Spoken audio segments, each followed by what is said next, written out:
of the reasons that Halo has been an obsession for me for the past 15 years is because of its deep, complex strategy. It's just had such an impact on multiplayer gaming.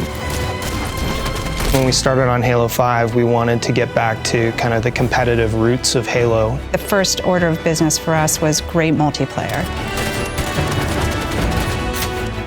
Second order of business was let's go back to our roots in esports and really build on what we have with Halo 5 and create this great esports program around it. A nice double kill there. The core experience is competitive and it feels very much like the days of old.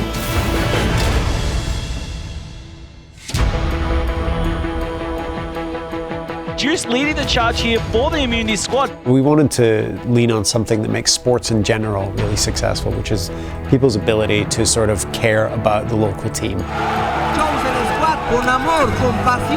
Traveling across the globe and finding the best teams in each region and bringing them back to North America to compete for the biggest world championship we've had yet was really the goal. Fuse have named themselves the best squad in Europe. If you're going to make it global, you have to go big. Ladies and gentlemen, welcome to the Halo World Championship Tour, London. We're live from the Gfinity Arena here in London town. After getting a real chance to watch some of the top European teams, specifically the top UK teams, I think they have a real shot at putting some good pressure on a lot of the North American squads. Seed number 1, you see Epsilon. We're seeing different styles of play form in different regions. European team may have a slightly different strategy than a US team, and you can get surprises out of that. We've seen squads like Epsilon and Infuse playing incredibly well, even taking matches off of Renegades at X Games. Hearing Halo was going to be at the X Games was surreal to me. There are a few athletes competing here this weekend for a gold medal in the Halo World Championship. Lethal leaving Evil Geniuses to join Counterlogic Gaming was huge. The Lethal versus Evil Geniuses squad. Can't wait to see this finals. He was a friend of mine while we were on the team. It kind of felt like he betrayed us, and so there's a huge rivalry between Evil Geniuses and Counterlogic Gaming. Do not make this guy mad because look at what happens. Snipe down, not missing any shots on former teammate Lethal. Here's this high-profile player leaving the #1 team to go join their rival and essentially create this whole rivalry that's going to last for a very long time. It's never more satisfying to beat someone than it is to beat Lethal. The Evil Geniuses, your X Games gold medalists, just erupt in the booth. Who would imagine that you would be out there awarding esports medals in a snowstorm? Watching those teams up there was magical. Welcome to the Halo World Championship Tour Cologne. This is the first time ever in the Halo community that we have this regional pride on the line. For each player in the world now to kind of have their stake in this fight and say, I want my team to win. Every time we look at that kill feed, it's been FabE, FabE, FabE. We saw huge upsets. We saw FabE take down Dignitas. FabE is this completely unknown squad, and now they're thrown into the mix.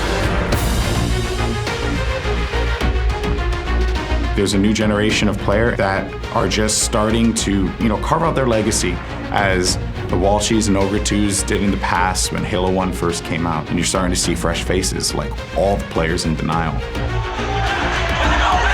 These new younger guys, individually, they're out shooting every single time. I was in shock. I couldn't believe how good these players were because I had never really heard of them. I think the players that humble themselves and really look at Halo 5 as a brand new competitive platform are the ones that are going to succeed. Perhaps it means surrounding yourself with some new talent, like we've seen a lot of the veteran players do. Hold on a second. I just got word from the back right now. $2.5 million prize pool for the Halo World Championships. I don't think any of us really expected the rec system to take off as dramatically as it did, and it's been a focal part of the building of the prize pool. The fact that it was crowdsourced from our fans just makes it all the sweeter. The last time I played in a championship, it was for 100,000 for first. 2.5, which is insane. 1 million for first. That's just crazy, crazy money.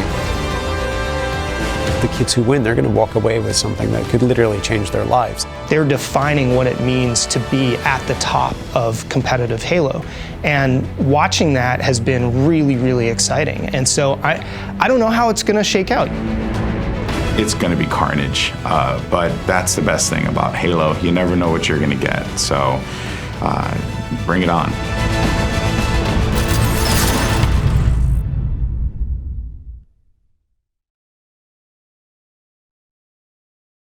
The Halo World Championship 2016 is presented by Warcraft, in theaters June 10th, Mega Bloks, and Xbox.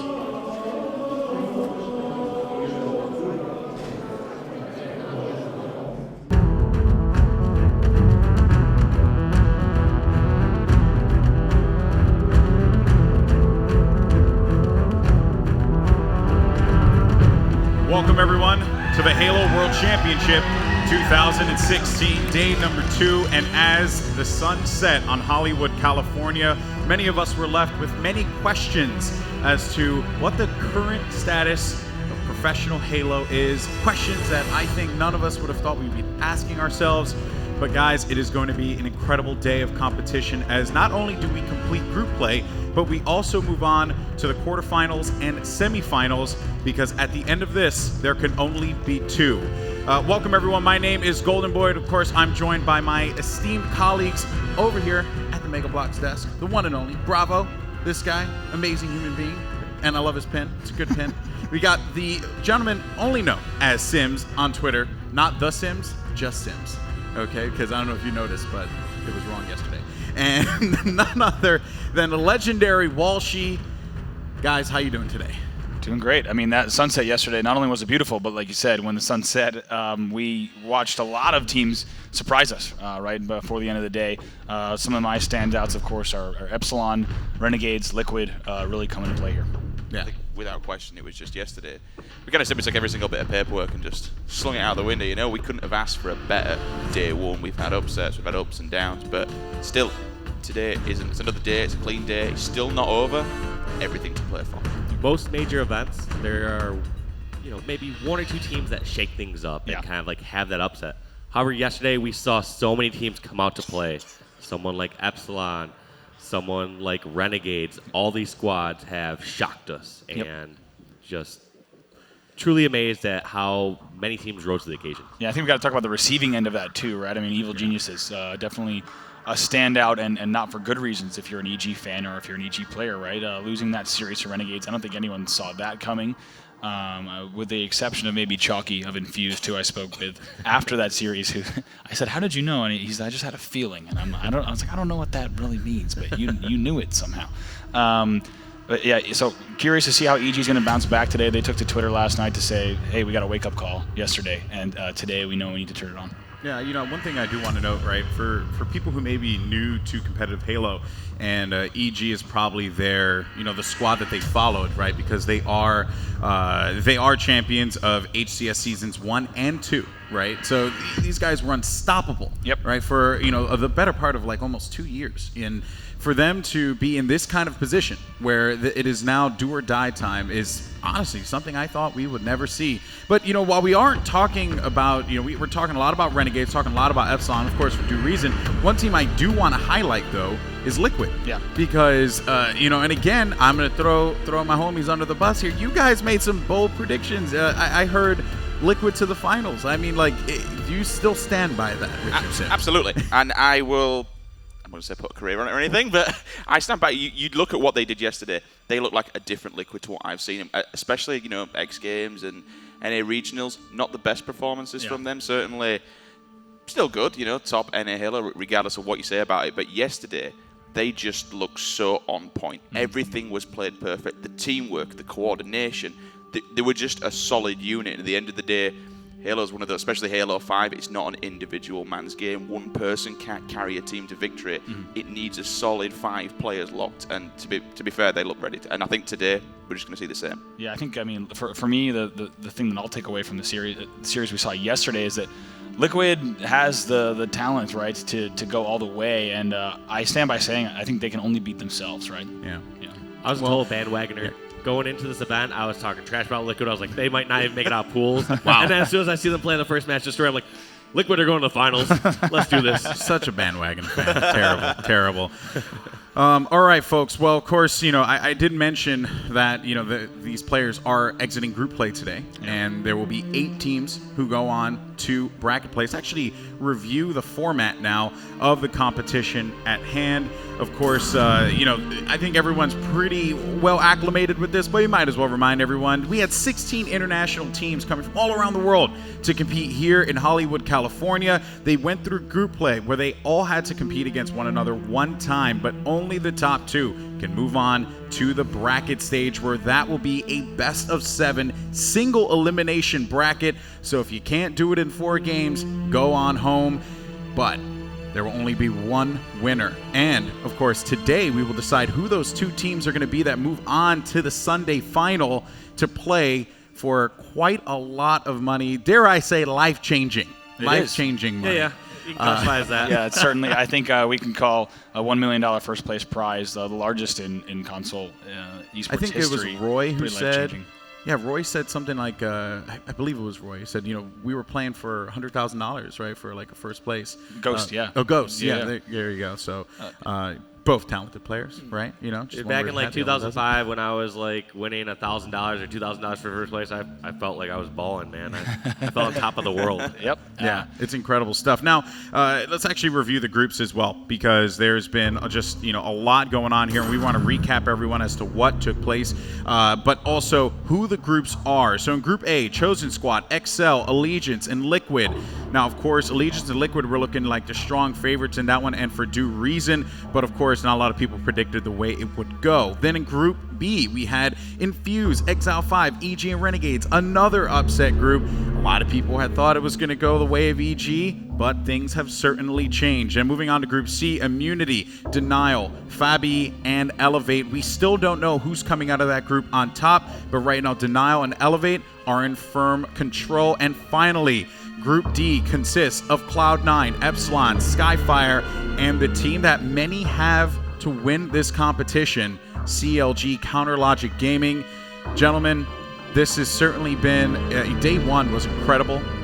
We really couldn't have asked for a better day of competitive Halo. Not only, and I said this on Twitter last night, not only for Halo in general, but for international teams, right? I really do feel like Epsilon coming out here strong has just justified so much for these international guys, and Walsh, I want to get your thoughts on that. There's been a significant upset in every single pool thus far, except for Group C. And I mean, we might see that today with Denial/Elevate, but at the end of the day, we've had incredible play through all these pools. Yeah, one thing I want to know that's pretty interesting is just listening to how CLG and EG reacted to their series and losses, right? I mean, earlier in the day, I'm standing with the EG guys, and they're making comments about their games against, their games against Epsilon, their games against Cloud9, how people are wondering, is this maybe CLG? Is everyone catching up to CLG? They've been practicing every night. What might be up there? EG loses to Renegades. You see the CLG guys starting to make comments. So I'm already, you get a kick of watching it from a third perspective, watching the rivalry ensue and continue. So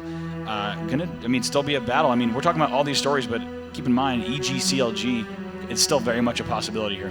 Yeah, of course, folks. We are going to find out who those final 2 teams will be. Now, guys, I want to thank you so much for joining me here at the desk. And, you guys at home and even the people in the arena today want to get to some gameplay. And you know what? We got that for you in spades. Coming up next, we're going to have Epsilon Esports facing off against Asia's team Skyfire. Who's going to come out on top as the Halo World Championship 2016 continues? It has begun. War is coming. If we do not unite, our world will perish. You might want to head home, big man. Well then, we better get going. We'll protect the kingdom. With this.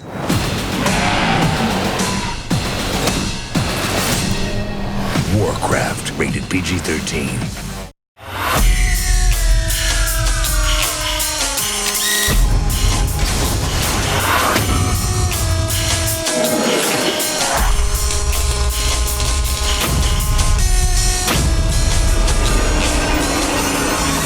Enemies score gold.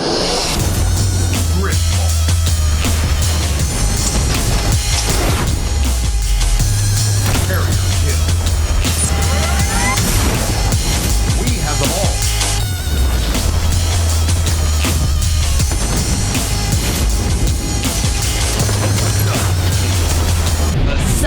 Mainstage. Red carries.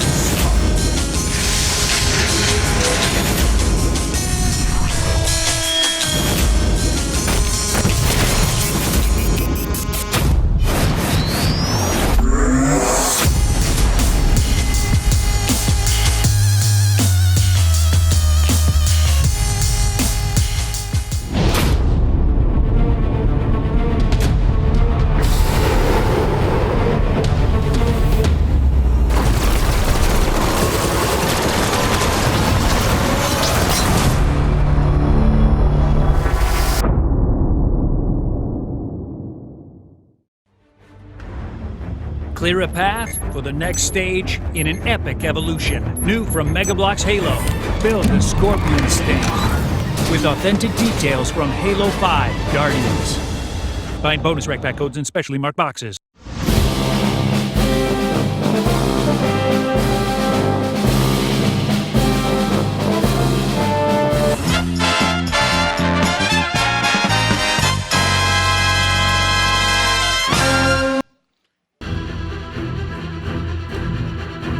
Hey everyone, welcome back as we get ready for our first matchup, Epsilon versus Skyfire. And I gotta say, man, those little segments are so good. The 007 one, best one. I don't know what gets me more excited, Golden Boy, the 007 and the little moment segments, or the story of the season trailer where you have all the players from all the cities. They both put me up pretty good. That one was actually pretty solid. I think also because there was a guy in that trailer who just really exemplified what a professional commentator I have a feeling in you're Halo talking is. about yourself.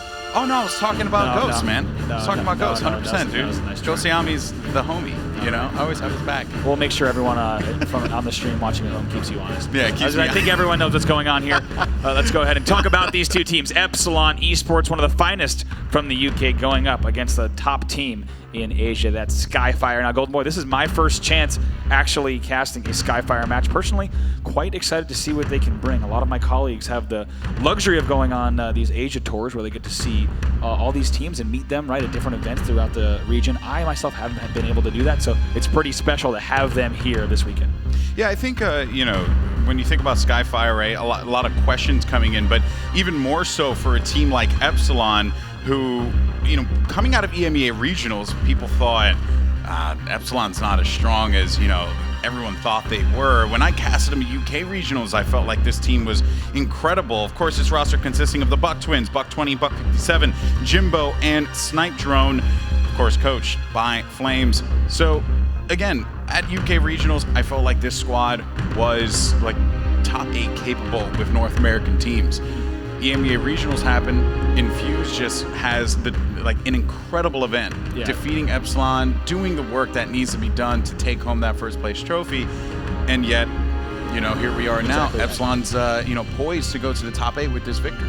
Yeah, I think for me, I mean, it puts a huge question mark over Epsilon, right? It's Infuse performance there, as well as Epsilon's lack of a performance in that tournament. And I think that question mark still looms over their heads. We're not sure what they're going to be able to do. They put on a pretty good show yesterday. We'll see if they can continue that as well. One of the star players there, of course, the Buck Twins, especially Buck 20, has been stepping it up. I actually saw his brother Buck 57 yesterday also saying he hasn't stepped it up as much. Looking forward to doing more damage today. But let's talk about Buck 20, one of the most successful European players in North American tournaments, meaning he's traveled on North American soil quite a bit. I believe his top placing is 9th through 12th back in Halo 3. So that just tells you a little bit about how the European scene has poked into North America just a bit. And lastly, of course, is the captain of this UK squad. And of course, when you think about European Halo, you know about the Buck Twins, right? There are names that have been around since the Halo 3 days when they competed under the Power banner. Now here with Epsilon, looking to do some work and of course, potentially get into the top 4, maybe even go to the finals, who knows? But when you think about European Halo, as I said before, the Buck Twins are the ones you think about. Let's actually take a closer look at the Buck Twins.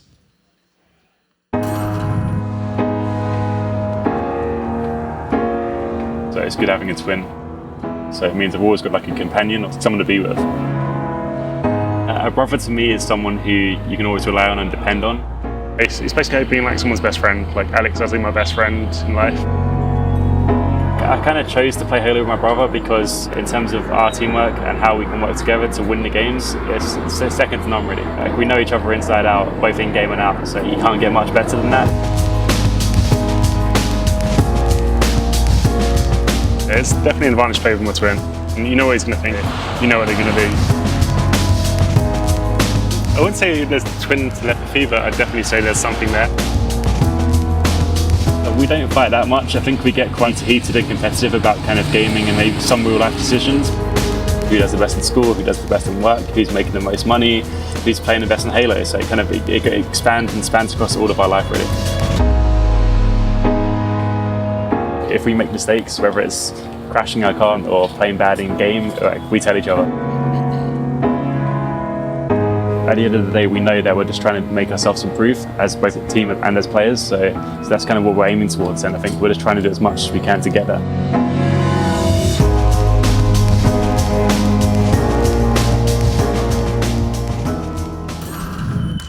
And there you have it, folks. The Buck Twins, Buck 20, Buck 57. Of course, brothers to the end playing and just, you know, looking to make a mark here at the Halo World Championships. But on the other side of the stage, we have a team coming all the way from Asia. Yep. Skyfire. Now this roster here, question marks all around, right? And, you know, I tuned in to the, you know, Asian qualifiers.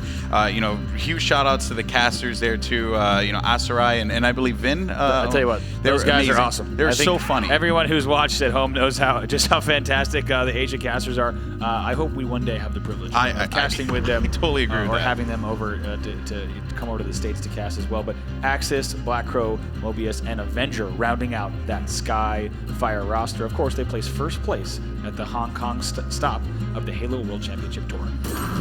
And of course, this is Skyfire's first, you know, I would say the brand Skyfire too. This is their first approach in the Halo scene. So, you know, pretty cool stuff there. They used to be known as Team Aftermath, getting picked up by an organization.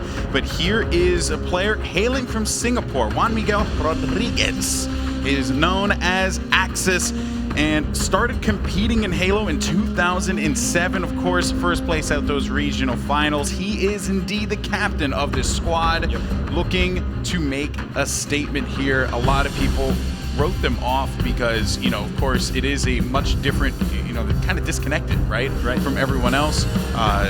This is the world stage. There's an opportunity to upset a team like Epsilon, who may be taking them lightly here. Certainly, yeah. I mean, like you said, I think one thing I want to also add is competing since 2007, and now that we're here, 2016, that's actually quite a bit longer than a lot of the players you have here. A lot of the top players now, even in North America, are players who really rose in the scene. Halo 3 and even Halo Reach in 4, right? And that's all post 2007, so that could certainly play in Axis' favor as well.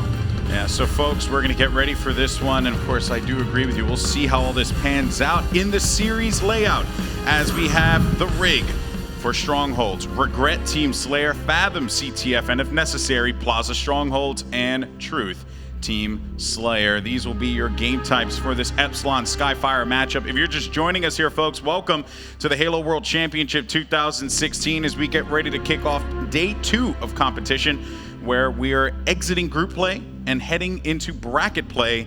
But before we do that, we have to have these two teams battle it out to determine who comes out number 1 in this group, or not number 1, excuse me, who comes out of this group. A win here against Skyfire would do very well for Epsilon. They will come out of bracket play. Yeah, certainly, or two bracket play. Yeah, they'll enter into bracket play. So game number 1 is going to be Strongholds on the rig. Now, this is an okay game type if you are the Skyfire, excuse me, this is okay series layout if you're Skyfire, but game number 1 will be pretty darn fast-paced, Golden Boy. We're going to see how this unfolds. Go ahead and jump into game now, starting things off with Buck 57. And a good choice here. You know, a lot of question marks for Buck 57 as people were wondering, is he going to be able to step it up? But that Hail Mary grenade on Mobius definitely catches him off guard, and a double kill on Black Row to boot means that they are going to secure that spot outside, and they're looking to make moves to the basement and nest, as they could be starting this one up early with a trip cap, but they got to be mindful of these spawns. Buck 57 gets picked up from behind. Yeah, we'll go over to Sniper Joe now. I believe he still has a little bit of camo left, so we'll stick on board with him as they looks like they do lose the bases. Smart right play. There. Yep. Look at that. That was just so well scouted, and he is able to pick up that kill, but will get found by a grenade from Black Row. who will get picked off in turn. Meta beatdown and a double beatdown coming out of Jimbo here. And Jimbo was a player yesterday that had impressed me so much. I had even made the comment, I was talking with Clutch, captain of CLG, and he said that Jimbo is the European snakebite. And snakebite, of course, I'm sure is opposed to that. But hey, if your coach is saying it, you know, it's got to have a layer of truth to it, I would imagine. But here we go now. Mobius getting pinned down. He can't stay alive against the BR from Jimbo, who finds him. And now they're looking to make some progress on this basement.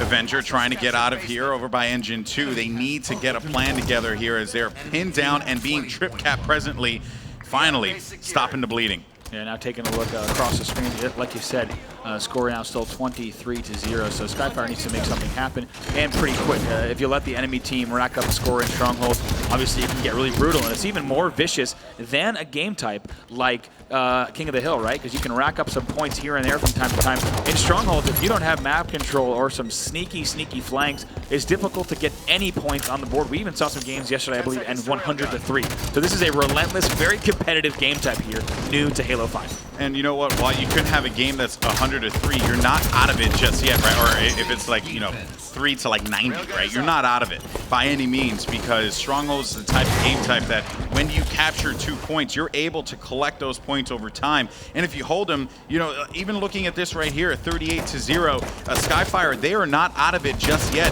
But Epsilon, they are relentless in their approach. Mobius with that railgun couldn't really do all that much, and getting caught around the corner was Avenger, who gets found with that scatter shot. Buck 20 doing some work as he knows Axis is down there and he's smelling blood, but he can't quite stay alive as Axis gets that beat down, and now the scatter for his troubles. And not a bad play there from the team captain. Once again, Axis making sure to win that close range battle against the scatter shot and then steals it. Looks like he also might have spotted a railgun, so we'll see if he can stay alive. But he gets victimized by that corner spawn. So we'll go spend some time with Snipe Drone on the Epsilon side. And you had mentioned before about those sneaky approaches, right? And you know, when you have that back basement catwalk that Snipe Drone had come around there, you know, Skyfire just was not expecting that, and that cost them dearly. Looking to hold this one down. They are able to get the reset though on basement, but they are still losing this game by quite an amount. Avenger though with the turn on railgun kill on Buck 57. He's gonna get that one and look lovely doing it. Let's see if he can keep this one going as they hold down the ideal setup basement and nest. Yeah, this is not bad for them. Of course, this string of railgun kills as well as picked up kills from Avenger has really let them move into a position to put points on the board. So like you said, they have stopped the bleeding. That's what you need to do in Strongholds. You'll see on the bottom of your screen that Epsilon's score is right there frozen at 49. So that will allow Skyfire to put some points on the board. Now over to Jimbo off of the respawn. And Jimbo getting this far off spawn, it won't really matter all that much because his teammates do manage to get control. And Mobius, though, jumping around, has to stay alive. And Jimbo with that final shot gets the headshot to boot. Let's see if he can follow up with an AR. Actually, scratch that. He's going to get a back whack from behind on Avenger, and looking for the dub skis up top. That's Axis, who is falling there. Black Row now trying to get out. Doesn't want to give him the triple. As we jump over to the new Observer mode, folks. This is an awesome new mode that 343 had put together. If you're just checking it out for the first time, it's actually pretty cool. For a caster, it's a dream come true. That's right, yeah. I'm excited to show this off. If you didn't catch it yesterday, this is Observer mode, currently in development for esports events. The team back home working to put something together. You're looking at a lot of new stuff on your screen. If you didn't get the introduction yesterday, you can see the status of all the players in the game, whether or not they're alive, their shields, their primary and secondary in real time, if they have grenades of any type, as well as their exact respawn timer, and if they have something like camo. One of the other things I enjoy too is seeing whether or not they're on radar, right? So you can actually see that eye with a line through it. That means that they are not on radar at the moment, but Jimbo is doing work. Of course, Buck 57 with that railgun too, looking to continue to cause some problems for this team as they might try and go for this, might try and maintain this trip cap here. Seems like they're just running roughshod all over Skyfire at this point. You know, the Asian team needs to find a response. Yeah, one thing I also will note is that in a CTF game, you will also have a flag icon that will pop up. Jimbo, of course, the king of the ground pounds. For those who didn't know, in the first 2 weeks of Halo 5, Jimbo actually led the globe in matchmaking, in ground pound kills, really just jumped into Halo 5 full force, really taking advantage of those Spartan abilities. But in a capture the flag match, you also will see on Observer mode whether or not they have the flag. I wasn't kidding about how good Jimbo is with the ground pound. No! Oh, goodness gracious. And that is going to be it. 100-21 is our final score there. Look at smiles on the faces of Epsilon as they're able to close that out. But my goodness, Jimbo ending it there with dual ground pounds in succession. He is and he teased those up pretty mean. You don't want to hear that queued up because you know Jimbo's coming flying at you from the sky. That is hilarious, and actually something I did not know about Jimbo. Oh yeah. We actually working with actually I should interrupt myself. We should take a look at these stats here on the screen. We'll make sure we pull up one here. But looking at right now just the strongholds captured, it looks like of course that was score 100-21. A pretty quick game. Pretty sizable lead there, of course. Epsilon coming in here, a favorite. They do net themselves quite a few kills. But let's actually take a look at the replays of that game. Some of the highlights as we recap. And, I still want to know about the Jimbo ground pound thing, man, because, of course, Buck57 here just opening things up with a double kill immediately. Really just this squad did a lot of things right, and it reflected on the scoreboard, from controlling scatter shot in that yellow corner to that trip cap at the end where Jimbo pretty much just had a ground pound party. I love that clip though. I mean, Avenger there with a turnaround railgun, making a statement there for his squad, making sure that they don't go down without a good bit of points on the board, right? At least a respectable amount, putting 20 rather than being shut out in Stronghold. But here's Jimbo just going on a tear, doing what he does best, using that thrust perfectly. Incredible stuff there for Epsilon as they come out on top. And here comes the ground pound bonanza. He got Black Roll falling victim first. And Avenger would have been a ground pound too. You were going to get it to Avenger. He was going to hit that ground pound as well. So game number 1 is going to be 100-21. The Rig Strongholds, an easy win for Epsilon, which I had to say I would have expected. But let's keep the series layout up here for a moment, because I said it before the series, and I think it's true. The rest of the games in this series actually give Skyfire a chance to fight back. And I say that because Team Slayer Regret is a game I think Skyfire can steal, and I think Capture the Flag Fathom can be played so fast-paced and hectic that it's a game they could steal as well, right? It's not like a Strongholds Eden Game 3, which I don't really think they could win. Granted, it won't be easy there on out, but if they can steal one of these games, I think they can really make a series out of it. However, Epsilon, of course, looking to make sure that's not the case. They want to take this in 3-0 fashion. But, you mentioned how Skyfire could potentially take a game off of them, especially with a map like Team Slayer on Regret. Right. But it's Team Slayer on Regret, which is a map that could get crazy very quickly, right? We've seen some insane games. In fact, an X Games gold medal was won on this map from Evil Geniuses, and we saw just how intense this can be, and the seesaw effect, right, of players, going from red base to blue base and red base to blue base, and just continuing to collect those kills. Fuel rod cannon as well, the overshield. Things can get out of hand very quick, and Skyfire needs to be careful. Yeah, there's a lot of cycling on this map, right? Pushing and then trying to make sure you're dropping, getting the overshield, coming back up, make sure you're controlling top mid. There's a lot of opportunities too where teams can push into the base, and they have to make that decision wisely and not get clipped from certain angles. And on Regret, it isn't the easiest to just sprint into the bottom of a base and necessarily clean up a kill in a one-on-one battle, right? Because there's a lot of risks involved there. So teams need to be very selective with how they push, how they collapse on enemies, and all of those different operations. But we're ready to jump into the game right now, Golden Boy, and we're going to go ahead and start things off once again with Buck57. Not a bad choice by any means. I do enjoy watching Buck57 play some Halo as he's contending for this fuel rod cannon. And can he get a double kill to start things up again? No, won't need to. His teammate Jimbo is just actually going to go down there like a spider monkey and just get all up in that. And even Buck57 trying to stop Jimbo, it seems, because he nearly killed him with a fuel rod shot. But regardless, though, a strong start for Epsilon as they go up by 2 kills, maybe even 5 here. Some engagements are going on. I think his brother Buck20 actually was just competing against someone up top here by the Carbine region. And Bravo, what are you seeing on your end here? Anything that's standing out to you? Yeah, I got to point out the first thing, Golden Boy, was that overshield was burned. It looked right around the 48 or 49 mark, so we're going to be keeping an eye out for that on the next overshield respawn. So no one was able to get really a lot of control off of that first OS. Skyfire doing a nice job to neutralize, make sure that Epsilon wasn't able to sneak away with that. But regardless, the score is 7-4 in favor of Epsilon. And you saw how devastating that fuel rod cannon can be. One direct shot, and that is curtains for you. Oh, that Skyfire player just getting out of dodge as soon as they possibly could here. One player on the approach from blue side. A long distance fuel rod shot's going to connect. And Buck57 knowing that he can secure top mid here with a couple of steady fuel rod shots. Maybe even one. There you have it on Avenger, who was challenging him from that blue carbine as Buck57 continues to engage and just hold this top mid down, which I don't disagree with because he has teammates who are getting aggressive inside of the base. Now they need to set their attention, and that's where Buck20 needs to, push up into red, or they just continue to maintain position in the top mid. But typically you see players kind of run in the red now and pick up the kills, maybe 1 or 2 players as that new fuel rod comes up. I mean, he's just hanging out on top here. Of course, this is where you want to be. He just has a total height advantage. He can back down if he ever needs to. Take a look at that shark tooth pistol skin coming soon to Halo 5. That thing looks sweet. Also available, I believe, in the Spartan's armory.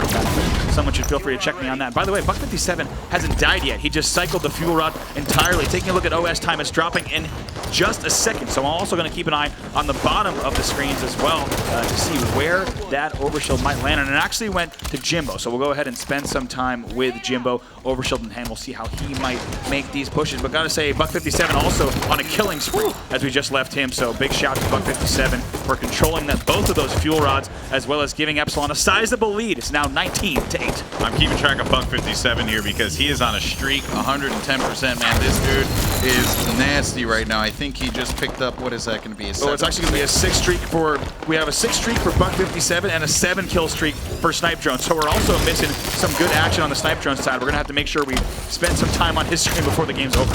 Yeah, and this Skyfire player is going to be trapped down here. Black Row, he gets caught with that plasma nade.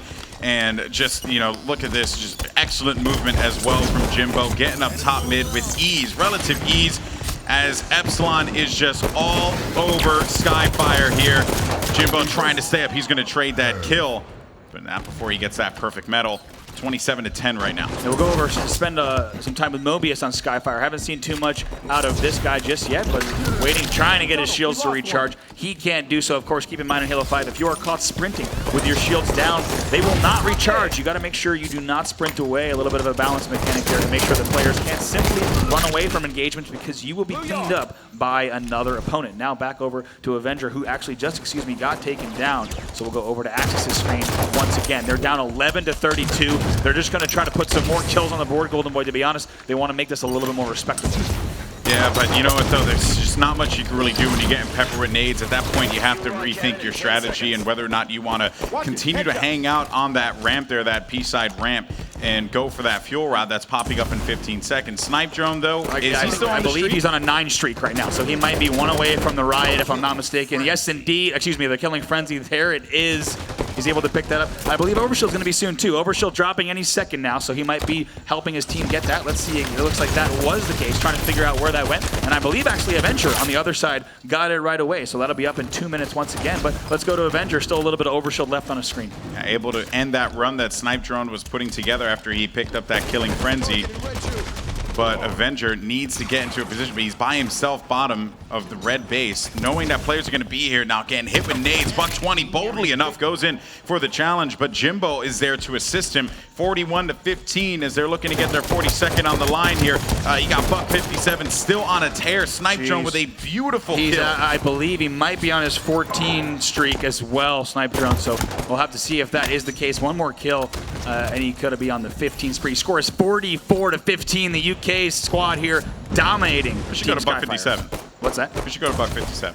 You should go to Buck57? Yeah, he's on a 14, you said, right? No, Snipe Drone is on the 14, I believe, if I'm not mistaken. No, Snipe Drone died. 57 has to be the one who's still...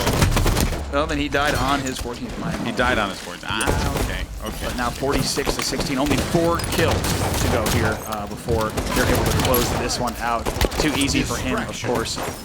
Picks up the distraction medal to boot, and that is going to be it. Look at Epsilon Esports handily winning that game 50-17. So a dominating performance in Game 1 and Game 2. And I have to say, Golden Boy, if Skyfire had a chance to kind of steal a game from Epsilon, I really think that was the game type. However, capture the flag Fathom, that's going to be game number 3. There's some chance there for them to put some flags on the board. Keep in mind, anything can really happen on that map, especially when we're playing with 3 flags. But looking at the stats, Snipe Drone, 15-2 there. Big numbers from him. Buck20 also going 12-7. But got to give a shout out to Buck57, also only having 2 deaths with 11-2. And keep in mind, 57 also had that fuel rod for the better part of the game, so he was setting up a lot of kills for his teammates to move in and get those slays. Of course, Buck20 with 13 assists on his person. On the other side, though, Skyfire struggling to get anything going. It really felt like they were just caught off guard, trying to run away rather than, re-strategize, and engage, and that's what happens when Epsilon is all over you like white on rice. Now, taking a look here at this, at the replays, what we have, Buck57 had opened things up wonderfully with some key fuel rod kills, and then at that point, they just never looked back. 57 in the crew, Epsilon doing damage. You never want to look up in the sky and see a player with a fuel rod looking down at you from that height. It's not going to end well. They had total map control throughout that entire game. It's one of the scariest things in the world, in fact, because I would have to say that if I were to see a guy top mid with fuel rod cannon, I may have wet my pants, you know, and it would have been pretty bad, but it wouldn't be the first time. So, you know what, awkward situation for me. Of course, Epsilon, though, solid performance from them. And they are going to take that one handedly, 50-17. One more, and Epsilon will pretty much punch their ticket to bracket play. Fathom capture the flag. Will this be it for them? As Skyfire needs to rally back. They need something. It's do or die time for this team. Fathom capture the flag is a very difficult map for a team like Skyfire to overcome the prowess that Epsilon brings to the table. Especially when you look at the aggression, right? It's a really, really big factor for them. They could do it, but I mean, let's keep in mind, they flew a long way to play here. You know that they don't want to go down without a fight. We'll look for to see some last-minute aggression from them in this game type to try to push this series further and to push this all the way to the 5 games if they can. Of course, they would need to do that to win. As a reminder, Amazon has fantastic Halo deals going on all weekend long. Just go to Amazon.com/Halo. Deals on Halo 5 as well as Megablox. Make sure to stop by. We want to thank them for supporting us here at the Halo World Championship. I know a thing or two about Amazon. You do. They're all right guys. They're okay. Not too bad. You know, they're cool people. But you know what though, guys? It's been fun. You know, this event in general, like yesterday, seeing everyone, meeting people from the community, you know, people from the forums, and just all, you know, hanging out has been such a great experience, right? Even when we went out to North American regionals, we got to do the same thing there. UK regionals too, the other event that I attended, and honestly, it's just, you know, these kinds of events bring the community together, and I hope the community can support the people who support these initiatives that we're putting together here at the Halo World Championships 2016. But let's go on to game number 3. Will this be an easy 3-0 sweep for Epsilon, or will Skyfire fight back? There's the series layout, but it's time to jump into some gameplay as Snipe Drone and the crew are looking to win this camo off the break. You have Mobius up top taking a lot of light rifle shots, and that's the thing about the light rifle. I mean, that thing literally hits like a hammer. It's just insane.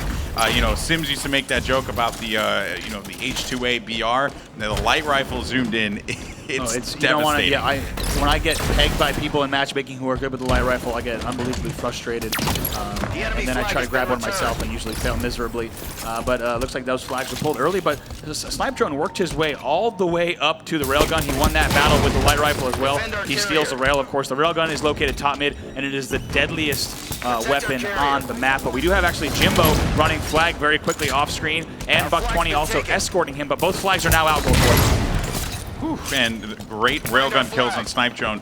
Now, of course, he's thinking about can he get up there quick enough, but I think he's going to have that rail, and that's going to be the answer that he needed to the question. Players are going to be right in front of the courtyard here, and can he win it? No, Axis is going to come out clutch with that pistol kill. That's going to be a base trade here practically, as the flag is still waiting halfway to returning. Go ahead and see if anyone might be able to pick it up. It looks like that's going to be Black Crow actually from Skyfire, but he is pinned down immediately. I'm scanning across the Skyfire screens to see if anyone is in position to grab that, and I don't think anyone, oh, excuse me, I stand corrected. Axis actually spawned in the base. He's able to get it, so we now have a standoff, Golden Boy. Yeah, typically in that situation when you have players pushing out to the, you know, to the pillar or whatever you want to call them, whatever they may be, you know, when you have players there, you're going to get that spawn inside of the base right by SMG where Axis is at. You're either going to get that spawn or you're going to get the spawn over by BR. So this actually worked out very, very well for them, and that aggression from Epsilon is probably something you didn't calculate for, but you can't calculate for a Splinter Nade just blowing up in your face as Snipe Drone gets that kill, and Avenger is pretty much in a world of hurt here. I think that's going to be it, right? And that flag is, looks like they're going to be returned maybe in just a second. Yes, indeed, Epsilon will go up 1-0. Our flag's been taken. Black Row hanging out inside of the red base. waiting, and again, with Fathom, the kind of map it is, you can get to the enemy base rather quickly, especially if the spawns are in your favor, but I just don't think like Black Rose is going to be able to stay alive here long enough. There will be a player behind him too. He's going in for the return, but that won't matter. They get the touch. This could be the second cap. Yeah, I went actually to Jimbo because he had the camo. He grabbed it right away, but he died. Like 3 dead now for Epsilon, so we'll actually go over to Buck20, who for a moment was the only player alive. Flag has been pulled from Skyfire too. They do manage to get control of it. Buck20 though has to get away from this one, and he was naded out. I think Buck57 identified a player was going to be coming to the corner, so he ended up going for that nade. Back at base. Let's see what we have here. And that's going to be it. 2-0 already in favor of Epsilon. This could be very, very quick work of them. We'll stay on board with him for just a moment. Of course, that camo, not up for a little bit. We still have a minute left on camo. So taking a look at the screen, staying on board with Buck20. Let's see, take a look at that flag is already going to be starting. The run is underway by Snipe Drone. So they're going to try to, they do get that return. Excuse me, Snipe Drone gets the return there. So both flags back at base. And that's a tough one to deal with there. This could very well be curtains for Skyfire. Aegis running the tournament will be coming to an end with this cap. Yes, indeed, as Epsilon wins with a 3-0 sweep over Aegis. Skyfire, they have punched their ticket to bracket play. A EU team, a European team in the top 8 of the Halo World Championships. What a time to be alive, boys. It's true. It's so true. exciting. And what a series from them. I mean, they did not let up whatsoever. Sometimes when you see a top-ranked global squad go up against a team that really doesn't have a lot of tournament wins under their belt, you might see a little bit of less disciplined play, but that wasn't the case whatsoever out of Epsilon. Between power-ups, power weapon times, map positioning, you can tell by the scoreboard in that series that they did not give Skyfire an inch. That's also going to give them good momentum heading into bracket play today. Epsilon Esports, they look pretty strong, Golden Boy. Yeah, this is a squad that could contend for the top 4. I'm going to say it. Yeah, I am going to pull a liquid here for Walshy and Sims and say I think Epsilon can go to the top 4. You think so? I think, when I look at this squad and taking a look at the stats here as well, Jimbo and Buck57 coming in clutch with those 2 captures initially, or with the 3 captures that netted them the win. I just feel like when I think about players who just have it, they have the it factor. I think about Snipe Drone and Jimbo. They have the it factor for me, and the Buck Twins know that, and that's why they're teaming with them. Right. So, again, I could be way off base, but this is a team that has just tons of potential, and they win in a 3-0 sweep there, of course, ending Fathom CTF 3-0. So again, they go to bracket play where a new challenge awaits them, the goal being the final 2. That's one of the largest score margins we've seen throughout the weekend. I mean, 100-21, 50-17, and 3-0. Once again, Epsilon making a statement as they move into bracket play. And sometimes, Golden Boy, I have to say, those matches can actually be a really big momentum booster. We've seen in the past teams that actually warm up, land against, or play against teams that they dominate at any stage, whether it's pre-tournament or throughout the tournament. Even if that's a match they were expected to win, it can really do something for your momentum because you really feel like you're on the same page. It's going to change the way players play, right? If they feel more confident, if they feel like everyone's listening to that communication, it's going to allow them to be on the same page and move through with style. Yeah, I don't want to downplay Skyfire. They are here for a reason. They won out from their region, but, they don't have the experience that Epsilon had or any of these North American teams had. So for Epsilon to get that kind of game to open things up for them, as you mentioned before, it's a confidence booster. It's motivational.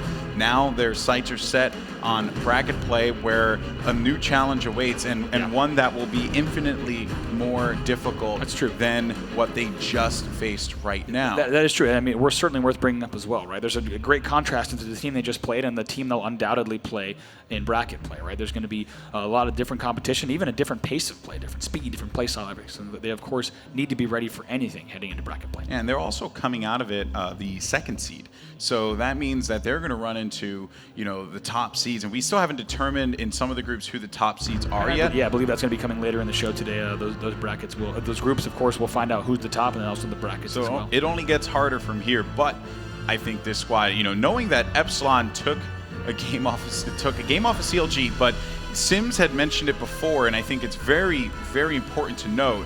Not only did they take a game off of CLG, but they were more than capable of winning the series, because just situations, tiny things that I'm almost certain Epsilon went back to the drawing board and said, we could have beaten CLG. We had them against the ropes. They were fighting for their life. And of course, when the CLG is fighting for their life, you know, it's a fierce team. Yeah. But the fact that Epsilon was able to do that proves to me that they certainly belong to be in that top 8.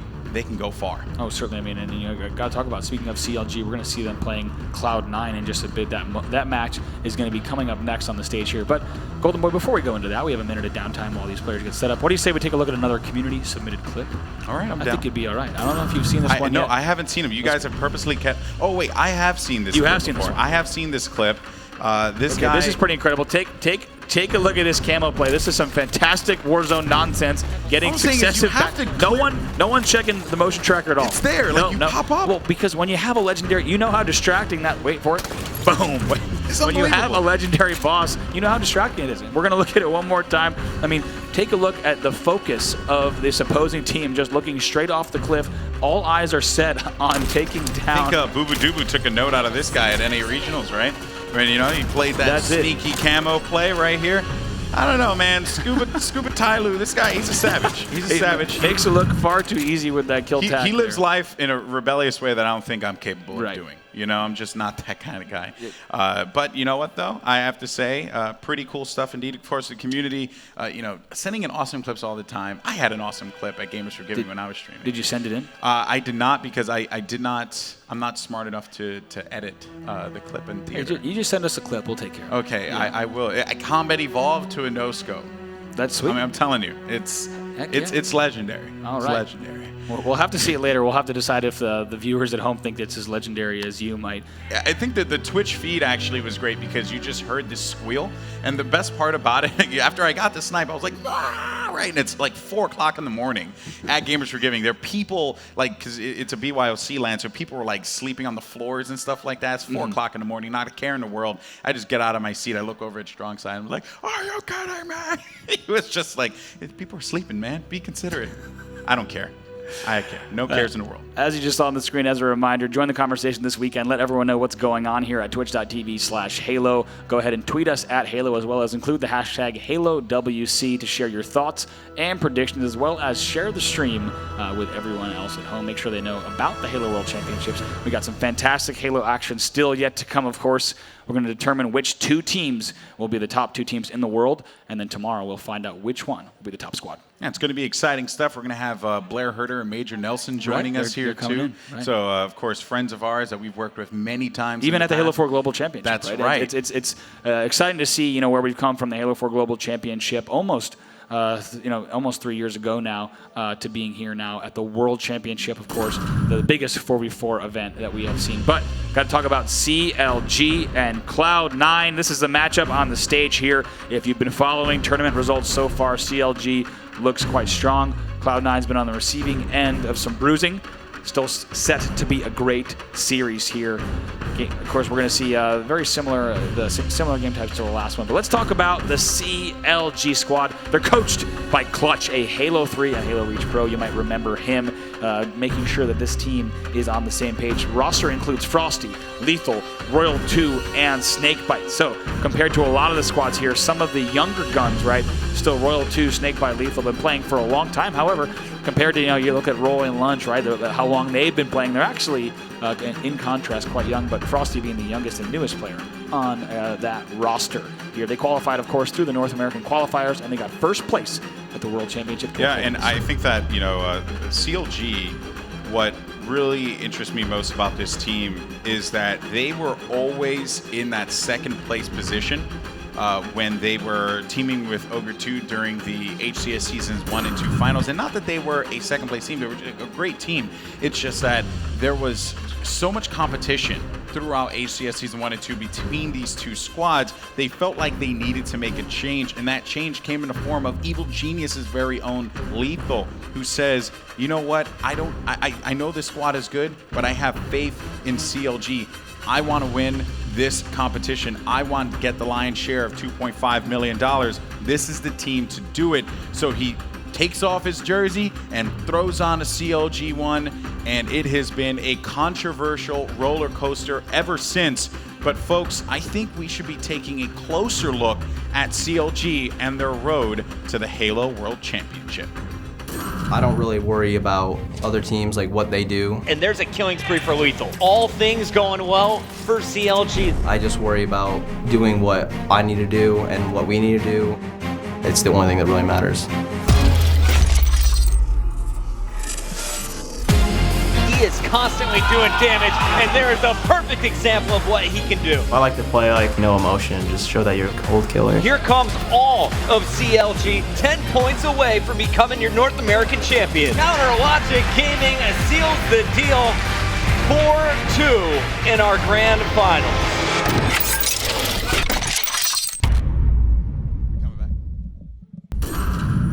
And there you have it, folks. Counter Logic Gaming, of course, a team that has established themselves not just in Halo, but in other esports as well, such as League of Legends and Counter-Strike.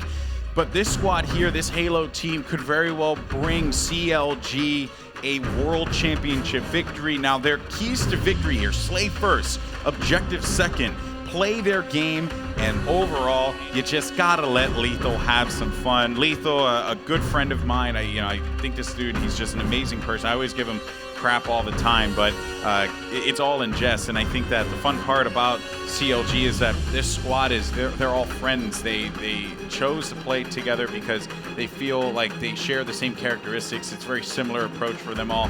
And I think they could very well come out here and win this competition. Yeah.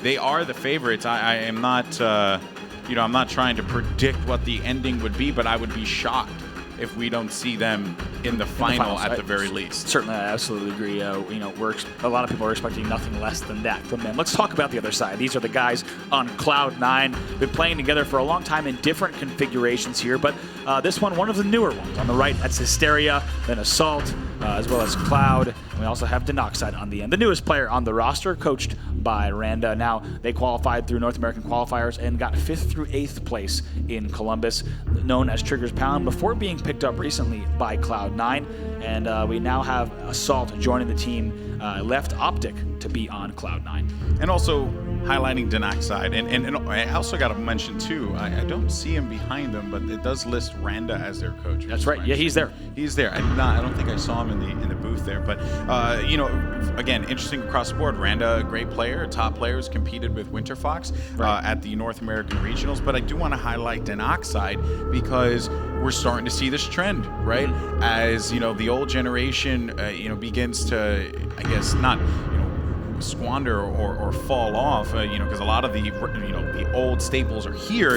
You have these new players such as Denoxide who come up, and the veterans are like, oh, we got to pick up these younger kids because they're good. And speaking of veterans, we also have Cloud there next to Assault, who's on your screen. Here's Cloud, top player for a long time, known as an FFA player, I believe, during Halo 2, but quickly in Halo 3 made a name for himself as one of the top 4v4 players in the world. That pro Halo career starting in 2007. He's played for Denial as well as CLG, but now he's rocking the C9 banner.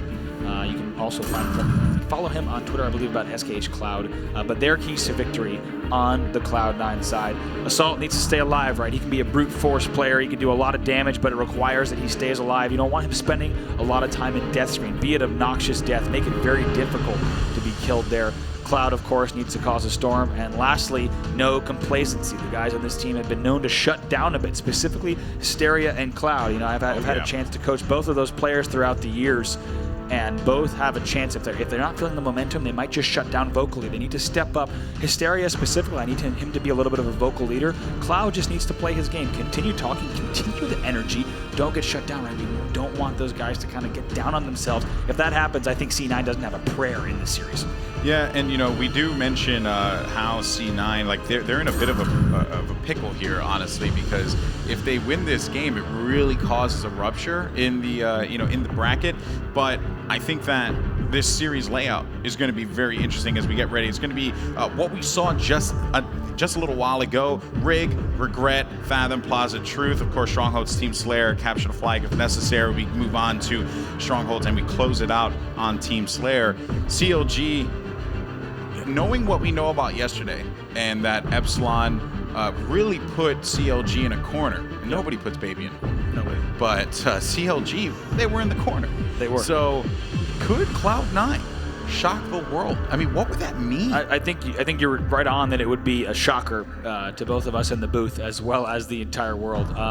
If you ask me, this isn't the best that the C9 roster can be.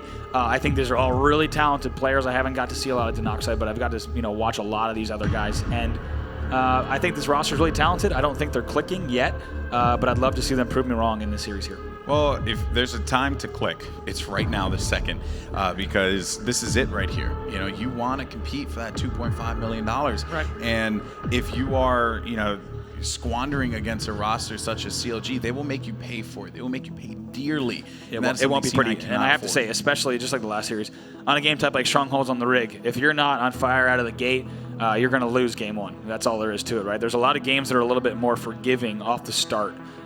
Maybe a CTF, right? If you're playing CTF Coliseum game one, you can sacrifice a few deaths on the opening rush. You can lose those battles. You can rally back, spawn in your base, and push out.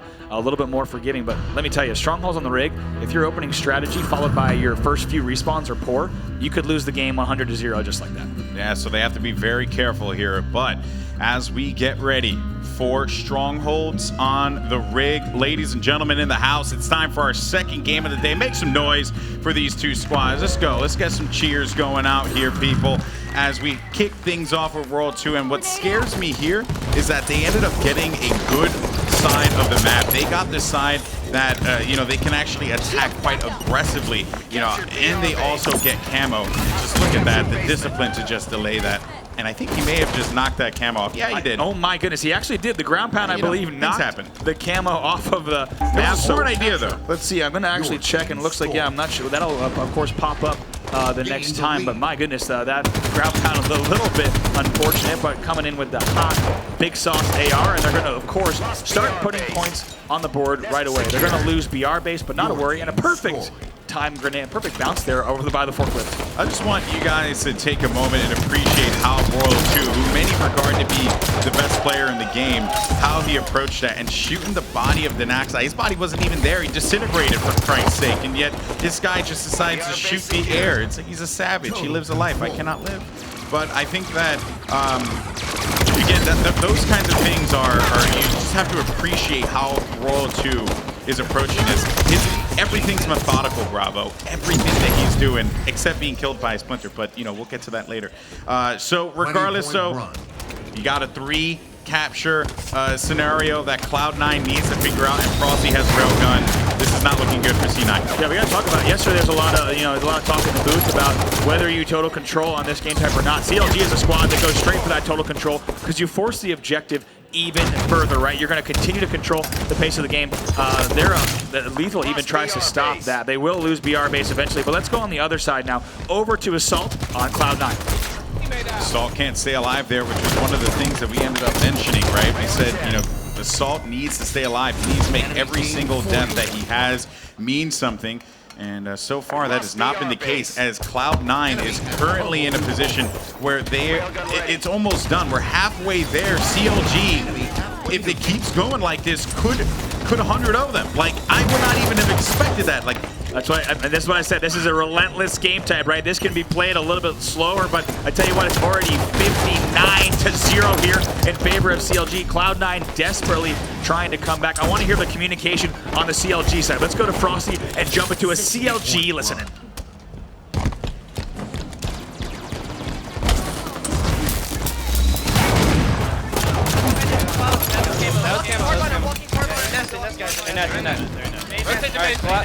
Collapse on us. That's no shield. Alright, they worked on mid. They're gonna be ours. Bunker, engine. Spawning bunker. Come nest. I'm going nest, guys. I'm going nest. He was underpass. Why all good to catwalk? Alright. No shield and oxide. Alright, stay up, guys. Nicely. Scatter rails. Alright, T, just they're in base. They're in base. Alright, get BR on spawn. Yeah, just get BR. You're ready to break this basement. Are we gonna try to go base? Overlook. Alright, are we going nest? Yeah, go barrels. Alright, I'm going. Back cat, back base. Where's he going? Back base. White hole on me, white hole. White White hole on me, white hole on me. I got one. Chest and outside. One dead. Connect. Carbine assault. One side, I got him, two. Carbine assault. Carbine assault. I can go Sam. Where's he? He's carbine assault. Carbine. Basement fast. Basement nest. Basement nest. You guys get nuts. PJ, help him. I'm holding barrels. 10 seconds to rail. Yeah, it's fine. Rail. Top rail already. Yeah, we got it. I'm gonna have to throw this off. Stronghold Wait captured. corner, if you can, yeah, if you can, throw it off. Catwalk, big assault. White hole assault in that bridge. They have rail, they have rail. I have it. Oh, you have it? Shot Alright. I need help. Shot SMG, They're guy like barrels. Nice. Hold on. I say it. I'm not sure. They're getting nest. Alright, I'm gonna try and hold this. back SMG, I think, on me? Yeah, hold the R. I'm gonna hold it. I spawned carbine. Weak. Nice. Matt, help me get PR. I'm just one shot. Nice shot. TJ, Campus with me. Campus at 29, guys. Campus at 29. I'm here if you rush this, man. Getting that. 29 camera. Stronghold captured. Your team scored. And of course, CLG continuing to add on to this lead, but Cloud9 rallying a comeback here, Bravo. But is it too little too late at this point? Yeah, I certainly think so. Look at this total control once again for a brief moment for CLG. Continuing to apply the pressure, not really letting up at all. I gotta talk, a lot of things we can take away from that great listening with CLG, but we'll go now back over to Royal 2. Look at the scoreboard, 99-24, only one more point necessary. CLG wins game number 1. The crowd here getting excited about that. 100-24 is your final score. I have to say, Golden Boy, a lot to take away from that listening. We actually went to the listening at a great time because CLG had actually just lost control. I'll interrupt myself for a second. World 2 going 15-6 as we look at the stats. Snakebite as well, 13-6, but Frosty not too shabby, going 10-3. So lots of kills, quite a significant kill differential there for the CLG side. Also, that's reflected in the Stronghold scoreboard as well, 124. But it sounds, Golden Boy, that you got an update from the floor. I do. Well, I have an update about this group and how things will play out. So now we know that this is going to be impossible, but if CLG, if CLG won, right, they move on with Epsilon. If C9 won 3-0, which is an impossible scenario, Epsilon and C9 would have advanced, right? Wow. But that's not going to happen now. Now, if C9 wins this series 3-1, can't win 3-2, 3-1, it is a three-way tiebreaker. And according to the note that I was given, it would be a one-Slayer map round robin to determine who the tie would be. Wow. Yeah. I had no idea. That sounds insane. So we'll have to see this. So that's 3-1 if C9 wins this series. So Cloud9 has to win all three. They can't lose a game. Cloud9 has to be perfect now. From Regret, Fathom, and Plaza, they have to be literally the greatest team in the world because that is what CLG is right now. So they have to be better than great, and that is a tall order to ask of a team who just lost 100-24 and didn't start getting those points on the board until they were 80 points in on that Stronghold. And that's it. One thing I wanted to talk about during the listen, and I think it was a great time to go on board with CLG because we actually saw them climbing an uphill battle. Right when we went to the listen in, they actually lost control, and Cloud9 started putting points on the board, and I loved how calm, cool, and collected they were, especially Clutch, right? He was just saying, hey, slow it down. What are we going for? Which base do we want to get? They're asking each other questions, which is really big. That communication is so key. And when we go to those listen-ins, you're not always going to hear the teams talk the way that CLG does. They pose everything as a question, right? They're not barking call-outs out. They're actually saying, hey, should we push this guy? Should we kill the guy Overlook? Which are we getting, right? They're not just barking out orders as much as, hey, let's do this together. Let's go this way together. And you saw how quickly they got back control of the map. So that comes from two things. One, it's their demeanor, it's their emotion, but it's also they know that game type in and out. They can relax, they can take a breath, and push out of their base together. Keep in mind, right? Like a lot of players think that the key to winning is just calling everything out. And sometimes that's fine, right? You're hyped up, you're gonna call everything out, you're gonna get super excited. But are you really relaying information that is crucial, that is critical? And CLG being able to keep that small talk, and I think that is the biggest thing that you could possibly have in a game, or in a competitive game, is just small talk. Being able to just have a conversation with one another, despite the insanity that's going on in front of you, which is a 4v4 Halo 5 game. Right, and what's equally important is how the team responds to that. Some teams can, of course, they're going to have very different communication styles. So sometimes, you know, a little bit more fast-paced and simple callouts might work because your teammates are reacting. But like you said, when these teams are having that conversational, very calm in the booth style communication, you know that they're in control of the game, right? It was anything but hectic. Also, you know, it's great that they have Clutcher in their ear, a player who's been playing on the main stage longer than even some of the players themselves.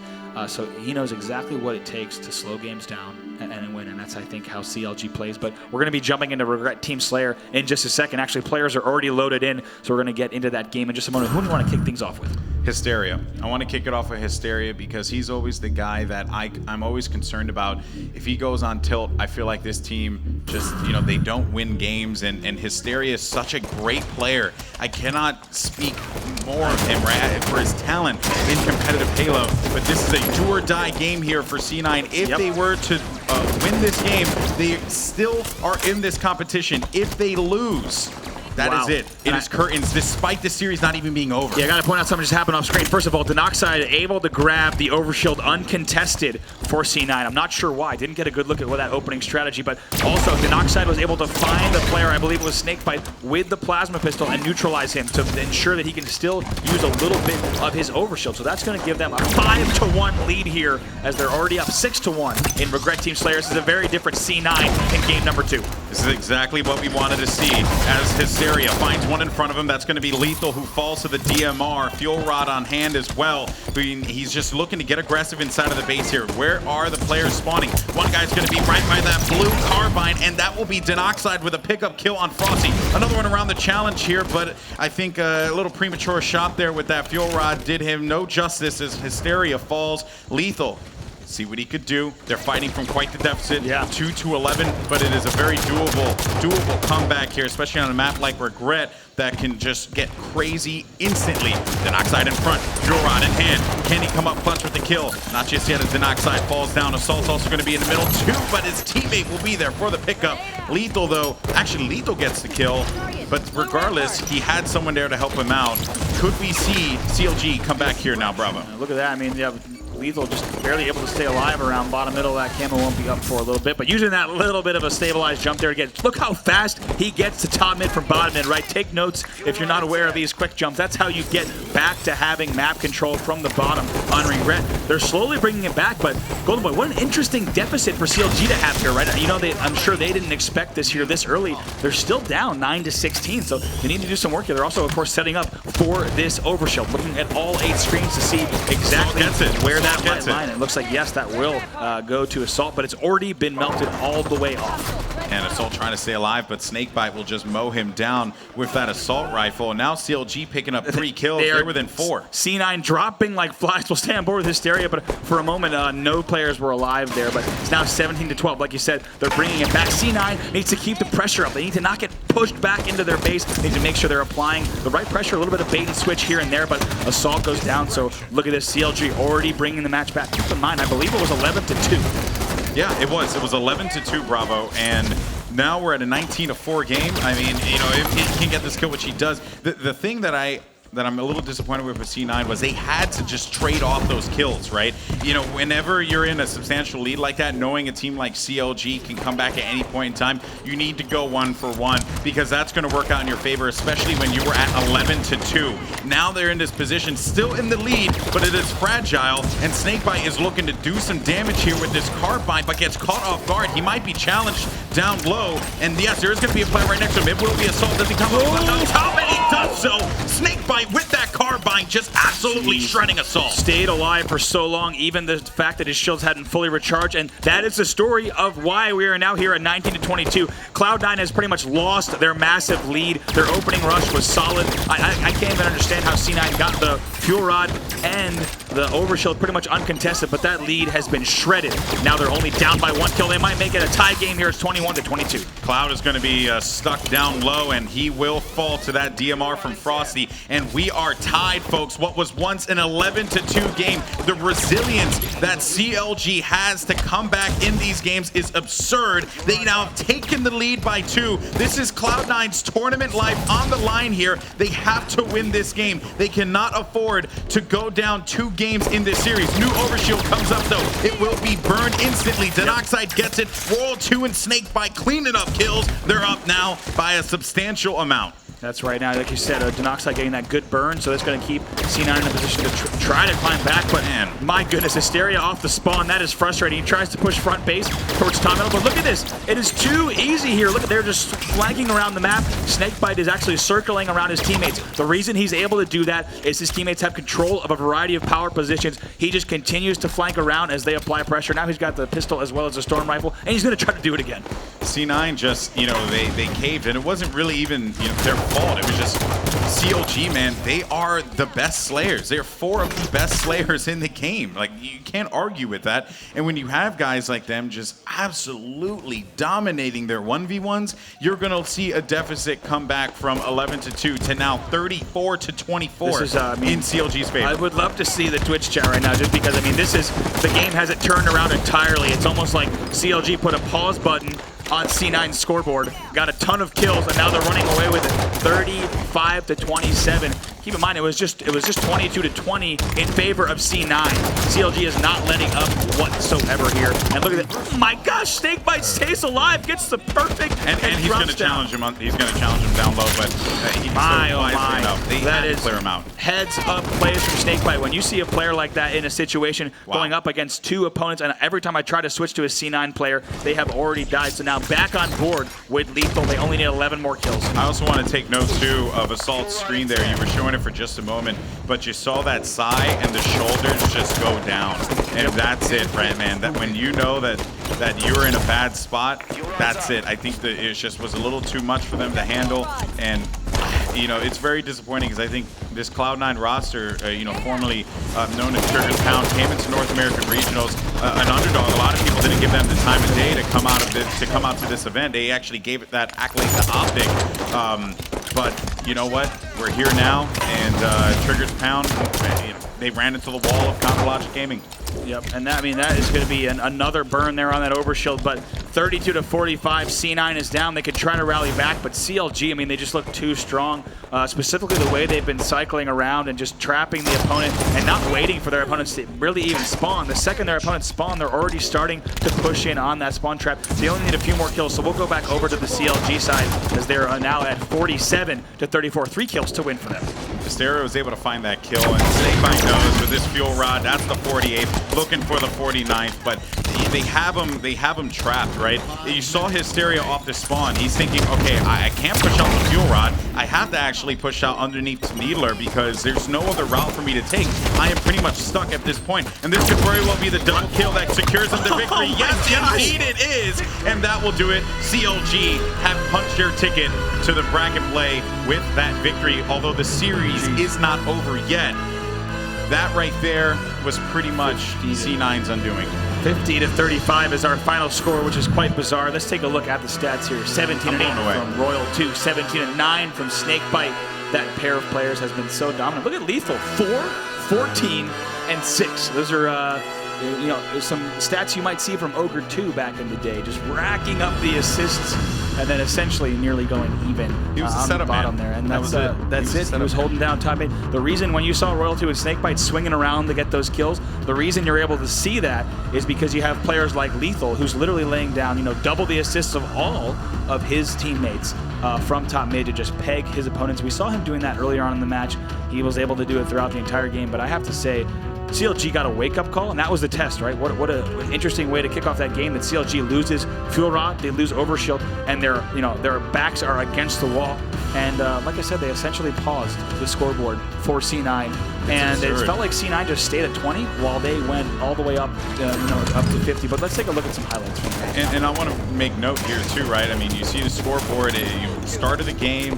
Cloud9 is a new game, right? Slayer, anything can happen. You have some great Slayers. Look at that score, 10-1. Golden Boy. Look at this. They start out, and now CLG is still down at the 17. I honestly think that was like a difference maker play right there, because that just gave him, that was a little demoralizing for Assault as he went down there for a challenge and just could not come out on top. Needler kills coming out as well. Denoxide doing what he can, but it pretty much got to a point. Look at this play. I love this from Snakebite. He's on a double team. Look at this. Lays the perfect on Hysteria and backs down to stay away. Look at that kid. And look at this finish. Pushes in. Perfect awareness. Triple teams a lot. Even that, right? He could have easily died. He could have traded. It doesn't matter. You get the last kill. But the fact that he had 3 opponents around him, He weaves and jukes in between them, selects one to hit the fuel rod, and then 180 turns around to get the triple team on that player. I mean, that is amazing stuff to finish the game.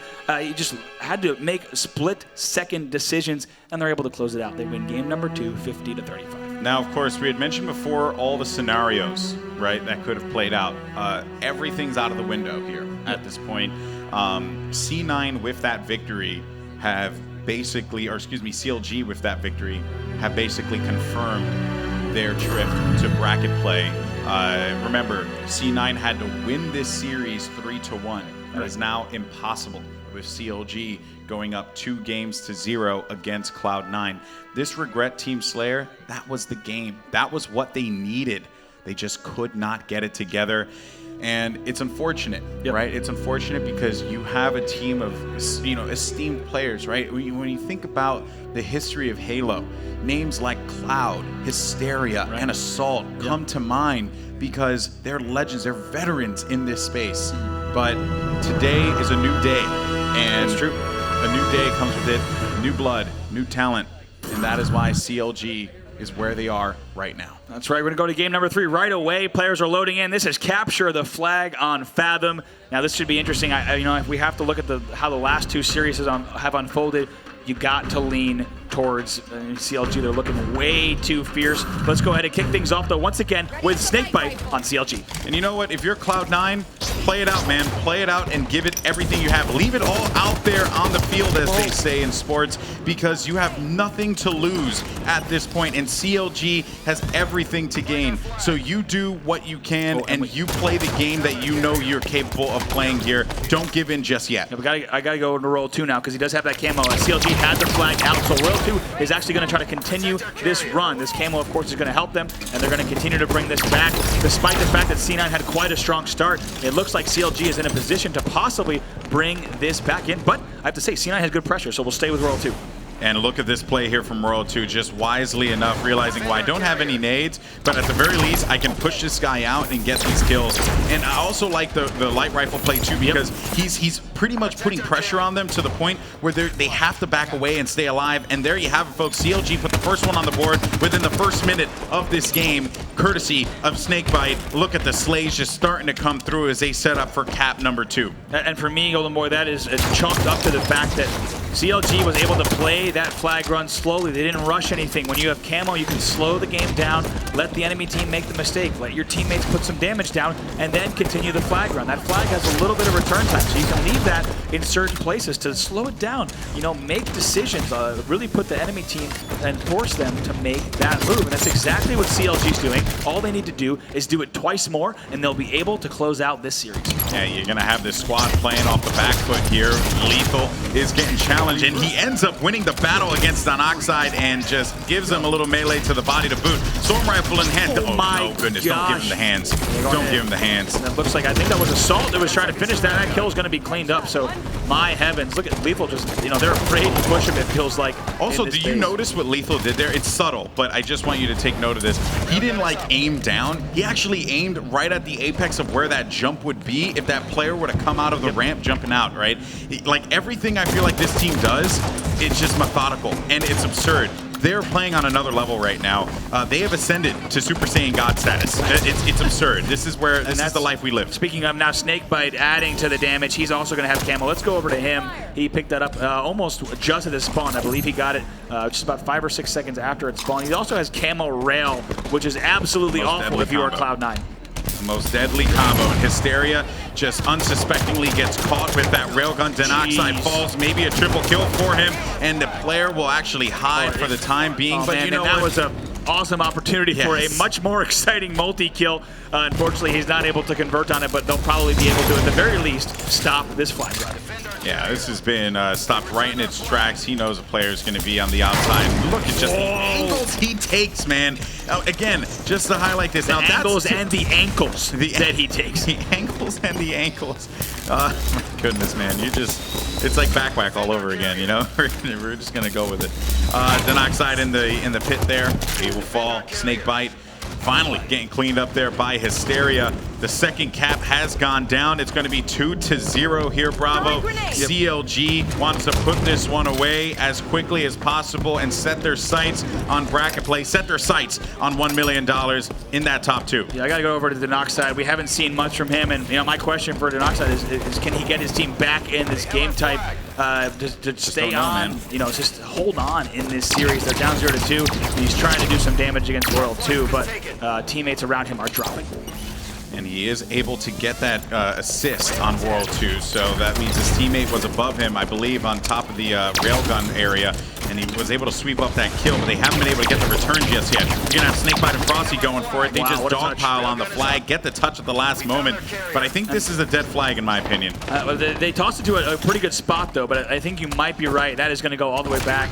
Good eye, Golden Boy, as that flag will return, despite the fact that it was tossed quite a bit, into a pretty good spot. But Camo's going to drop, if my timers are correct, in just a few seconds. So looking at where that might be picked up, yes, indeed. Assault is actually making a play for it. We'll see if he's the one that's going to be able to get it. Yes, indeed. He's dead to rights, though, man. Right around this corner. Man. He couldn't stay alive. That was too hard. You have to wonder if he might have been able to make something happen if he went with the auto, followed by the melee. But Hysteria tossing out some grenades that I believe Sims might call cheeky to make sure no one's front jumping. No, correction, cheeky nades. That's how you got to say it. You don't say it just regularly. You gotta put the emphasis on the accent. No, I have to say I'm not bold enough to try a proper English accent on the stream. Production asked me to say it one more time for the sake of Sims and for my British friends who are in the house in Epsilon, the cheeky nades. We'll have to let the Twitch chat vote on whether or not that is a decent or awful English accent. I'm not quite sure, but look at that as Hysteria gets shredded by the AR of Lethal. We'll go back over to Lethal, who wants to close this game out. C9 is holding on, but they are still down by 2 flags. We'll go over and spend some time with Royal 2, who's pushing in here with teammate Frosty. Do you agree with what everyone's saying that Royal 2 is the best player in the game? I've heard a couple names. Heard Royal 2 thrown out quite a bit. Also, Frosty is one of the best in the game right now. Who do you think in CLG is that player here based off what you've been seeing? I mean, guys like Snakebite also haven't run. I mean, those players are so dominant. I have to listen to the pro players and their peers. A lot of them are saying that Royal 2 is the best, and as much as I can watch on stream, etc. I'm just glad I don't have to play against him on a regular basis. Yeah. But certainly that seems to be consensus amongst a lot of top players that Royal 2 may just be the top Halo player in the world. New railgun's going to be popping up here in just a second as Frosty hits that jump up top on the ledge and gets that railgun. So now yet another power weapon in control of this squad. And I like what he did there. He tried to get back on you teeing up the ground pound. He's not able to stay alive, but Cloud is taken out just as we go over to him. So back over to Frosty, who will be up after the respawn. They're still up 2-0, but I have to say, Cloud9 putting up a decent fight here in the later stages. In the first few minutes, Golden Boy, it looked like CLG could pop. Oh, it looks like, I'm not sure if the Denoxide actually got that camo. Let me take a look. He gets it late, and he might even get away. So what a play and a sequence of events from Denoxide to then turn that around. And somehow, my goodness, almost turned that into a triple. But he actually Spartan charged past the camo, which allowed him to avoid the grenades, and then he went double back and got it. So not sure if that was intentional or not, but either way. I think he also thought he was going to charge in, but didn't realize he had rails, so he was playing a little further back than usual. Beautiful shot there, a headshot from Frosty. Finds a player at the corner, but won't be able to come out of there with that flag as Assault puts that one right in its place, leaves it in his base. They're getting ready, though. They've identified that there's going to be a player inside as well, but those splinter nades are going to prevent it from moving. That's the second time we've seen the splinter grenades put right there from CLG, and it's awfully obnoxious for Cloud9 to have to try to push around on that treehouse side. I got to point that out. That's the second time I've seen those splinter grenades in that exact spot. You have to wonder exactly that might be part of the strategy when they're off of the spawn. If they're a man down, they might place that right there to prevent someone from pushing around treehouse door all the way to front. And you have to think, too, right, with splinter nades being placed there, a little bit of damage goes a long way. You can get, just a little bit of those shields down. Any advantage that you can take into a battle is going to be imperative for your success. And I think that CLG, they're just really good at taking advantage of the little things that the tools that Halo 5 provides you. And just, again, leveraging that in their favor. And it reflects in the scoreboard. It just reflects in their gameplay overall. New rail's going to be coming up here in just a second. Cloud can't stay alive in the blue treehouse as he gets focused on by Frosty. Assault looking for that challenge. And what do you have here, Bravo? I think we should go to a listen with C9 just because they've held on now for about 8 minutes straight, not letting a flag get capped. But the question is, can they put flags in these last 3.5 minutes? Let's go to an Astro listen. Watch the tree. They're rushing our silo. Yeah, they're gonna be there. You got rail gun, yeah, that's rail. There's gonna be one there tree after that. Tree with the light rifle. Rush the porch, guys. They kill the guys at base. And if you get that, you can build a run. Their tree, 2 shots, their tree. I can't up right now. Absolute their tree. Jump on our base, I base. can't see them. Guys, trying their base. go bottom mid. They have it. They have it, bottom mid. They got rail gun their elbow. Rail gun their elbow. Weak, snake bite. Yeah, one their elbow still. No idea where camo is. Our top Tommy! jump. He choked, I killed camo. Alright, two dead. Behind me, their porch and elbow, last 2. Their tree and their porch killed me. He's gonna block silo spawn. Watch elbow. Their porch and their tree.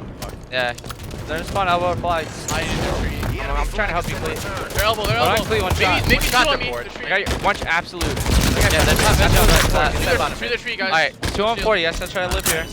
Off the tree, it's on mid. Watch it. They're gonna push out to our silo. They're gonna push silo to porch. Top mid. 3 top mid. 3 top mid. One's going. They're gonna be on you. One's top mid. Clee don't have engine. They're gonna push right. One's red bridge. 2 top mid weak. First is dead. One was red treehouse. Our silo. Snake bite. Get rail gun. Wow, he got me. Our silo. There's gonna be one on our tree shooting you. 3 on you. I died from our RBR. Yeah, we're all dead. Flag. The I other stayed. He's weak on flag. Weak on flag. I got rail. Try to live. Yeah, one shot bottom mid. You gotta push through. You guys gotta both blue. Bottom mid. And this is it, folks. The last cap here for CLG. Do they go to the bracket play? Yes, they do. Counter Logic Gaming moves on. But is anyone in the arena an online surprise as the #1 team coming out of North America? Without a doubt, CLG move on to contend for that $1 million first place prize. Bravo, your thoughts? I'd say no surprises here. It was a 3-0, but it wasn't a quick 3-0. Sometimes on FabE, we see some pretty quick matches, and whenever you see a 3-0 series, it's typical that you're going to see a quick 3-0 in a FabE CTF. That wasn't the case, so C9 holding on just a bit, showing some signs of life, staying alive there. As you see, 10 minutes, that full game time. But take a look at the stats, 22 and 11 from Lethal, as well as 21 and 12 from Snakebite. So this time, Lethal doing quite a bit of the slaying himself. Well, I think, in Regret Team Slayer, Lethal was like, I want to help my team out. I want them to feel good about themselves. So then he says, this time around, I want to look like a superstar. I want the commentators to praise my name. Well, the joke's on you, TJ. I never will. I'm kidding. But seriously, though, great performance from CLG. I think, it's scary. Like, it's scary looking at CLG right now and where they are as a team and the little things that they do that put them over the edge. How quickly they were able to get this first flag cap as well, and just overall, man, so impressive. Look at this. Oh my gosh, there on the Oxide. You remember Lethal throwing down some shade with the Storm Rifle backlash. And look at this, Moore just stays alive. Look, Assault did not want to push in. And can you blame him, though? And this was that play. That's right, it's Lethal with the Storm Rifle. You're right, he's just covering that area, right? Pre-firing with the Storm Rifle is just as, probably the most important pre-fire weapon you can maybe do, and maybe even in Halo period. We saw a lot of that, not so much in Halo 1, but in Halo 2, a lot of pre-firing with the BR to wait for a player to come around the corner. You see, there's the second cap that they were able to bring in. This is Lethal, of course, his third cap. We came out of the listening with C9. It was not enough for them, and CLG, as you said, will advance to bracket play. They look strong. The question is, are they the strongest team in the world? I mean, honestly, I think, Counter Logic Gaming has proven that they are, one of, if not the best teams in the world throughout bracket play, even at North American Regionals with their dominating performance there. With really they only dropped a games, I should say plural, against Denial in the finals. So, if that's any indication as to the talent that this team has, it would be surprising if they were not in the final 2. Sure, yeah. But I think, that's going to do it for us here, Bravo, for right now. We have plenty more games to come on the main stage in just a little bit. And also for those of you guys, who want to keep up with the action as well, we had games going on our second stage as well, brought to you by some excellent casters, Onset, Wrath, and Strong Side. These guys, I think the crew that we have here has been phenomenal all day, from the production crew to the ESL crew to everyone at hand. It's been a great event so far, and is plenty more to come here. Bravo. Are you excited? Oh, I'm excited. I also got to give a shout, of course, to everyone joining us on twitch.tv/Halo, whether you're watching on your Xbox One, mobile, or PC. We thank you so much for tuning in. We're going to have more Halo coming up in just a bit, live from Hollywood, California. Don't go anywhere. Immunity versus FabE is coming up next. We'll be back in just a bit. War is coming.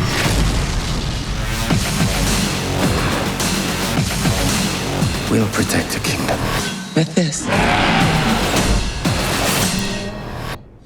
Warcraft, rated PG-13. The next stage in an epic evolution is about to land. New from Megablock's Halo, build a Phaeton gunship with authentic details from Halo 5 Guardians. Find bonus rec pack codes in specially marked boxes.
To the Halo World Championship 2016. My name is Sims.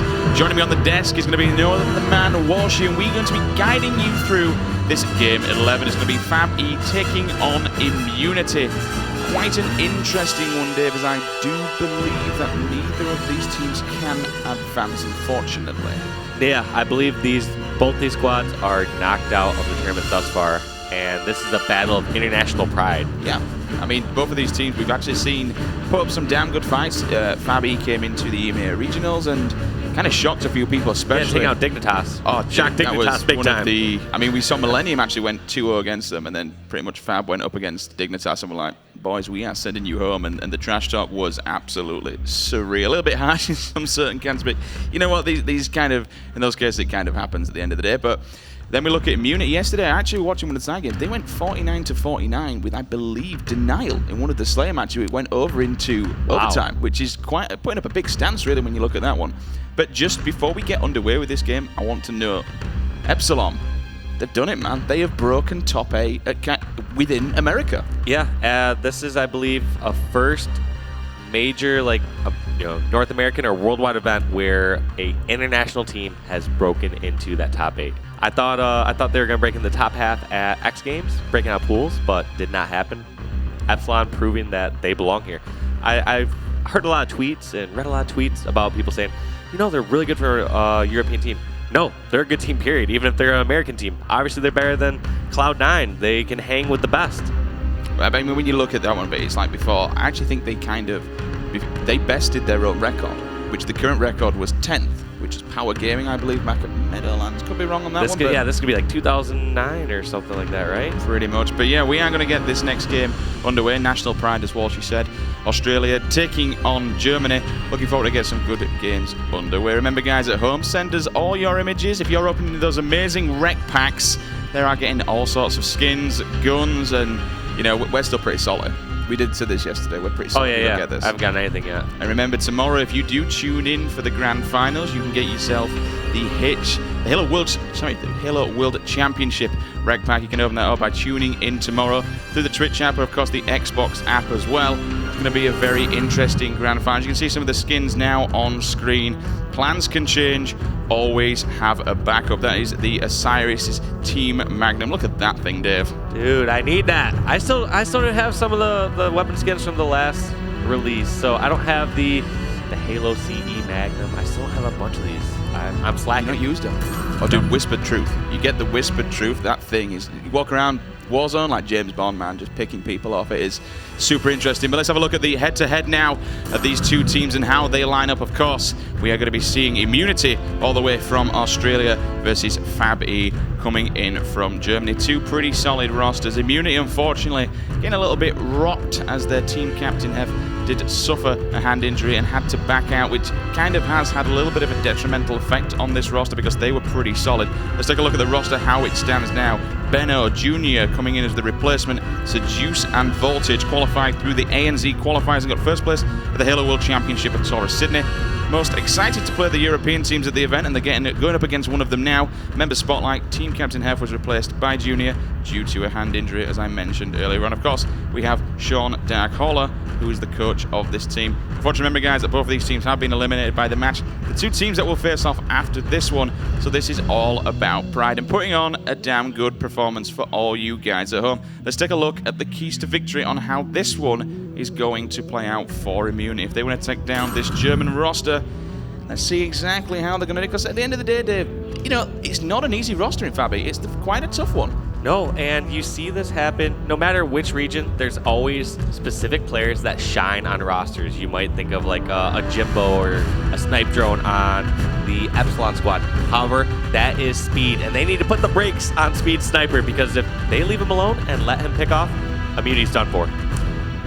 Play fast, play hard. This is a very young roster in FabE, and they're quite aggressive, especially when you see Kimbo coming around on the flank. It's not something that you want to let him do, because otherwise he's going to come behind Objective or Slayer. He will take down and wipe out your entire team. And finally, release the Seduce. That sounds like a clone slogan or something like that. Like, I've not actually seen much of these guys, so kind of seeing things like that, I'm looking forward to seeing if Seduce does get released, exactly what he's going to do. Let's move across. Yeah, and if they don't do very well today, they might actually release the Seduce off the roster. I like that. I see where you're going with this one. But Dave, give us a rundown of FabE from Germany. FabE, we got Doodle, Kimbo, Monkey, and Speed. This is FabE Esports, a squad that most teams, especially out in Europe, would not have thought coming out to the Worlds. Most teams assumed Dignitas would be in this position. Again, it's a solid roster. We got Mo's top 12 in the background. Mo's coming off of Dignitas as well. Unfortunately, did get eliminated back at the Emirs. He's going to back up this team and see if they can take down this one. Again, it's all about national pride and kind of showing what these guys can do. And a little bit disappointing the fact that they can't move on. But let's have a look at the player spotlight now. This is Doodle, Mr. Daniel, that we spoke about yesterday. One of these rising stars of Halo 5, and I said this before, Halo 5 is tending at the moment to be a young man's game. We're seeing a lot of young talent, Dave, coming out of nowhere. Mr. Dan here you see on screen, Doodle, is one of those players. He's a young player, he's super aggressive, and all he wants to do is win and get better. So you know what? Let's take a quick look at a bit of a further breakdown of Doodle. Coming into this whole competition as a new player with almost no events under my belt is definitely nerve-wracking. It's scary, it really is, but I'll be ready for it. I've had this goal to become one of the best in Europe. You definitely just gotta step up your game and show the other teams that you can perform well. Like, one thing is to compete well online. Another thing is being able to handle the pressure at the events. It's the nerves that get you. Halo is a very mental game. It's just a mental game. You don't want to let the trash talk from the other team get to you, because that's what they're trying to do, get in your head. So you definitely just got to keep your coolness and focus on your game. You know what you got to do to win. I think now is my time, because my playstyle suits this game really well. I'm fast, I'm aggressive. I knew I could perform well in this game. I'm very confident in what I'm able to do. I'm definitely not on the top level yet. but you know, I'm new to the scene, and I feel like it's going in the right direction.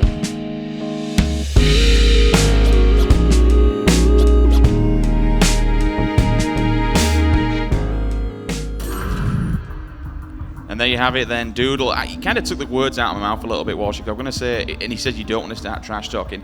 Personally, he's one of the most humble guys that I have spoken to recent, and that, you know, but that doesn't transition to his gameplay at all because he is super, super aggressive. Let's take a look, Dave, at how this Group C best of 5 is going to play out. Yes, similar to last series, we're going to start off, I just say the first series of the day, we're going to start off with Fathom CTF, Coliseum Team Slayer, and Empire Strongholds. If necessary, games 4 and 5 will be Truth CTF and Eden Team Slayer. Personally, with both of these teams as well, just wanting to, you know, this is the last game, they don't want to go out on a loss.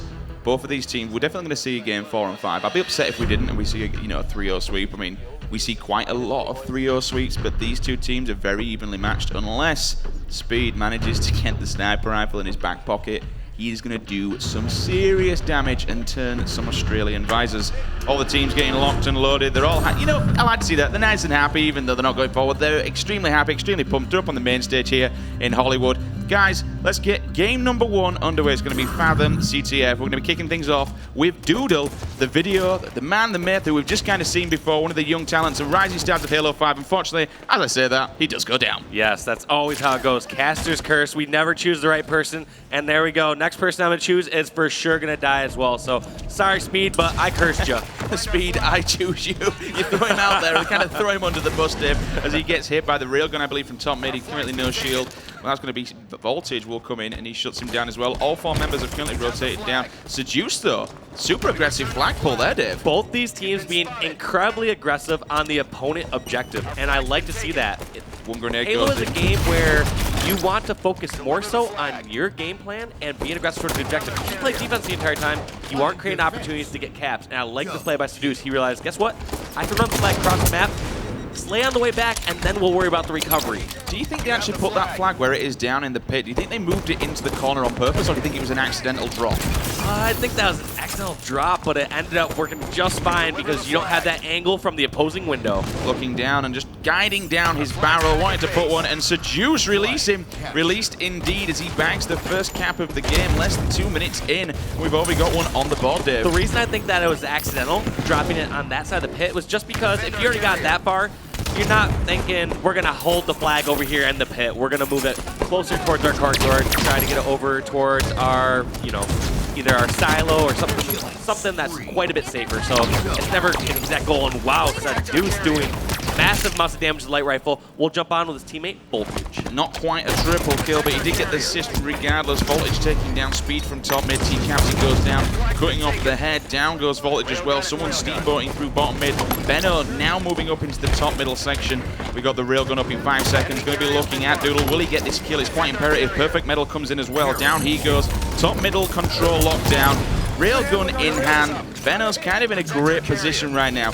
What do you think, Dave? Does he kind of just need to stay here with this light rifle, or is it a better position to put that power weapon somewhere else? No, top center is the spot to be if you are uncertain where to go with the railgun. We eventually see Benno taken down, but whole point being is you're kind of a swiveling turret up there. If anyone pokes out just for a split second, you can get that one-shot kill with railgun and end their life. And there's just so many great positions where people have to run over exposed periods. So they'll have to run either through window, they'll have to run through courtyard, and it can be an easy pick. 2 flag caps in the bag for immunity. I did not expect to see this one. Maybe I kind of cut off the Australians a little bit. Turns around. We'll take him down. Gets a nice trade there from Benno. Voltage now looking to the top middle section. Grenade goes in, trying to see if he can get hit markers. I see 2 people, but Splintnik flying out of nowhere. Will rip down these shields, looking again for that top middle section. Another grenade, just trying to feel out any players. SMG gets whipped out. He knows it's imperative. Will thrust in and move back because he knows Doodle's going to be waiting there with that storm rifle, which spawns into the corner of the treehouse. Going 1-on-1 with Speed. Will unfortunately challenge a little bit too much and does get taken down. Yeah, and we just noticed non-stop community being aggressive towards the objective. They are not playing defense. Now, a lot of players are... I get some tweets and questions sometimes like, well, why would you want to play defense? It's never just a 100% answer like you just give up on defense completely. It's one of those situations where you are better off pushing towards the opposite of the map. When you're down in numbers and you're spawning back on your side, sure, get that kill or two, stop the person who's closest to on the flag. But besides that, always be aggressive. Push across the map, get critical positions like top center or treehouse. One thing that I have to note as well, though, Dave, I haven't really seen any pulls whatsoever from FabE. It's like the very first like 30 seconds there was one, but even then, Seduce got a counter cap at the beginning of the game. I've got to say, I did not expect that. Whether FabE have given up or not, that was easy. They just made that look super, super easy. And whether that's the talents of the Australians coming through or not, I don't know, but what a clean sweep that was. Yeah, that was just quick work of this FabE squad. I mean, 4 minutes and 10 seconds, 3 captures, that quick. Kimbo with 2 kills, unfortunately, at the bottom. Benno going huge, yes, though, with 15. And Benno, we've seen playing in America before. You know, this guy's quite a veteran, and this is what we said was so disappointing about Hef and the unfortunate thing that happened, because this is a really good, solid roster. Benno had 5 more kills. He would have had as many kills as the entire FabE squad. Let's take a quick look at these replays then and show you guys at home how this one played out. Seduced, we said release the Seduce, Dave, and this is exactly what they did. Yes, Seduce was getting quite a few slaves, but if you notice how objective-oriented he was, every single clip we're looking over here, we see, you know, Seduce with flags, Seduce with railgun, but in the end of the day, the whole point being that Seduce was run those flags non-stop, helping the community squad end this game in 4 minutes and 10 seconds. Not only objective, efficient, but also going huge in the slaying department as well. Immunity will clean sweep that first game, 3 caps to 0, moving into a Coliseum TS. Anything that you can kind of take away from that first game, Dave, and transition it into game number 2? Well, one thing we talked about before is we talked about immunity's keys to victory, but we never talked about FabE's, because one thing that they're going to really need to do and step up if they want to win this match is what we've kind of written down, talked about beforehand. So we'll pull up those keys to victory here in just one moment, but FabE, you can tell they kind of out of it. Like right now, it just looks like they're not talking, and that's not a great sign in between matches. When you are in between matches, you want to be talking about the very beginning, like what are we doing right off the start, and here's those keys to victories. You want to flip the switch and tilt Voltage. Voltage is one of those players. He's him and Benno are at least 2 long-standing members of this immunity squad. So if you can at least tilt one of those, I think Benno is too level-headed. He's such a strong player. As we noticed Benno going 15 kills, but I believe Voltage can be tilted if you focus on him the right way. Capitalize on unforced errors. When I think of the top players in any sort of activity, I think of something like tennis or, you know, even in Halo, it's all about unforced errors, not those wares, not those challenge shots where you get a sick no-scope. It's just capitalize on all the mistakes, and that's why I just noticed FabE not doing that last match. Well, there is a sniper, obviously, on this match, and we said watch for speed going off with that sniper rifle. Get it in his hands, watch what they can do. At the moment, honestly, I don't know what it is. There is no communication there. There was nothing. Even in that pregame, we just watched their faces. There wasn't laughter. There wasn't... At the start, they looked pretty pumped, but during that little video, we just watched them then. Nobody was speaking whatsoever. Yeah, I mean, it's bittersweet for both these squads. As we, if you're just joining the stream, neither of these squads have a chance to make it out pool play now. They both have already gone 0-2 in their matches, and this is a battle of international pride. So at some points, it's tough to keep a level head here, because at this point, it's, you know, they could win a clean sweep 3-0, and it's not going to amount to much. It's more so that pride that you can talk about in the offseason or leading into following events. But yeah, I can kind of almost see that in the FabE squad. It just seems like they've almost already given up. I've got to say, it's a completely different one, that roster, what we saw at the EMEAs. Whether or not that's to do with the coach change that they did halfway through, you know, they switched out one player, Pete, for Mose off of Dignitas. Whether that's made a difference or not, I truly do not know, because they were hyped, they were up for this, they were ready to rock and roll, and at the end of the day, they are just not looking like the same roster. But again, dear, we have to obviously remember that they're still out of this, and it can have a detrimental effect. But you know what?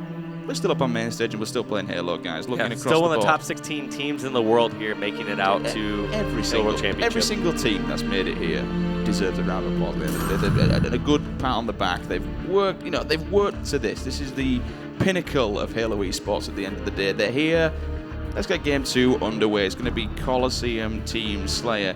Any keynotes for this map, Dave, all that these teams kind of want to be doing? Well, I mean, we have the 3 significant weapons: sniper rifle, rockets, and scatter shot. However, sniper rifle takes precedence over all 3 of those with just with how much ammo you have and how much damage you can do cross map. There's so many lines of sight here on Coliseum that first team to get set with that sniper and be able to back down, they're going to be able to rack up quite a lead. So jump on his teammate Kimbo here, who is not in the best position right now. Luckily, I believe that was Seduce who dropped down and gave him the kill, but at the end of the day, you don't want to be stuck bottom snipe as often unless you already have some support up top. But a rocket will hit him, takes him down. We're going to now see Monkey going one-on-one with a 3-4-3 AR skid as well. Gotta love that thing. Shout out to the team for getting that one in. And also with the blue team pistol, we're going to see Danny's teammate Steve in try and give him some defense. Moving across to Kimbo right now. Also whip out the AR. Unfortunately, does go down. Doodle now gets a headshot with that DMR. Jumping up onto the BR side. We'll move down to the oven, looking for anyone that wants to try and challenge this.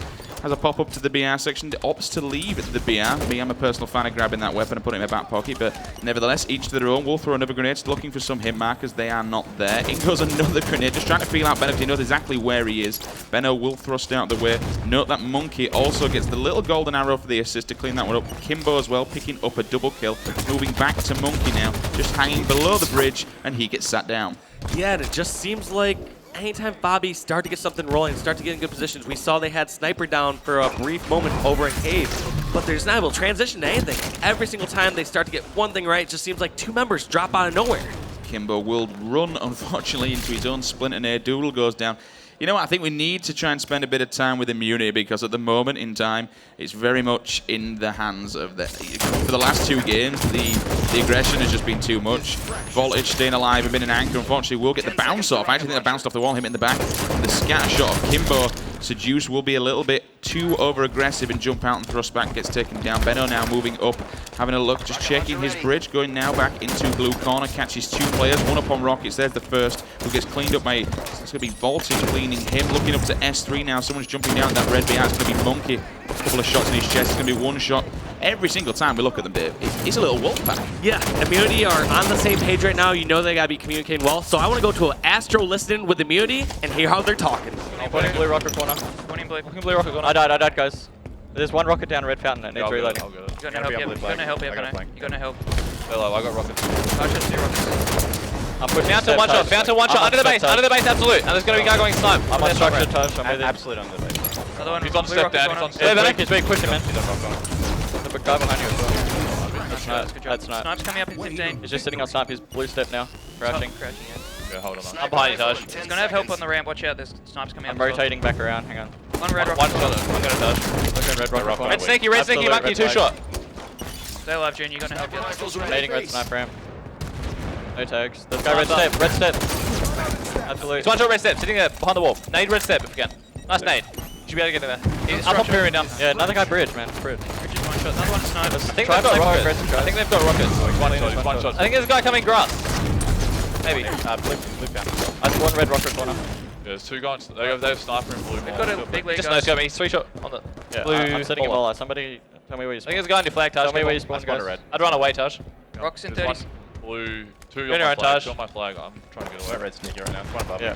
One step. I got naded from bridge. Stay alive. Absolute bridge. Absolute. Got one. Rocks are up in 20, guys. Let's think about these rocks. Alright, I'll try and get a controller rock corner when I spawn. I'm gonna get a red rock corner. There's one blue rocket corner. Sniping a blue rock corner. There's two blue rocket corner. Blue flag. Bottom mid as well, Junior. Blue fountain as well. Blue fountain. Watch sneaky. Watch sneaky. Down to me at Plaza fountain. Weak at my Plaza. Red side. Rockets are up. Very calm, very collective, just working as a unit, which is what they need to do. However, FabE starting to put a couple of kills on the board, still a 7-kill deficit. We're at 7:50 on the clock, catching one down in the cave. We'll push around. That's going to be Duel getting away with his life full shield still. You can see on the radar how the boxes get bigger, just knowing to where they are. The same different levels will drop and we'll come back up. He's actually going to trade with him there, though, 2-on-2. As we now see Monkey grabbing fresh rockets. Can he seal this kill? Unfortunately, not. Junior gets a bullet to the back of the head, and down he goes. Moving across now to Kimbo, killing spree in hand. Kimbo trying to rally the troops and claw back game number 2. Yeah, one thing I want to highlight about Immunity's communication that last match, or during that last listening, is how calm they are and what they're focused on. They're not saying, charge that person, he's one shot. It's more like, Taj, Voltage, you're the only one alive over there. Stay alive, run away. I think you should back down. They're more concerned about staying alive and creating opportunities where the opponents can make mistakes rather than trying to make miraculous plays. Ooh, he went for the no-scope. Quick scope, unfortunately, didn't quite land it. Needs to reload this BR, though. Urgent laser grenade comes in from Voltage and takes down Kimbo. Monkey, rockets in hand. There's one. Can he land a second kill with this one? He knows where the other player is. Up on the S2 platform. He's going to grab him and pick him up as well. Double kill now. 32 to 35. We're going to see FabE start to rally a few kills back. They want to try and claim victory in this game number 2. Catches Seduced in the blue. The blue cave there. He jumps down to S2, finds someone running around on the sneak game. I like what FabE is doing here. They're worried about holding snipe side because if you can hold that snipe bridge, you have the best position on the map for how many angles you have. You can basically see it over towards rocket side. You can see towards either cave. And if you have to back down, you can drop towards snipe 1 where it's fairly safe unless they somehow have somebody already down near scare shot. Looking for anybody else. We see Monkey there, going to catch Seduced on S2. He's going to pop back as well and just hide in between. Monkey as well, also going down there.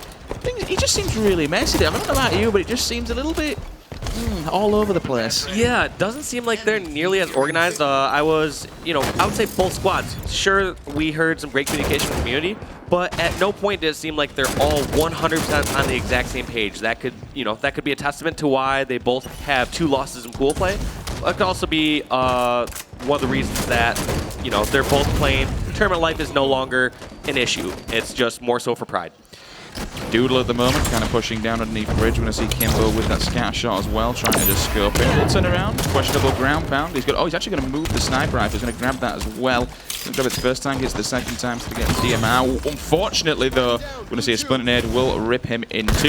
Monkey now hanging around with the SMG, going 1-on-1 with Voltage. Voltage will answer back with the BR and take him down. That sniper rifle's lingering though, Dave. I've no idea who's got it. If you can see across the POVs of it, it's just sat down on bottom mid. Yeah, this is one of those chaotic times where both teams realize, hey, guess what? Sniper's down near snipe 1. Let's charge that and not let the other squad get set up. So we'll jump on with Benno, who is still contesting near the sniper area. Speed jumping up onto that BR section. He's going to drop down as well with the thrust. Goes past his screen. Benno just staying alive. 46-40. Still only a 6-kill lead, but looking firmly in the hands of Immunity unless Kimbo can do something now. He's got the sniper rifle. He's got a full tank of ammunition. He needs to land some headshots. He's in a really fine position. Is this the best position to be in? Yeah, this is a great position right now, but right now, FabE, the rest of his teammates need to back down and stay alive. That is Kimbo's bigger goal, is say, guys, make sure you stay alive, back down, let me do some work with this. If he has time on his side, Kimbo can do some work. Ooh, just misses that second one. Will get it though. They're rallying it back. They've put up 4 kills on the board. They're all hanging back. Double kill from him. He's going to seal this one. 46-44. This is starting to get a little bit close for comfort. Unfortunately, someone advancing a little bit too far. We'll put one down. We see Junior advance. No. That could be the end of the game though, as he seals the deal on the sniper rifle. That will now transition into the hands of the Unity. They've also got Rocky as well. They only need 1 more kill. Rocky will come in, doesn't see him off. They managed to get one back, and there we have it. Game 2 going over to Immunity. The Australians, Dave, putting on a show. They had the opportunity there, and it just seemed like Kimbo got a little overzealous, was a bit too exposed over at the rocket elbow, trying to find angles, and somehow somebody ran all the way over across top rockets. And I think that was a bit of miscommunication between Kimbo and his teammates. Kimbo probably assumed he had somebody over near Snipe Bridge who's going to be able to watch that top rocket angle. As you can tell, Kimbo was more worried about someone flanking him. Bomb scare shot was got completely off guard from top rockets. 18 kills for Voltage, lighting up and going huge. That's a big, only 8 deaths as well. Plus positive 10. Big things from him. Speed again at the bottom, 8 and 15. Not the best situation to be in. 15, 11, and 11. Still, the Australians giving it to the Germans right now. Let's take a quick look at the replays, how this one panned down. Yeah, Kimbo doing a great job early on with that flank towards the bomb snipe, but you notice the majority of this match was fought around the sniper area and the sniper rifle itself. Both these squads realizing how powerful Snipe Bridge is and how many angles you get across the map because of it, and neither squad giving up that region without a fight. A couple of snipers as well from Kimbo. This could have been the point at which he changed the game around, but unfortunately he did start off really well. But then again, the communication just came in from him. You know what, boys, we need to shut down that guy there, which they did with pretty much precision. They did it exactly that. They executed it well. They're going to claim game 2. We're moving into a game 3. It's extremely close game, though. Yeah, we're talking quite a difference. So a 4-minute and 10-second CTF game that ended 3-0 for Immunity. They had to struggle for this one, 50-45. So, moving into game number 3, then let's see how this one goes. Again, we need that one, but let's take a look at this then, guys. That there is the Mega Bloks MVP trophy. What? That is a beautiful thing. Those of you tuning in for the finals tomorrow in your Xbox One will have a chance to vote for who you think who deserves that incredible trophy, as well as the honor as most valuable player of the HWC finals. Keep your controllers close for Sunday and the chance to vote for them. Remember, vote for me. Pretty much the only MVP can be in the finals. That's the thing about it. So it's 1 of 8 players, but that is a serious trophy. Handing that above your head as well has got. Well, you might even necessarily be the winner. It could be anybody of those at top 8. Any predictions of who you think is going to be in the final 2 yet? Well, to be honest, if it was available for anyone, I was just going to try to rock the votes on Twitter and Facebook and just like vote for Walshy. Yeah, I want a Mega Bloks BR, man. Dude, I just want to comment as well. This. Look right at this. there? This is bad boy. I'm pretty proud you're wearing it today. Can't believe you got it yesterday. Goes with the shirt. I saved it for today. I didn't forget it yesterday. Just saved it for today. Moving into game 3 then, guys. Obviously, the Australians taking it to the Germans right now. It's going to be a battle of the nations as we move into this third and possibly final game if Immunity lock this one down. Strongholds on Empire will be the third map. Any notes and key points on this one, Dave, to hand out? Hit, without a doubt, Hit is the most significant stronghold here. It obviously overshield spawns down there, but most importantly, it's so difficult to get control of and hold for extended periods of time. We'll jump on with Voltage, who was able to get that first overshield, and I believe that's about the 11:48 mark. So we'll keep our eyes on that, which spawns back in a couple minutes. Looking down for the shotgun. I don't believe it's actually there, so I mean someone else is going to be picking that one up. It's actually not the shotgun. I do apologize to the scout, so I always get that one wrong.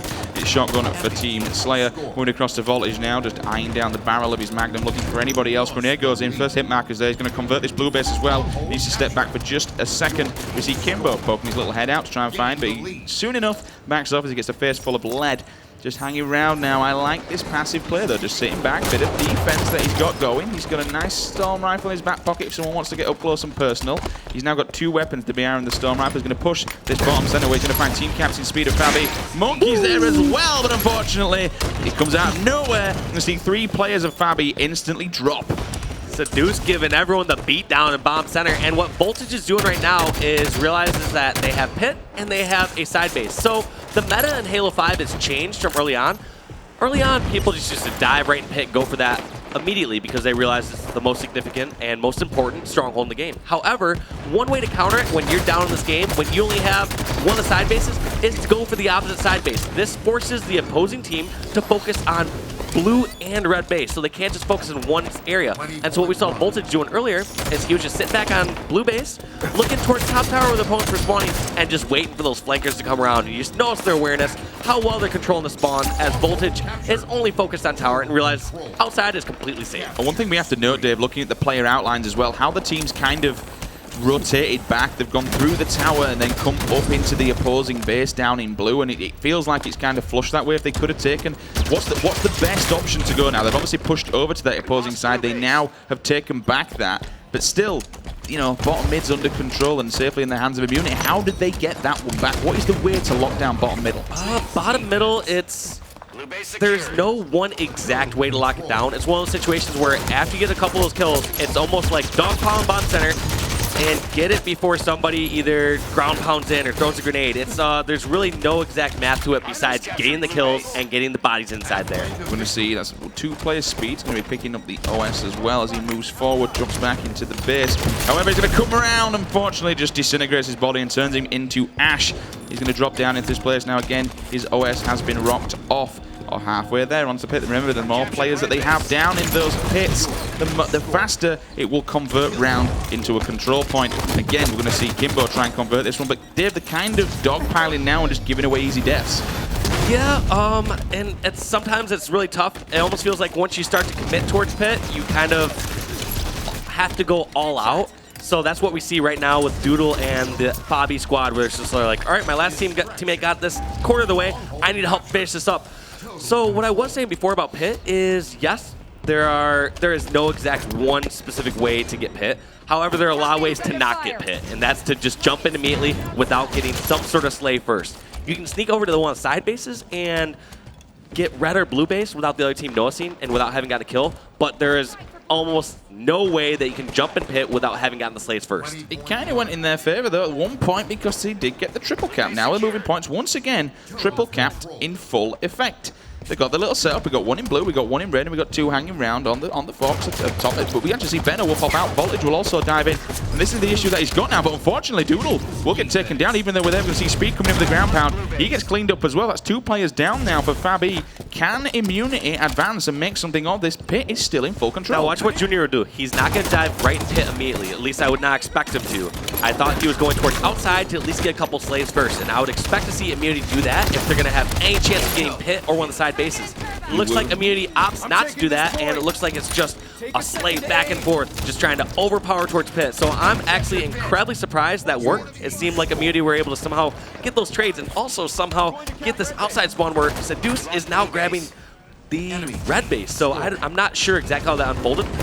Even with seeing all 8 screens here on our caster POV, it's really tough to tell how that one unfolded. I believe that's just some great individual plays because generally you need to have some sort of like foothold, some sort of control either over at tower or towards outside in order to successfully get Pit. I think we've seen 2 or 3 double kills now coming out of Benno, which kind of did help them out, especially when he had the scatter shot as he moved down there. He got that one, cleaned it up, moved on forward, looking towards the BR section. Now we'll jump out with Storm Rifle. Can he get this beat down? Yes, he can indeed.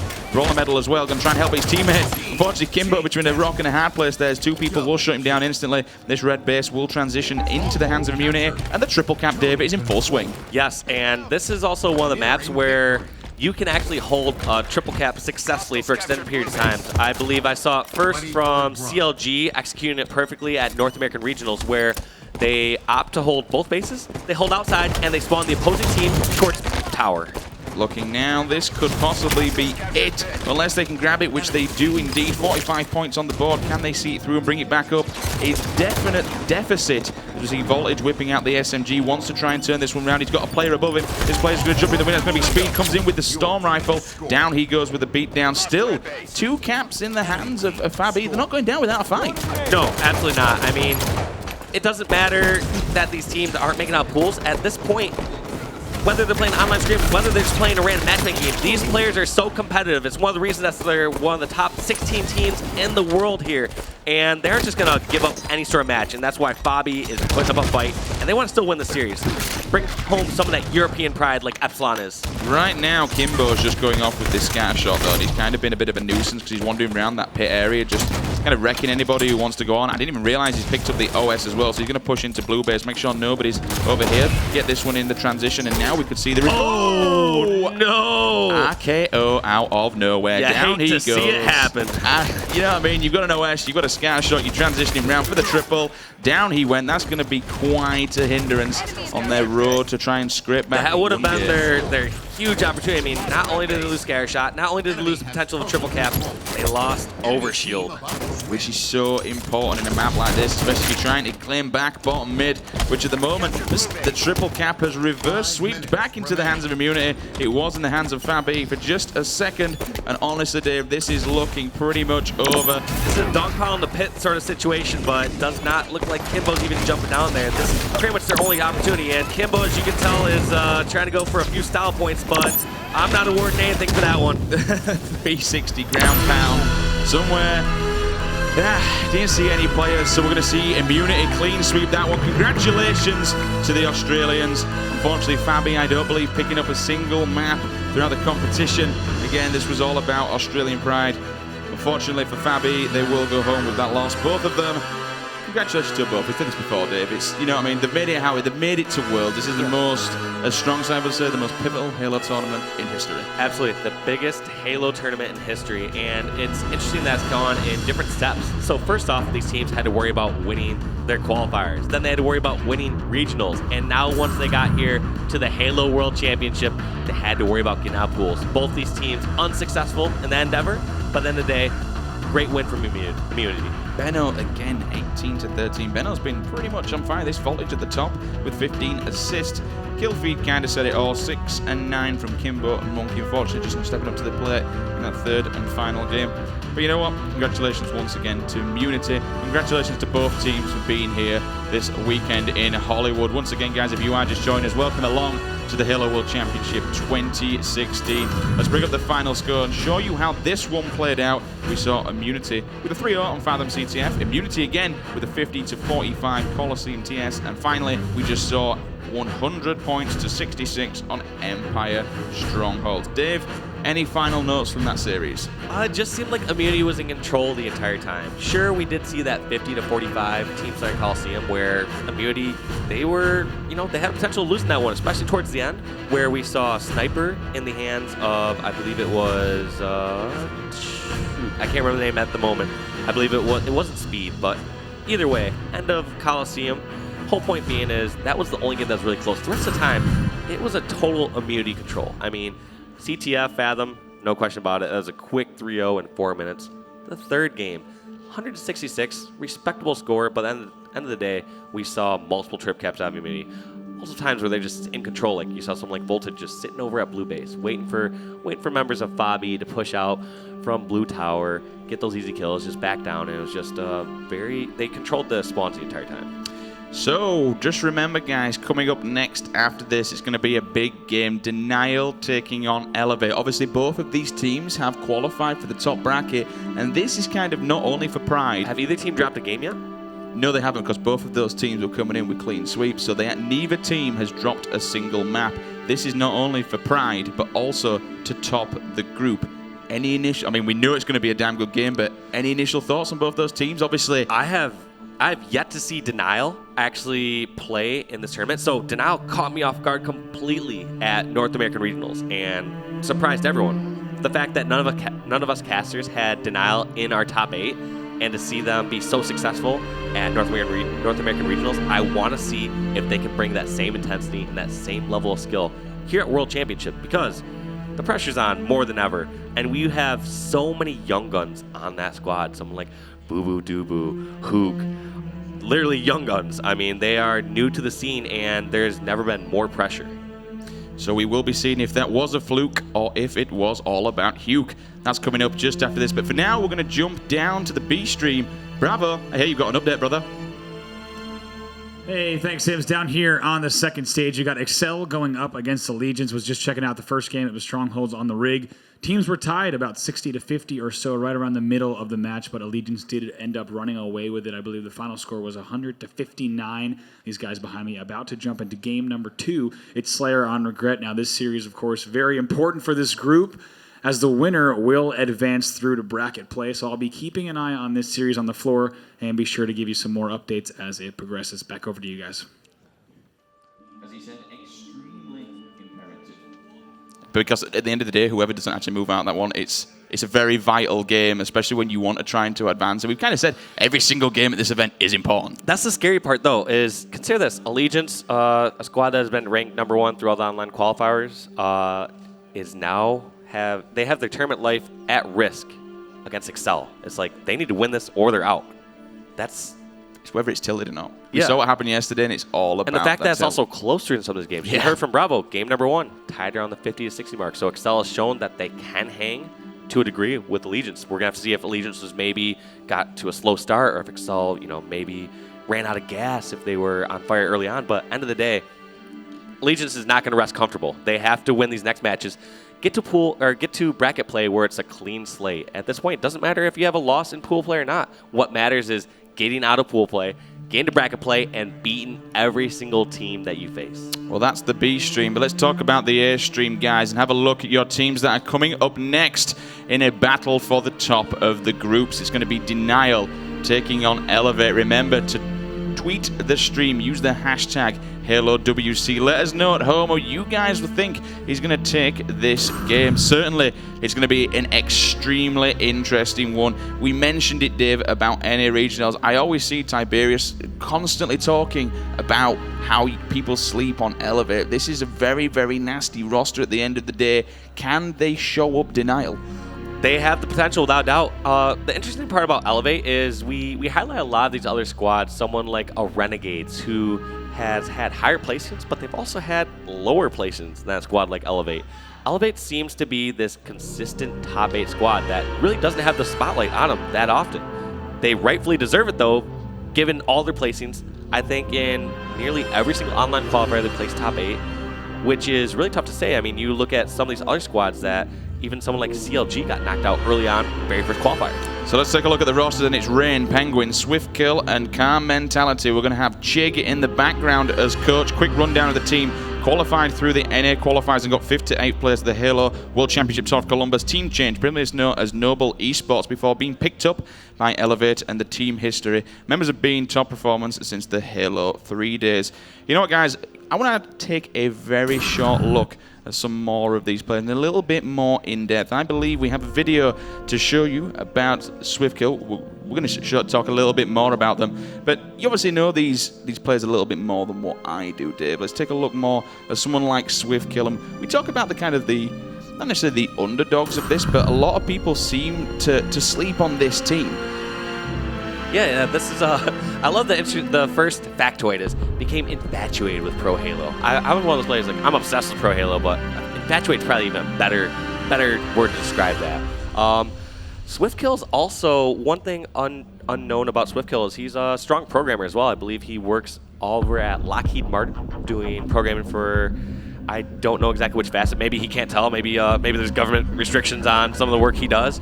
But yeah, Swiftkill, got to talk to him a few times, and great player. Seems a great guy, and also has been a staple of the scene since Halo 3. Team captain of this roster, then. Let's take a look at the keys to victory, how they need to take down Denial Esports. We're looking at these. Did you come up with these? Are these yours? I did not. I wish I did. I wish I was as clever as that. Hook Nukem, you gotta shut down that young gun. We saw what he can do if you let him roam and be comfortable. Get Hook out of his comfort zone. He is one of the youngest guns, yet we haven't seen anyone push him to the limits, push him to his mental capacity. What generally comes as a trade-off when you're talking about a younger player is they generally have great shots. But at the end of the day, they don't have the same mental game. A lot of them don't make the right decisions under pressure.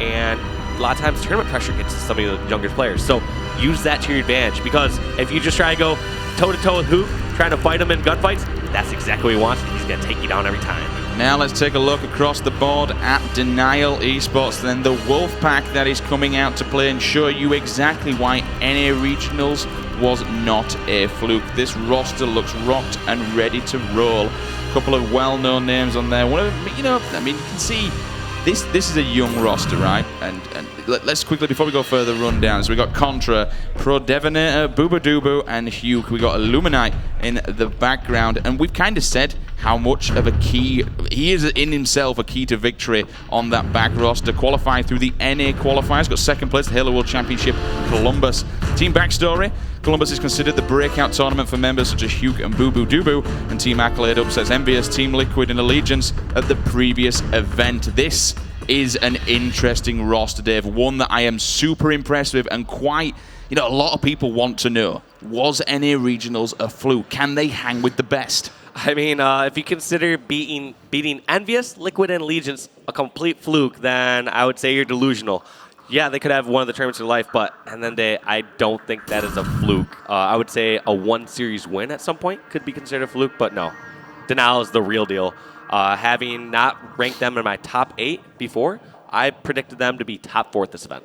So let's take a look a little bit more in depth at some of these players. Let's go and have a look at Hugh and give you a rundown of some of the things that he's done, regarded as one of the top playmakers on the team.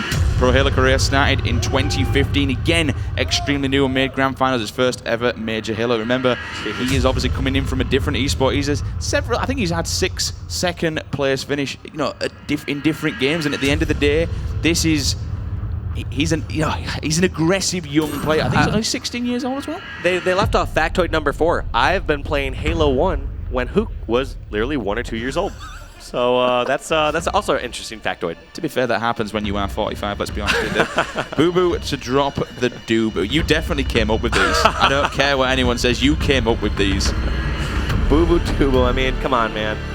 That gamer tag you got to have fun with. And then stand back and watch the incredible Hoop. This team, their names, not only just their gamer tags, but their actual real names. Like try to pronounce Contra's last name. I'm not even gonna give it an attempt. If you saw it on the player card, it's the squad, man. It's going to be a good one. They are an absolutely dangerous squad. They're a young set of people. They're a young talent and one that wants to make themselves a big name here at the Halo World Championship 2016. So let's take a look at the Group C best of 5. It's going to be Elevate taking on Denial. Fathom CTF will be game number 1. Colosseum Team Slayer game 2. Game 3 will be Empire Strongholds. And if they are needed, and no doubt they will be, Truth CTF and Eden Team Slayer. That Fathom CTF for me, Dave, I've got to say here, this is going to kind of set a precedence. Neither of these teams, I mean, this is kind of the same for every team, but especially here, when it's kind of topping that group, neither of them want to drop a single map, and that initial one could possibly set a storyline for the rest of the entire series. Yeah, Fathom CTF is one of the most unique CTF game types in the sense that we see the most amount of stalemates. So it kind of plays to the advantage, I would say, of Elevate for the fact that they are older squad. They should know how to run the objective better. But at the end of the day, it also comes down to slays. And I see the slaying department going in favor of Hook and the Denial squad. So here we go then. Game 1's underway. People in the audience, make some noise. We're going to get this locked and loaded. Here we go. I see Ray moving up. Penguin picking up a double kill on the side. That's possibly a triple kill for Penguin. I'm seeing in the feed with the railgun as well as he's looking down for anybody who wants to kind of spawn around this section now, pushing backwards. We're going to see Hugh come round the corner. All format, he's taking down the entire team, Dave, with that railgun. Yes, Penguin doing everything he needs to. Swift kill already has the flag over his porch. Right now, Penguin just needs to get 1, maybe 2 kills, and this is almost guaranteed cap. However, in the day, it looks like Penguin's actually going for this double cap. I like how he's just sitting here, buying time, and doing damage near the pit. Killing spree in hand finally does go down. The flag's on the way out, though. Unfortunately, he does drop. It's in that base. Can they get the return on this? They will get the touch, and there you have it, guys. We're going to see Elevate put 1 flag on the board super quickly. Denial getting put back a little bit, but they will pull a flag. Does go down. We're going to see Swift kill, get the carrier kill middle on there, crouches down, throws a grenade in, and just lays a little bit of a landmine if anybody wants to wander by. So what I was talking about before, Denial, they should be winning in the slaying department. However, that's not the case as Penguin got off to a heated start. I really like Elevate and how well they took advantage of those slays. Because you know, they wasted no time. Penguin got 2 or 3 kills and immediately they ran this flag. And look at Swift just making quick work of a couple members. I believe that's Pre-Devonator and Contra that were taken down. Almost a triple kill, but nevertheless, he's 3 down there as he will rotate back to the bottom middle section, puts the SMG in his back pocket. No better weapon to have if someone gets up close and personal.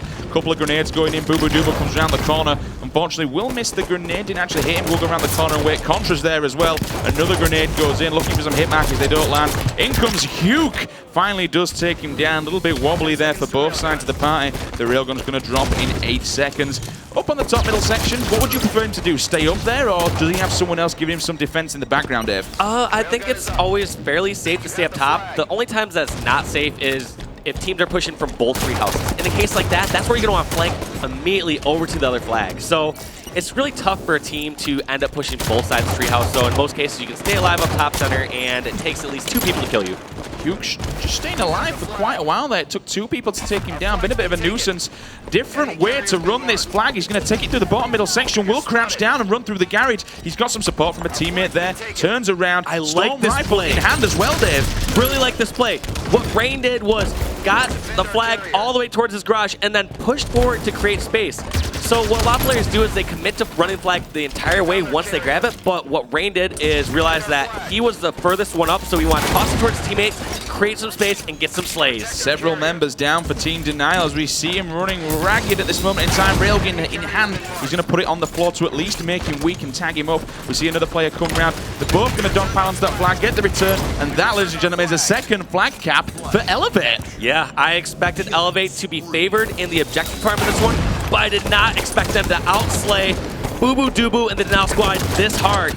I don't know, if we were to look at the slaying department right now, I would say they were up by 10 to 15 kills easily. Don't really know what's going on as 3 members will drop inside that base. They're going to try and flush them out. One comes in with the SMG. Big double kill, though, for Hugh there as he's left lying around with no shield. Someone needs to clean him up. We don't see any assist medal popping up on this screen or on the kill feed. We're going to see Pre-Devonator found up top mid. Grenades will go in looking for the hit markers. They're not actually there, so Swift Kill will not be calling that one out as weak. As we see Pre-Devonator once again. Now he's actually walked into it. You saw the hit markers flashing there. It means he's at least being clipped by them. Boo Boo Dooba, though, dropping down the bottom middle section to get out of the way. There's one of those situations I was talking about where how hard it is to get a kill towards top center. You saw Swift Kill, and I believe it was his teammate Penguin, were both there on Treehouse, yet they weren't able to kill that player top center because they didn't have multiple angles. That's why I think it's pretty safe to stay top center if you're in doubt. Swiftkill will drop down at least to get and helps out with his teammate to pick up the assist. Back up across now.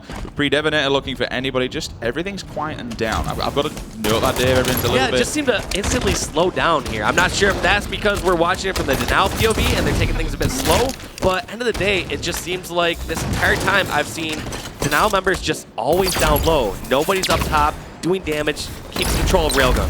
Camo will be burnt. That's going to be Rain with Railgun just backing down as the light rifle of Hugh hits him in the face and pushes him back. Crouching around. Nobody knows he's here. That's going to be Penguin who gets caught off guard. Misses a few shots. Penguin will try and answer back, but he will get dropped just as quickly. Hugh now rotates back to his side at the base of his CK. Mentality will clean him up as someone comes steamboating through bottom mid. Yes, and Contra sitting back, laying down some shots from his window. Looks like both these members are now very opting to grab that light rifle, which is great for long range, but however, at the end of the day, when you get up close, I think you're much better off with something like Storm Rifle or Pistol. See Pre-Devonator looking for anyone else who's top mid. He's got a second player there. The flag has been pulled once again. So you know what, Dave? I want to hear how they're going to play this one out because currently they are 2-0 down and the flag is out of the base. Let's jump into an Astro listening with Denial. He's there for it. Yep. Still. To the court. Watch out the engine. Watch out on you. He's absolute still. I hit him twice. I hit him twice on engine. Jesse, go. He's their port. I'm going there solo. They're solo. They're solo right now. Jesse. Our solo. We returned our flag. Two there. Our solo. Penguin's really weak. They're tree. Our port's in play. Watch Make sure you work with Connor. Alright, our name. Our flag. Our flag's weak. I got one our solo. Another one our RBR. Two RBR. Go and get top. Yo, they shoot. Here, two on blue tree. Get control of top center. I'm going top mid. Devin, start moving over. Flag guys on top. I guys watch out their court. Bottom mid still. Camel's at 41. Slay. Slays. The flag, stay alive. Sir solo. No, one shot to solo. Nice, Devin. Start pulling it. Shot on blue tree. Winning on Camel. Alright. Solo to porch. He's going top flag. Penguin. He's honorable. You know what? On our flag, we Another one dead. Nice. No, the porch. Camel's gonna be up. Camel's up now. They're going for it now. You on it. You got it. 37. No, he's one dead. Alright. Make sure you get Good job, guys. We're gonna get it. We're gonna get it. Protect our carrier. Flag capture.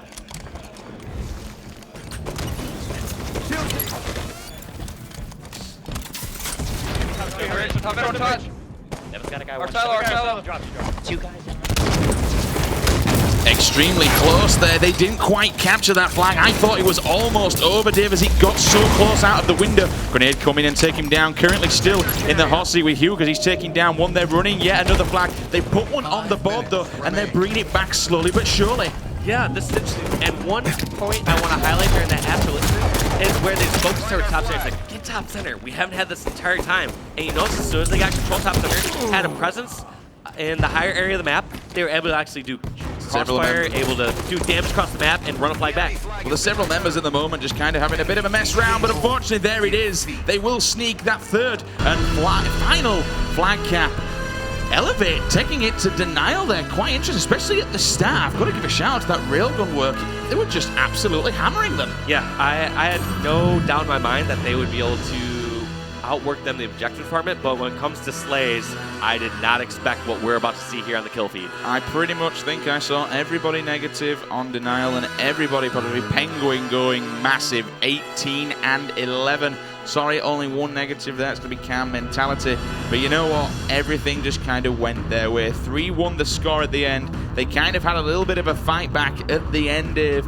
But unfortunately, it was all too much. The pressure was real. It was applied from Elevate. Take a quick look at some of the replays then that we saw during that game. Yeah, Penguin, prior to that, I didn't have my caster screen on him, but he had a triple kill with Railgun. Eventually escorted this first flag cap, which kind of set the pace for the entire game. It just seemed like Penguin, that's Elevate Squad, not only had control of top center area, but they always had distraction towards the Denial base.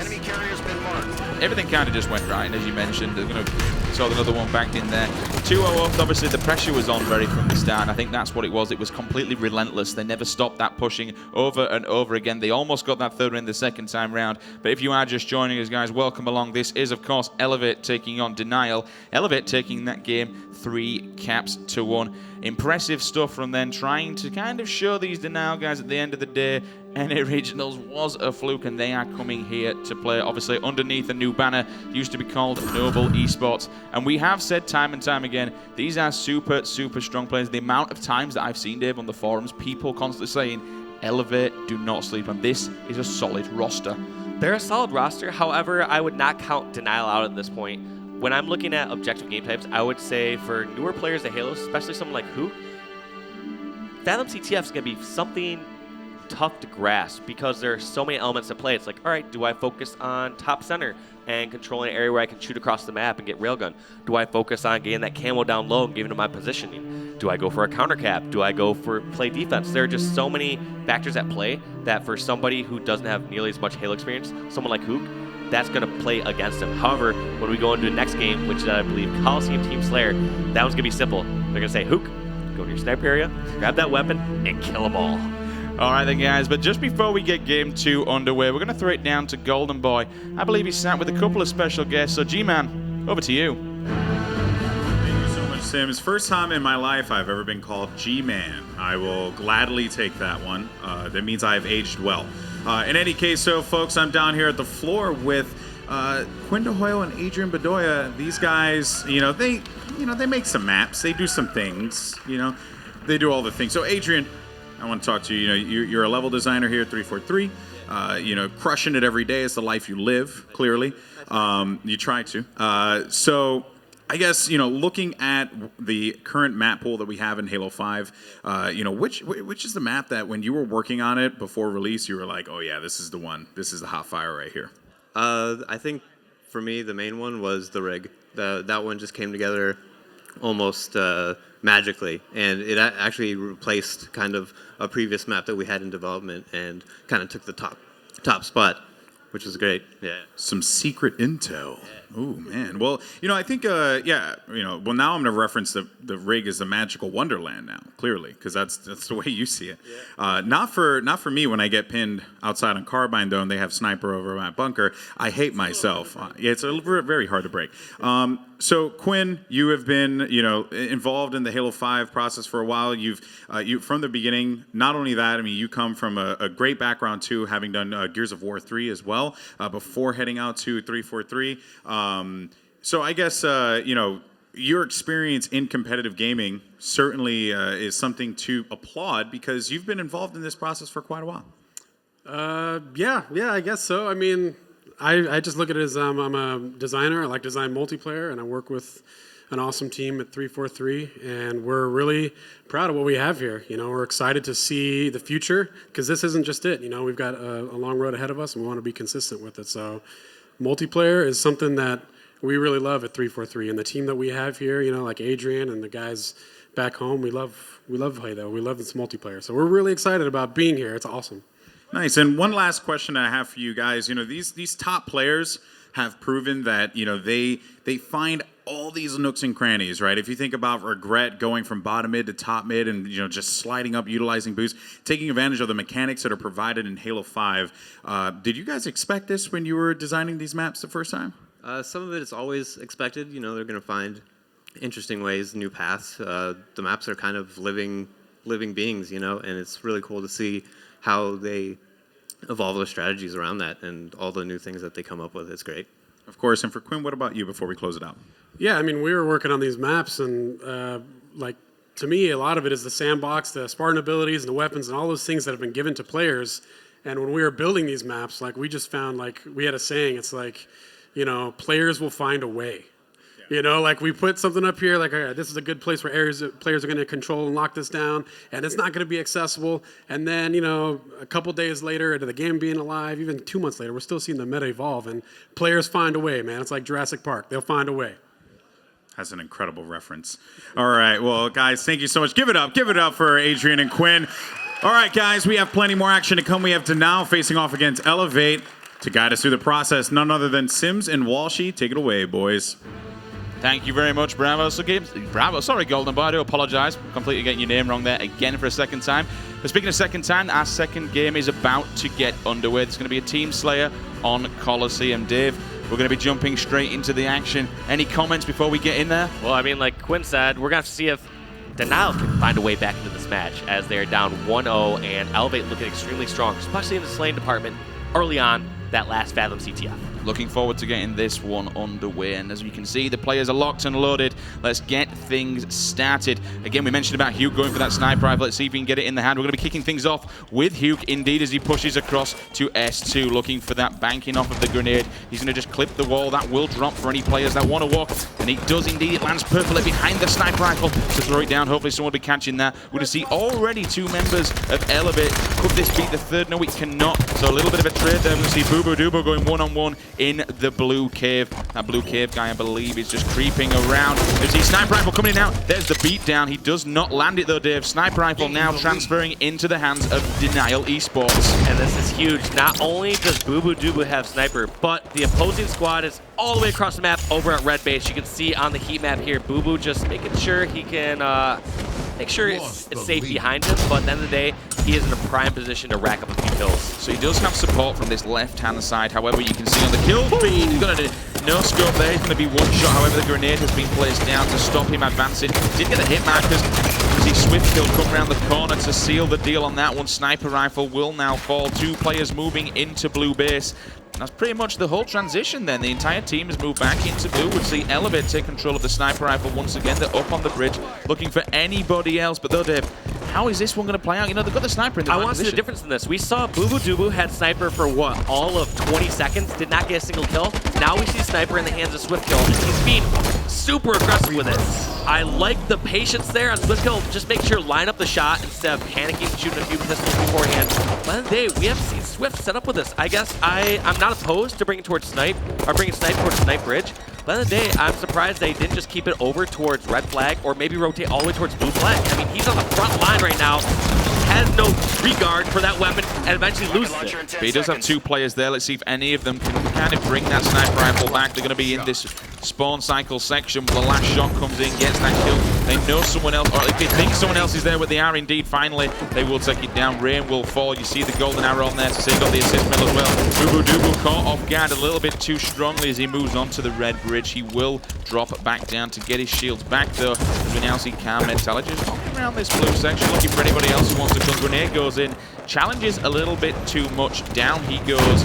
I've seen 2 kills from Denial kill feed, 3 now, so that's 3 members down of Elevate. Penguin's left on his own. Rocky's in hand. Can he get this kill? He's going to try and throw them off. If I can't have it, nobody can. He's tossing those off. I am incredibly surprised by the ineffective use of every power weapon we've seen so far in this game. I haven't seen a single snipe kill. I don't recall seeing a rocket kill. I could have maybe missed one early on in the match, not having that on the main screen. The whole point being is we have these 2 top teams here playing for first/second place in this game, or in this pool, and neither of them are following one of the fundamentals of Halo. That's effective use of power weapons. And as you said, that Cam Mentality just got a bullet through his brain. We're trying to think about that one as we see another player running around. We'll go across to Boobo Dubo, who's just picked up the sniper rifle. Plenty of bullets in it as well. It's pretty much a fresh one with only 1 used. Looking inside the cave, we see 2 grenades flying in. Trying to find any spawners there. One will drop up. That's going to be Rain. Going for this no-scope, just trying to line it up a little bit. Unfortunately, getting shot in the back. Will back off. Rain does not seal the deal, so Boobo Dubo stays alive. Still no shield, just kind of dropping up onto the S corner. 2 more players there. His teammate will come around to give him the assist, though. He will line up that kill, so maybe someone else can clean that one up. Still very much neck and neck. In fact, it is neck and neck. 20 to 20 at 8:20 remaining, Dave. I'm still just surprised. So we've seen a sniper in the hands of Boobo twice. First time, I feel like it was out of his hands because it was out of his control when he was sitting over at, wow. Look at that depth right there by Contra. What a huge kill from him. They're going to be extremely happy with that one as they are still tied up. You know what, guys? It's 8 minutes on the clock. Let's jump on board with an Astro listing with Denial Esports. Nice. Weak, free kill. 2 there. Blue light. Blue light. 2 there. Both weak. Under blue. One on me. Blue elbow. 2. Blue elbow. 2 guys. Blue elbow. I died. Nice. He's still there. Swift kill. Blue elbow somewhere. And window. Nice, Jesse. Get that 2-piece. There you go, Jesse. I got sniped. There's one right. Get sniped. Oh, already going into red. Help them on One snipe. In red. All. Yo, red elbow. Red cave. They're gonna push me hard. Yeah, Alright, almost. Cody. Yo, front red. Cody has Top Rockets, one shot. Sweet challenge. Grass and catwalk. 2-on-2. Alright, last one. Nice. One's at S2, red pyramid. Going red elbow. Grass to red. Spawn red maze. sniper. Spawn red Gonna be sniper. One red day. maze. Yep. Alright. We're all gonna be a snipe. Keep your shields in. S1 right Top now. cat. Red maze. Red maze, one shot. Dead. Another one has 2. Grass. Two guys at these grass. Oh, S1. Devin got one. Bottom middle. Top snipe. Have to put him in. Nice play. Another one has 2. Blue sniper. One shot. Oh my God. Red Keep your shield. Keep your shield. Jump on me. Red spawns. He's going red sniper. Made a red. Hold on. I got red cave. I got your red sniper. Back up. Go red cave. Red cave. Pitch that. Help us. Pushing. Another one here on the bottom. I'm at blue. You have help. I don't Help. know where he went. He probably went in grass. Let's get back control and snipe. Let's get catwalk control. I got snipe instant.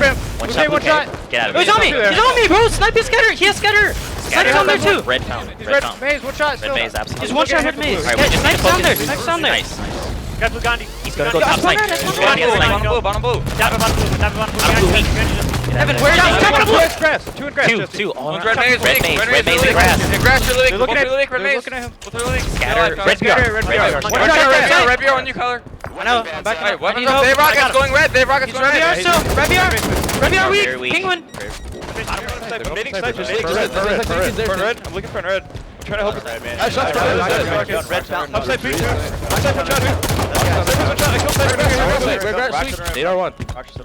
I hear. I know. There's like. There's a guy on me. He's getting these. I have rockets. I'm coming. I'm gonna snipe him, so I'm just staying alive here. Blue to snipe. R3. Blue cave weak. Kill one. He backed up. Yeah, they all ran. Blue cave weak. I have rockets. Okay. You need blue cave. I killed one. I'm staying alive with rockets. I killed two. And the glass. Blue glass. Sniping. Blue glass. You're gonna be spawning Push this guy. I have rockets here, Alex. On the right. Dead. Got that snipe, Alex. They get behind me. Blue rock corner. One corner. One shot. Blue window. Yeah. I think Rock's are down at blue glass. Push. Xeno spawned here. Devin's one shot on the I'll kill rock. Devin. Nice. Another guy there. I think there's another guy there. Hey, grab that snipe. Well. Stay there. I got one. Okay. So Denial will take the lead by 1 kill, 4:50 on the clock, 44 to 45, Dave. This is coming down to the wire, possibly in the hands of Penguin as he's got himself the sniper rifle. However, they are dropping down by a 2-kill deficit. Yes, Wildcats, these other Wildcats are not giving up. They're pushing forward and not letting Penguin get settled down the sniper. We noticed both these squads, anytime they notice where a sniper's at, we heard them calling out blue glass. They heard them just pushing over towards blue base. Nobody's been able to get set up with this weapon, and maybe that's why we haven't seen as many successful snipes. He's going to help his teammate out as he gets the call to go over there. 48. He will land that no-scope, though. He's in that corner. They do get the kill, indeed. 49. It's coming down to the last kill. Contra's there. Can they clean it up? Contra gets away with his life, and they get it. Elevate will take game number 2, showing Denial how it's done once again. However, Denial putting up a damn good fight. Does not get any closer than that. I could have swore at the end, Hook or whoever that was going to get away at Fountain, just thrusting away, because we saw a second member there. I like that play by Penguin, though, thrusting out and just committing that kill. And no thought required. That, making it rain indeed. 19 to 13, putting on some points. 13 assists coming out of Penguin. Unfortunately, Hook down at the bottom, 6 and 13, having a little bit of a difficult match. But you know what, Rain doing some serious work, making a montage score 50 to 49. Gotta say, credit where credit is due to both teams. They put on a hell of a show. However, Elevate come out on top once again for game 2. Yes, this could throw a huge wrench into pools and how these teams come out into the bracket play, because so many squads that we would assume are going to be very, we assume EG is going to be first place in their pool. We assume Denial is going to be first place in their pool. We assume Allegiance were going to be first in their pool.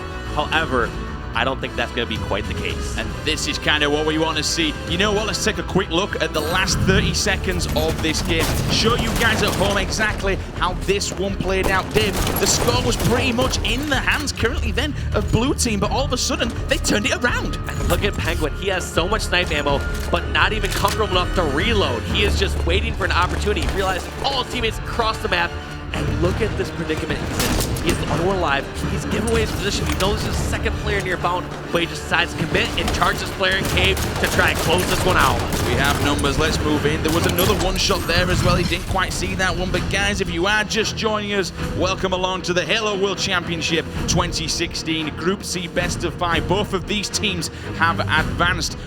This is pretty much to try and lock it down for the top of Group C. Elevate claiming victory in FabE CTF 3-1. Elevate once again claiming victory 50-49 in that Coliseum Team Slayer. Now we are moving into game number 3, Empire Stronghold. The big question I've got to ask though, Dave, will Elevate give the clean 3-0 or can we see Denial scrape this one back?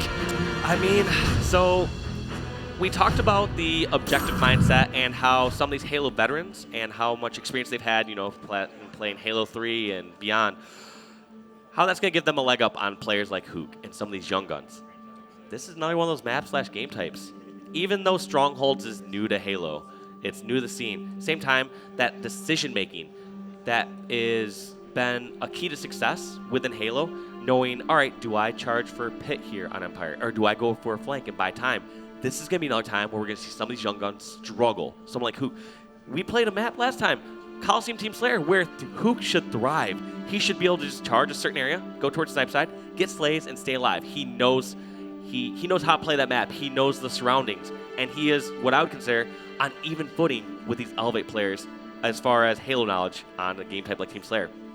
Empire Strongholds, I got to give it to Elevate. I mean, they've proven these last 2 games that, 1, they can win the objective games. They can get the slays as they're moving the objective across the map.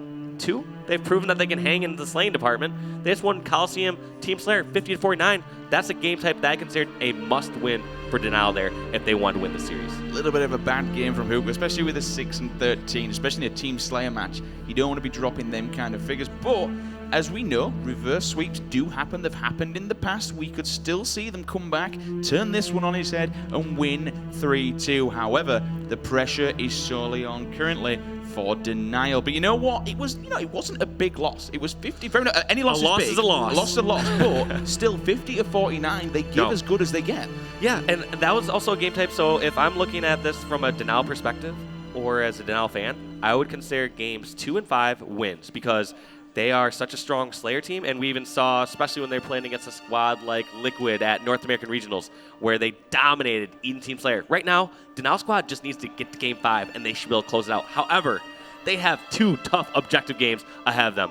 They have Empire Strongholds and Truth CTF if need be. They have to first win this game. So here we go then, guys. People in the chat, we want to spam it. Boo Boo, take my doo-boo. Let's go and see if they can bring this one back. Hook or Fluke, Empire Strongholds. Game number 3 on board with Boo Boo Doo-boo. Let's see what he can do to try and bring them back into this game. And Boo Boo Doo-boo not in a great spot as he decides to take a little bit of a strategic route going outside.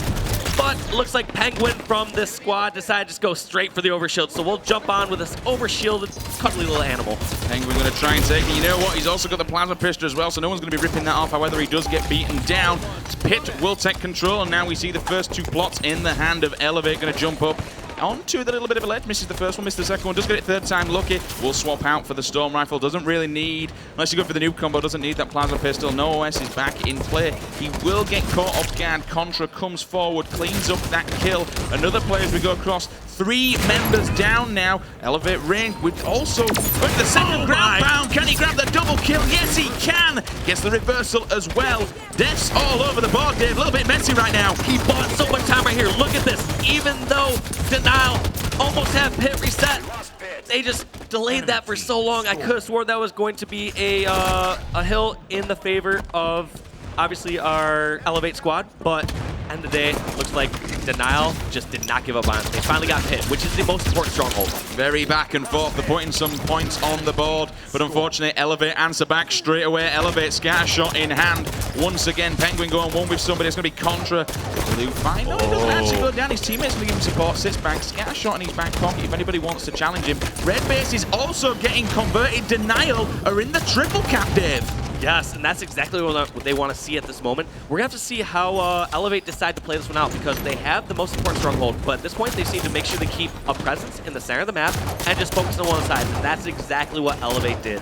They just held pit, and then they got over and got control of blue base. So one player will die outside. We're going to see two members of Elevate get the call out. Penguin looks back. They both work together to push that one player back. Cam Mentality taking down Boo Boo Doo off the screen. Contra comes in with one shot, takes him down. It could have been a trade. Hugh going one-on-one as well with Swift killing bottom mid, just defending that pit and keeping it alive. Looking for anyone else. Jumps out, Pre-Devinator misses the beat down, unfortunately. But once again, we have another OS in the hands, going for the double kill with the noob combo, which he does indeed. Looking for this triple, it's up on that sneak. He just backs off, pushing him back rather than chasing. Best thing to do. Yeah, this is such a smart play. These are the times where Halo knowledge and Halo experience is going to thrive. Call Mentality realizes, guess what? I do not have to charge this kill. Time is on our side. We have two of the strongholds, and I can just sit back and let this player just get picked off by my teammates. Looking for anybody else. Little bit of a trade there. Stronghold capture, though, as well. Several members looking anywhere else. Grenade goes in. That player will go down. We're going to see a little bit of a thing. It appears on the radar out nowhere, just crouched in the corner, hiding away. Double kill, though, for Swift Kills. We move across to his death screen, unfortunately, as we move back over to Denial Esports. Double kill as well. You know what? We're on board with Boo Boo Doo Boo. Let's jump into a listing to see how they're going to play this one out, because currently it's 16-40. Up to weak, Devin. Single up. Yep, I'm single up. There's a scatter shot down. Hey, turbine, watch out. Red flag. Weak. Red flag. Red band. Red sneaking 2 shots. Alright, help him get hit on me, man. Watch out, pit. They're all weak. Nice. Another one. Okay, red sneaky. Top tower. Swim kill. Watch your turbine. I got needed. Alright. Start getting kills. Halfway to victory. Spawning in turbine. One's going red. You need to go outside and kill this guy. And blue, and blue. Want to get red or blue? Red really fast. Just cap this. Don't worry about it. Just keep focusing. Nice. Go turbine. Oh, open up. Blue courier. We need next OS. He's front red. I'm on PR. Red weak. Red weak. Red. Report one shot. Report one shot. Nice. Getting blue. Watch out red bed. You didn't get him. Watch out red bed. And turbine.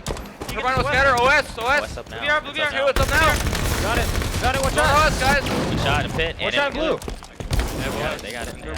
Top tower with the Report. one shot. Pit one shot. One shot. Guy on me with OS. I'm on pit. He's front blue with He's in blue right now. Blue BR with OS. 2 shots. From blue to pit. From blue to pit with OS. He's very weak in pit. Nice. Nice Kyle. He's going to turbine. He's going to be red. They left He's on blue sticky.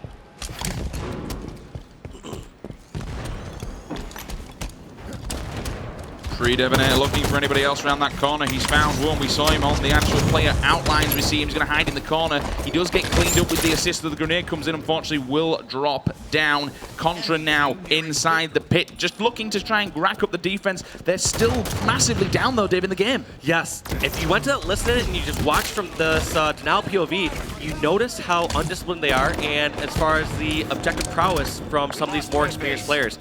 You notice constantly that Denial were more focused on just going directly for pit. We do see Pre-Devinator making a wise choice and going towards opposite base, but look at how Elevate react. They say, guess what? If you're going to go steal blue base, we're already one step ahead of you, and we're getting red base. 85 points on the board. Elevator running away with this once again. Pre-Devinator's going to try and capture bottom mid pit, but unfortunately, he is in a little bit of trouble as 2 players are rushing him from either angle. He's got one to the left, one to the right. Will jump out. Someone thrusts back to kind of bait him into that. One player picking up his storm rifle, moving across to Contra, trying to bring them back in. 2 players down there. A grenade will not hit either of them. Someone rushing in from Tower 3, though, unfortunately takes him down. And that, ladies and gentlemen, is going to be Elevate with the clean sweep. 3-0 in the series. Who saw that one coming? It was a crushing. I mean, after seeing how well Elevate played that first game, there's no surprise that they were going to win game number 3, Empire Strongholds. Just seeing how well they outplayed objective-wise. Looking from the Denial perspective, they were more focused on just jumping towards bomb center pit. I would expect more out of someone like Devinator and their coach Alumni to say, guess what, we need to flank through, opposite side. However, even when they did that, Elevate was one step ahead. The times that Denial played it correctly and flanked to the opposite hill, went over towards blue base instead for pit, looks like Elevate were one step ahead and they just captured red base. 6 kills only for Penguin, but I've got to say, Dave, look at them assists. 18. Them numbers. That is a big number. 18 assists supporting his team. 17 and 17 for Swift Kill and Calm Mentality. Definitely doing some damage. Hugh, once again, unfortunately at the bottom there, not having the best of series, but you know what? They're still in it. Nothing is over yet. Both teams are advancing to that top 8 bracket. Boo Boo Doo almost more syllables in his name than kills that last game. How long have you been thinking of that one? Just came with it on the spot, man. But there you have it, guys. If you just joined us, that is how things went down. 3-1 on Fathom CTF, 50-49 Team Slayer and Coliseum, and 100-16. What a defining finish. Big points there in Empire Stronghold. Elevate will top their Group C without dropping a single map. That is setting a statement moving forward, Dave. Yes, especially taking down the squad that last event took out Liquid, took out Allegiance, and took second place at the North American Regionals. Looking super, super strong then. Again, we're going to bring up very soon how things have been playing out. These groups at the moment are pretty much grab your papers. 3 of them, 3 groups have had major upsets, and I would say have had someone walk away with first place that no one expected. They've been upsets, without a doubt. All right then, guys, I'm here. Up on the stream next, it's going to be Infused taking on Evil Geniuses. But before we get to that, we're going to take a very short break, guys. Remember, tweet the stream. Let everyone know what's going on today. It's going to be a wonderful day of Halo as we pretty much get most of the games out and get ready for Championship Sunday. Guys, we'll be right back after this commercial break.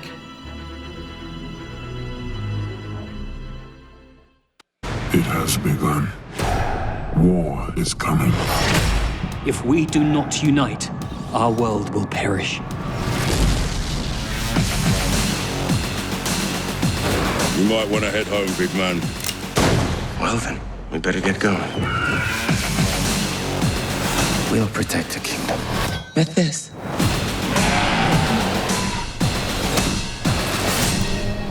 Warcraft, rated PG-13.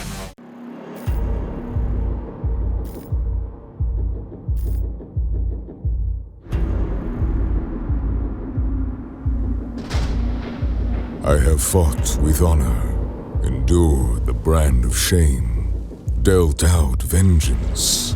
Even at the threshold of oblivion, I stood against false truth and the all-consuming flood. But now, new foes have risen, and I have become their prey. Strange in appearance, these warriors hunt me. I see courage and conviction in their eyes, but also questions. The same questions I ask myself. In a lifetime of war, is this the end? My final battle? Will this hunter be the end of me? Were it so easy?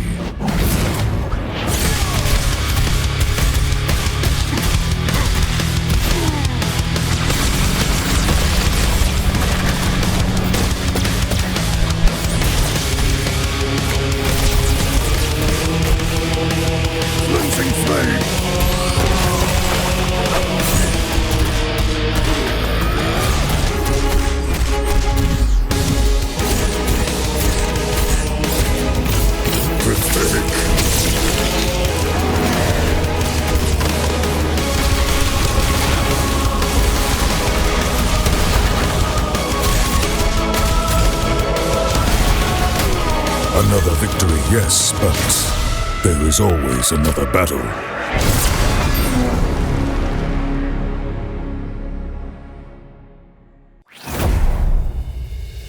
When a powerful threat rises, the Master Chief and Arbiter unite their forces. When everything's been destroyed, it's time to rebuild and face the enemy head-on. The only way to survive is to take down the Phaeton and defeat the enemy. Halo Mega Block sets, each sold separately.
Hello, everyone, and welcome back to the Halo World Championship 2016. Of course, this is a matchup that I've been eagerly anticipating, folks, because the stakes could not be higher.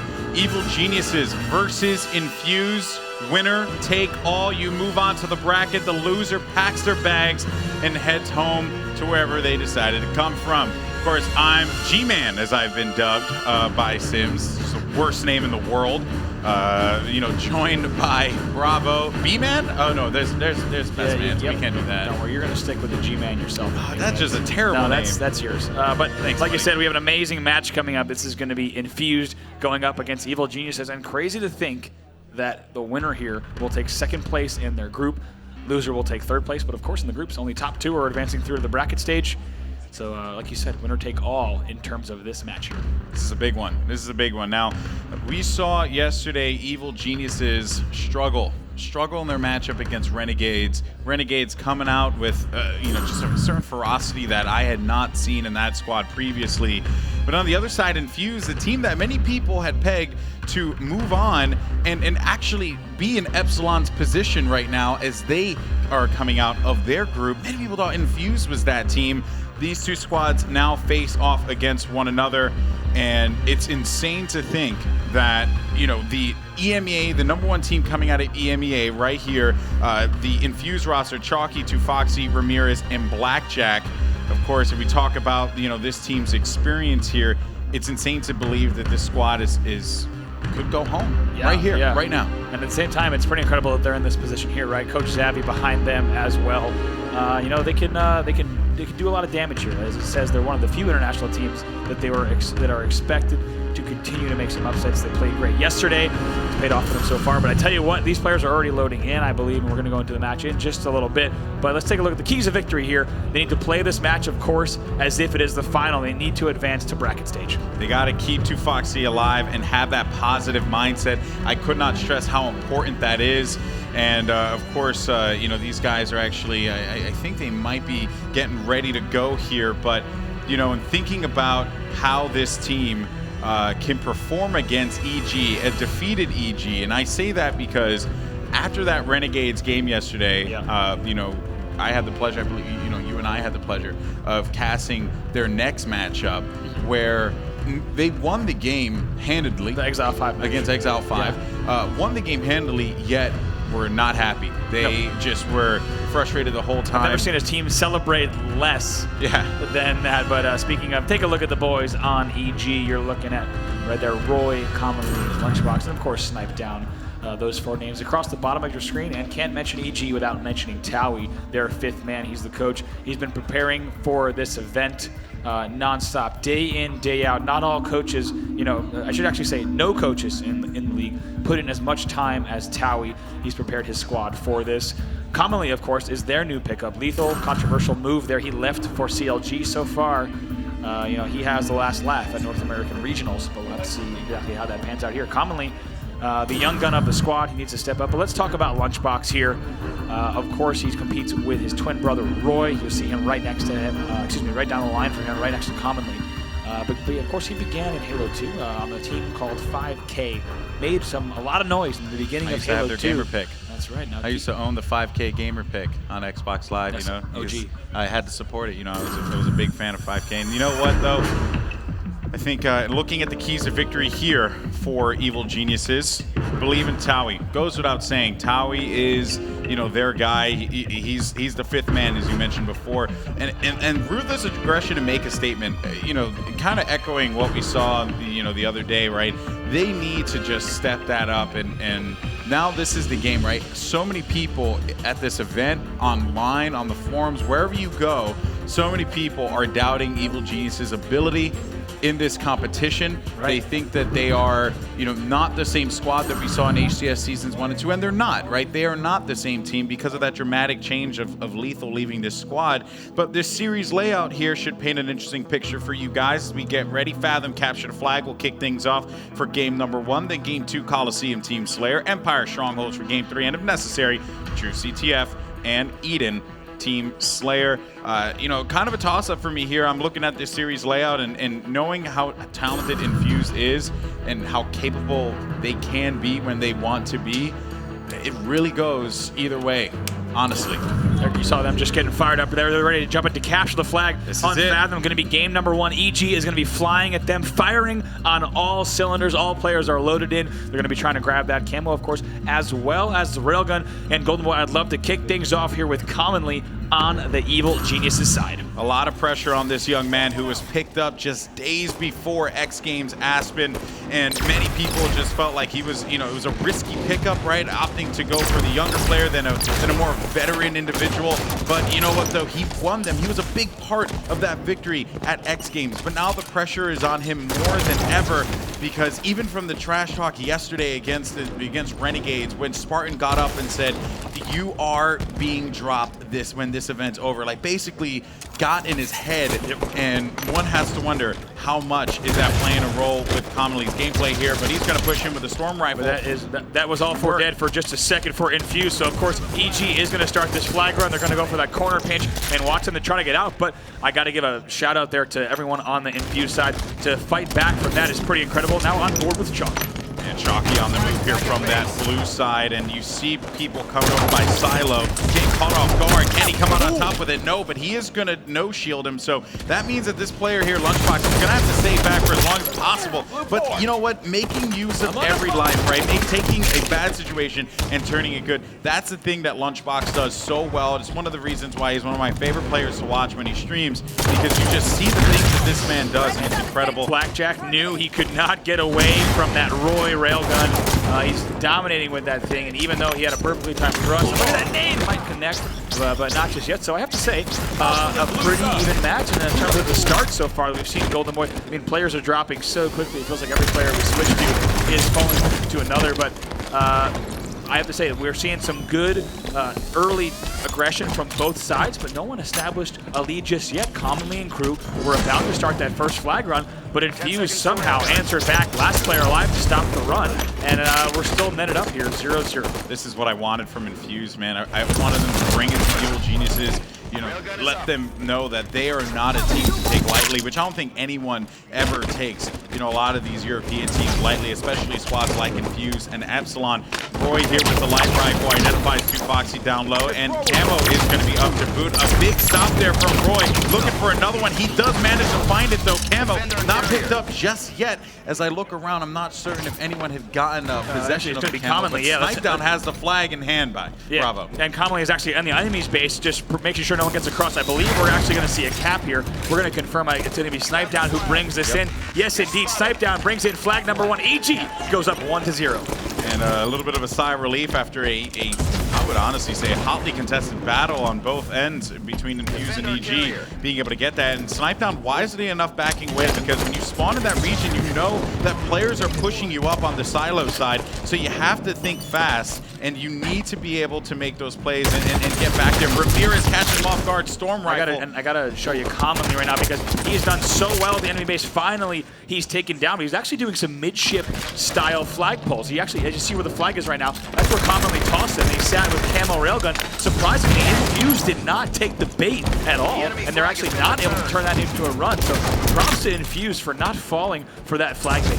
Yeah, it would have been very easy. A lesser team would 100% have fallen for that trap, but Infuse is anything but. Blackjack, though, one shot, Snipedown as well. He's going to win that. Blackjack getting a double before getting cleaned up by Commonly, who we now jump on his POV to see what he's going to be bringing to the table, lingering by that red treehouse and thinking, well, you know what, if they were able to, just hide around here with a storm rifle, I should be able to do the same thing. Charges to Foxy right away and knows Ramirez is out there too, but wisely enough backing away, realizing you just got to make that call out and then worry about him later. But the task at hand, winning this railgun storm rifle, should be able to win this for him, and that's exactly what happens. Ramirez could not handle the storm rifle, and the rail now goes to Commonly, the young man looking to do some damage. And I don't like that Chalky did not finish that kill. If he's in the treehouse and he's looking another way, that means there's a lack of communication on the Infuse side. Commonly should not be jumping top middle with no shield while another player is in treehouse. So Infuse needs to make sure they're finishing the kills they start. If they don't, this is what's going to happen. You're going to have Commonly with the railgun just going on a tear. Looks like that might be a burn on the Camo. Let's see who was able to get away with that. Blackjack did get that kill will get picked up. So we're going to stay on board with EG for a while. I want to go to a listen in with Infuse in a little bit, but momentum him seriously in favor of EG at the moment. Commonly picking up a kill in the back. Flag has been returned, so now those spawns coming out of the, I believe, probably silo side. Never mind. They're looking to run this one out through the middle. So yeah, there is going to be pressure at the blue BR. So Commonly, wisely enough, backing up and realizing I have to get here as soon as possible because I have this power weapon. Well, yeah, he's going to have actually pressure in his base, and it looks like love that play he makes on Chalky, but there's actually 2 players still alive in his base, so he needs to make sure to get them out. It looks like they're in actually pretty good shape to bring this home. Yeah, smart plays from Commonly and the crew, meaning they should be able to pick this up. And keeping track of those spawns, they know that you see that X on the screen, they're not up just yet, so you have that man advantage ever so slightly, and that's your opportunity to push up. But getting picked off from behind can't do anything with the rail as it did not charge up quick enough as Infuse fight back. 2 Foxy, though, had to reload at the most unfortunate time. Blackjack with this railgun now does not get a connection, and you know what? The resilience of Infuse to make sure that was not a cap is impressive. Yep, and right there, he finally gets taken down. But let's see, score is now 1-0, still in favor of EG, but Infuse is putting on some good pressure. Let's get now into an Astro listen-in with Team Infuse.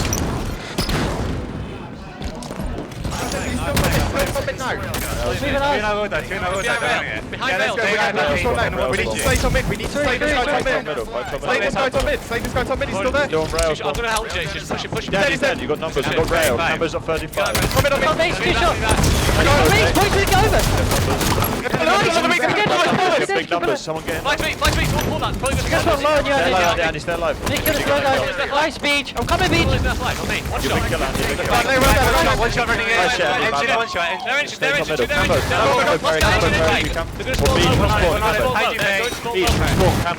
Cambo, if you can look. I can't get out. No, it's gone. Okay, reset. We've got Cambo now. The beach. Yeah, mix plays out. Got top middle with rail. Someone else. Blue tree up. They've got a tree, one shot. This is the one they call. Now. Hey, get out. Nice kill. Top mid again, and red. I'm going now. I hide door. Hey, still a hider on the side. Help me, Jay. Look, top mid now, one guy. 2 shot red tree as well, boys, make it up. Still one shot top mid. I'm weak, 2 mid. One guy, Andy, 2 shot the pillar. There's tree, one guy. One shot. Come back to the tree. Okay. There's gonna be one above me now. There he is. He's got me now. 2 in tree. You're pushing on your own. Wait for someone. I got Destiny. 3 now, 1 shot, 3 1 shot, 2 weaker. Stay alive, there's one on tree, I'll treat, try and stay alive. I'm gonna stay here. Main your life. One shot. Hide on 1 shot. Eli. Still 1 shot, Hide still 1 shot. On you on top, Sub behind you. Oh, why? Shit. One shot. The one behind me on high flag now, one on flag now. Get around now, get around. I'm flagging. Nice kill. Stay alive, Perry, if you can, stay alive. That guy flag waiting. I'm gonna try to run this. Trying to run it. They're definitely going to try. Now I've got nades on him. Nice. Come on, Absolutely running it. He's weak. 2 on Andy as well. They're low. They're engine as well. 2 shots down there. A couple things to keep in mind with that listening, right? When Blackjack was able to get that camo, you heard one of the members of Infuse say, let Beach make plays with this, but that was to be short-lived because Evil Geniuses went after that camo player aggressive in the top mid, and that could have been a big play for them here to make some moves because they knew they lost that second cap. EG had full control. Oh, I have to say 3 dead though for a moment for EG, so now we will go over to Roy, who's alive, going to try to keep this run alive, but I have to say Infuse is starting a run of their own, and Roy was still the only player alive. Not sure if they're going to be able to continue this.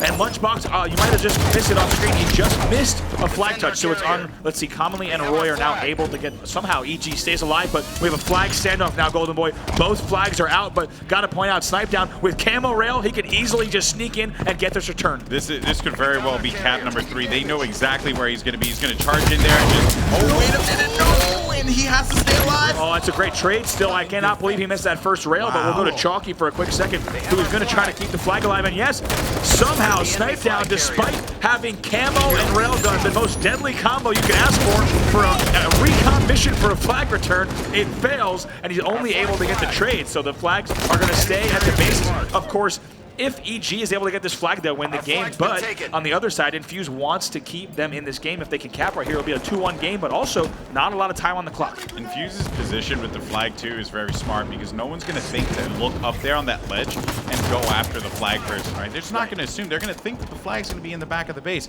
So that actually gives Infuse an opportunity to put down some shots on the enemy if anyone decides to push into Red BR. I think that is a very smart play here. But commonly now with this flag, and of course we have full vision of where these people are. Yeah, it's great. Obviously, observe mode, a great opportunity to look at where the flag standoffs are happening and where the enemy is. And now looking from commonly, it's almost like a quarterback point of view, watching the whole field. But we'll also see it looks like he's going to drop. That means probably someone in his base is going to go for that touch. So he went for this treehouse control, mainly because that railgun is spawning in 3 seconds. They need to get this one here. He's waiting for it. Beautiful bounce, and there you have it, right? He just couldn't go for it. Ramirez had to back away because he knew that nade did damage. That was so well timed there from Commonly. Let's see, trying to see if he can find anyone. Right now, they're just slowing it down. Of course, Snipedown's going to go back and get that flag touch. But I love that switch, right? A player on EG said, I'm spawning.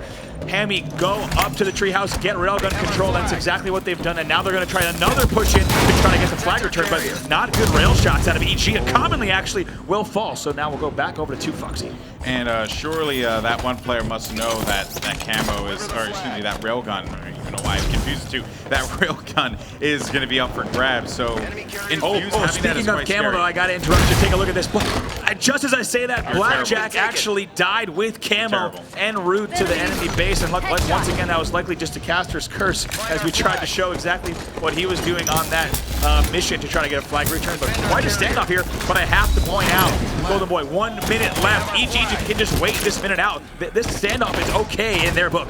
Yeah, it works out for them. They know that Infuse has to continuously get in their face, and an EG that is slaying out is an EG that is successful. So this is pretty much EG's game to lose look at the this point in time. Look at the clock. Snipedown saying, I can hit this railgun, put this thing in my hand. They're still going to push for the 3 cap. Yeah, they do play have their that game cushion. no matter what. But I mean, look at the clock. I mean, to get 2 caps in 30 seconds would be really difficult for Infuse, and that's going to be it. The 3rd cap will go in. Evil Geniuses takes game number 1, 3-0, and it wasn't necessarily the easiest 3-0, but regardless, they do win the game. Good game there for EG, without a doubt. Infuse, though, made that one very competitive off the break. First flag cap, 100% was a struggle for EG, but because of their resiliency, which is something that we've noted throughout all of the HCS, especially on the road to the Halo World Championships, it's something that has been a hallmark of Evil Geniuses. Now, we got to talk about commonly. 28 and 13. Big numbers from the young gun. I mean, those are some impressive stats. At first, I saw Roy going 28 and 20, which isn't bad, but my goodness, commonly just laying down destruction there. Yeah, I mean, you're a guy who knows that the pressure is on for you. All eyes are on you. You're talking about 3 of the most winningest veteran players in Halo's history. Look at how he I mean, speaking of, I don't know how he gets clipped there. Amazing play by 2 Foxy, but we're looking at some highlights from that last match. Commonly with big numbers, but look at this. Remember this from Roy right here as he wins that camo battle. Of course, we saw Snipedown bring in that first cap as well. This is a big win with the Storm Rifle too. So commonly, I mean, it's just laying it down for his team. That was the kill I talked about, how Chalky did not get that finish on the kill, and that's just a lack of communication on the Infuse side. This was surprising, though. Did not expect that at all. Great work from Blackjack to trade with Snipedown.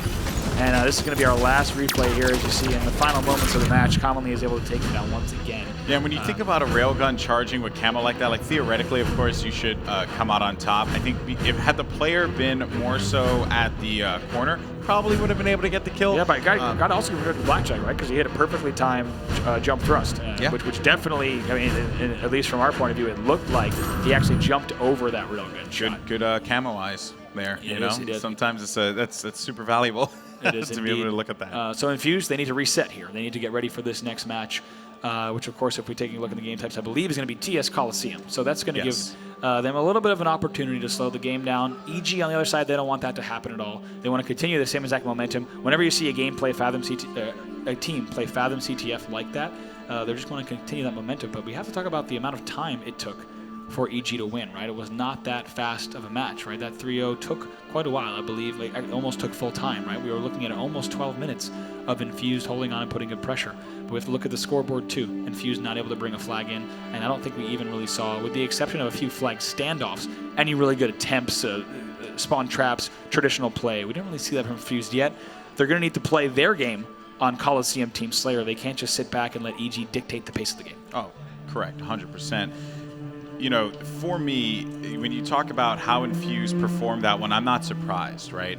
Infuse is a great team. No matter what anyone would say, they are a fantastic team. They're 4 players who have experience in the EU Halo scene, have dominated it, you know, alongside the guys in Epsilon as well. You know, there's a reason why they're here. And everyone knew that when Infuse got paired up, you know, they actually felt like, you know, the Renegades Infuse matchup was the one to really, you know, identify and look out for. But no doubt in my mind, you know, did I believe that they were not competitive, right? They are competitive with EG, so that's why that game went out as long as it did. I expect the Slayer game to start off very close. And you know what? I wouldn't be surprised if Infuse establishes an early lead. I think so too. But EG, though, we've seen it time and time again. When they are down, just like their counterparts in CLG, they fight back. And they play the long game. That's the thing. These teams can be neck and neck, but Infuse cannot let up, right? No matter how this game starts, you know, we've seen a lot of international teams. They're right around the 30 kill mark. They're neck and neck with the North American squads, and all of a sudden, you know, they get it's like the NA teams get a kick in the rear, and they just take off with the game. They just run away with it. They're like, hey, let's step up our game, and they win it.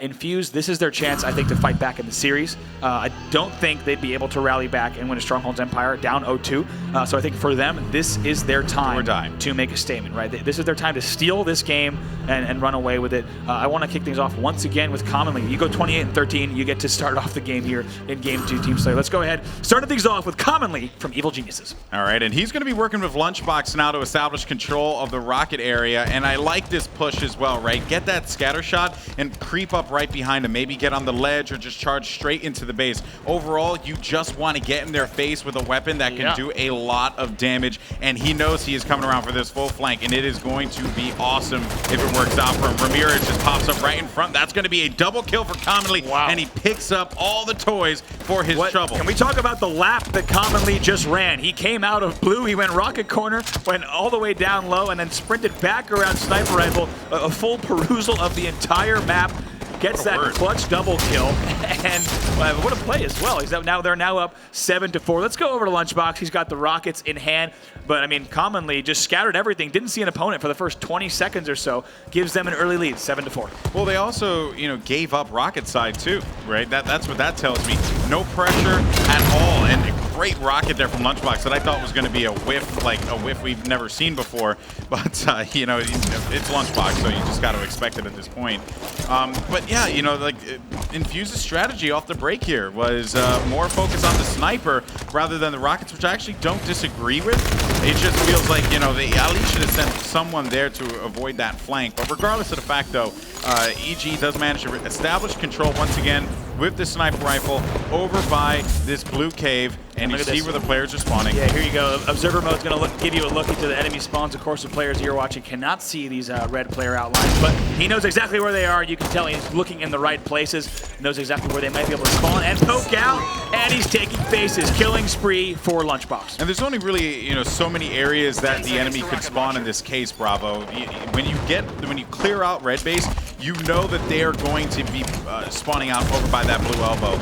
Especially if you just came from blue cave, they're not going to be anywhere else. So this right here is just a great heads-up play from Evil Geniuses, saying, you know what, we know this map, we know Halo 5, and we're not going to let you breathe at all. You think you're safe, but you're not when you're playing against us. My goodness, look at that, perfectly timed, though. I mean, what a run there from Lunchbox as the crowd reacts. We'll go back over to the other side now, spend a little bit of time with Donkey here, but just as quickly as I say that, his team is down 8-24. My goodness, as they're going to try to rally back and do something to hang on in this game, but keep in mind his team is nearly crossed the halfway threshold of this game.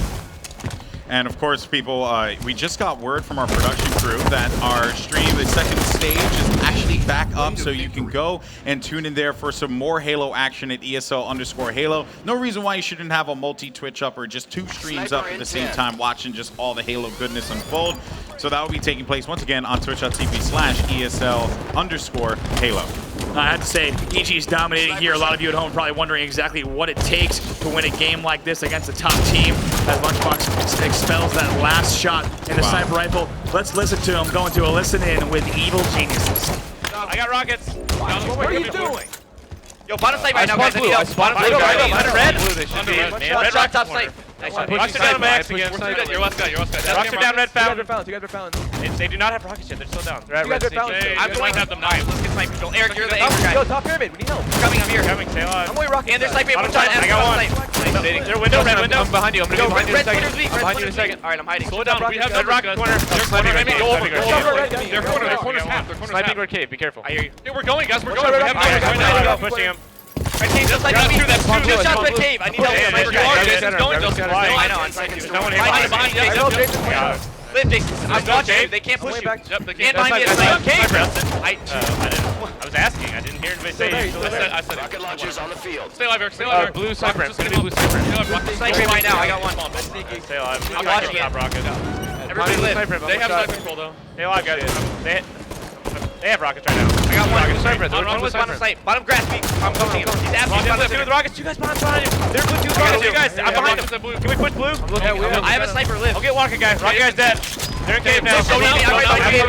I'm here cave still. I have a sniper. I know. I have a sniper. Push back the snipe. Amy, I'm at sniper. I'm gonna no, Eric, you gotta go to snipe. Red rocket corner. I'm here snipe. I'm here snipe. They're red rocket corner. Red window. No, I'm in sniper blue VR. I'm sniping blue VR right now. I'm flanking. Red cave. Stay alive, Eric. One shot. I'm in. I'm one hit. I have rockets flag. Red splitters, guys. I have two red flag.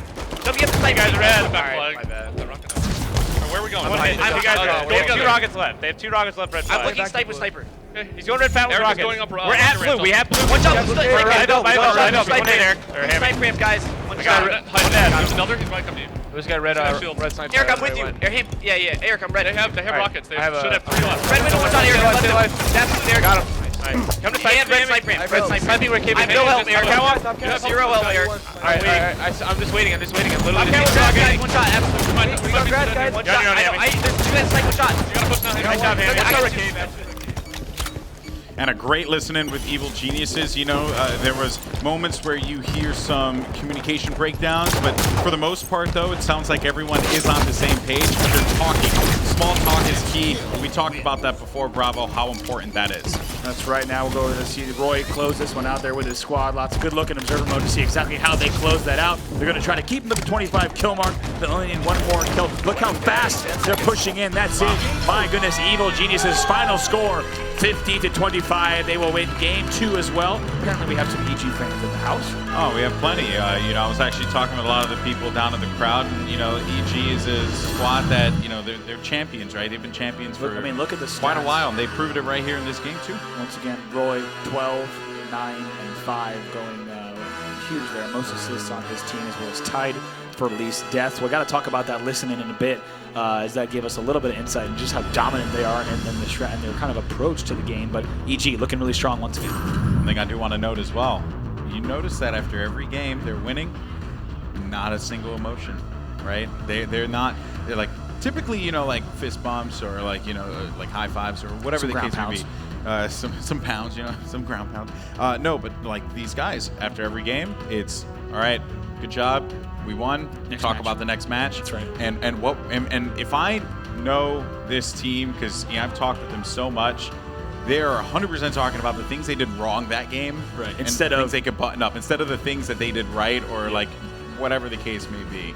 That right there is, you know, it's scary for any other team in my personal opinion, just because you have to take in mind that this EG that we're seeing right now, they're angry and they're hungry. Oh, certainly. That's scary. Yeah, and they are. I mean, they look really good. One thing I got to note during that listening, it's scary to watch how EG collapses. You might have seen it during and heard it specifically during the listen-ins, but constantly worried about where are those last players, and what they do is they just put the enemy team on a spawn cycle. You kill them at one base, right, and you make sure you kill that last player alive because you don't want a player behind you. The second they do that, I mean, they're sprint, slide, thrusting, sprint, thrust, sliding, like into the red cave, right, back into this part of the map, close on the flag, right, collapse on this, and you see, you just, like, for example, when there was one player alive in blue cave, they all fly back, and they get that last kill. They kill that player, they steal the sniper, and they set up again. Where are they coming from? Red flag, red cave, watch that. And they, I mean, they're just fierce. They don't waste time. And in Halo 5, you cannot waste time on getting kills. You can't let players allow their shields to recharge and everything like that. Great sniper control from them as well. It's awesome stuff. Now, guys, Evil Geniuses have one more game, and if they win, they will be moving on to the bracket play. But today we're going to decide who are the final 2 competitors that are going to be competing for the lion's share of $2.5 million. And here's the good news, guys. You can join us tomorrow for that broadcast because we are going to be giving away a rec pack when you tune into the stream. How cool is that? So you just watch. All you got to do is watch. That's it. And you get this bad boy right here. I mean, look at this. You look like a boss. Just really, there's no other way to put it. I mean, honestly, this skin package looks incredible. That's right. So Halo World Championship Challenger set, both of the ultra rare variety. You can see that is available for anyone who tunes in tomorrow. So you can watch on Xbox, you can watch on the Xbox Live interactive experience, you can watch on twitch.tv/Halo, you can watch Twitch on your Xbox. There's a variety of ways to tune in. Just make sure you join us, and we're going to be sharing details of exactly how to get that rec pack. So you're not going to want to miss that. And also, got to point out too, also that pack comes with the Halo World Championship emblem as well, which I have to say is a mighty fine silhouette of the Spartan within the HWC logo. You've seen actually a few players rocking it this weekend if you've been keeping an eye on the emblems. But Golden Boy, we're moving straight into game number 3. It is Strongholds on Empire. And folks, this is a do or die situation for Infuse. Remember, guys, the winner of this series will move on to bracket play. And the UK's Infuse has to step it up here and now. We're kicking things off with Ramirez, who's getting aggressive up top and goes right after that scatter shot. Love that play. A lot of people just do not take this scatter shot into account. And here's the thing. I was saying yesterday, scatter shot, I tweeted, I said, pro tip, scatter shot's the devil. You did say that. I saw it. It's evil. It's an evil thing. It does not love you. It feels like that was you were on perhaps the receiving end of many scatter shots. Well, not even the receiving end of scatter shots. Poor usage of the using it. I would not define it as poor use. I would define it as unfortunate situations. And he just got the hand, so he disconnected that controller for a quick minute. Yeah, I think some of those O's came from the fact that it looked like EG actually has to fight a little bit as they're already down right here. You see 8-1 and some early control here from Team Infuse. But of course, EG setting up to play the long game, but Infuse needs to keep this pressure up if they want to continue through this match. But now also pushing across to blue. I love this push here, right? Going for the blue base. This is going to prompt a red base cap now. So long as they're able to just capture this one. And here's the thing. They still need to get time on red base. That means a body will be there, and that's time that they're going to be able to save on. I just don't think that they are able to capitalize on it well enough. They're trying to get hit to try to get points on the board. However, we're seeing some really good pushes from the gentlemen on Infused, who are now up 18-3. I also wanted to mention that about 45 seconds left on the Obi because Commonly did burn it right away. So we're going to be keeping an eye on that time as well. Speaking of Commonly, let's head over him. He's got the SMG in hand.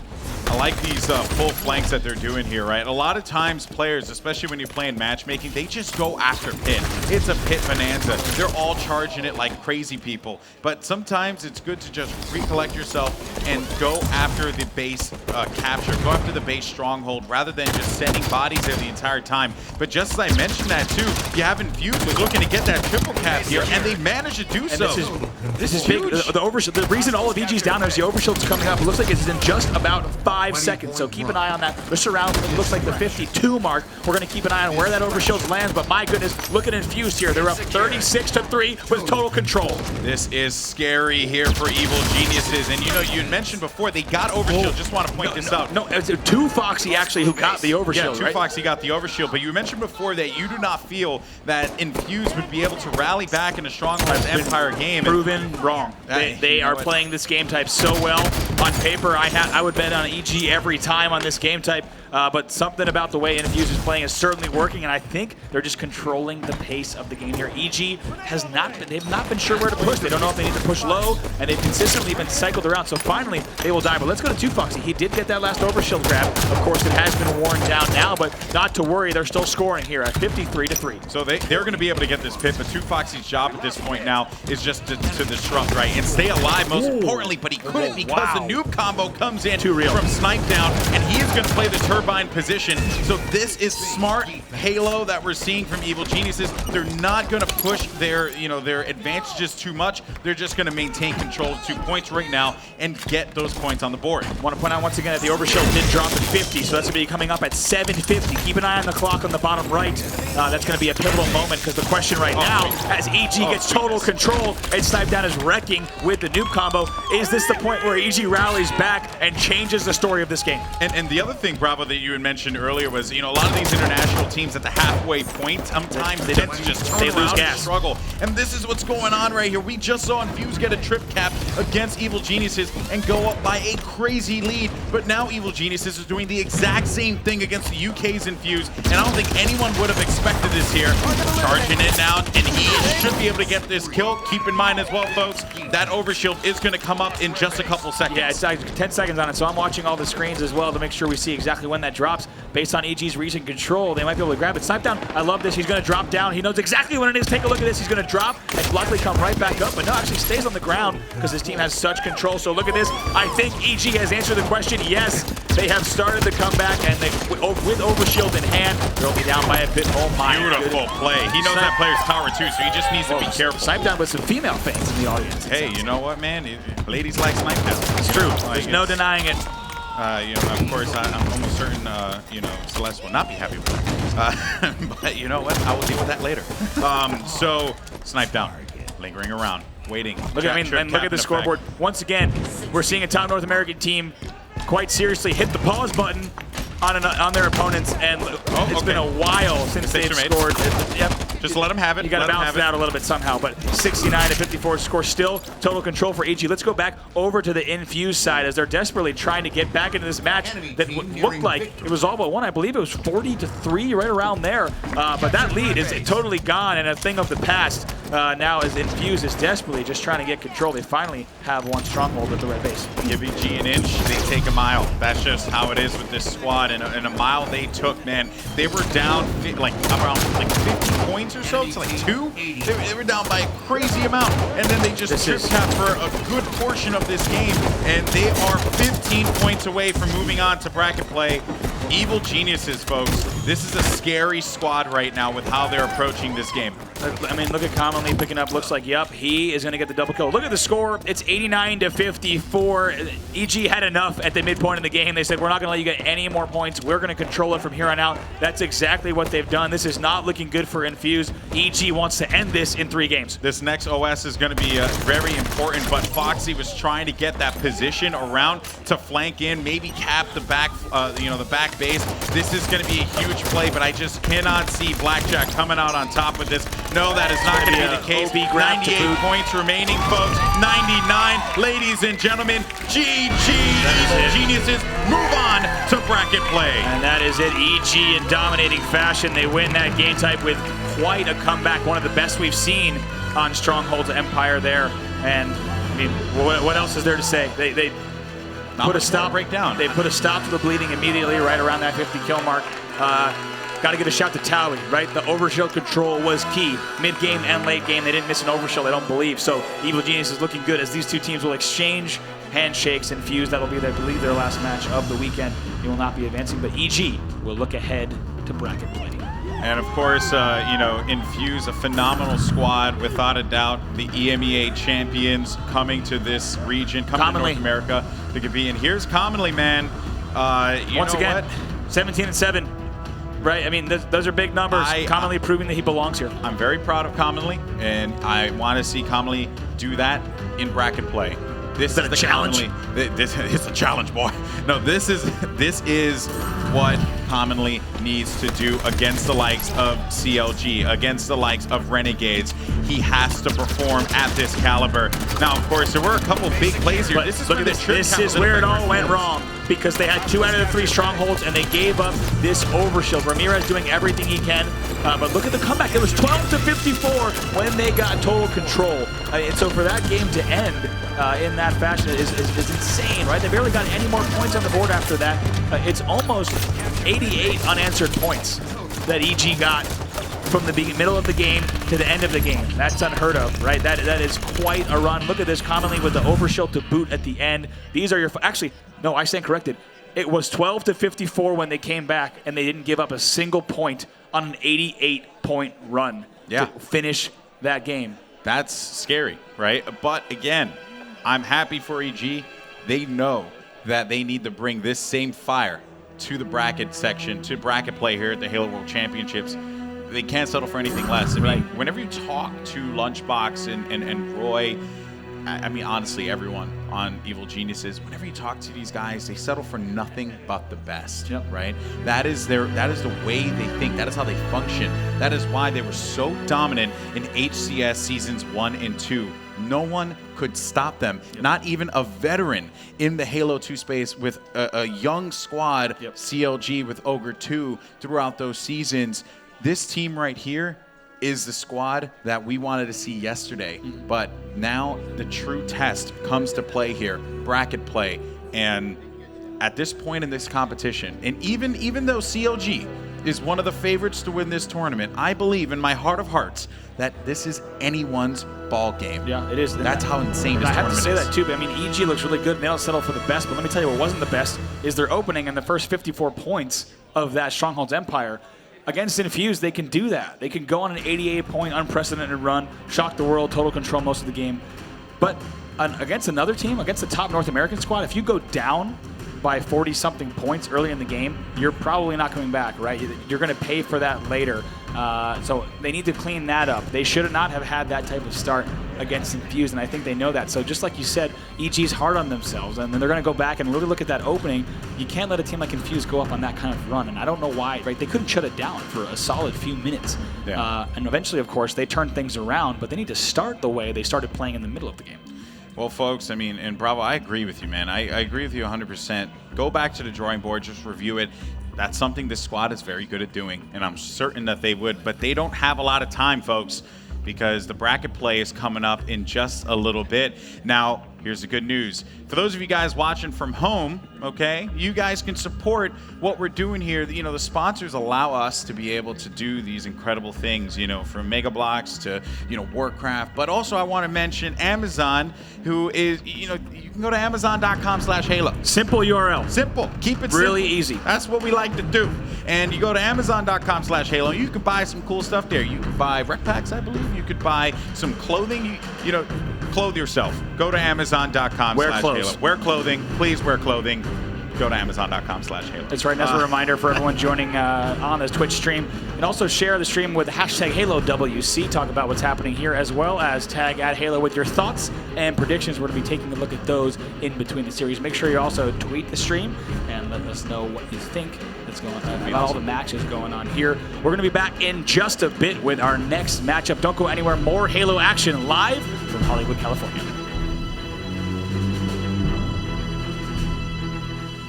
War is coming.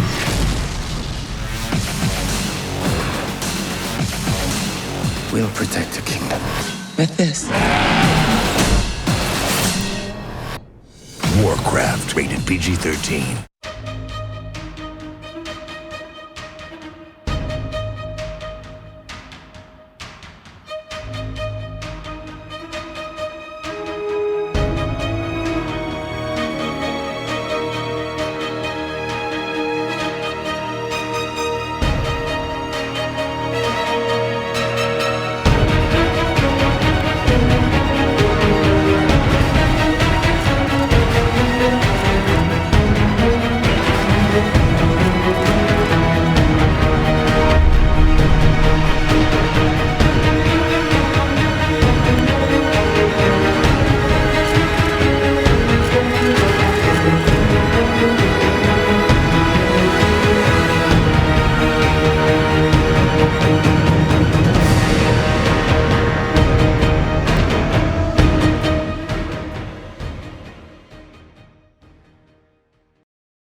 5 combat, including a jet-powered espresso machine, a visor with no apparent visibility, and a cooler to keep your bubbly ready for celebration.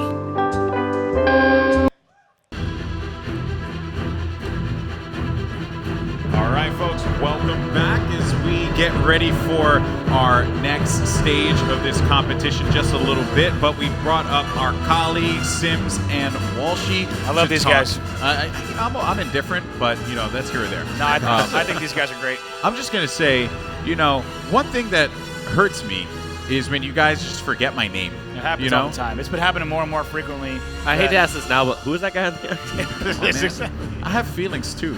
Listen here, okay? I'm a global icon and a national treasure. He said he would only do this once per day. Entertainer of millions across the world. And these people can't remember my name. This dude calls me G-Man. You keep calling me Sims. Do I look like Sims? At any point in my life have I ever looked like Sims? That's pretty offensive to me, to be honest with you. I'm not going to lie, Andy. Quite offended by that one. Well, you called him Bravo, does he? Wait, are you offended by it? Oh, well, Yeah, sorry. well, you have nothing to say. That's actually a compliment to you, though. Oh, well, wow. Let's talk about the matches at hand here. Put 2 and 2 together here. Guys. We've seen some incredible matches there. Of course, EG advancing on to the groups. We're going to find out the bracket in just a bit. Don't go anywhere. We're going to be talking about all the bracket play that's coming up in just a moment. But I have to say, quite some incredible matches here. We also got word, I believe, that Allegiance did go 3-0 over Excel. If I'm not mistaken, we're getting word from the back that that is correct. So Allegiance will be seen through as well. So, guys, you know, obviously we've had some incredible matches throughout the last couple days here, 2 days to be exact. Infused, I want to talk to you, Sims, first and foremost. You had a little bit of a disappointing look there just now. Yeah. But you know, it's not all doom and gloom. Of course, Epsilon have moved on and done something that I don't think a lot of people would have thought they would have done. But first, I want to talk about Infused. You know, what happened? What happened with this team? I have no idea. I think that's the kind of, and this kind of goes with the whole entire weekend, to be honest with you. Came into this looking super, super strong. Me personally, I put them to beat Renegades. You know, credit where credit's due to Renegades. They've been on fire. But Infused this week, even against Exile 5, dropping those games, and I believe it was pushed to a game 5. It's like, it's a totally different team. Certainly for me, Perry on that team, 2 Foxy, is an absolute beast, and definitely looks to be seeing him do more things in Halo 5.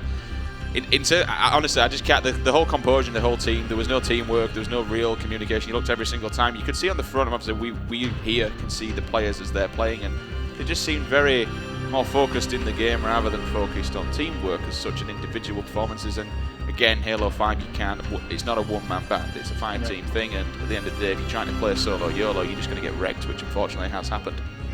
One thing I noticed that match, though, is yes, EG was playing well, and Fuse had a couple opportunities, but I felt like they kept quite a bit of composure at the end of their matches. One thing I really noticed from Chalky is they got dominated game 2, I believe. It was 50-25 in Team Slayer. He stands up, he gives everyone a high five, shakes hands, like he is trying to keep his team in it. And even after the last game. Yeah, and that was something I learned back when I played high school sports. My coach, I lost a match. I remember like just kind of walking over, shaking the opponent's hands, walking away. I went and shook hands first with the opponents, but just walked over, and then my coach pulls me aside and goes, "You always shake your teammates' hands first. You let them know whether you won or you lost. Like that's your teammate. You guys win or lose together." And Chalky, I saw that in him when he, you know, whether they won or lost, he was just keeping the team in it. It was probably one of the reasons that they even got off to a significant lead on Empire Strongholds, because 50-25 and following it up, it's hard to get pumped up and give your teammates a high five. Yeah, very true, very true. Well, guys, you know, we are pretty much at this stage now where, you know, the bracket, or excuse me, the groups have continued to play out. So let's actually take a look at who came out first and second in their group. We can, of course, get reactions after. Group A, Liquid coming out on top over Allegiance. Group B, Renegades coming out on top over Evil Geniuses. Group C, Elevate coming out on top over Denial. And then we have Group D, CLG coming out on top with Epsilon following. So, yeah, no one thought upset in every single group. Yeah, every single group, which is great for a world championship, of course. We'll start with Group A first and foremost. Andy, I'll get your thoughts on this one. How do you feel about this Liquid Allegiance situation? I mean, Liquid's just on fire. They look really good. I think everyone picked those 2 teams to come out, not necessarily in that order, however. Allegiance ended their last match on a 3-0, so they've got to be feeling good. But Liquid definitely something to be fearful of. But we also got to talk about Group B. Yeah, Group B. Walsh, I want to get your thoughts on this one. Now we have Evil Geniuses and Renegades, but Renegades coming out first. I don't think anyone would have thought that to be the reality. The Renegades we saw at the last 2 events, we saw them be very inconsistent. Right now, we see this top Renegade squads that were able to crush EG in Game 5. Yep. And then, of course, Group C, I tweeted this earlier, you know, this right here is the future of competitive Halo with Denial and Elevate. Very exciting stuff here, but Elevate coming out on top of something I did not expect. And Sims, to wrap it up on Group D, you have CLG, but of course, joining them, Epsilon. Everybody expected CLG to be there. Quite a few people expecting, you know, Epsilon to do it as well, but finally they've done it. A European team has done something at the World Championships that no one thought possible. Yep. They've made top 8 in America. Well done to them. Certainly. I mean, I think they've already placed the highest at any major North American event, right, out of an international team. So they've already got that under their belt. They've already secured quite a bit of cash as well, but you know they're going to be looking on to do much more. Speaking of much more, of course, we have the bracket reveal, and I know a lot of people are eagerly. Are you guys excited in the house for the bracket reveal? That's what I like to hear. That's what I like to hear. Before we do it, we got to build up the suspense. Okay, that's what we got to do up in this place. Before we get to that, though, any matches that you are worried about? You can't just tease that. I'm going to tease. Yeah, I'm all excited about the bracket reveal. Oh, no, just for the crowd to clap. You're like, and before we get to that, I wait till the end. I wait till the Everyone's very last with moment you now. when you've given up hope and you don't think I'm going to show you the bracket. Then out of nowhere, bam, show the bracket. That's what a good host. That's what a good host does. All right, so bravo, matchup, just matchups. That's all I want to know. Not why, just matchups. Matchups that that we'd have to watch out early for me are, anything with Liquid, Renegades, EG, CLG. Immediately. That's such a broad answer. I want what is a matchup in particular that if were to happen would be let's pick pick a team. What is the worst matchup and the best matchup they can have? I think for Liquid and Renegades to meet this early would be pretty difficult for both squads. Obviously, one would go home, and those are two teams that I think could have a lot of tournament legs left through the rest of the evening and into tomorrow. And they can only meet in the semifinals too, right? Yeah. Keep in mind. So we'll have to see exactly how that plays out. What about for you, Sims? I want to see Renegades take on Epsilon again. I want to see an Aspen rematch if that could possibly happen, because Renegades will obviously want a nice little bit of revenge on that one, but Epsilon both teams looking good, and you know what I mean, and it could swing either way. I'm not even going to call that one, but that's a great call. That could be an interesting match. An awesome match if it could happen. Man, I'm going to tell you, rustling up my jimmies over here. Okay, Walsh, what about you? Without doubt, EG versus CLG. My understanding of the bracket is that they technically could meet first round. Could you imagine that? Two squads that we considered earlier in the season to be first and second place. Yeah, for them. One of them could go home 5th through 8th. Right. That's possible. But we're going through so many hypotheticals. Who even knows if they match up first round? But based on EG taking second in their pool, CLG taking first in their pool, there's that first versus That's why second matchup. That's why the pool play is so important, right? Not only are you trying to get out of your pool, but you want to give yourself a good seed into the brackets. And that's true. I mean, that's a great point. EG, CLG, the most recent North American teams who have taken first and second respectively. Two first places for them. So for them to meet would be quite a story as well. I think wherever Denial lands, that team needs to be scared, because they got shut out by Elevate. And I was saying to a couple people in the crowd, I feel like that was the best possible matchup for Elevate to have, because I do feel like both of those teams share a lot of the same characteristics. I mean, not only are they young players, but they play a very aggressive game, right? So, on each end, it was a coin toss, in my opinion, as to who would come out on top there. Elevate 3-0ing Denial, not a surprise. It would either go that way, Denial 3-0's Elevate, or Elevate 3-0's Denial. Walsh, your final thought before we reveal the bracket? I just want to point out that Bravo was like, I think Liquid versus Renegades, one of these squads, and you're just like, Denial versus anyone they play. I'll just throw out that broad prediction. Right, but mine is too broad. Yeah. You literally named all 4 teams. All right, guys, here we go. It is time for the bracket reveal. Come on. Production, throw it out. Who do we have? Oh. EG versus CLG first round, fellas. Oh my gosh. Ladies and gentlemen, only one squad can advance there. We have to talk about the third match on your screen. Look down, Evil Geniuses versus CLG. We just talked about it. What? Liquid versus Denial. Denial beat them in NA regionals, in a best of 7 slobber knocker. Epsilon gets the elevate draw. We have to talk about that. Sims, could that be the best draw they could have asked for? To be honest with you, I don't think any draw in that could have been the best one. This is America's top 7 teams. Any single matchup that they were going to play was always going to be hell, but I think Epsilon has the best possible bracket. If you look at all 8 of those teams, obviously Elevate's been playing phenomenal, but when you think of if they have a choice to play someone like CLG, EG, Allegiance, Renegades, they would obviously prefer to play Elevate out of those squads, I believe. Just really hypothetically, let's say Epsilon beats Elevate and Renegades tilts Allegiance. Aspen rematch in semi-finals. That's right, yeah. I mean, imagine if we have Allegiance has a potential road to only need to beat, right? If they get past Renegades, which, we can't look past right away, but if they get past Renegades, look at the road they have. They need to play Epsilon or Elevate. They avoid, the entire top of the bracket avoids CLG, EG, Team Liquid, and Denial, right? That bottom half of the bracket. We just talk about the elephant in the room, people. We are not going to get EG, CLG in the final. This is happening in the quarterfinals, man. This is insane. One of those teams is going to go out in 8. How can you even contemplate that they're matched up in a quarterfinal matchup? How is that? Both these teams went into this event expecting to walk away with $1 million. One of them is going to walk away with $75,000. Yes, that is a respectable amount of money, but not when you have your eyes on $1 million. Right. Let's hope you haven't started to make definitely any down payments. You could be in a lot of trouble there if you're. Well, what we used to do back in the day at competitions is because back in the day when you used to compete, you win a few $1,000s at tournaments, and so you go to a gas station, something like beef jerky would cost a lot of money, like $8 for 2 ounces. You pick it up, you go, we'll win it back. So I don't know if any team has done that going to this event, with buy maybe a house, or a car. We'll win it back. Yeah, exactly. But my goodness, what a series of matchups we have here. I have to talk about one thing we haven't said yet either. Allegiance has if they get past Renegades, they have a decent road to get to the finals. Top half of the bracket is looking much nicer than the bottom half. It's slightly less dense. I don't know, man. I actually disagree because to echo what Sim said, there's sharks everywhere, right? And Elevate throwing Denial and Elevate in general, I think a lot of people are sleeping on Elevate. This squad is more than capable of winning this tournament. Sure. They are the real deal.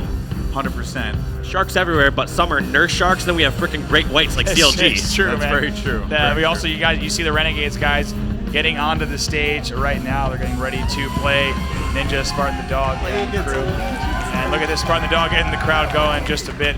They're ready to play. But my goodness, I mean, I'm legitimately blown away. It's intense, isn't it? I mean, somewhere there is Leonardo DiCaprio smiling with an Oscar in his hand, thinking, "Naded can." The question is, you tweeted it. Can Naded win this event? That's the question Leo's asking from his home. He's watching on Twitch. You're watching on Twitch. Many of you are in the room. This is insane. Leo wants to see Naded. You bring up that analogy too. It wouldn't surprise me if Nade's actually fought a bear before in his life. It's true. If you know the guy, he's a maniac. Naded has lived through the actual entirety of the film based on Naded's life. Yeah, Revenant is the story of Brett Leonard, 110%. He's clawed his way the to Brett Leonard this story. point. It's just incredible. Wow. But Renegades setting up here. They know that this challenge in front of them is going to be a sizable one. Jeez. You couldn't have asked for, just a crazier situation. And one of the things, I do this thing, I talk with a community member on my channel sometimes, and, a couple of members from the community, and one guy in particular, this guy named Wood, so I'm giving him a shout out because he is like a diehard Renegades fanboy, okay? So shout out to you, Wood. This is your moment. He says 2 things. One, Renegades winning everything. Always goes for, even at Aspen X Games, he's like, Renegades all day, Renegades, right?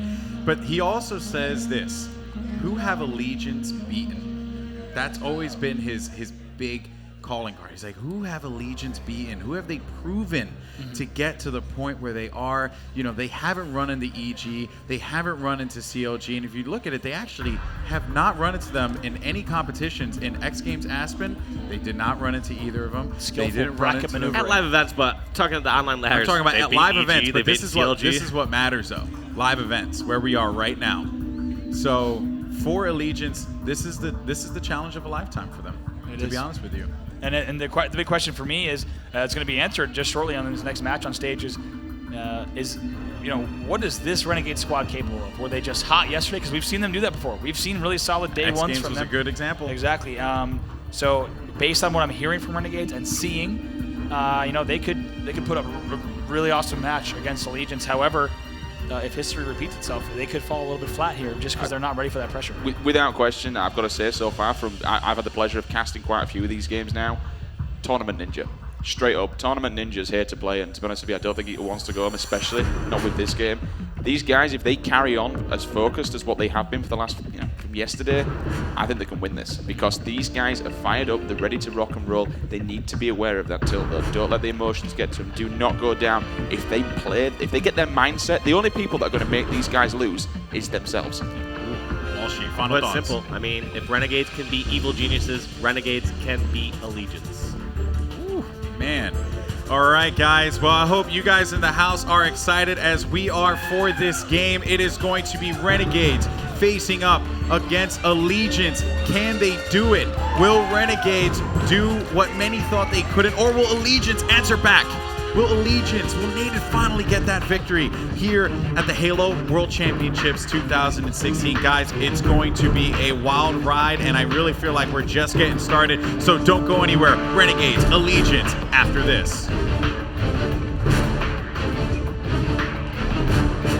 It has begun. War is coming. If we do not unite, our world will perish.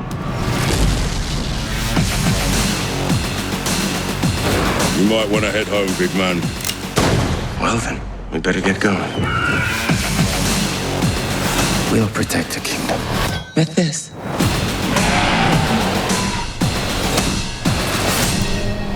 Warcraft, rated PG-13.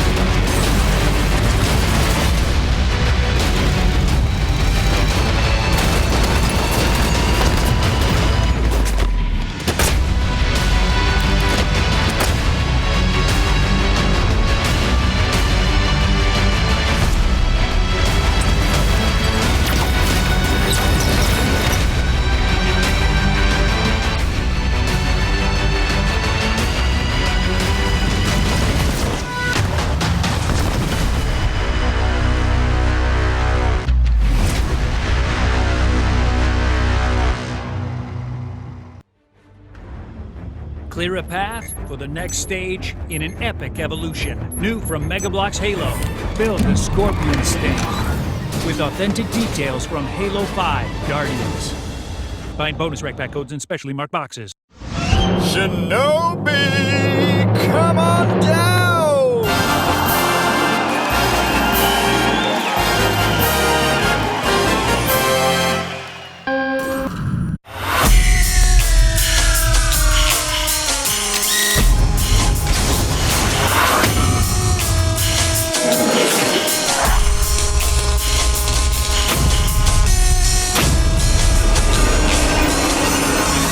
Enemy score goal.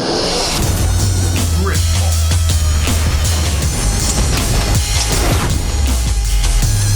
Carrier kill. We have them all.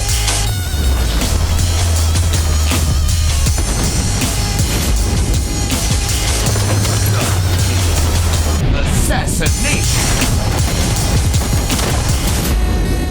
Red carrier.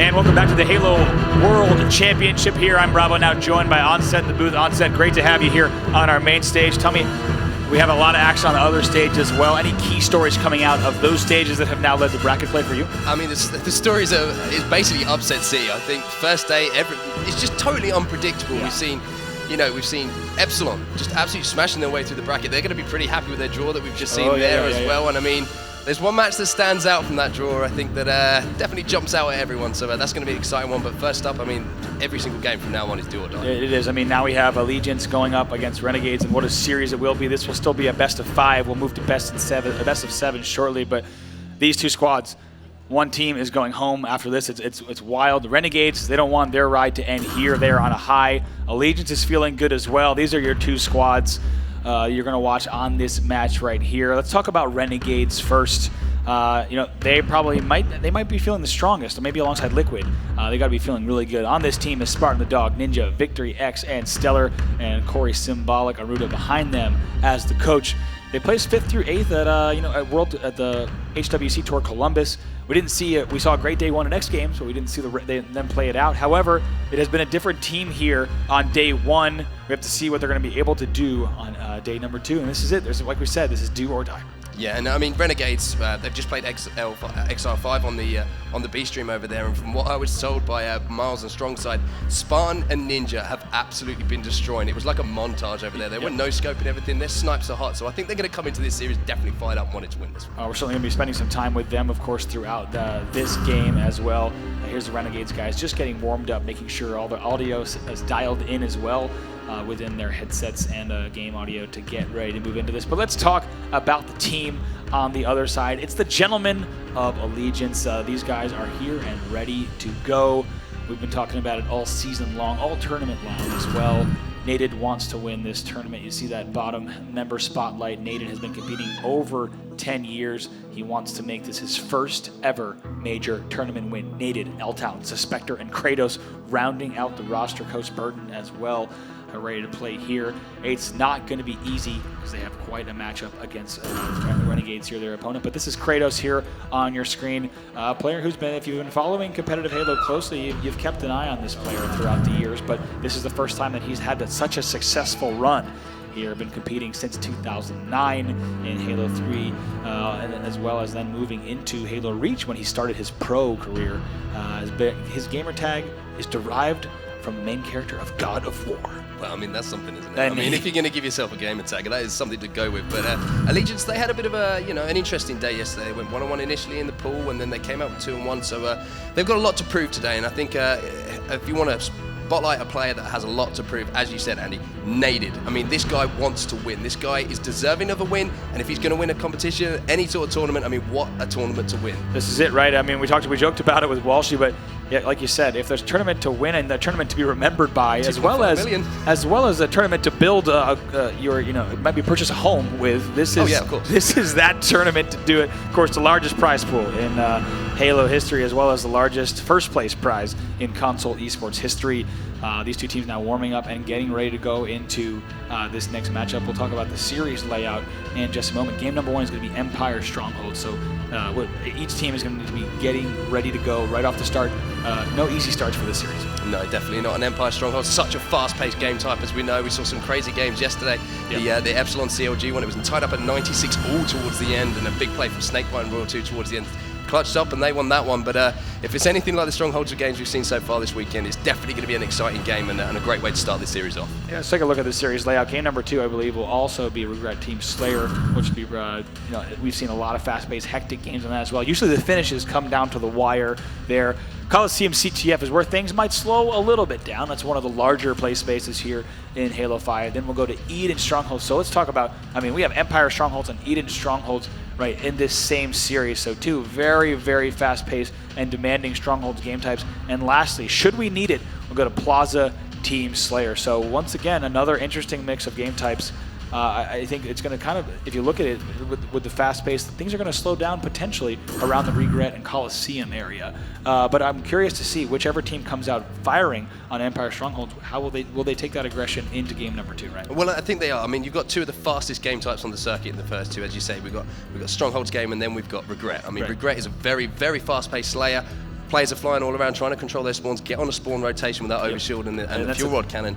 And yeah, if you're going to start off hot, I mean, it's a very frantic game type. And that's the thing, right? That the overshield bottom middle forces teams to really get out of their comfort zone with that top mid hold and send multiple players down low. So you have to kind of flip the map whenever you go for that overshield grab, and that's what's going to test these teams as well. But you know, can't wait to see which team really is going to come out, because I want to also talk about the team dynamics, right? You have Renegades, very fast-paced team, pretty young team. You have Allegiance, mostly a young team as well. So these guys, they know how to play Halo 5. They've mastered the Spartan abilities. They know what's required and the speed to play. When you look at the transition between Halo titles, it's not always true that the veteran players can keep up. I think one of the most notable examples is the transition from Halo 2 to Halo 3, right? Halo 2 was a little bit slower, and we saw teams like Final Boss 2008 as well as a few others.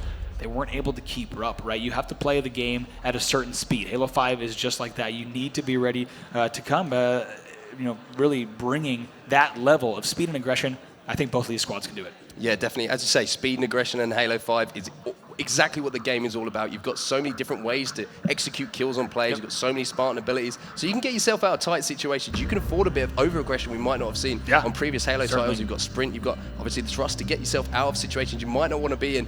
And, yeah, if you can execute all of those Spartan abilities to the best of your ability, then aggression definitely pays off. And certainly when you have players that are shooting as well as these guys, too, right? You can afford to take some crazy chances when you're, you know, sprint, thrust, sliding into the opponent's base. As long as you're going to land that perfect kill, you can get away with that too. So, of course, look on these guys to lean on not only their teammates, but also their individual shot to carry them through these games.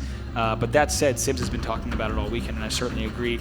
That can't do all the work, right? They're going to need some key teamwork, especially on game types like these. Especially on these game types. As you say, Strongholds is all about those rotations. You've got to make sure that you're rotating as a team. You're decisive in your decision making. If you, for example, if you're under a trip cap in the game, you have to be decisive. Decide if you want to get one of the side bases, you push all together, because if you get split up on a map like this, you're going to get picked off one by one. We just saw what EG did, right, on an 88-point uncontested run. Which was, I mean, absolutely absurd that they would pull off something like that. And that's proof that once you're getting trip capped on, you need to slow things down and make a decision, make it together, and you better cross your stick to it. You have to stick to it. I mean, if you change your mind halfway through, then, as I say, if you're trip capped, that is seconds racking up so quickly. And that, I mean, what pressure to be under, right? Hey guys, we're bleeding out. What do we do here? And if the team isn't coordinated, if the coach isn't getting all the players on the same page and telling each other when to wait, you know, it is a vicious game type, and we'll have to see if one team is able to run away with it here. These gentlemen are so evenly matched, but you know, if one team executes the right strategy, it'll be tough to break out of. Yeah, I mean, the perfect example was that EG and Fuse match. We saw both sides of it. We saw Fuse take the lead, but then EG got the advantage in them, and then we saw EG took their time. They went down a little bit, but they took their time. They decided and made a decision, stuck to that. Infused, they went behind, and you saw they just split up. They did not make any decision. Probably, you know, 8-point run, as you say. Exactly, and I think their big lead probably had a lot to do with that, because they had a big cushion for which to, you know, they could have afforded failing realistically even up to 2 or 3 respawns. They could have then slowed things down, still had the lead and pushed out, and they even tried to do that. But you know, if you're doing that, you got to make sure your third push counts, because at that point you've already lost the lead.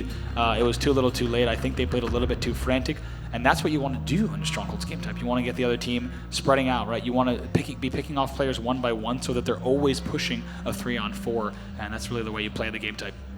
Yeah, well, I mean, Andy, we have to look at who we're going to pick for this series. I mean, from what I've seen so far, our Legions had a bit of a difficult day yesterday. They've got to come out firing today, but I can't look past Renegades in this series, if I'm totally honest. I think Renegades are peaking at the right time. We've seen constant improvement online through their scrims, their scrim results, and I think they're peaking, as I say, exactly at the right time in this tournament.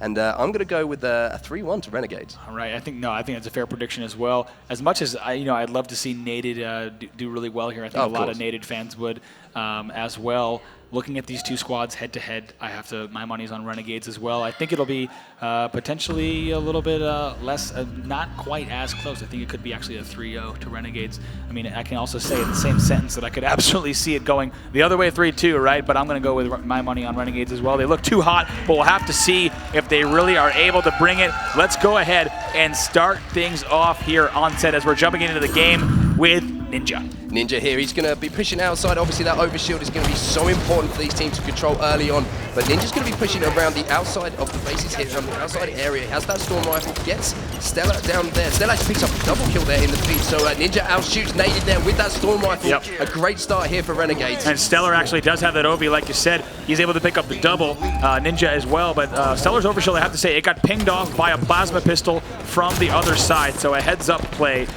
from them to neutralize that overshield. But early total control from the red side. Yeah, what a way to start. Triple tap straight away, and Ninja is just looking really good at the moment. All we can see in the kill feed at the moment is Renegades kills with Allegiance falling down every single time. But Allegiance do manage to stop the bleeding ever so slightly over the blue base. But a great start here from Renegades, and Ninja's left to die. Yeah, they're trapped in blue. Allegiance is desperately trying to make their push out. They're all going to try to push around blue bend, but they still haven't even made their way out again. 2 still dead for Allegiance, so we're still on board with Ninja. They're up 2-1 now. They finally get blue base, but Renegades still with the upper hand in terms of members alive.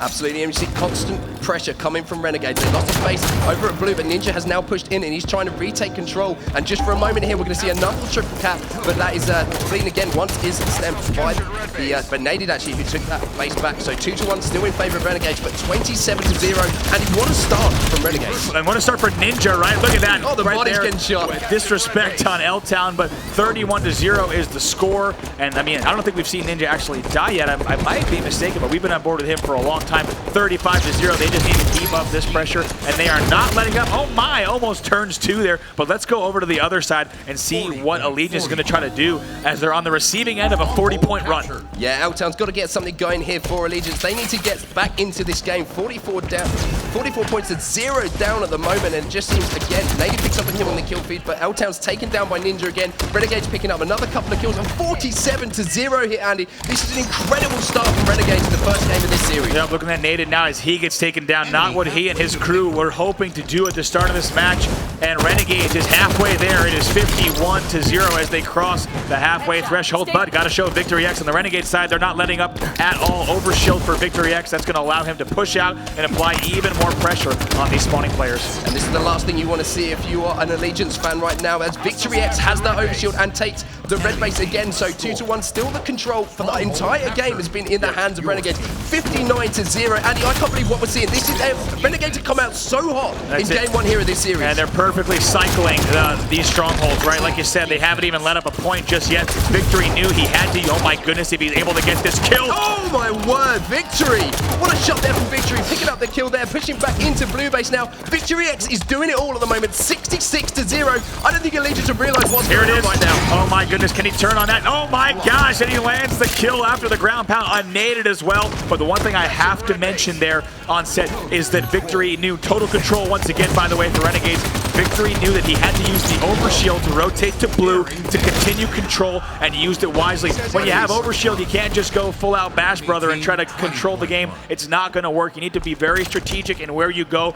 81-0 is the score. I really hope we don't see 100-0 in this first game, but it just like Allegiance cannot get anything going. The kill feed is constantly in the favor of Renegades. Suspector here is going to be pushing out to side, does have that scatter shot, tries to take down Ninja. Ninja flies over his head, and Ninja hits the ground pound on Suspector. Suspector, sit down, my friend. Ninja, I wish we had seen that. Well, I don't know if they're going to have that Ninja moment in the back in the truck. We'll try to get it on replay, but 93-0, total control continues. We're not even 4 minutes into the match just yet. Renegades is looking good. Oh my word, 97-0. Are we going to see an absolute shutout? We are. Renegades 100-0, game 1. Bravo, what a way to start this series. And look at these Renegades guys. are for real. It's rare that you see all 4 players jump up after a game 1, right? After their first game of the series. They win that 100-0 textbook play on the cycling of the stronghold. Not a single point on the board for Allegiance. Look how long the game lasted. We were only in game just over 4 minutes. The most kills was from Spartan. He went 13-3. But you know, I mean, what a series of a sequence of events. Power of control. Let's take a look at it again. This was Ninja's opening. I don't think we saw Ninja die in the first few minutes of the match. We were on board with him the entire time. Look at him just shredding down, staying alive, using the storm rifle and the thrust perfectly. throwing down some shots into the body as well. I mean, it's all Ninja. This is our highlight reel for the first few minutes of the match. Exactly. Ninja just went on an absolute tear at the start of this game, and then, as you say, Victory X, he had a bit of a moment in the middle of the game when he got that overshield, and he was just moving absolutely perfectly around the map. The rotations were perfect, as we see the ground pound there on Naded, getting the lockdown and the secure on that bottom mid stronghold. Great stuff from him. Yeah, look at this. The score at this point was 87-0, but look at Ninja. Oh my word. On Spectre gets the ground pound. There you see the guys jumping up once again. They've got to be pleased with their performance in that first game. They didn't let up whatsoever. Great overshield control as well. I can't say enough about Victory X. There was a moment where they could have lost control of the map. He grabs the overshield, wisely pulls it back to blue, and then I think I got at least 3 or 4 kills, as well as a lot of stronghold defense on blue, and that gave them the 2-1 control, and they quickly moved back into total control throughout the entire match. Regret TS is going to be next, and Onset, if you made any predictions about the team that brought the aggression from game number 1, if you're a Renegades fan, you're hoping they bring it again in game 2. I mean, 100-0. I mean, Allegiance have to bounce back in this game. That's going to be an absolute shock for them. They're going to be sitting there right now thinking, what just happened? 100-0. We don't see that very often, and I mean, Renegades are going to feel really good right now. They're going to be wanting to get straight into game 2, carry on that aggression. If they can perform anything like they did in game 1, game 2 is looking very good if you're a Renegades fan. I'm also curious to see exactly what might happen with this opening overshield. It'll tell us a lot about which team. I wouldn't be surprised if you're Allegiance, you're hoping for a burn here, to be honest, off the break, because you don't want to let Renegades get the overshield. I mean, of course they want to come away with it, but at all costs, the way the Renegades is playing, I would not want to go 3 or 4 down early on and be ready to respawn into a fuel rod and an overshield player. So they need to make sure that they do not let this opening rush go too poorly. But, they might surprise us and actually get control off of that start. So we'll have to see if that is the case. The players are now loading into the match. Game number 2 is going to be Slayer on Regret. Yeah, it's going to be difficult. As you say, the overshield in this opening break is going to be very important. Obviously, Allegiance is going to want to get that in their control, keep it out of the hands of the hot hand of Renegades.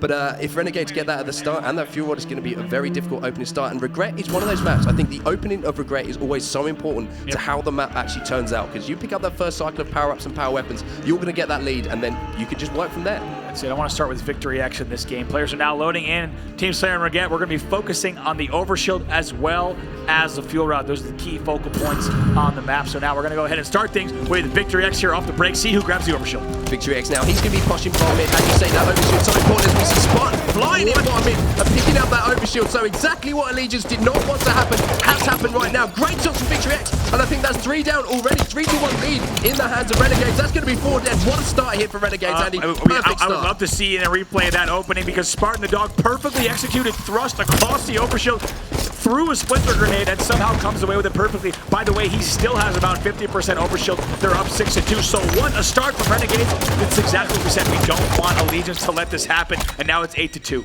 And Victory X is just a different player from what we saw back at X Games. He has improved so much on Halo 5, and he is absolutely dominating in this series. 8-2 now. He has that fuel rod, just firing some shots at the red DMR. No, there might be a player top mid. He's just circling around, waiting for some call-outs from his teammates now. Finds Suspect in front of him, hits that fuel rod shot, drops into no shield. So 2 players from Allegiance are going to be no shield, but great plays from Allegiance there to trade some kills and try and get a foothold back in this game. Yeah, looks like the fuel rod will actually stay, I think, on the other side, so we'll keep an eye on exactly where that went. No, excuse me, it went to L-Town, so it's only 4-9, like you were saying, still a chance to climb back here. Now on board with Naded of Allegiance, and they just need to slow the game down, and luckily for them, they've done that. Yeah, exactly. So Naded here, he's going to be looking at the red base. He knows there is a player sneaking around in that red base, but 2 Renegades kills do actually go down as Naded picks up the kill here, and he's challenging Spawn on the carbine bomb. He's up on top car right now, just putting some shots in, doing a great job of just staying alive, rotating around the map, and Naded has that green gun, but here comes Spawn, and Spawn puts Naded on his back. Great play from the young man over there. I thought he'd be able to do a plasma pistol play there, but not able to do it, so Renegades answers right back. They keep the aggression up, and that's what they needed. They needed to fire right back, keep control of the top of the map. It's 15-7. We're going to have that overshield coming up in just a bit as I try to keep an eye on that clock. Looks like, no, excuse me, that would have been up already. We already saw that grab, so there's going to be now fuel rod as well in 10 seconds. That's what everyone's getting ready for now. Yeah, Spartan's just doing work here without automatic. And he finds L-Town in front of him. 3 kills go down for Renegades. 19-8 here, Bravo. What a start here from Renegades. We saw it was a little bit close towards the start, but Renegades have really pulled from. And now when Spartan picks up that overshield, this is not looking good. If you're an Allegiance fan, killing spree for Spartan, overshield for Spartan. As you saw there, Victory X also has that fuel rod in his back. And we're also hearing from the truck that they are fired up. Now let's get right into a listening with Team Renegades. Get ready. behind you. Blue one, he's blue needle. I got two. Needle's down. Blue needle still staring at you. I'm going top fuel. I'm going top fuel. Getting ready, Mars. Stay alive. They're blue. They're nings fighting blue. I'm top fuel. They're gonna be going blue flag. They're gonna be going blue flag. Getting fuel. He's just getting fuel right. Hold up. Watch out on me. Watch out on me. I got him. He's where the fuck's that fuel? Whatever. Watch out, blue bridge. Nated. He fell. He's like bottom middle somewhere. He's like bottom mid somewhere. Nated. He might be bottom blue Sparty. He's blue bridge. Blue bridge to top middle. Still up there. He's weak. I hit him with a fuel. I shot him. I'm top red flat. Top red. Weak. Blue fuel streak. Blue fuel streak. I'm coming in. Do that. I'm looking blue flat. Blue flat. Top bottom. Blue flat. Red and blue flat, guys. Red and blue flat. Red and blue flat. Oh shit. Crouching. More fuel left. I'm out red flat. All right. I got fuel. Yeah, I'm getting fuel. Look at me. He's got joining. He's one hit. Red flag. Just one red flag. Two red DMR. Kratos is weak. Red flag still. I want red flag. Watch out red under. Nated. Two top red. I'm going top fuel. I'm top mid. Red. Two top red. Nated sweet top red. Yeah. Kratos bottom red. Red DMR. Two red DMR, guys. Red flag to plant right now. Red plant.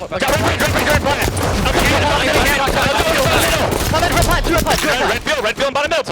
Naded's weak. Naded's really weak. Top middle, guys. Fuel inside. Card three. We come middle. Hit him with an ace. We come middle. Die for red flag. White side top middle. Blue side top middle on the wing. Look at. Blue window. I got one. Top middle, guys. B overshield. 51. On it. Here, dude. I got OB. 49. Blue bridge. I have OB, guys. Top mid right side. Sitting up top. He's hiding red wing. Top car. I'm sorry, it's still hiding red wing. He's still hiding there. I hear you. Right now, I'm here with you. What's that DMR? Blue DMR right now. Hold on, we have fuel orders. Top middle right now. Camp top mid with fuel. Top middle. Assume top middle. Fuck. Top middle feels down. Top middle. Three of them. Top mid. Alright. Stay alive. Nice shit, Ninja. I'm going outside. Top middle. One of them last. Top fuel on the right side. Top fuel. One side. Nice front blue. I got red fuel. I got one. He's really weak. Last guy alive. Yep. Back down. Back down. Wait, Gonna be red flag.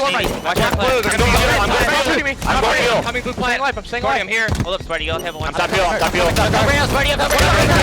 Red bridge. Bottom my needles. He's bottom my needles now. You ready, Mar? DMR outside. Watch out right now. I got two. Nice. I got two. It's on me. Blue plant weak. Two blue plant. What? That's you, B. No, I'm me.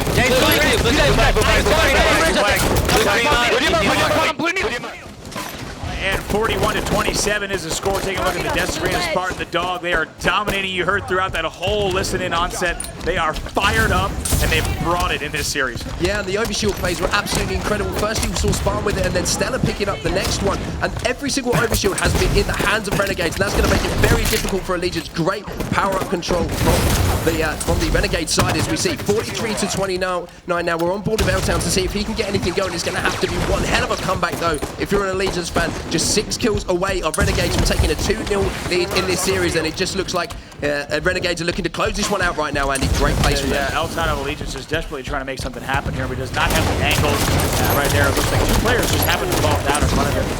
Though, and I think that OS did get grabbed as I tried to take a look across. It looks like, yes, once again, it is Spartan the dog who's going to now push in on L-Town with a melee. So over to Spartan again, 47-33 is the score.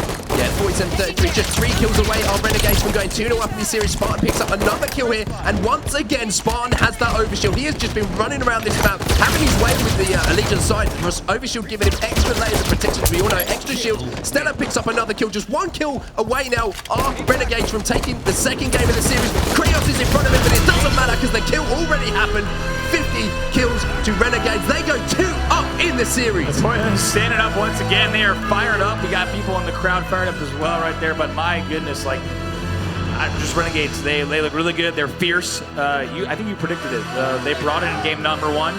The intensity may have only increased in game number 2 as we take a look at the stats. 50-35 is the final score, just under 7 minutes of time. And looking at those kills, it's Stellar who goes 17-10. But Spartan, 12-4. Big numbers from him there, making it look a little bit too easy. Yeah, Spartan had a great game there, and he actually picks up a wingman medal as well, so that's 5 assists without dying. So he was doing work for his team, putting a lot of damage down. And as we said, the overshield, Spartan seemed to have it for almost the entire game. It was either him or Stella who had that on them, so great control from them. And I think Allegiance is going to be sitting there going, what's going on right now? We're 2-0 down. Like, it would have just been smashed by Renegades. Yeah, they cannot be feeling too good. Knowing that squad, I think they have a chance to climb back. But take a look at Victory X here off the break. This was the opening run here, as he just waits back, right? Allows his team to get those kills. This was Naded trying to make something magical happen with the plasma pistol, but he's unable to do so.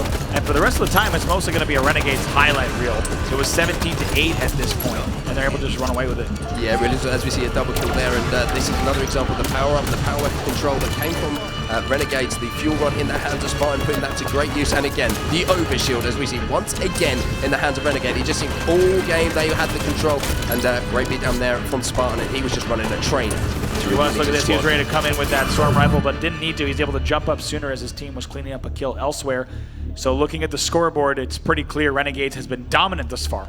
100-0 in Empire Strongholds and 50-35 on Regret Team Slayer. Yeah, so as I say, 2-0 now to Renegades, but Coliseum's going to be a slightly different pace game. It's going to be a chance for Allegiance to sort of reset a little bit, maybe get control of some of these power weapons. Obviously, we have the rocket, we have the sniper rifle. If you can get those into the hands of Allegiance, they definitely have a chance to come back in this game and just take their time, use them effectively, get that objective across the map, and they can get back into this series in this game. I mean, and that's exactly it. Coliseum, CTF, what they need to do is slow down the pace of the game. You see everyone, it looks like they are ready to go, but they're feeling a little bit deflated. They need to take the series one game at a time. We say it with every series, whenever a team is down, they just need to win Coliseum CTF. That could give them the momentum and the energy they need to push us all the way to Eden Stronghold as well as Plaza TS. But Renegades looks too strong, and if I'm honest, even if Allegiance is able to win this, I think Eden Strongholds would likely go the Renegade side. But I will say, if Allegiance can bring us to Game 5, somehow they could steal Plaza Team Slayer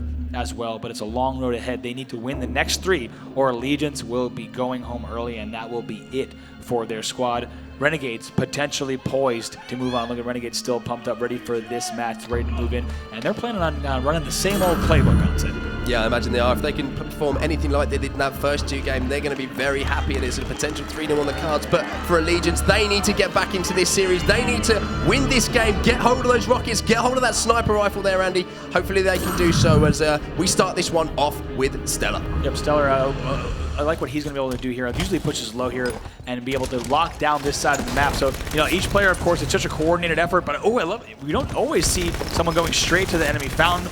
Oh my goodness, the Spectre almost getting the better of Stellar, but I like that push there, right? That's a nice aggressive push, and he might even go for a flag pull here depending on how many are alive. Yeah, and as we see, Stellar now, he's going to pull that flag, but Spartan does actually pick up one of these kills, so it's all about Renegades having to pick up the kills that they need to get here. As Stellar picks up the kill on Naded there, he's now going to run across. If he can get this across to his fountain, he's going to be an opportunity for the first cap of the game from Renegades, almost in the first minute of the game, and it's 1-0 first game. Stealth capture indeed, did not get shot once on that flag run, so that is making it look too easy, ladies and gentlemen. If you push into the enemy's base, grab their flag and run it back without being shot a single time, you're set up for success here. His team, of course, supporting him in a variety of ways with power weapons, but they now have the spawn trap going, and they are not looking back whatsoever.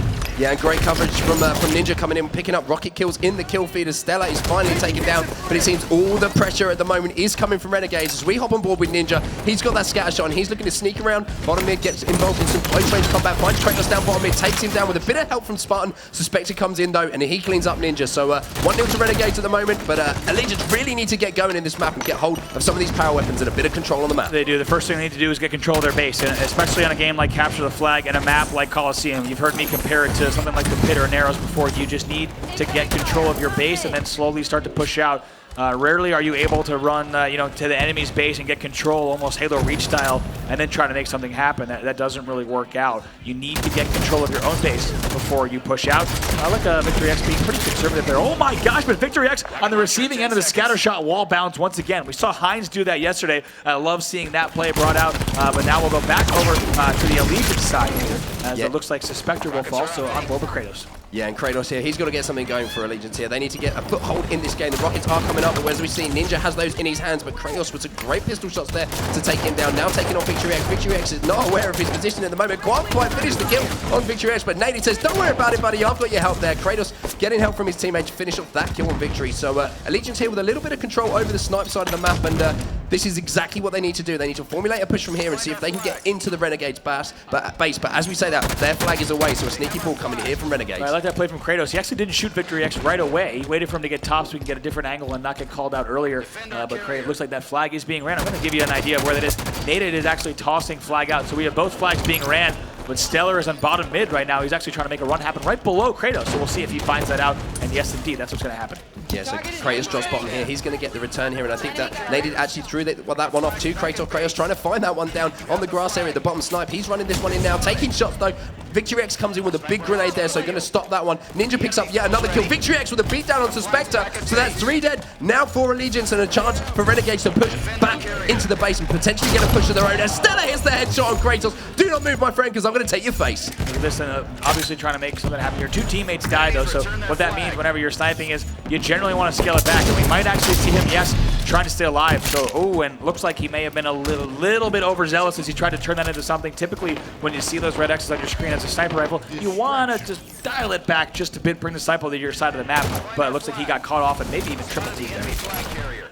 Yeah, he was just trying to ride on the momentum, I think, a little bit there. But yeah, as you say, a little bit overzealous, but he's giving that one away. So we're going to step through the respawn of Suspector here. There's actually Kratos apologies as he's coming back to try and protect his base as L-Town picks up a kill. But Stella does have that sniper rifle back in his hand. So he's going to try and put some work on here. And Victory X, we know how much he loves to flank bases. But L-Town was aware of that and he takes him down. But Kratos just doing a great job here, just staying alive, trying to push out his teammates. Knows that rocket is coming up. But Stella once again, with that sniper rifle, takes down Kratos. As I say, we better go over to Stellar here. One thing I'm noticing about Allegiance onset, you may have noticed it too, is that they're really bunched up. When they're on the sniper side of the map, there's 3 of them together around grass. They're obviously being spawn trapped in their own base as well, but despite the fact that they've been really quite tight as a unit and pushing together, that hasn't really translated on the scoreboard. So I feel like Renegades is a little bit more spread out, yet they're still aware of where to team shoot.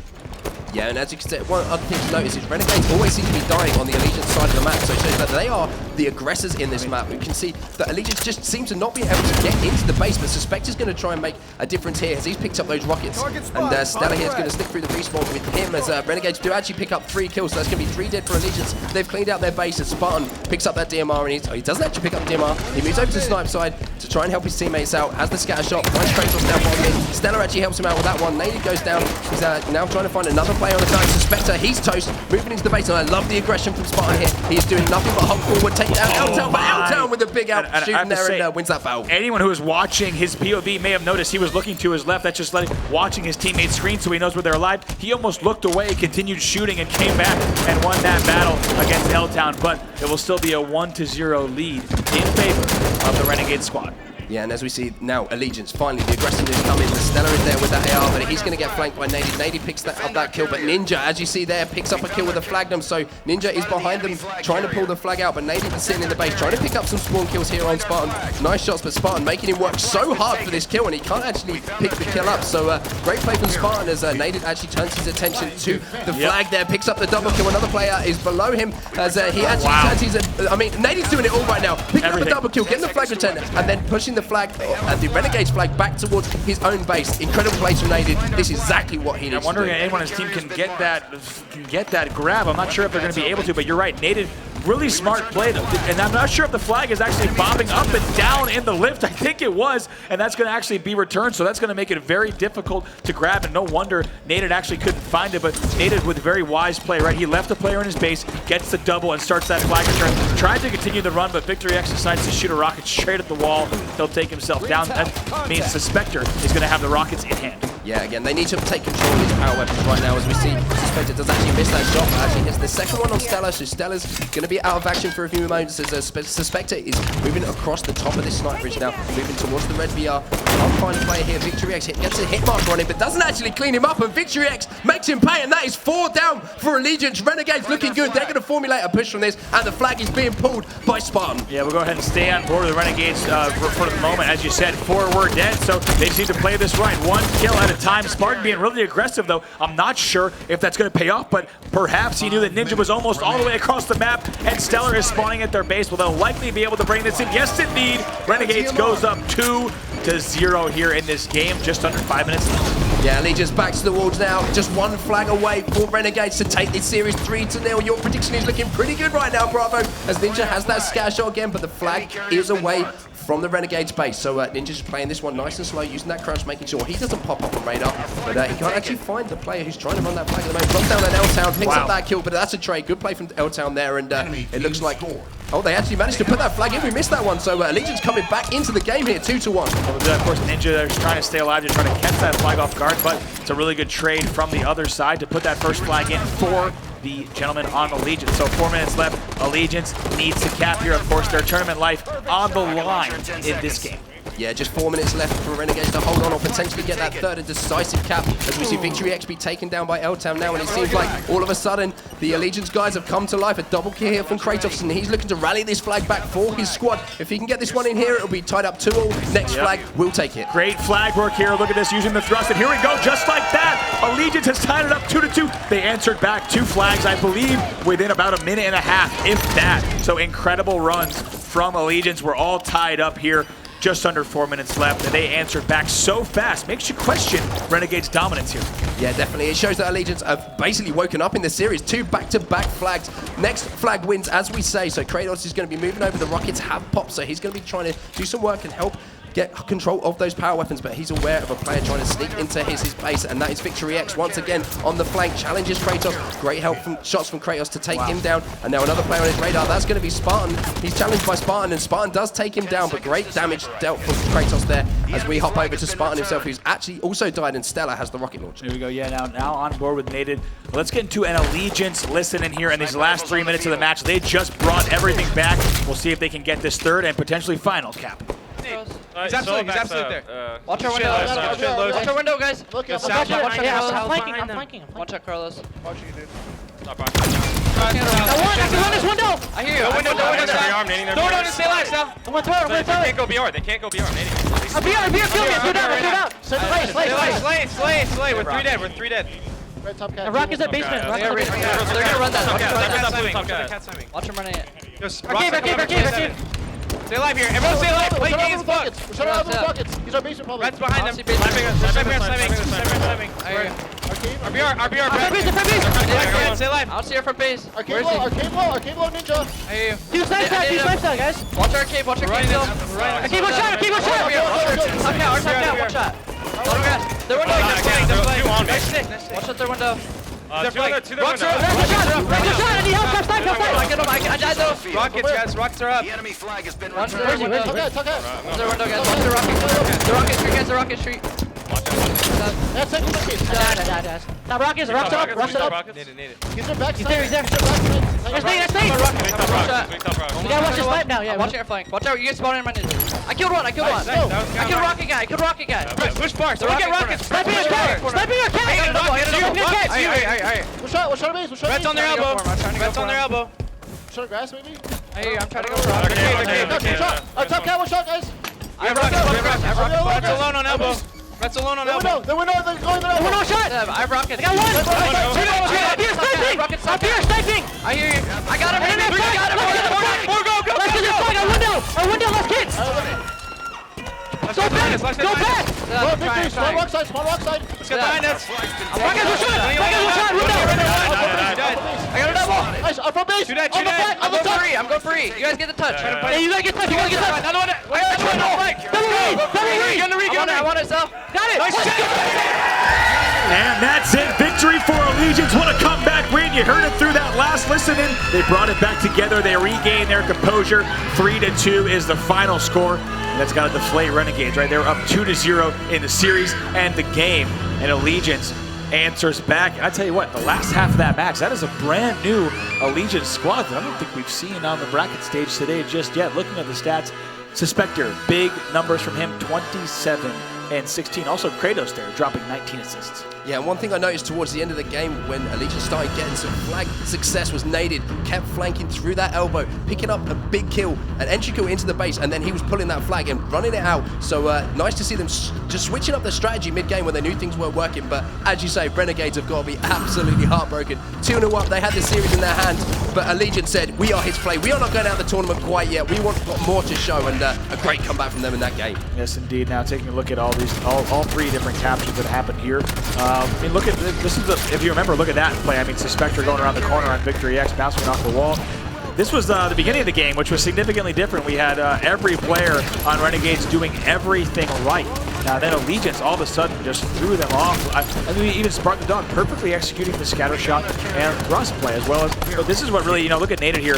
He gets the double kill, avoids the player back on his flag, gets that return, almost continues this run. So that was the first real sign of life. And if I'm not mistaken, I believe that flag kept bobbing up and down in the lift. That's why they could not get that return. And Ninja was bringing the second flag. At this point, it looked like it was all but over. Take a look at that. With 5 minutes left, it was 2-0, but only 1 minute later, they make it 2-2. So I believe it was actually within a minute that they double capped back to back. And look at that, Allegiance is stoked. They are ready to go ahead, and they are ready to get into this next game. Game number 4, I believe, is going to be Eden Stronghold. Yes, indeed. So you see game 3, a very different story from the first 2 games. Yeah, definitely. Now, both of these squads, they are big momentum squads. We thought, I mean, my money was on Renegades to take that one 2-0 up, riding the momentum of the first 2 games, but Allegiance have come back, and I just wonder now, Bravo, if Allegiance can ride that wave of momentum, if they can take Eden Stronghold's Plaza, I think it could be in their hands if they can take it to a game 5. I agree. Eden Stronghold is going to be really tough for them, but I think the fact that they're riding that momentum of the last second win is really big, right? They got fired up. It wasn't an easy win for them, which means they had to work for it. They had to get vocal. They had to get motivated and into it. They want to carry that same communication style, that emotion into this next one. You know, a fired up Naded is a very dangerous Naded.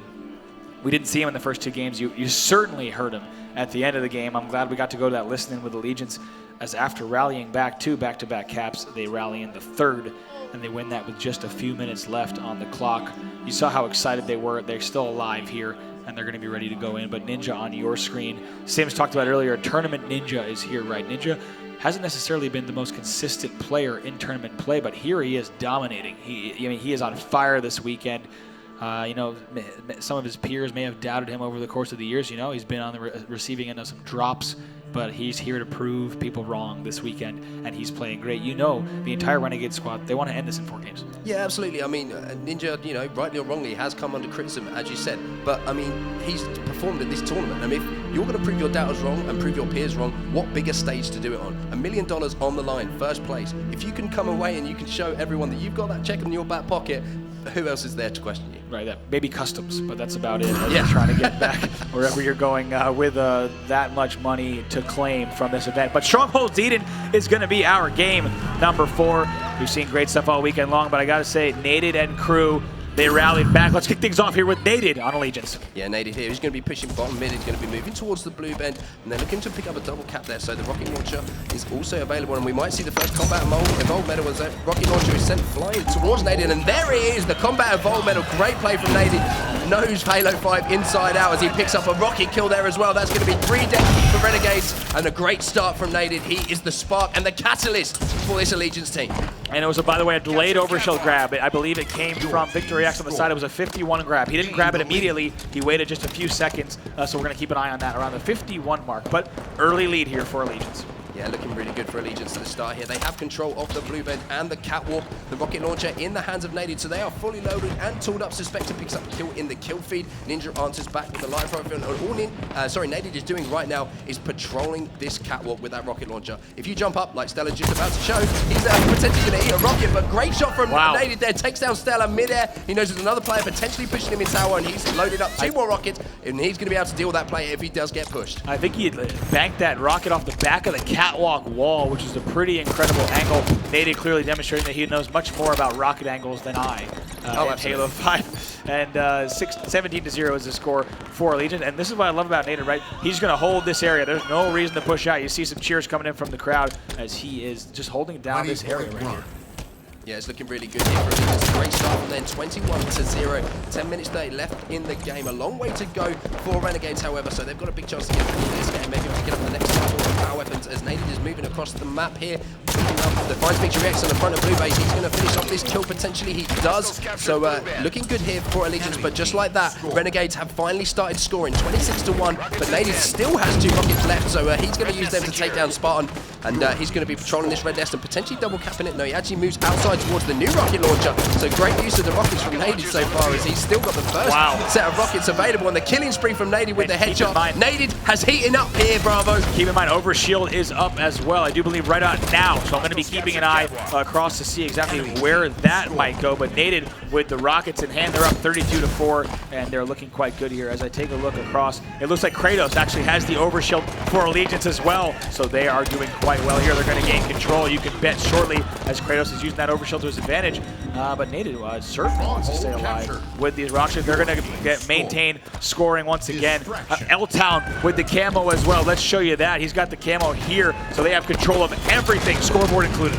Yeah, definitely 36-9 now, and as we see, Camo, Overshield, and Rockets in control of Allegiance. They have a massive chance here as the triple cap comes in, so they're going to be racking up points rapidly here as L-Town moves in to get the reset on that blue bend. Camouflage still in effect, so he's not going to be able to be spotted by anyone on the radar either, and look what he just found bottom mid, picking up that rocket launcher off of Nady's body. I gotta tell you, we just heard from the back, Kratos was on a 9 kill streak, by the way. Kratos doing a lot of the work to get his team into the position that they're in. Let's go to a listen-in now with Allegiance. They are playing on fire. Well, it sounds like they've brought that intensity from the previous game here into game number 4. Tower. What's on tower? Jump in, bitch. Jump in, bitch. Shoot her. We're gonna get cat. No one cat now. One shot cat. Gotta go to cat. One shot cat. In red. In red, Brett. Do red nest. Fine. Try nade it. Just try nade him out. Get some kills. Front red. Stay alive, Carlos. Stay alive. Front red. Jump on it. I got him. Nice. No one there. Red stickers. One shot. I got him. Get cat right now, Cat right now. Get cat, guys. Sorry, we're in there. Help him out. One shot cat, guys. That's blue tower. I'm in red. Blue tower. Carlos, back down and stay alive. Back down and stay alive. Can you guys get red? Help me. What's up, Toby? I don't know. It's set up for it. It's coming up. What's tower? Can we get OB, Brett? We get it. I died, Brett. Should we see red? Nice, we got it. 47. I need help, Red. Stay alive. To your right. Rocket's on pit. Let's get cat, Carlos. Camo's gonna be soon as well. Camo's gonna be around 33-ish. Bottom blue sneaky, guys.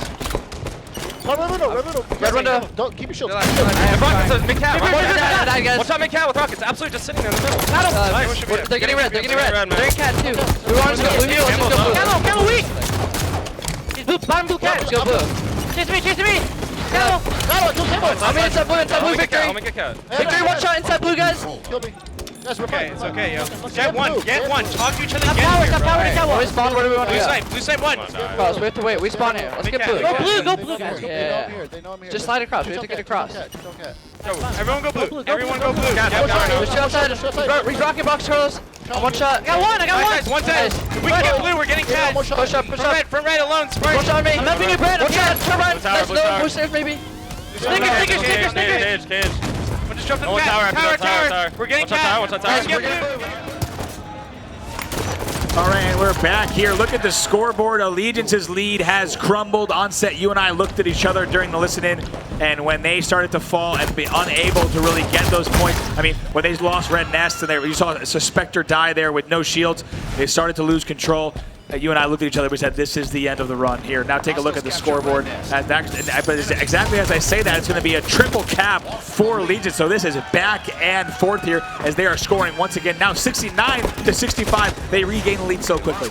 Yeah, I mean, this game is absolutely crazy. It seems like as soon as one of these teams gets control, the other team comes storming back storming back into a lead themselves, as it's 74-65 now. Allegiance with 2 strongholds under their control. L-Town trying to patrol this red base. He's going to be looking to jump up to this red nest now and get the reset on that. Does so. Suspector picks up a kill. Spartan, he's going to be toast. L-Town hits him with the left cross, and he's going to be dropping down on that overshield. Picks that. That could be absolutely huge for Allegiance going into the closing moments of this game, Bravo. And a triple cap there to boot for Allegiance. So overshield in hand. Of course, they're going to get a reset on blue bend as well. Yes, they do. They are looking good. 89 is the score. They're going to continue to rack up points, and the crowd is going nuts here at Suspector, I believe, just picked up at least 2 kills with the SMG. CLG, they're going to continue to put points on the board, and the Legions proved me wrong. Their Renegades rallied back so strong, but there's the score. That is going to be it.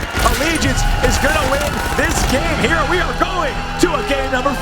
Unbelievable! Allegiance have stormed back into this series, tying it up 2-2, taking that Strongholds game. It was such a back and forth game, but Allegiance, they are not ready to go home yet, Bravo. They are taking this to a game 5, my friend. It's the loudest I've heard this room here in Hollywood. Everyone's getting excited. We'll switch over to another POV to get you those stats, but 16-9 from Kratos. He continues to perform here. He has really turned it around. The whole team has turned it around, but for Allegiance to lose control, they lose the lead, they immediately answer back with a triple cap. They grab the overshield, they fly in, they get the resets they needed on Red Nest. Let's take a look at some replays from that past game. What a moment. Break it down for us here. Yeah, as I said, the first thing we saw was Nady picking up that Combat Evolve medal, throwing those rockets to himself, and then we saw him hit the direct shot on Stella. I actually hit the backboard, apology. Great start from Nady as he actually used those rockets so effectively that he still had some left over when that second set came up.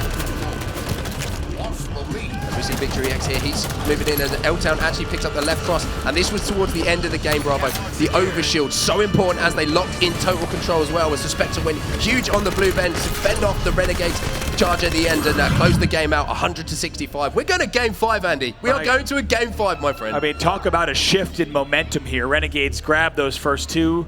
Allegiance fires back, winning 3-2, then 100-65 with a commanding total control finish on Eden Strongholds. And I tell you what, I gave Coliseum CTF to Allegiance. I didn't think they were going to be able to win Eden Strongholds.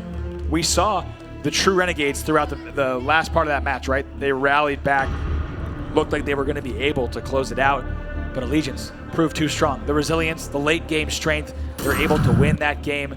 You're looking at Naded on screen here. Do we have any Naded fans in the room here? This could be his first tournament win in history. He's answered back. Let's take a look at Naded Brett Leonard. I'm in this position now. I'm 25, I'm older.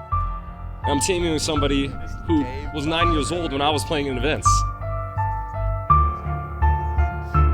And it's a wild ride. You don't know where it's gonna take you. And who would ever thought we'd be playing in the X Games, you know? Or who would have thought we're playing for $2 million? I've been to 60 plus events. I've been competing for 10 years. One of the biggest things is to be on a winning 4v4 team at a major event. I've come so close so many times, second, third. I think that's one of the big things that keeps me hungry is not getting that title. The talent is there. I know what I got to do to win. I just want to compete.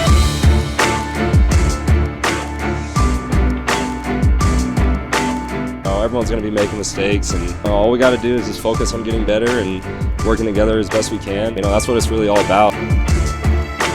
I've been playing Halo this whole time, and to think that I'm still doing it professionally, I couldn't ask for a better dream come true.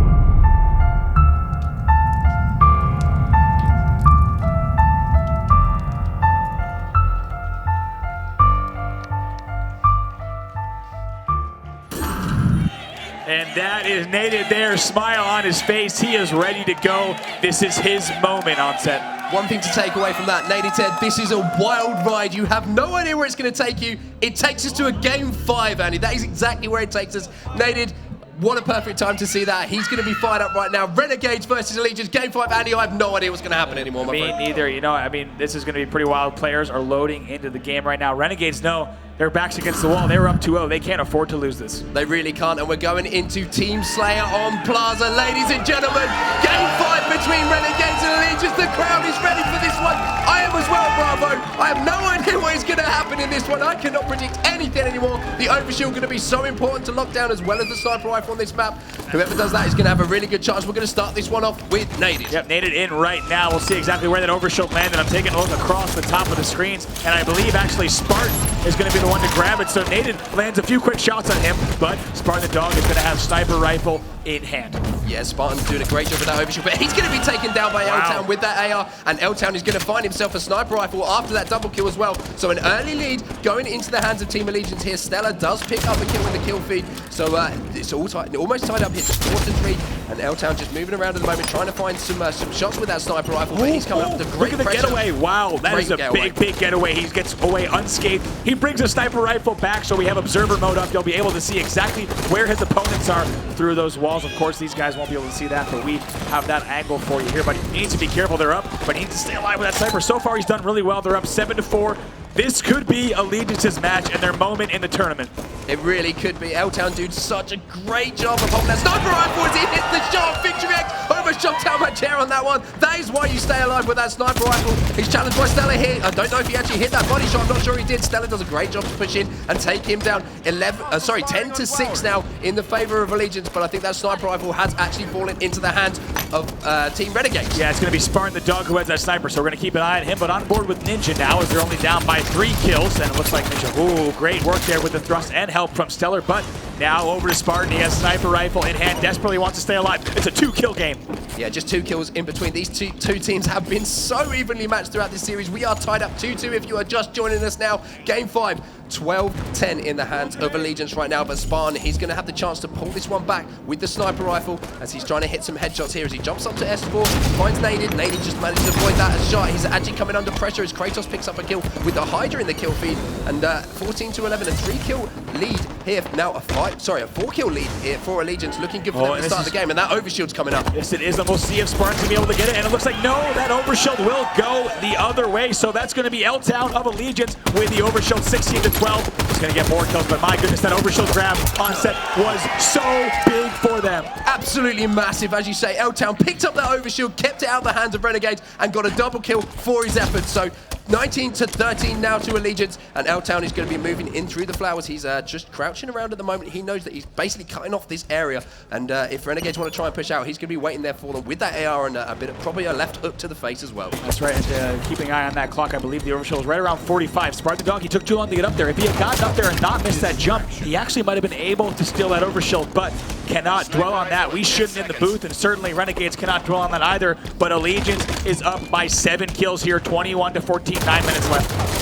Yeah, and L-Town putting great pressure on the spawns over in the yard there. He's aware that the push that might be potentially coming from Loop. So L-Town dropping down bottom to find Ninja now. That kill will be traded, but that was a killing spree for L-Town. Exactly what you want in a game 5. As Naded has the sniper rifle, and I think he just hit the headshot on Stella. It's only right that we go over to Brett himself and see what he can do with this weapon. Yeah, they just need to keep the momentum, keep the pressure. Don't allow themselves to get pushed on. And it sounds like Allegiance is loud. We're hearing from the back. We can go ready to get to an Allegiance listen in just a moment, but here we are, 26-17. Well, we got to hear them in the booth. Let's go ahead now to an Allegiance listening. Watch circle push. Watch circle, yeah, watch circle right now. I'm bottom Mitch. I'm gonna try to watch circle. I'm watching you guard, okay? I'm watching you guard. Watch circle right now. Gordon, what's that? Got him! Nice, I dropped. Guard ledge. Nice spawn, one shot. 20 seconds, solo west. Top yard, one shot. Oh, what's an 18? We're getting this. 2 dead. I'm staying alive, top minute. At 10, move on him. 750 OS. 750 OS. Two back, go to me. 10 seconds solo OS. What time? 50? 750, exact. Go home. Let's go. 5 seconds solo OS. Right now. Go. No one's going for it. Aiden, go. 50, exact. I'm gonna die. Help Aiden. Sniper's down by his head. I'm marking weak. What's up? Combo weak. Dip weak. Watch out, U-turn. Another truck. I know that. We're up by 7. Yeah, play gates. Go. I'm 3P. You're right, Brett, behind you. Watch out on Brett. Weak one, sir. I need help. Both sides. Weak one. Yeah, watch my flowers. U-turn. He's top side weak, Carlos. Watch out, top side, come on. Nice. Watch out. I spawned behind him. Pushing. Just stay alive here, Brett. Pushing behind him. Pushing weak.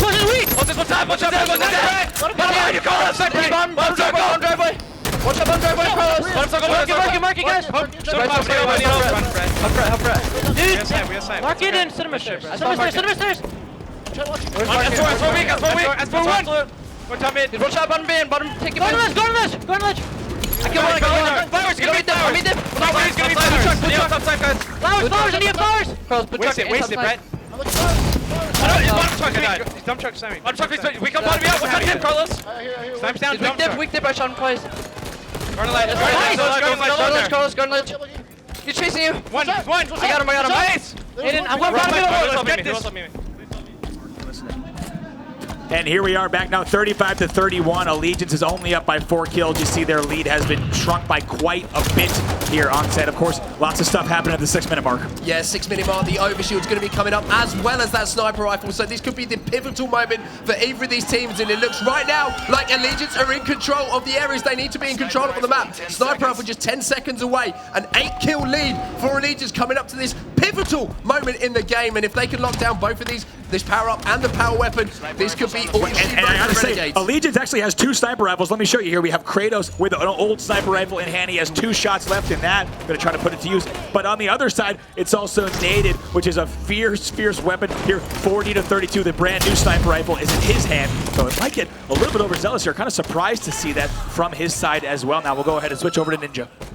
Yeah, Ninja has actually managed to pick up the green gun there, so he's going to be walking around bottom mid at the moment. Just 9 kills away, though, from Allegiance to form the comeback. The biggest comeback we have seen so far. 2 kills go down to Allegiance. Naded moving towards the sniper rifle where we are now. They are just 6 kills away from taking this series from 2-0 down. Naded just playing this one nice and slowly at the moment, not getting caught up in the emotion of this game. Putting some nice shots on Spartan, drops him down to 0 shields as Stella comes in on the flank and finishes that kill on He's Naded. got to expect that. If there's a player challenging from glass onset, he has to expect that a player is pushing him on the flank. That's not a wise play from Native, but they still have a 9-kill lead here. They're looking good, sitting pretty. Only 5 more kills to go. Yeah, 5 kills. As you say, L-Town now patrolling bottom middle, trying to find some kills. He finds Spartan bottom mid on the blue truck, trying to finish that kill, gets the hit marker as well. Native does pick up a kill, so kills being traded back and forth at the moment, but just 4 kills, 3 kills now for Allegiance to take this. Just 3 kills away. Native picks up another kill. Native is the man to watch right now. The man we have watched the hype videos for. He's got the game in his hands. 2 kills left for Allegiance, and he finds Spartan bottom mid. 49 kills to Allegiance and victory. Native is the man right now. What a comeback from Allegiance. And look at Allegiance. Native is fired up, coming back from a 2-0 deficit there. That's the most explosive we've seen a team all weekend. This room is the loudest it's been all weekend. Allegiance has fought back and rallied back. Renegades is going home. I feel so sorry for Renegades, though. They must be absolutely crushed, but we've got to say, both teams there are a fantastic series, but Native is getting the crowd pumped, and quite rightly, what a comeback from Allegiance. 2-0 down, looking down the barrel of the gun, getting absolutely stomped in the first 2 games, but then answering back with 3 consecutive wins. A huge win on Plaza Team Slayer there at the end. And Allegiance, they are still breathing in this competition. Oh my gosh, Kratos, time and time again, he performs. 14-8 on the scoreboard for him. I mean, what a match there, as well as 12-9 for Nated himself. Allegiance, they fought back, they rallied back, they were down 0-2.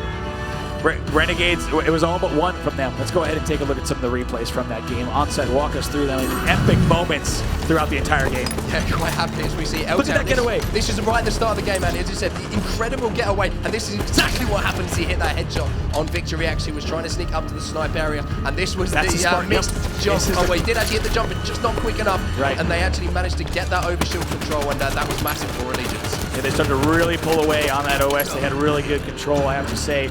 Allegiance, and I mean, look at this, also sniper control. There was a time when they had dual snipe. Look, I mean, Nated just not missing. And here you see the last one. Nated gets a kill, as well as I believe L-Town gets that kill. And they are, I mean, look at this explosion from them. Oh, they are pumped after that win. They rally back after being down 0-2. They will advance in bracket play. Renegades, the force from yesterday, will be going home. Allegiance will advance on into bracket play. Advance further in their bracket. They'll go on to the best of 7s. But my goodness, I got to hear from the man himself. Golden Boy is on the floor with Nated. Golden Boy, down to you. Thank you so much, Andy. I'm down here with the man himself. Nated, you're shaking. You came out of that booth, you were shaking, man. You guys were down 2-0. Renegades, a phenomenal squad. What happened?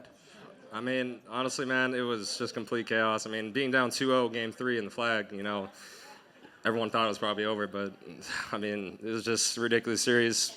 Much respect to those guys, man. They freaking played a great series, and, you know, we just happened to come out on top at the end, man. So what was it about the squad being able to stay resilient there that really, you know, I mean, besides the resiliency, I guess I should rephrase that, you guys had the cards stacked against you, right? I mean, 2-0 down a Coliseum flag. You guys honestly did not look like the Allegiance we knew in games 1 and 2. I guess at that moment, when you guys were in the middle of that game, and then when you won that Coliseum game going into the next one, what did you tell your teammates? I mean, after the first 2 games, you know, we know why we lost those. They got literally every overshield, man, and, you know, they were playing really well, you know, keeping us pushed back so we couldn't grab it. And, you know, after, we just needed that one win, man, to get a little momentum. And it just happened to be game 3, and we just took it from there and coasted the rest of the way. So this was a challenge for you guys because I think a lot of people had thought that Renegades were going to take it, right? I think a lot of people kind of sold you short. You had a rough bracket, or rough group stage, excuse me. What does it mean for you now, moving forward? What does a piece of $2.5 million mean for you, Nated? I mean, the money's great, man, but I really just want to get this tournament win, man. It, you know, it'd mean a lot to me, man. All right, brother. Well, I'm going to let you guys get ready to go. We're going to toss it up to the desk. Back to you.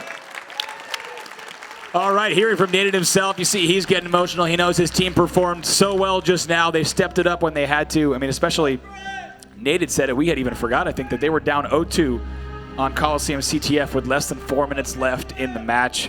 Before Game 5, you saw the profile on him. He's here to win this tournament. And they stepped it up in game number 5. They did it, right? And then they're here. Allegiance proved a lot of people wrong. Renegades was the favorite after what we saw yesterday. Once again, they fold. Allegiance will move on. And I believe coming up next, we may have CLG and EG, I think, is that next matchup. So do not go anywhere. We have a fantastic set of matches coming up. Still lots of Halo yet to be played today. Don't go anywhere. CLG and EG coming up right after this.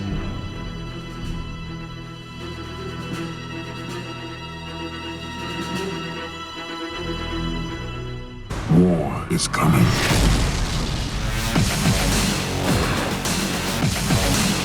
We'll protect the kingdom with this. Warcraft, rated PG-13. The next stage in an epic evolution is about to land. New from Megablock's Halo. Build a Phaeton gunship with authentic details from Halo 5 Guardians. Find bonus rec pack codes in specially marked boxes.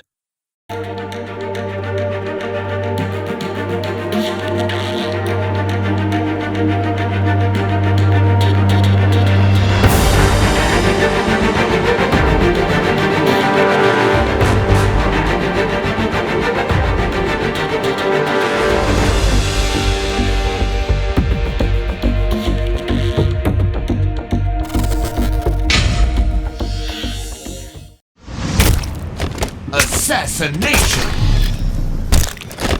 Assassination! Assassin!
Welcome back. Up next is the match that needs no introduction.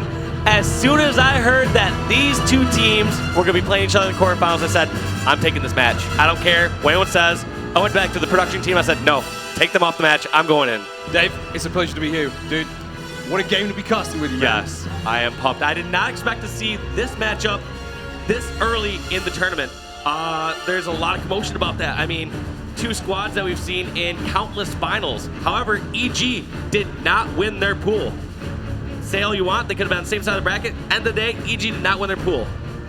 You know when you pull, you're going to get second place, and then the nature of the random draw, this kind of thing can happen. And look at the scenario we're in now. We're seeing two very, very skilled teams going head-to-head in the quarterfinals. Dave, I don't think anyone really wanted this to happen. No, absolutely not. I want to see them in the finals. I want to see them playing best of sevens, but we're going to have to see this right away, and I'm not going to complain. No, I'm not going to complain. It's going to be an absolute slobber knocker, and dude, I'm looking forward to getting into it. It's going to be incredible. So, EG versus CLG. We are going to see the same game types, this matchup, and you know these teams have been studying each other. If you actually looked, I believe it's a Halo Hive, their data website. They basically broke down all the scrims, all the matches, even broken down by Team Slayer, Stronghold, CTF. They've done everything you could have ever wanted. So make sure to check them out on Twitter and check out their website.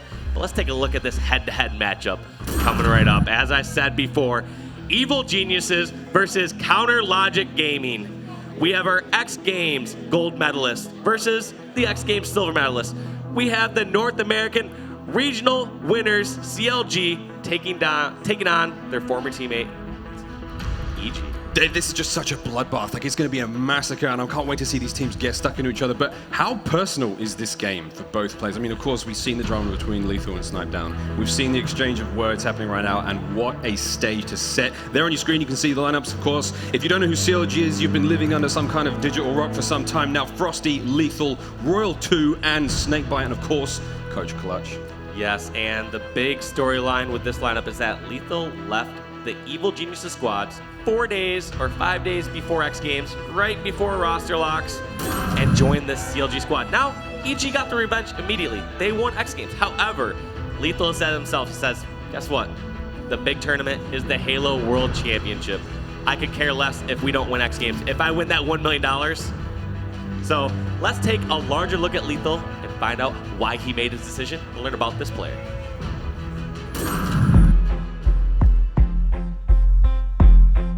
Teaming with EG was a big deal for me. That was probably the biggest moment for me personally, because I had never teamed with like veteran players.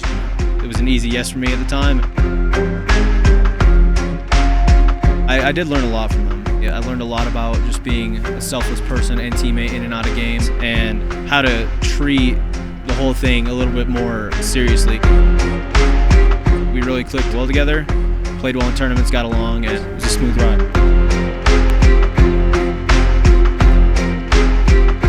This is my birthday, then a random offer pops up.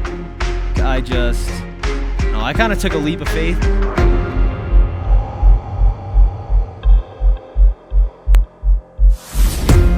I left EG, then joined Counter Logic Gaming. I talked to a lot of close friends. I even talked to my mom about it. I was just trying to get some reassurance because I wanted to do it, but I just didn't know if I should. Leaving EG was probably the toughest decision I've had to make, but once I finally did it, it was a weight off my shoulders, and I haven't really looked back. I am rooting for EG. I would love to play them in every single finals of every tournament. Whether it was the right decision is literally a $2 million question, and we will see at the Halo World Championship.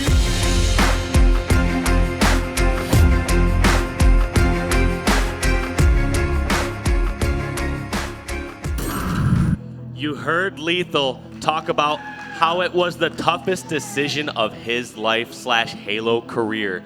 We're going to see if it pays off. Obviously, it didn't pay off at X Games, paid off at Regionals, but here is the important moment, and we get to see it in the quarterfinals here at the Halo World Championship. Oh, it's incredible to think, Dave, that these teams have had such an amazing history against one another, but now we're going to watch them battle it out in a best-of-3 series, which is going to be best-of-5 series, excuse me. It's going to be fast and furious.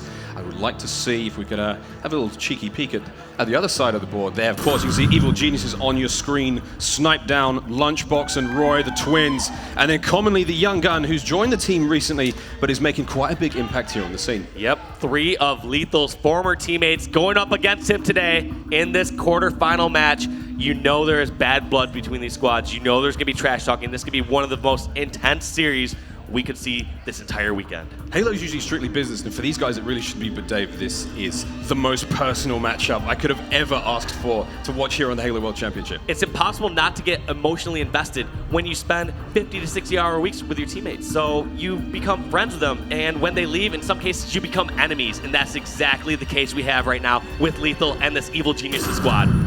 Battle Brothers now turned enemies. Will we see a Snipe Down victory with Evil Geniuses, or will we see Lethal stand triumphant with CLG? Dave, any early predictions here for you? I mean, I don't want to call anything too crazy, but... I'm not going to even make predictions on this one. I want to hear from the players themselves. We heard and saw Lethal's backstory. Now let's get a closer look at Evil Geniuses.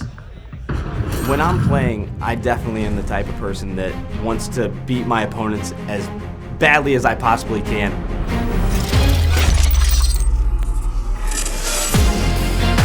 Sniped out, but huge play by Roy, getting the double kill, almost the triple. I never really start the trash talk, but as soon as someone says something to me, I come at you full force. Roy going huge for Evil Geniuses.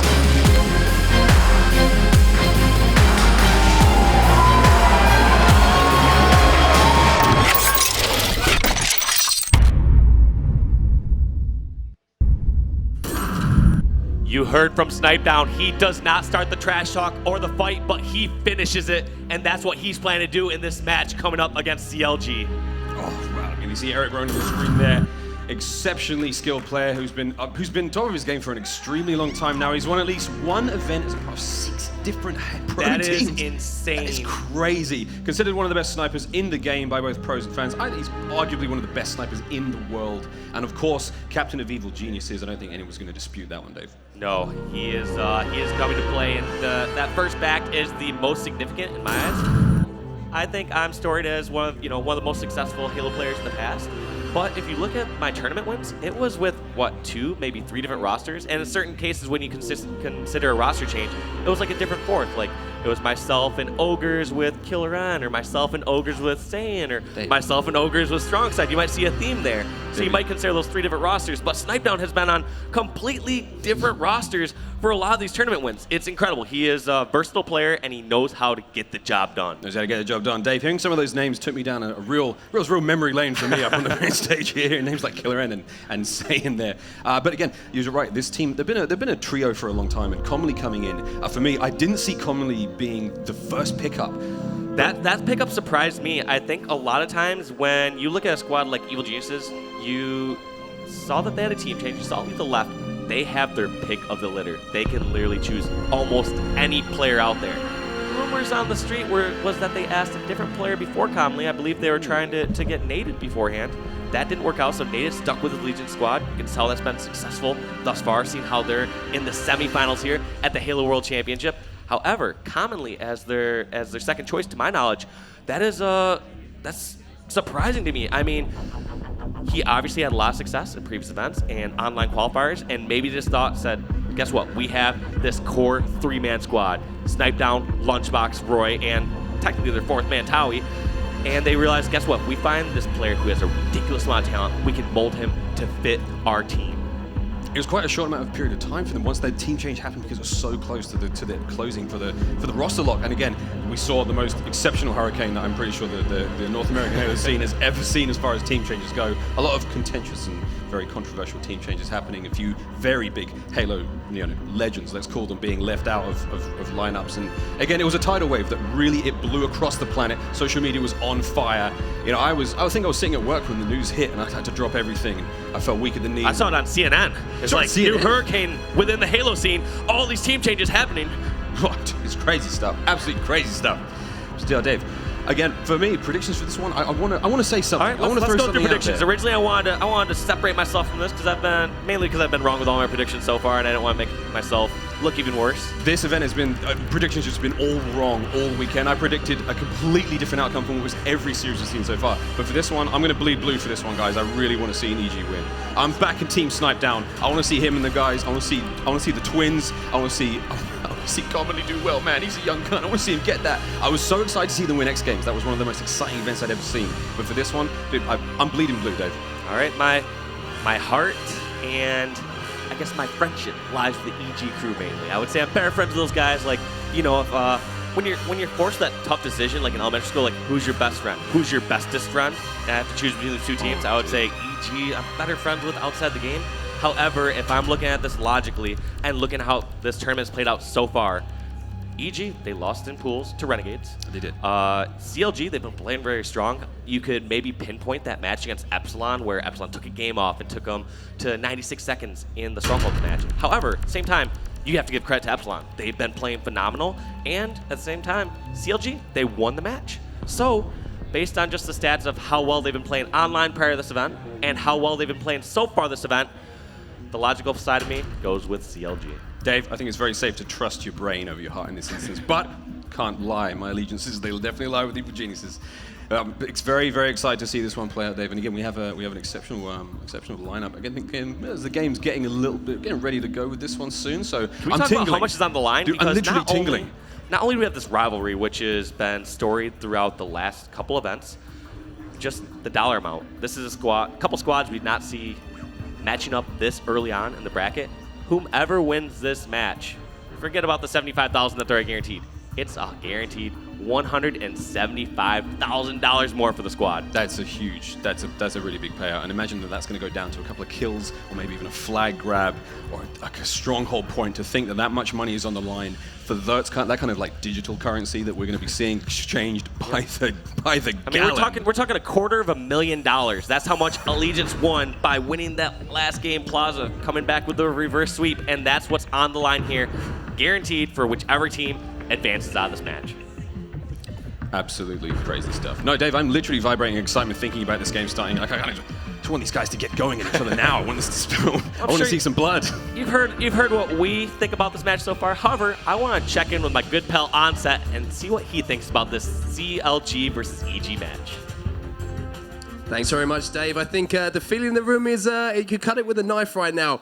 As we know, CLG, EG tied up 1-1. We saw EG take X Games. We took CLG answer back at NA Regionals. It is tied up 1-1, and what a place to decide it all here at the Halo World Championship 2016 Finals. If this is anything like the first game we just saw, I think we've got a lot to look forward to, my friends. So I think everyone in the room is excited. Back to you. Looking forward to this one. Thank you, Onset. Yes, to say we're excited for this match is an absolute understatement. A lot of times we'd see our crowd, like kind of cheering, kind of talking. Everyone here so far is just kind of sounding like an awe, waiting for this fight to break out, for this clash to break out of these two squads. We're actually going to be starting off this match similar to the last series. We're going to be going with Empire Stronghold right off the bat. Remember how Renegades started that against Allegiance? They won 100-0. They won game number 2 in convincing fashion, and they were up 2-0 in Coliseum CTF. However, nobody is out until they're out, and Allegiance already proved that in our first quarterfinal match of this tournament. That series, Dave and I were sitting front row, and we watched the entire thing unfold, literally through the gaps of our fingers at times. It was unbelievable to see. Even when I'm not on the desk, I'm still making wrong predictions. I was like, yo, Allegiance, they're done for. Yeah, this is going to be a big double. This is going to be a big double. And it's like, oh, wait, he knows. What? What happened just now? What was that? And all the predictions are out the window for this one, but that was one of the most unbelievably entertaining series I have ever seen. I could not have dreamt of a more exciting match to watch. Yeah, so let's once again take a look at the series layout and see what maps and game types these two teams will be battling it out on. We're going to start off with Empire Strongholds and Regret Team Slayer. Two game types that can be very lopsided in scores, as we saw in our first matchup.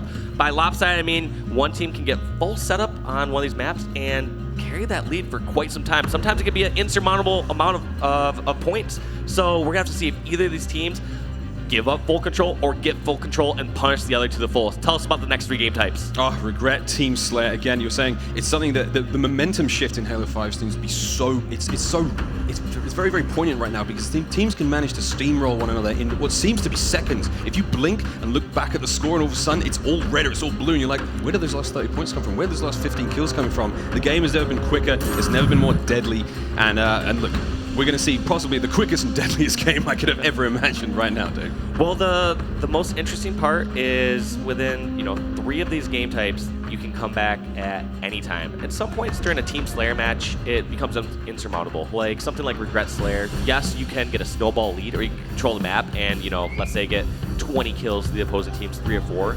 But when you talk about having 2 stronghold game types in this matchup, that's going to play a role because as we saw, I believe Allegiance 1-1 and Renegades 1-1 in their last matchup. However, the whole point being is we did see Renegades in full control at one point during that Eden Strongholds game and kind of blew it.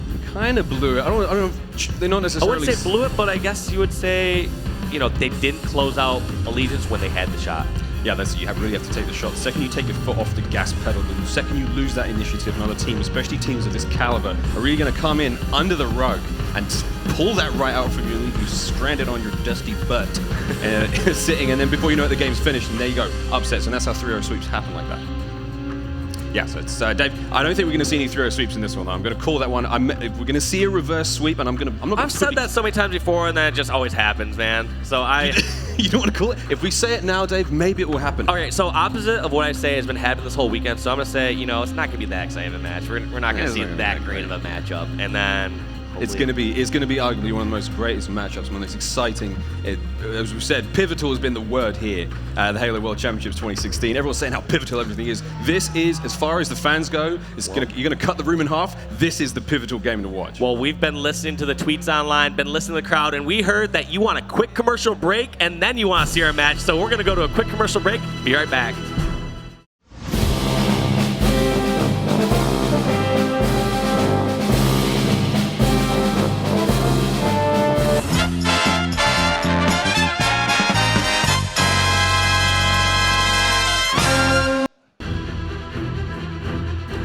And we're back.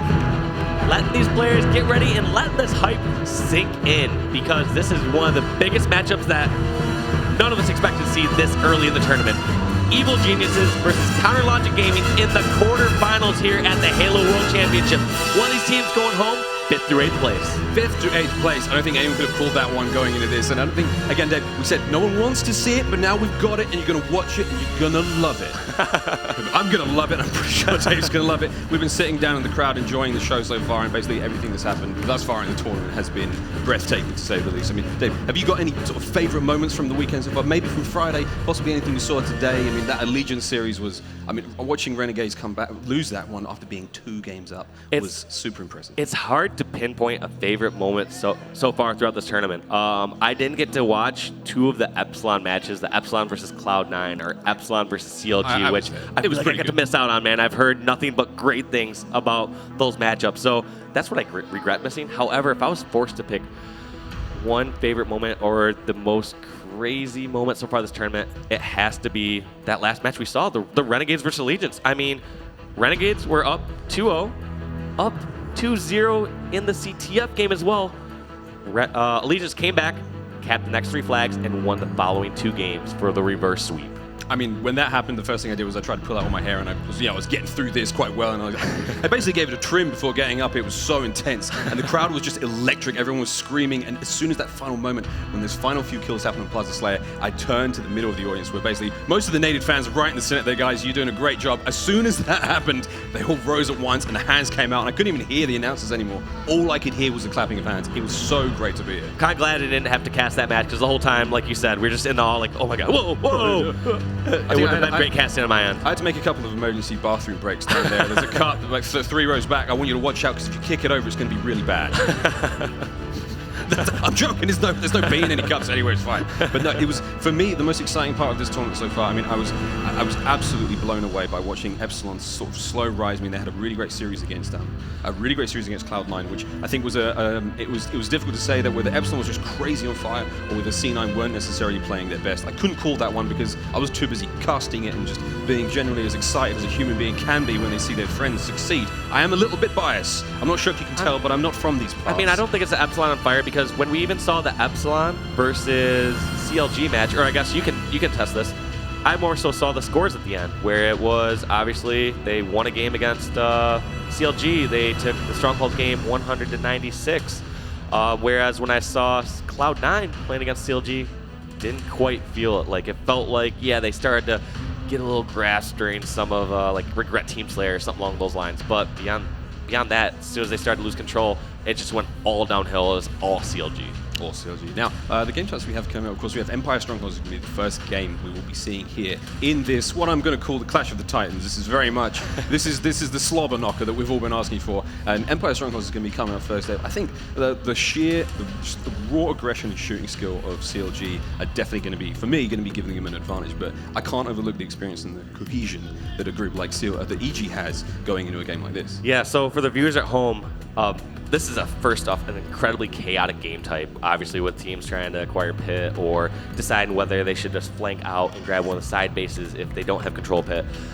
The best way that I always try to focus on this one, or try to tell what team kind of has control of it, besides seeing who has pit, is which team has control outside, which team is controlling Turbine, because you have better spawns outside, you have more cover, and you can force the other team to spawn inside towers. So that's why I try to keep an eye on, because beforehand it used to be like teams would just try to get somewhere up high, whether that's Turbine or Big Tower, but it seems like teams prefer now to hold outside because you are much safer out there. You don't have as many spawns over at like red/blue bend, and you can transition easily over to either base, and at the same time, if anyone is in pit, you have your options of just banking a grenade down there, doing a combo. Like you can basically poke and put shots in and not have to risk your entire life, whereas from top tower, it's quite the opposite. If you lean over from that DMR ledge, look down in pit, you either should commit to some sort of ground pound, or you kind of commit to that fight to the death, because you can get shot from so many different angles. So that's what I would pay attention to, is if, besides who has control pit, is who has control of that Turbine area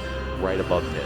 I like that, Dave. Will she dropping Halo knowledge bombs on you there? Watch out, coming in from above. Of course, Dave, I think I'm a really big fan of the tower. I was watching Renegades play XL5 on the side stream just a moment ago, which was, by the way, a real bloodbath. I'm sorry, guys. I know you're in the audience, but it was heinous. It was a heinous view for anyone who saw it. It was real. I mean, we watched Renegades styling on top of them. Of course, they have been eliminated now, and it's all said and done. But I watched them play the way Ninja ran that. He ran tower so well. He was watching both bases, and he would rotate between both bases very, very quickly. And it was just something I saw. His pace. Ninja's pace was so impressive in that game, and it was something that I was looking forward to seeing them go into the Allegiance series with, because they seemed so hot. Whoa, boys, we're going straight into this one at Strongholds Empire. You look away for a second, and then all of a sudden, it's business time. Dave, let's get this one underway. Who are you going to start this one off with, dude? We're going to kick it off with a controversial player who started this whole Halo Team Switch hurricane. This is Lethal, former EG member, now member of CLG, trying to help get this first overshield. Oh, it looks like Snipedown managed to get that first overshield. That was really impressive. That the flurry at the beginning of this game, it seems like a formality, but the team who does get that overshield is going to be in a very, very good position to start things off. And goddamn, this game is so quick already.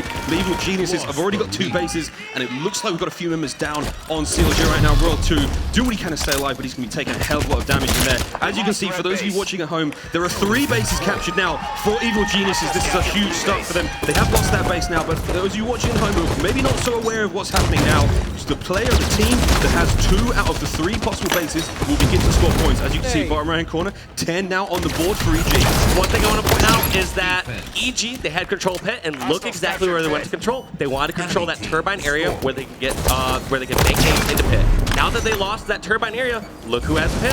That's kind of one of the keys where players, when they're watching this for the first time and trying to make sense of this chaos, it's really tough to know exactly how to get control of this pit. So watch commonly. If he bends over and looks down inside that pit area, he could just get destroyed from Turbine outside or from one side bases. Great shots by Commonly, eventually getting out of that difficult situation.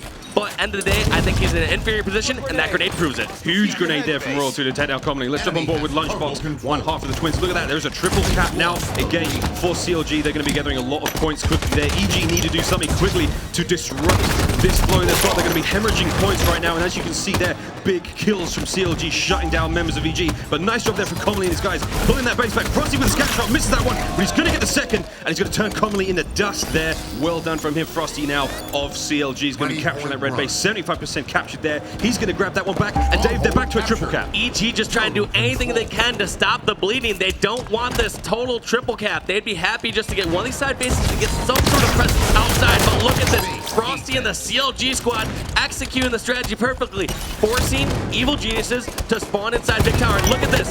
Evil Geniuses, they don't have control of that turbine area. They can't get hit like this. Look at that grenade from Frosty, and look at those shots with the BR. He's going to go back inside. But before he does, he was taken down. He was taken down indeed. Overshield now in the hands of Snakebite. CLG seem to be walking away with this one in a very big way at the beginning of this game. Storm Rifle up close. Entire spawn trap still this entire time. Evil Jesus that's stuck spawning inside the tower. Look at Royal 2 and the CLG squad controlling this turbine area. Dave, you're absolutely right. That turbine area is proving to be extremely valuable for them. This triple cap seems to have been going on forever, which I'm sure feels like an absolute lifetime for the members of Evil Geniuses, who seem to have just been dying, rinse and repeat for the last minute now. And look at that, Snakebite brought down by Comley, but 62 to 13. EG need to do something absolutely huge to get out of this trap now, Dave. Yes. CLG are in the driver's seat right now, controlling outside, controlling pit in every position imaginable. I want to go to a CLG listening and hear how they're communicating. Alright, they're gonna be blue security. Alright, just stay alive. Just stay alive. Worry about pit. Worry about pit. Worry about pit. Stay alive. Red alley. Weak. Challenge him. I got him. They're in pit. They're in pit. DJ and I are looking pit. Top it. Native pit. Three. Last guy turbine. Nice. Just get down there. Get turbine. I needed it. I'm back. Tower right now. One shot. Someone save Red alley, Roy. Nice shot, PJ. Sticky. Red alley. Absolutely outside. Commonly. Front blue, watch out. Outside in front of blue. Yo, PJ, hold this. Over's the 50. Nice. In pit again. He's weak. In pit again. Left tower. For red. Over's the 50. Top mid. Top tower. Top tower. I got red. In red. Get away. I will get over. I can get over. Alright. I got red. Nice shit, PJ. Get away. 50. It's a 50. One shot pit. I can get it. It's up. Honestly, I'm dead. You're dead. No. Melt it. 2 in it. Everyone hop in. Nice. And we're back. You hear them just calling out all these weak members of EG. I see so many, it seems like, mistakes from EG side, but also perfect play from Counter Logic Gaming, just completely controlling the map, and like I said, focusing on outside. Dave, you saw that play for Overshield just said. That was incredible. We saw 2 members of EG coming over that. The game is already finished. I cannot believe how quickly that one was pulled out from underneath Evil Geniuses. They seem to be able to do absolutely nothing once trapped in the pit of CLG. CLG are incredibly strong at that game type, though, so don't take that into consideration. Just say that that's how this entire series is going to go. Allegiance proved that wrong, as last match they got shut out on this one, 100-0, when Allegiance lost to Renegades game 1. Incredible pace there, as you can see on your screen. The boys from CLG picking up a lot of kills in what felt like a very short space of time. Of course, 4 minutes 53 was the game time. 14 kills for Lethal there. We saw a nice push he had down near Overshield. We got that nice double with that scat shot. And again, Royal 2, 10, 7, and 8. Amazing stuff. And I mean, on the EG side of things, Snipedown going 5, 7, and 11. It was such a fast game, Dave. It just felt like the pace was so out of control. It was very little that EG could have done in that. Yes, it went so fast as well. If you looked at that in-game time, it was something like 4 minutes and 53 seconds. Not much time to get your roots, try to actually set something up. The entire time, they just spawned inside, and CLG understand the strategy. They said, guess what? As soon as we get this full setup, we can trade kill for kill, or if we get 2 kills for each one, we end up continually spawning outside. EG spawns inside, and they don't have multiple angles to attack from.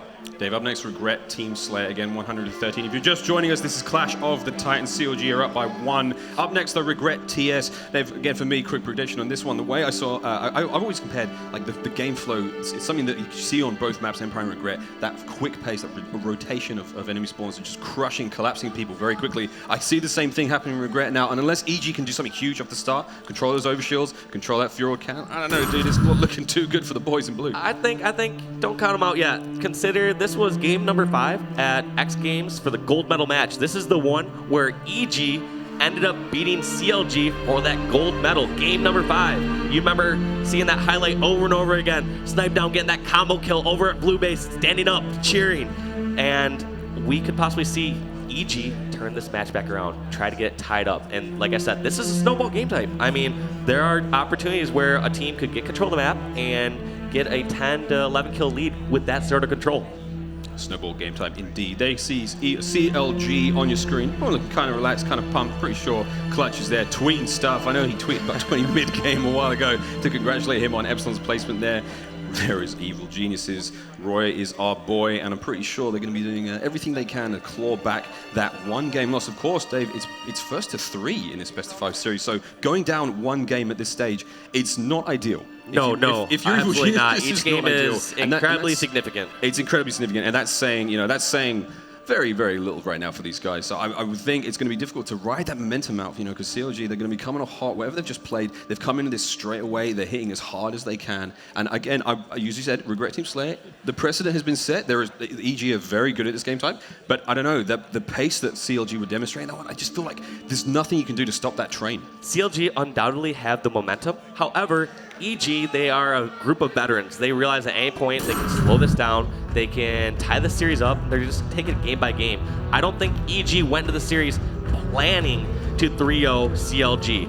They, of course, they're going to have the confidence saying it's possible, but they're going against a powerhouse in Counter Logic Gaming, and they have to expect there could be a loss here and there. But let's jump into this game. We're going to kick off things with one of the newest members of the Halo 5 scene, I should just say, Frosty. He's been so dominant since MCC, and he could possibly be taking out Evil Geniuses here in this match. And Frosty the Snowman going pretty big off the start of that one, a nice perfect kill, but he will be brought down there on board with Lethal, the Giant Slayer. Let's see what he can do here. It's kind of a slow start for the guys here on Regret. Everyone calls these guys the Carbides, but this is really the ramp up these guys. Well, Snipedown's got that overshield. That's a huge start for EG. Let's see, you can't see with Snakebite now with that Fuel Rod, and what the Fuel Rod did I just see there? It was brought down pretty quickly, so it's off to a strong start day for Evil Geniuses. Yeah, absolutely, and I think maybe some viewers at home might be confused as to why I consider this like a snowball game type. Regret is one of those maps where it's just so wide open and the spawns are very predictable. It's one of those situations where if you get towards top center and you have a team killed over at blue, you basically can collapse over at the opposite base at red and just rinse and repeat. You kind of push back and forth between blue and red base. But the whole key to that is having control of top center. Big individual kill there, that close range combat there from Lethal taking down Lunchbox is great to see. On board now with Snipe Down, who's going to be sitting high and mighty up at the overhangs up with the Fuel Rod cannon spawns. Now, whoa, and incoming Snakebite with that Fuel Rod, he's going to be taking shields, and Snipe Down's going to be cleaned up very, very quickly. Like, no one we stay alive for a very long time. This is an absolute bloodbath early on. No one's the life expectancy of these players, Dave, seems so short. Yeah, I mean, Regret is a fast game type. It might even be faster than our last match, which we saw was 4 minutes and 53 seconds. We listened to CLG last time during that Empire game when they're in control. However, obviously, EG, they're on the back foot right now. They're down by 5 kills. I want to hear how they're talking. Let's go to Astro Listen with Team Evil Geniuses.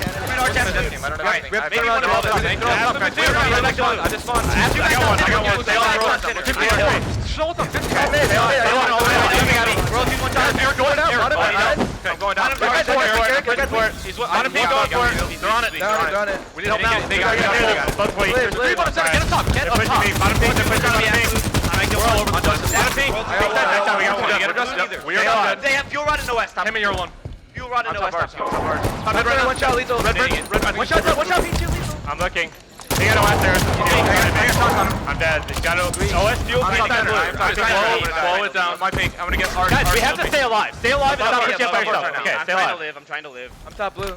Yo, top center and they know I'm here. I'm watching you. Blue neither. Take it up. I'm in weak, guys. I'm in weak. I'm pushing front of right. I got one. Madison, Brett. Where? blue. We need to kill this guy. Come here. One shot, I can't go. Another guy on me either. Pushing him. He's weak, I couldn't kill him. No, he's not weak. I don't know where he's at. I'm looking, he's one hit. Rufus, one hit our side. One hit our side. One shot, player. I got one shot.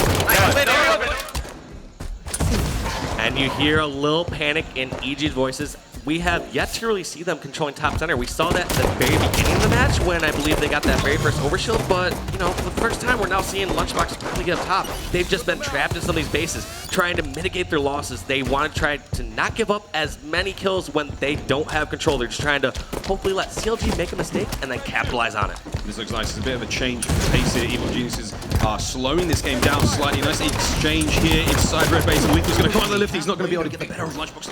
Take down there. And it's only 25-17 at the stage. We're going to get that pick on Lethal Day. But look, the score line is creeping back together. There was a 10-kill deficit earlier, and now they're slowly but surely bringing that one back. For the EG fans in the house, that is definitely going to be a good thing. Commonly there with the trade, of course, 19-28 right now. Let's have a quick look at Observer Mode. How beautiful is Observer Mode? I love it. Now you're going to see how all these members of CLG are just collapsed on top. You see, Snipedown can't see this right now, but he already knows that there's going to be members top over at Carbine side and top there. This is exactly why CLG has such a lead. We'll stick with Snipedown through the respawn and once again show how it feels to be collapsed in by the CLG squad over and over again. You can see on that death screen them grabbing Overshield. Coach Tao is going to now have that time knowing at 7:48. New Overshield be coming up at 5:48. But look at this. Just so many angles where members of CLG can collapse in a base, but there's not much Snipedown the crew can do about it because they don't have angles across the map. They haven't got those angles across the map. An unfortunate teammate there is also going to help, but Snipedown is getting out of town. Run, Forest, run. He's going to be getting the heck out of there while he still can. Of course, Snakebite with that overshield now. CLG definitely having a bit of a stronger position, and looks like Commonly's going to be caught in a pinch there. Of course, Observer wants to see that one, but now 1v1 against Lethal. No, it's a team shot coming in from behind. Snipedown's going to get the better of him there. It looks like, again, 10-kill deficit, Dave. That seems to be where we are sitting right now for these guys. I mean, this game is still not out of reach. If EG get full control top center, get a couple rounds of killing spawn slays, they're back in this, but at this moment, it's not looking too good. The fact that we see his former teammate, nope, that's actually Frosty, whom has the fuel rod over at red base. It's not looking good. And look at, once again, we see Snipedown a little down low on the map. I would like to see him get back up top, and we're just going to have to see what he does here because right now it just seems like his teammates are fighting in a 3-on-4 situation. Yeah, there's definitely a lot of movement. You see the pinch there, Hammy getting caught and Commonly getting caught there between two members of CLG. That's a sandwich you do not want to be enjoying. I'm liking seeing this plasma pistol gameplay from Snipedown, but again, it kind of tells me that if he's having used the green guard, it's not because he's not responding to callouts, he's not making those shots. But it just seems to be, it's slowly falling apart now for Evil Geniuses. I'll be amazed to see what they can do to pull this one back. Snipedown does seem a little bit flustered, but he is going to get that kill there on Snakebite. Again, brought down very, very quickly. You see life expectancy of these players. If those shields are down, CLG are going to kill you every time. Yeah, an absolutely quick game, and right now, EG cannot be going kill for kill. They need to get some sort of full setup. It's okay to collapse in the bases after you have top center and top control. However, you first need that step in the formula. You need to first get top center and then collapse, not the reverse. And here comes that another exchange here. Looks like Lunchbox is going to be caught somewhere down bottom mid, a little bit out of position there, and Frosty's going to get the better of him. Here comes the battle for Overshield, and it looks like Roy is going to get that one. He does virtually gets it nice and early. Look at this exchange bottom middle. That Overshield has been completely melted there from Roy, and he's now left dead. That's what we call a burn. And those are pretty odd to happen with Overshields. I mean, that one instantly. I mean, at first we thought it was a great play of Roy to charge that up instantly. Instead, it ended up backfiring. Roy, of course, playing it smart and safe, saying, guess what, I first want to make sure I live with this before I, there's plenty of times where someone gets killed before it actually even takes effect. But right there, Roy actually had the Overshield take effect, and he just melted that fast. Incredible stuff there. Now look, 43-36. Now Evil Geniuses are definitely being stepped on a little bit here, but CLG, just the pace is so fast right now. This intense gameplay. And Snipedown fired kind of, what the fuel rod? I'm not kind of sure what that one was. But no, he basically was shooting that towards the DMR spawn. That's going to be a very common location where someone's going to poke out one of the sides of the bases and try to have that height advantage. So he's just saying, guess what? I can shoot this here and either damage somebody or get an idea if I get a hit mark. But right there, Snipedown thought he had a little bit more ammo than he did and was unfortunately taken down. I'm seeing some uncharacteristic charges and challenges from EG right now. It seems like they're charging down low, trying to finish up kills instead of having trust in their teammates and just keeping control of top. 38 to 46. You can see a real change now in gameplay. The slow climb now. Lunchbox crouching down, bundled by that Needler. It's not a thing you want to see. You want to see a faster pace. Every these guys want to see him confident. But look at this. The pinch immediately. They're just backing down. This is complete opposite of what happened at X Games. We saw EG charging around, keeping the pace of the game up in their favor. But in this case, we still see EG. They're all cowered down below and bomb the bases to hit on the sides. We see them crouch walking around. They need to be aggressive. They need to get control top there, but it might be too little, too late. Dave, it's not unheard of. A comeback like this can happen, but look at this. Roy's shields are at 50%. There's an exchange top middle. Looks like Holman didn't get hit there, but look from behind. Roy's going to get taken down, and that's game 2 to CLG. 50 to 41. CLG is 1 game away from knocking Evil Geniuses out of the Halo World Championship.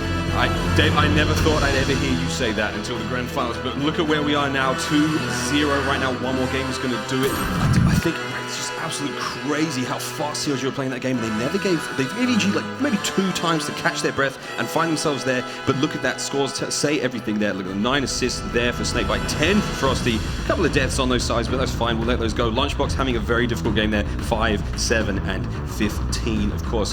50-41, Dave. That's a respectable score. However, the only part that scares me is when I saw a couple times where Evil Geniuses, they got someone weak bomb center and uncharacteristically dropped down, tried to finish their own kill. There's so many other times where I would see a situation where Lunchbox would, let's say, get a player weak, player drops down bomb center, and then Lunchbox worried about red 2 or blue 2 or some other situation up top, bigger threat. We'll go into a quick clip here with Lunchbox being taken down, but at the end of the day, like I said, it just seems like players are just dropping down, going for their own finishes instead of worrying across the top. Uncharacteristic missed shots right there by Roy, though. So it seems like not only are they chasing and trying to finish off their own kills, they're also losing some of the individual battles. Look how fast this OS gets melted. He grabbed it at the 5:45 mark. 5 seconds later, OS is gone. Absolutely gone. I mean, look at that. She's shots across the map there. These guys are doing such an amazing job of just getting the tiniest angle there to make that one shot to make the difference for his team there. Again, it's 2-0 right now to CLG. Coliseum captures the flag. Is the last game now. EG, their backs are against the wall. This is it. They do not want to be going down here, Dave. Yeah, as you said, how much money are they going to, you know, the winner of this series. Winner of the series gets $250,000 guaranteed. That is a serious chunk of change, and all it's going to take for these guys is 3 flag captures. Let that one sink in for a moment. I mean, that is unheard of. Now, Halo, I think we're back, right? I'm pretty sure we're back at this stage. I mean, come on, if you can say something like that. Evil Geniuses, it is looking really tough for them right now, but again, we did just see that reverse sweep in Renegades versus Allegiance, so it is possible. A reverse sweep, but like I said, there's 2 things that concern me. It seems like, 1, Evil Geniuses either are in a complete defensive mode and they don't know how to kick it into gear, or 2, when they are in some sort of aggressive mode, they go overboard. They don't seem to have the trust in their teammates. It seems like, all right, as soon as a player gets opponent weak, they chase that kill to the end. There's so many other times where we've watched it from CLG's point of view. Guess what? They work as a team. They get so many more assists. They do damage across the map, or they do damage to a player and just back down. They have trust that their team is going to give help faster than the other squad. Dave, do you feel that trust is an issue right now? And in game 3 of this kind of series, do you think there's any questions going through these guys' heads? Do you think there's any issues of, well, he didn't help me get a kill in the last game, that guy's not so much that. Back, I think one problem that a lot of teams have, even top tier ones, is when they start to make adjustments. Because if you're losing, obviously you have to change up something. You have to start to change your strategy slightly. However, it's when too many members of the team make adjustments. And at that point, it's too hard to predict what you should be doing. It's hard to know exactly what adjustments to make if multiple players are doing different strategies. Well, ladies and gentlemen, Coliseum capture the flag. Will this be the end of EG here in the Halo World Championships 2016? Or will we see a resurgence? And could that reverse sweep become a reality? Let's get this one going with Snakebite, who's going to be picking up a clean, perfect kill across the map on Lunchbox. That was a huge way to start this one. And Snipedown's going to be caught out in the air. He's going to be taking some shots. And this is a big start already for CG. We look at the damage done. That assault rifle from Snakebite at such a huge range. That Zoom really helping him out there, Dave. That was powerful, powerful damage. Yeah, like I said, it just seems like across the board, CLG, they're playing better as a team together, staying alive, creating opportunities for their teammates, but also when it comes down to those forced individual battles, they're coming ahead, as we saw that perfect kill right off the bat from Snakebite. Look at Snakebite right there, trying to buy as much time as possible for his teammates, and eventually take it down, but the whole point is he creates an opportunity for his teammates to at least get some shots out there. It's all about opportunity creation. Opportunity creation there was, and now we see the flag being moved for CLG. Evil Genius' flag is now out, and you see Lugo doing what he can to defend that flag run. Huge nade across map, he's going to pick up commonly across there, but the flag is now perched in mid-map. They're not going to get that one there. And we see some stats on the side of the screen. Oh, a big scat shot kill there again on Roy. Make that a 1.50 now after that last kill.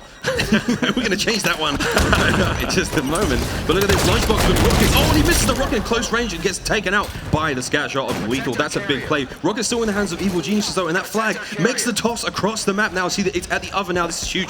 It looks like players coming in from snipe side, and that flag is still on the move. Are they going to get that capture, Dave? I cannot. Oh, it's on the spot now. It looks like that one is going to be going in, and it's CLG 1-0 up now in this game.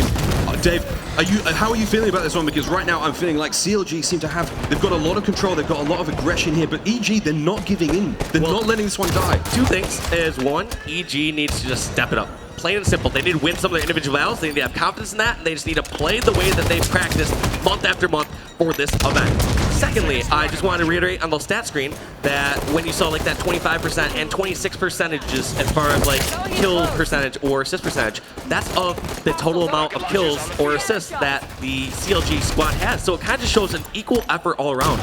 We used to see this kind of this strategy or these tendencies where players would just be mainly slayers or mainly objective players. Right now, it seems like all these CLG members are kind of doing equal weight, as we see with Lethal having 26% of the team's assists and 25% of the team's kills. Dave, some might say it's a team effort. Of course, Royal 2 going down there. It's still 1-0 at the moment. It looks like Evil Geniuses, they have pulled that flag. He's going to make it across map, but Lethal is in the perfect position to shut that one down. Roy, big shots across map, and he is going to finish off Lethal there, but Royal 2 is going to take that place at top. Rockets. Again, great position, trying to stop that run, and it looks like Commonly is going to be killed. So that flag is sitting now bottom middle for Evil Geniuses, and there is a sniper rifle coming in a matter of seconds, 15 seconds away. Royal 2 is doing a great job of staying alive, but what a perfect kill from Lunchbox there. That was a huge play. He wants to keep this momentum going, and you see him pushing through cave side, but he's going to get caught by 2 players. That was a really big stop there, and you see Roy also in position, trying to make that push. Yeah, one slight misstep is going to cause death. I wanted to commend Lunchbox for making the correct play there. What he did is he said, you know what, I'm not going to get baited by that flag. I'm not going to just jump down and grab that. Instead, I'm going to bait it, get a kill, and eventually get my twin brother Roy the sniper rifle. And sniper rifle indeed. Roy now on a killing spree. It looks like that sniper is in hand, and he's pushing straight into CLG's base for this one. Is he going to get that triple kill? He may get it. He's going to bring down Frosty for the triple kill. That's big stuff now. And look, that flag should be on the move, and there it is going. Elbow spawn now for them. He's going to miss that shot, but the flag is still out there. And look at these shots across map. Roy being brought out of scope. Great job from CLG as a defensive play there. Roy preemptively backing up towards Sniper and trying to go for those spawn kills over at the Rocket Elbow. Instead, his twin brother Lunchbox was taken down before he could get the flag out. That is a huge misstep. I think you gotta give credit to the CLG squad for getting that flag stop, but I could not tell exactly what happened from Lunch POV. You gotta wonder if Roy should have been a little bit closer to protect, or if that was just a great play from CLG's end. Great job from Roy. That spree is now brought to an end, but 17 kills from him. Roy is going absolutely ham in this game now, doing what he can to keep his team in it, but it's still 1-0 to CLG. Yeah, you said Roy's going absolutely ham, so we'll jump on with his teammate Hammy right here, who has the DMR going over towards Snipe side. You notice that Hammy, he spawned over at the Rocket Elbow, but instead opts to go for Snipe side. It's just a superior position. If you're up over at Snipe Bridge, you have more cover where you can drop down, and you have more angles to get spawn traps. EG is looking a lot more fired up right now. Rocket's in the hands of Commonly. He's going to get the hit marker, but no kill there. He's going to fire the second, and he's not going to make any do with those rockets there, which is unfortunate. He's going to be brought down. It looks like it was 2 dead there for Evil Geniuses, and now Roy back against the wall. But look at this. Nice play. He's going to get the rocket player down. That was a good job. And look at this exchange in Blue Cave, but that is a very, very annoying grenade. The Snipe down manages to dodge. Whoa, 1v1 with Lethal, and they will both back down there. We're not going to be able to pull one of them out there on that loss, but still, high pressure coming in from CLG. It looks like EG doing a great job to weather the storm and to survive against this extremely aggressive play, Dave. Yeah, EG are doing a great job getting slays and pushing towards the opposing base. However, it worries me that they feel like they've been in control for a decent amount of time, but have not been able to convert that into a capture. It seems like CLG have been doing a great job of playing defense, or EG have not fully been executing their offensive strat to grab a flag. It looks like we're going to see another attempted attack on flag. Now Snipedown's going to get caught from behind, and maybe a miscommunication there. He didn't have that player. He saw a few deaths from his team on that side of the map near the oven, but he didn't get picked there. So it looks like Snipedown's going to be brought down, but Lunchbox is going to fill that place immediately, and well, he's going to be absolutely flattened there by a grenade from Lethal. And Commonly now is definitely going to have to back up because he's going to have to hit 3 members of CLG coming his way. EG are dying one by one as they push in through this fountain side of the map. You see them get caught by a grenade or get caught by someone being sneaky near the grass side courtyard. So that is a big mistake from the EG squad. They need to react to that. Find those people that are sneaking around, because right now they're doing a couple parts right. They're one, getting control of the sniper area. That's the first part. The second part that they aren't doing right, however, is they are not pushing in through fountain side together and pushing in towards the flag together.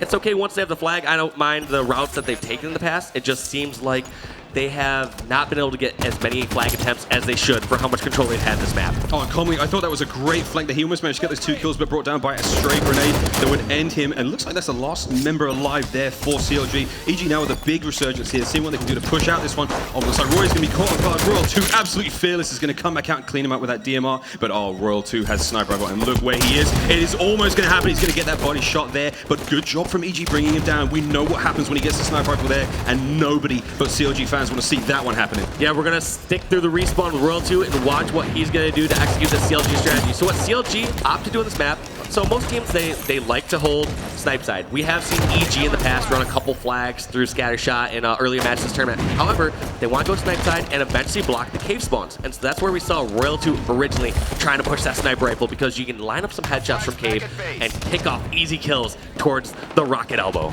We'll see what happens here. It looks like that 5-minute mark. CLG is still 1 capture in the lead, and that's all they need right now to seal the deal and put EG out of this tournament. And here's a big exchange now happening down by Blue Cave in the fridge. Looks like a massive amount of damage, and now Royal 2 sitting now tight in that cave. Dave, what the hell is going on right now? What he's doing is trying to block these spawns. Let his teammate push him from multiple angles, so this is kind of different compared to what we've seen from EG. EG seemed to be pushed in 1 by 1 for the flag. We see Royal 2 just kind of anchor over in cave, and let his teammates push in from bridge, push in from rocket elbow, and push in as a squad.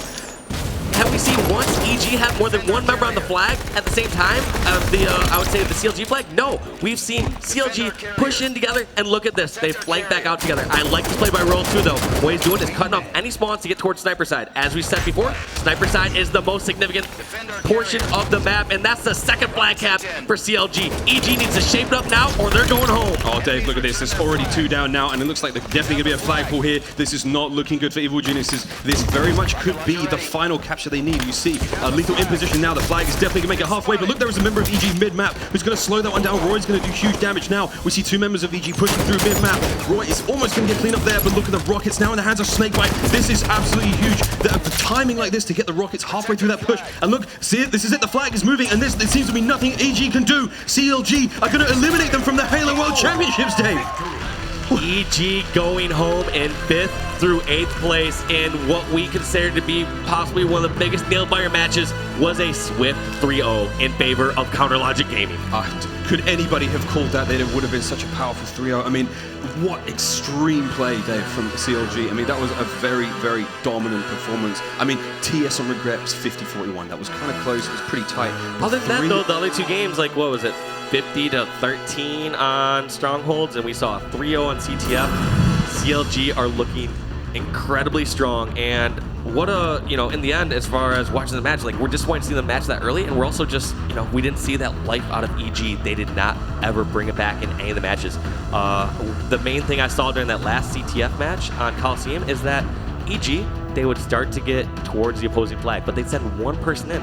There's not much room for error. For example, Lunchbox died with the flag after Roy had gotten a triple kill. He died with the flag on bridge, and they did not convert that into a capture.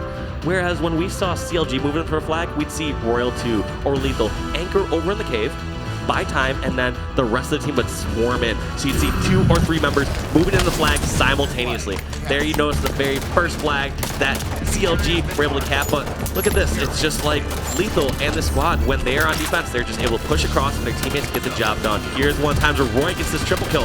He leaves it to his twin brother. I like this play by Roy, like going towards top snipe bridge to eventually get spawn kills. But here's the counter of the strategy is Royal 2 just sitting over in cave, slaying and letting his teammates push in. Here is, like we said, that 2nd cap due to holding cave and holding snipe side. We saw so many members of CLG sitting there on that blue flag. They just seem to have such control. We saw Lethal crouching behind the flag sort of podium. He could do so much damage there while still maintaining like a tiny bit of presence in that position. It was just amazing stuff to see. And there, of course, we're watching CLG. This is a replay. That's surprising to me, This is a replay of the fist bump right there. Yeah, that's surprising to me. They don't seem as excited. It seems like they're taking it business as usual, taking it match by match, just saying, guess what? Just because we beat Evil Geniuses does not mean we have won this tournament. They've known that before because North American Regional Finals, they got a huge fight from the Denial Squad. I was incredible to watch that, but ladies and gentlemen, you have just witnessed CLG versus EG in the quarterfinals. It was, in fact, a 3-0 sweep, 100-13 in that first game, Empire Strongholds. Bit of a shutout. We saw incredible plays there. And, of course, 50-41 in Regret TS. And if those of you who have just joined us, it was, in fact, a 3-0 on Coliseum. I don't think anybody would have called those scores, but, ladies and gentlemen, that's what we got. The one thing I forgot to look at on the stat screen was to see how much different the slays were. Like, did CLG heavily outslay EG? I would actually be fairly surprised in that, because it felt like, I would say if that was a 8 to 10 minute match, I would say EG was probably in control of a majority of the map about 60% of the time, 60-65% of the time, but were not able to convert into captures. However, the smaller portion of time when CLG actually had control of the map, they took full control of it, they pushed it in together as a team and converted into caps. Yep, it seemed every, like as you said, those pushes. We saw Roy, that great triple kill he had, he could not, the team couldn't capitalize on that huge play. As you just said, he pushed back to snipe. It was perfect. Like, this is it. This is going to be the CLG one. This is the EG's cap to make it 1-1. Nothing could come of it. CLG came out of absolutely nowhere, slayed that one out, pushed Roy off the top snipe, and before you know it, it's 3 dead. Yeah, and before this match, we talked about one of the major storylines being Lethal leaving this Evil Geniuses squad, having lost to Evil Geniuses at X Games, and saying Worlds was the main event that they were looking for. So let's hear it from none other than Lethal himself. Down the floor with Golden Boy. Take it away. Hello, guys. Down here at the stage with Lethal. Lethal, how you feeling, my man? I'm doing all right, like a 6 out of 10. It was a 4 before that series. So why is it a 6 out of 10? Well, still got a semifinals match tonight, so that'll make it like a 9.5. But you know, you gotta play more. No, you gotta keep them wanting more, right? I totally understand. So, Lethal, that was an interesting match because, you know, I think the quarterfinals, I would say like EG. I think a lot of people said like, hey, if EG faces CLG in a quarterfinal best of 5, it's better than a final best of 7 because, you know, it's just a longer tournament or a longer game, right? But for you guys, you wanted to make a statement. You made short work of them. I guess, what does it mean for you now moving forward in this competition? Do you feel like you could put that story behind you of, you know, Lethal leaving EG and blah, blah, blah? You think you can finally put that behind you? Yeah, I mean, I figured we'd have to play them at some point in it, and then I knew it was definitely a possibility last night when they lost to Renegades that we would have to play them in the quarterfinals, so I was prepared for that. But, yeah, I mean, better to get it out of the way early, I guess, you know, because everyone was waiting for that, you know, big pressure rivalry thing, but that's over with now, and now just looking forward to the rest of the tournament. So, speaking of the rest of the tournament, CLG, heavy favorite to win. Are you going to let your fans down? I never let anyone down. That's what's up. Lethal, thank you so much for your time. Guys, in the booth, back to you. Interesting interview with Lethal. Always kind of one of the trolls of the community. I mean, I think after winning $250,000, I would feel a little bit better than a 6 out of 10. Kind of up that one to like 8.5 maybe after tonight. You know, like, that's a reasonable climb, I think. You know, he's being conservative because you don't want to like blow it up. Dude, I find $5 in one of my pairs of jeans. I'm like, I'm 8 out of 10 today. This is a great day. 8 out of 10. You know, you find like $20 in there. Well, dude, depends on the. That's 9 out of 10. Yeah. Yeah, it depends. Well, if I find like a US dollar when I get back to Australia, I'm like, well, that's a 50 out of 10 right now. Because the exchange rate's crazy. But incredible stuff there. Again, Dave, we could not have called that. I mean, I kind of wanted to call it. I was bleeding blue the whole series, but there was just nothing that EG could do against the might, the sort of sheer force of CLG in that series. It was just pure domination. I just felt like after that second game, I would have had more faith in Evil Geniuses had they been playing and doing decision making to what I've seen in the past when they've been a championship squad. The reason I had some doubt was because, like I said, just charging around. Your execution, your shot, kind of goes in and out during matches. Of course, some teams are going to be on fire from time to time, but the whole point is the more opportunities you create for your team, the more chances they had to take advantage of it, and that's exactly what CLG were doing. The best case example I can give was that last game on Coliseum CTF.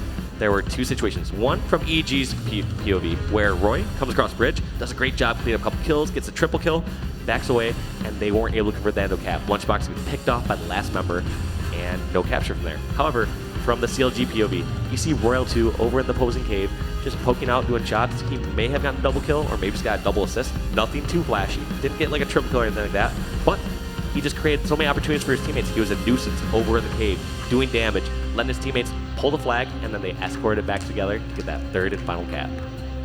You make it sound so simple and so easy, and were it so easy to defeat CLG. Now, who knows who'll be facing them next? I mean, God, I don't think I'd be wanting to go into any series against CLG after seeing a performance like that. It's definitely going to shock everyone. Seeing EG get taken down like that, but Dave, thanks very much for joining me. And pleasure casting with you. We're going to go to a quick commercial break.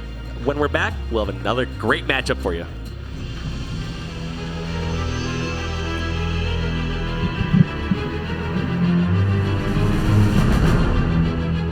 It has begun. War is coming. So why are you here? To save our people. We must fight together. Can we trust him? They're beasts. They should all be destroyed. Are you sure about that? We'll protect the kingdom. You and I. We will try, my friend. Warcraft, rated PG-13.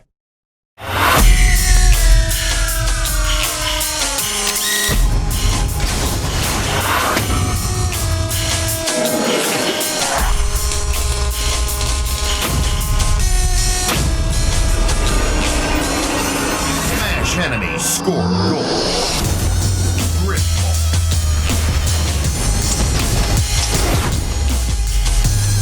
Carrier kill. We have them all.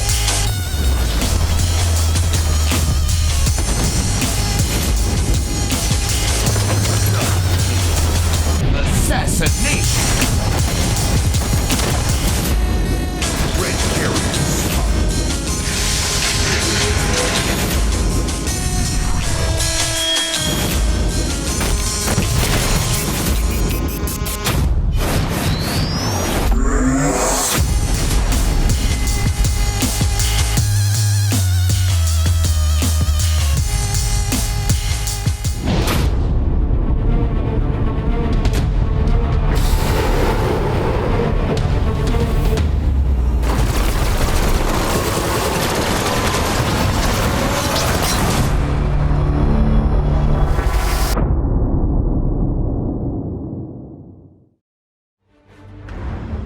Clear a path for the next stage in an epic evolution. New from Megablox Halo, build a Scorpion Stand. With authentic details from Halo 5 Guardians.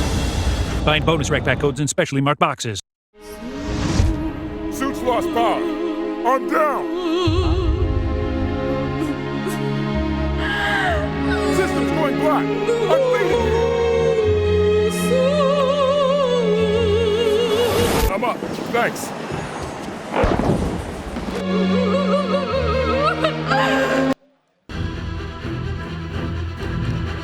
Hello everyone and welcome back to the Halo World Championship 2016. We just saw, for an EG fan, a heartbreaker match, but for a CLG fan, an elated matchup for them, I would only imagine, as they had toppled their rivals 3-0 to move on in the competition. Coming up next, we have a great match. But before I get into that, I'm super excited because I am joined by my boy, the one and only Strong Side.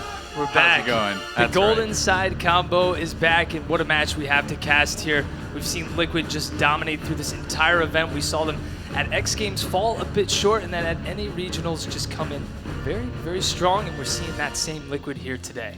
I mean, I tell you what, this matchup is, I think that there's just, when we saw the bracket unfold, we were all just talking about the storylines, right? How many storylines were just in that bracket alone? And the fact that Denial and Liquid got matched up again against one another, these two teams are fated to play one another, right? This is it, right? Like they're forever going to be entwined, it seems like. And this is a true test for Liquid, right? Everyone saying Liquid is a great team. Liquid's going to go to the final. Liquid this, Liquid that. And there's been a lot of hype over this squad. But Denial actually coming out of a group stage 3-0 sweep when they were just absolutely decimated by Elevate. That's a wake-up call for them. We saw Denial just at any regionals shock all of us. The Young Guns squad is now being put up against the wall against what I would say a veteran team. We've got Ace, the global champion. Heinz and APG have been around for quite some time. So a lot of veteran skill on this team and a lot of history between these guys as well. So we're gonna have a great matchup here. Golden Boy, who do you think's going to win? Oh, dude. That's terrible. How are you going to do that to me? I know you don't like the question, you know what, man? so I always got to ask you. A team will win 3 games, and that will be your winner. All right. Coming up next, we have Team Liquid versus Denial. You guys in the crowd hyped up for this one. This is a rematch of North American Regionals. This is going to be a good game. And you know what? I'm very excited for the Boo-Boo Take My Doo-Boo spam in the chat. That's going to be fun. And you know what, though? Liquid, thinking about this squad, Ace, APG, Hines, and Unlegit. This squad coming with it quite the story, right? X Games struggling, North American Regionals making it through, yet losing to Denial in an epic 7-game series. They're here today looking for blood and coached by the one and only Elamite, the veteran, just like you, Strongside. Yeah, and if you look, they didn't have Elamite at the X Games, and everyone on the team said, you know what? We didn't show up to X Games. We were not even there mentally. Yeah. That was not us, and maybe Elamite is the key factor to this team. Veteran player, he can keep everyone at bay, tell them when to stay alive, tell them when to push, when to work together. It's little things like that that separate the big veteran players from the young guns. And then, of course, talking about veterans, you have APG, a pure gangster. I don't think people really know that. They've been saying APG for such a long time now. This guy right here is just an absolute beast, right? A great player who has started his Halo career in 2006 with Halo 2. I actually did not know that, so that's a pretty cool factoid. Way to go, Lennox.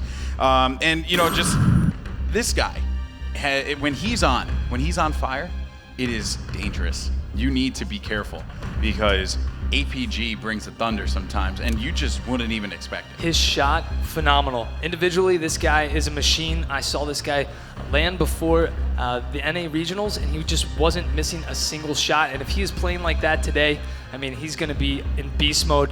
They're going to have a hard time taking him down. We know a lot of the guys on Denial individually are skilled as well, but when APG is on fire, there is no stopping him. Speaking of Denial, we have an incredible roster of young talent that has been put together here as in their march to $1 million first place prize.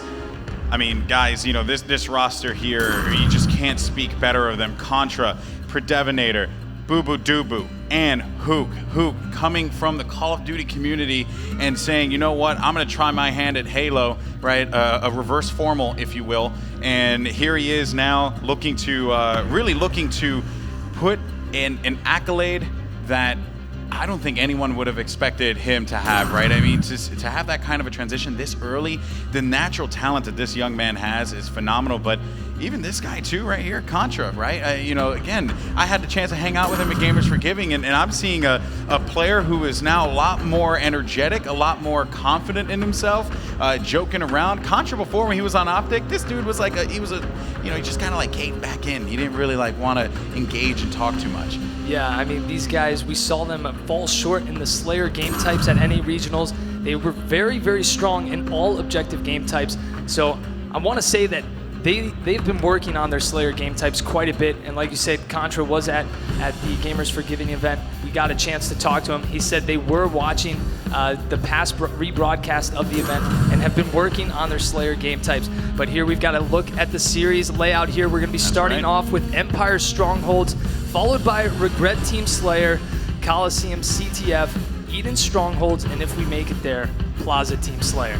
You know what? I would not be surprised, honestly. If I would love to see a Game 5. I wouldn't be shocked. It would not surprise me by any means. This is a rematch of the North American Regionals. People in the crowd, I need your energy. Are you excited? Let's get some cheers going for both of these teams. It is going to be one heck of a competition. Denial versus Liquid. And we're going to kick it off on Empire Strongholds. And you know what, Side? Who do you want to start with first? You know what? Let's start off with the man, Hook. He has impressed us all from time and time again. Let's start out with him and see what he's going to be doing. He's going to be going for Overshield at the start of his match. All 4 players on his squad going down for the Overshield. They're going to take down 2 players. Hook's going to be taken down. Let's hop on board with Contra, though, who is right there as well. Yeah, and Denial lose that Overshield initially there, but it is going to get drained out. A beautiful Spartan charge there on Unlegit will clean him up. No one has claimed the pit just yet. Of course, the red and blue base have been captured respectively. Let's see what's gonna happen here. Boo-Boo-Doo-Boo now pushing in, finds a double kill to kick things off. Boo-Boo-Doo-Boo looking for the triple kill, but he can't quite find it. But Hook is there for the cleanup, and that is gonna be 2 members of Denial inside of the pit, getting ready for that turbine push. Yeah, getting the pit early in the match is very, very important because it's a battle constantly throughout the entire match, trying to get control of bottom mid. You want to get the overshield. The overshield comes up 2 minutes from when it is picked up, so we'll see it picked up around 9 minutes and 50 seconds again, Golden Boy. Heinz now looking around, seeing, you know, he does identify that his base is being taken presently halfway there, 75% there, but Heinz can't do anything about it. Wisely enough, backing away, but gets picked off from a BR by Contra. And Unlegit just having to go to the blue base here and make that flip happen. You do not want to allow the enemy team to have a trip cap for too long because you start earning double the points at that time. So, you know, for anyone wondering, why don't they just maintain 2? Well, trip caps, those are awesome to have if you are the one, you know, that has possession of a trip cap. But a beautiful double kill coming out of APG here. He wants to do something in the pit, but he has to play this one out slow. Scatter shot right in front of him from Hook, but Hook is going to win that battle. Yeah, Liquid right now having some trouble fighting for this bottom pit right now. Denial just slaying them back and forth, not giving them a chance to put on any pressure. Denial really keeping them at bay back at their base, but now we see APG, let's go on board with him, has snuck behind them trying to pick up that stronghold. He does, but they do make a swap with blue and red base. And that's going to keep working in Denial's favor, right? Because just when you think, oh, they're going to get something, they're going to be able to, you know, get something going. Here comes Denial pushing in, but one player's going to be inside of the pit, and Contra will come out on top with that scatter shot, but a double kill from Heinz will shut that one down. Now the red team looking to capture this. It's going to be up to the young Hoop. Let's see what he's capable of doing, going up against also the young Unlegit, who wins that battle. About 75% there. Contra going in for the contestment. They are going to be able to win it and get the reset, though, so they hold it down for the time being, and they're about to hit 40 points, which they do. Now it's time for the charge as APG and the crew try and take control of that blue base, but it will be a failure at that. We did see 100-0 happen earlier, Golden Boy. Could it happen again? We may see the 3-cap strat happen, or excuse me, 3-cap strat happen here. Very hard to pull off, though, and control those spawns right now. Still holding 2, though.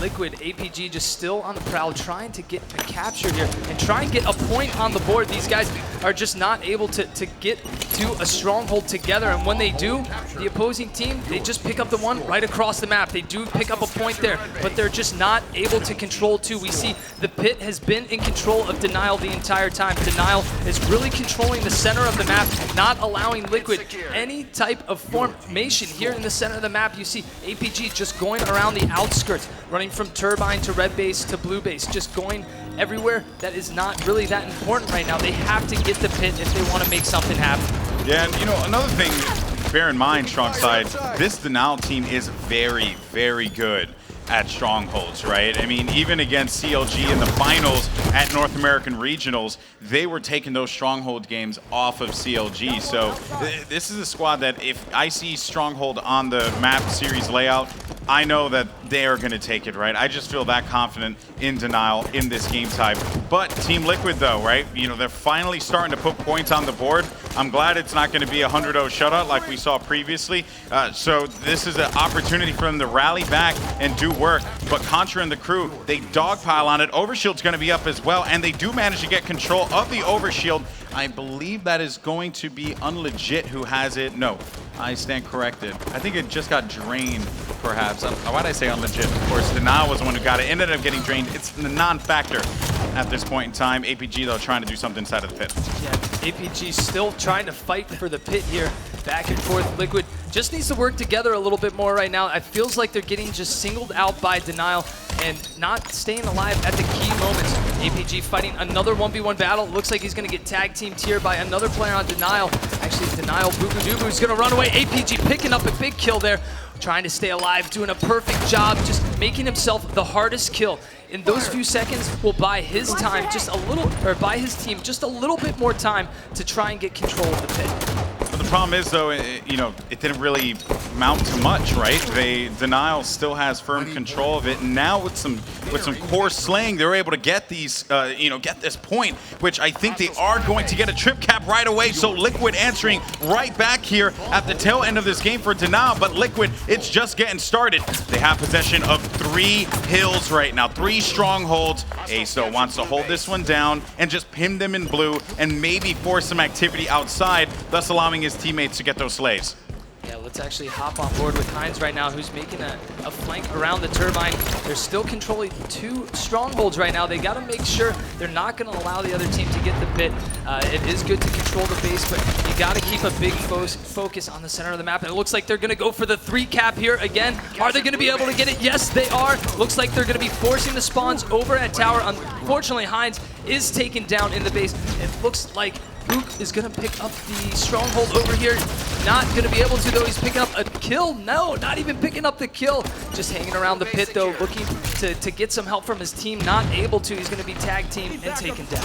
But you know what, though? What's important for this red team is to maintain control of the 2 points, right? Which is exactly what they're doing. And Overshield should be the blessing that they needed. One player's going to be right in front of them. That's going to be Devin. And APG gets that kill. Another one with the plasma pistol, the noob combo in full effect, will pick up the kill. Ace now, the Halo 4 global champion, looking to do some work with this battle rifle. Waiting around.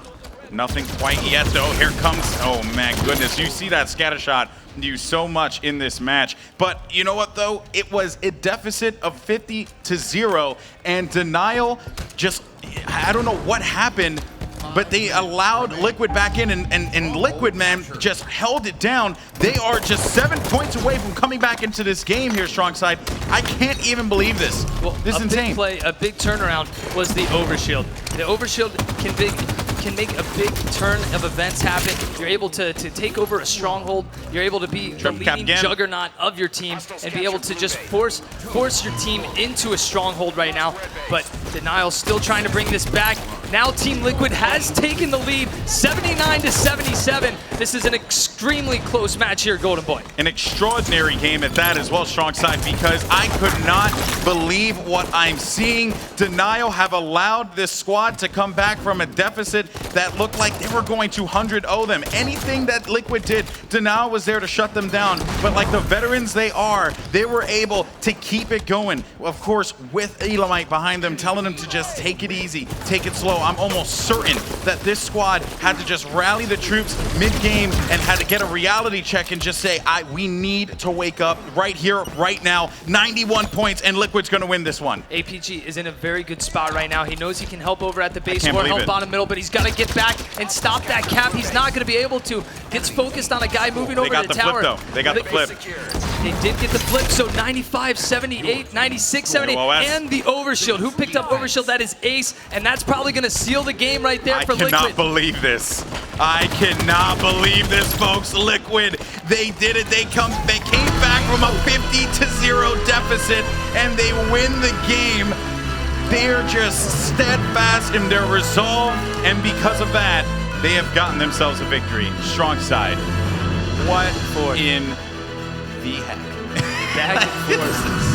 We saw the players just going around the outskirts of the map on Liquid. We saw Heinz, we saw APG, but let's take a look at the stats right there. APG 26-13, laying down some big numbers for his squad. And not only that, check out the assists from Unlegit. 19 assists, laying down a lot of shots on some players. Maybe not getting all the kills, but he's weakening those guys, letting APG pick up a few one-shot, headshot kills there.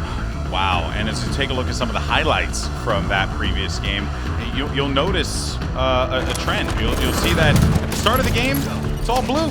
It's all blue. They're doing everything right. Boo gets a double kill, right? And of course, while getting shut down, his teammates there for the pickup. They're up 31-0, continuing to just tack on the points. And then Liquid started to get some points on the board. And once that happened, they truly never looked back. And I thought, you know what? This is good, right? Like at the beginning of the game, I'm like, this is all right. This is a good step up for them. But 77 was what the blue team was left at. From that point forward, Liquid never looked back. Strong side. They come up. I mean, they got 1 point. That gets them a cookie.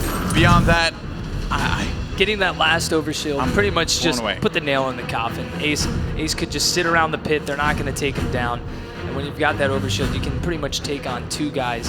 And then he had his entire team around him. But Strongholds, man, I mean, what an incredible game type. You're able to make some of the craziest comebacks that we've ever seen. Teams could be up 96 to even 10, and we've seen teams come back and win the game. So, I mean, incredible gameplay from both teams, but Liquid proving to be the better team there on Empire Strongholds. The key for Denial is just to put that one behind them. That game type, they have to just forget about it. You know, you lost it, that's it. Now it's time to take it to them on Slayer, on Regret. You know, if there is a squad that can do it, it is Denial. I don't doubt that I don't doubt that at all. But for Liquid, APG, he keeps playing the way he's playing. I can't see a world where Liquid loses this Regret Team Slayer with APG doing what he does best. It's scary. I mean, we just referenced it at the start of the show, right?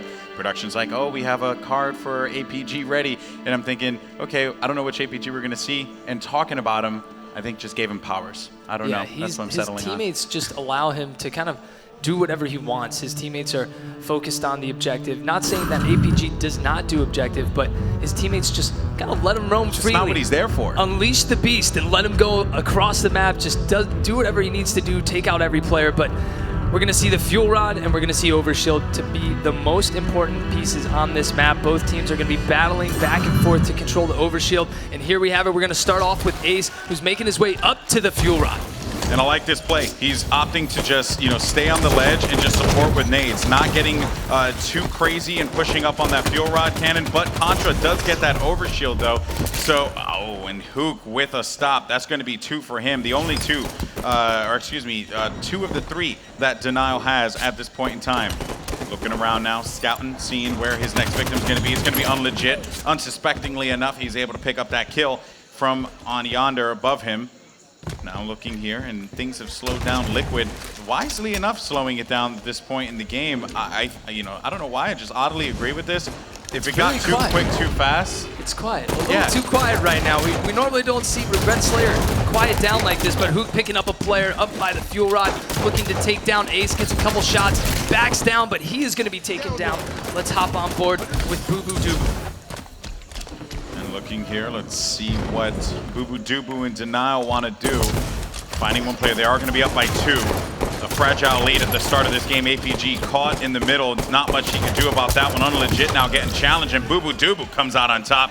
Whip that kill, as a matter of fact. Let's jump in to an Astro listen-in with Denial Esports and see how their communication is and whether or not they're in the right mindset to take the W in Game 2. Top middle for sure. Watch go 3. Kyler's No, blue car 4. He's weak. Car 4 really weak. No, blue car, top blue car. We're collapsing on this. Nice. I saw bottom red. Your fuel's down somewhere. I'm going fuel. Fuel's down right here. I got it.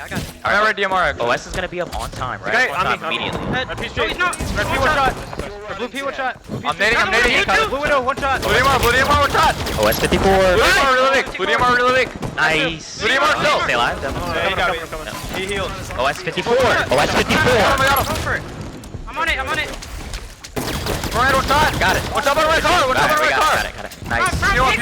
Really weak. I got him. Bottom red car 1 shot. I'm gonna get up top. Push him with this fuel. Alright, everybody. No, top red. No help. I think one's bottom blue car. I don't know. One's red car. Sit here. Red car. Bottom red 1 shot. Nice job, Kyler. Good job. Red car. 1 shot. Bottom car 1 shot. Blue car 1 shot. Dead. 2 dead. P1 on me. Red street 1. Red street after that. Pushing top red. He's a little 2 top red. 2 red street. Oh my God, 2 of them. Take your time, Cody. Yeah, I'm one shot. Cody's there. I'm pushing back. Red DMR. Nice, Cody. Another one. Top red. Nice. 3 dead. Alright, this guy top mid. This control. Top mid. Alright, just one shot. Heinz is one shot. 1 shot top. Nice. Good job. One shot. Blue green. I got him. Red DMR weak. Blue really weak. APG. One shot red street. Got him. Top contract. Red one got Top car. Fuel shot. Another one gonna be up fuel. 2 fuel. Car 3 weak. I can't stop you, Kevin. Top fuel. James, blue side here. Top, One shot. I'm here. I'm blocking blue, guys. You're both no shield. No shots. I'm no shots. Two red, two red. Wait. I'm blocking. Wait. Yeah, two red. Calm down. Let's go. I'm coming, Richie. I got him. Good trade. Red plat again. Just sitting there. One shot, Brad. They're Coming. They're going field. Red bridge. Yeah. One shot. Red plat. Blue. Blue DMR, weak, blue DMR. Blue DMR. These kids are going to keep pushing. Watch out, blue DMR. Wait for everyone to spawn here. Slow this down. Wait for the OS. I'm coming here. Spawn here as well. Alright, where's Ready? Underneath one shot. Behind us at field. Blue one in. Come with blue DMR. Blue one. We want to kill this blue one guy, then get the OS. Let's kill blue one and get the OS.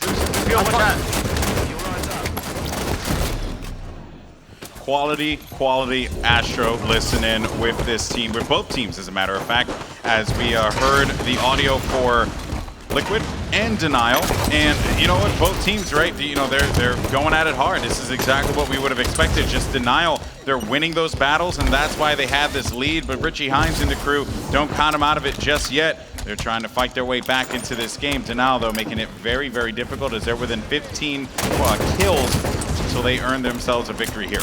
You know, I feel like this map is a lot about your individual shot. We are seeing a lot of 1v1 fights happen from Denial and just winning all of those individual fights. But let's hop on board with APG. We're seeing Liquid just kind of getting singled out a lot, and they're getting so much pressure put on them. They're not able to rally back together and use any teamwork right now. They're getting trapped in the base. We see APG right now alongside Ace getting ready to make a push out right here. We haven't seen too many pushes happen together. Instantly just getting needed, constantly not able to get a fair a 1v1 fight. Just Denial, just predicting all these guys, making every single move. I feel like every time I try and switch to a guy on Liquid, they're just completely just being taken down and killed. Hines finds a kill, and that is really an issue that Liquid needs to correct. But you know what? I just don't think that it's going to happen in this game. Denial's looking too good. 42, 43 kills. Who finds another? It's going to be 44 on the board. 6 more, and Denial will take this W on regret. Storm rifle in hand. Hines will fall. Ace in front. He gets stuck, though, from Ace. Hook really couldn't do much there. And Contra and the crew looking for an opportunity now to shine, at a great grenade from Contra. 47 on the board here. Let's see what they could do, as this is going to be winding down here for Liquid. Contra finding on legit over by Blue Base. Liquid's going to be pinned here.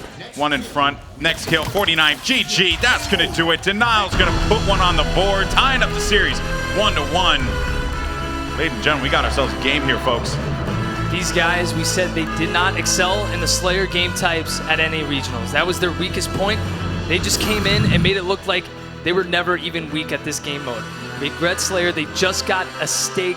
It's going to be a delicious steak too, though. Ooh, and Boo Boo Dubu, by the way, with 2,500 damage. Most damage in his entire team, just putting in shots. And it actually reflects in the assists, because he got 13 assists with 11 kills. So being very effective in his approach with his squad. Hook, 17 kills for him and 6 deaths. They kept those deaths all single digits. Liquid just could not find an answer. They couldn't rally the troops the way that they could in game number 1. And, you know, it's actually funny because you talk about how game 1 panned out and how Liquid had to really fight hard to get that comeback against Denial, pretty much laying it all out on the table. And then Denial starting out the same way with a great start, continuing to add on to the points, and they never really looked back. One has to wonder, is Liquid just going to keep playing off the back foot at the start of each game? Because they can't afford to do that. At some point, they need to assume control at the beginning. And that's just my personal opinion. What about you, Strong Side? Yeah, they definitely need to start a bit stronger. And these two teams, I'd say they're very evenly matched, especially once we got down to the final 8. Both teams excelling at certain points in the game. They need to be more consistent, and it's really hard to say exactly what they're doing wrong, because both teams are doing a lot of things right. We saw Denial just with the aggression throughout that entire game type. Liquid wasn't able to put any pressure back towards them. They just were kept at base, stuck inside their own base, and not really able to get control of Overshield and get control of the fuel rod and really take advantage of those advantages on the map. But I think It's only tied 1-1. There's still a long way, Golden Boy. I think I would not be surprised if we go to Game 5. I wouldn't be shocked. You know, the last time these two teams played, it went all the way till the last game where we saw incredible shots, you know, across the board from Denial that netted them that victory. This time around, though, it would not shock me, right? We're here. This is the largest prize pool in the history of competitive Halo. You need to just give it everything you have, and best of 5 is the only way to go. The most pivotal Halo event of all time. The most pivotal Halo. So, guys, we're going to get this one cooked up in just a little bit. We are waiting for the game to load up here, and we're looking at Coliseum CTF now. So, I mean, strong side. We've seen this game type played already 2 times in our previous matches. Coliseum CTF, certainly one that has had many amazing plays come out of it. You know, you think about Roa 2's Blue Cave Snipe, variety of flag caps. Just the list can just go on and on and on. Do you think we're just going to see a light show here? I don't know. We saw Denial really excel at this game type at NA Regionals, especially against CLG. Came in very strong, capping early in the match. 2 flags. So if I had to put money on someone, I'm going to say Denial this game type, but Liquid is going to put up a good fight. Yeah, I again, would not be shocked. Wouldn't be surprised. At this point in the competition, you're looking at teams that are just so evenly matched.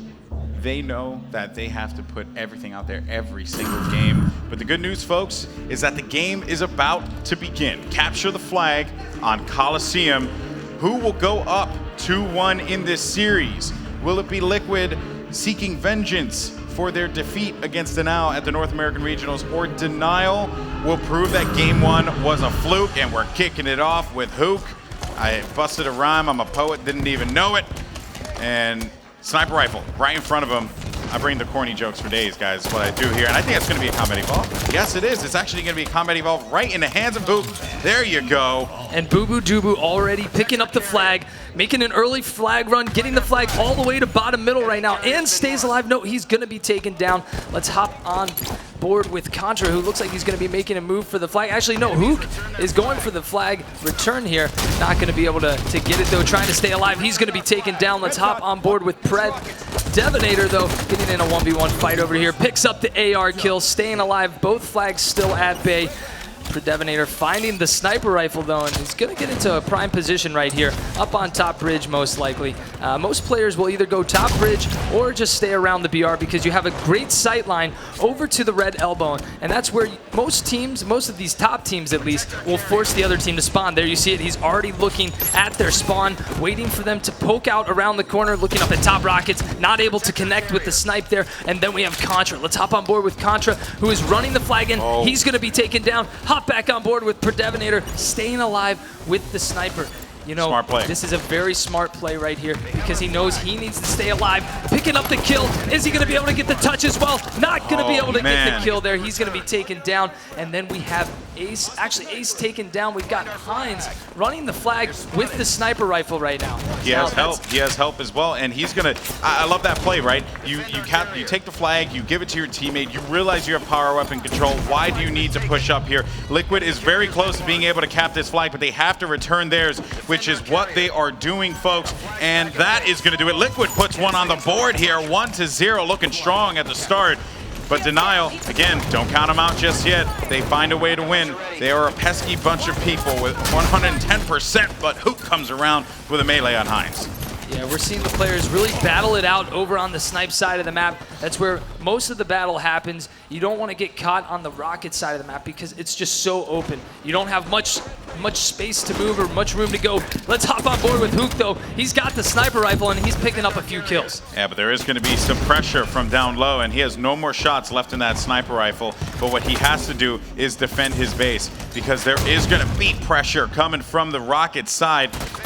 Also, looking around here, I think Contra, he has rockets. Boo Boo Doo has the flag. Contra looking in for that support. Flag has been pulled, though, and he's trying to just predict those, the push-up will be coming from Liquid here.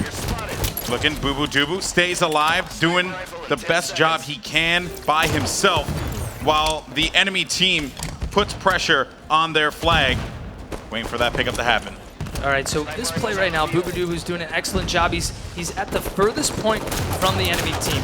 He's hiding back into the cave. It's going to be the longest route for Liquid to get to him. So even though he did drop the flag, they know where he's at.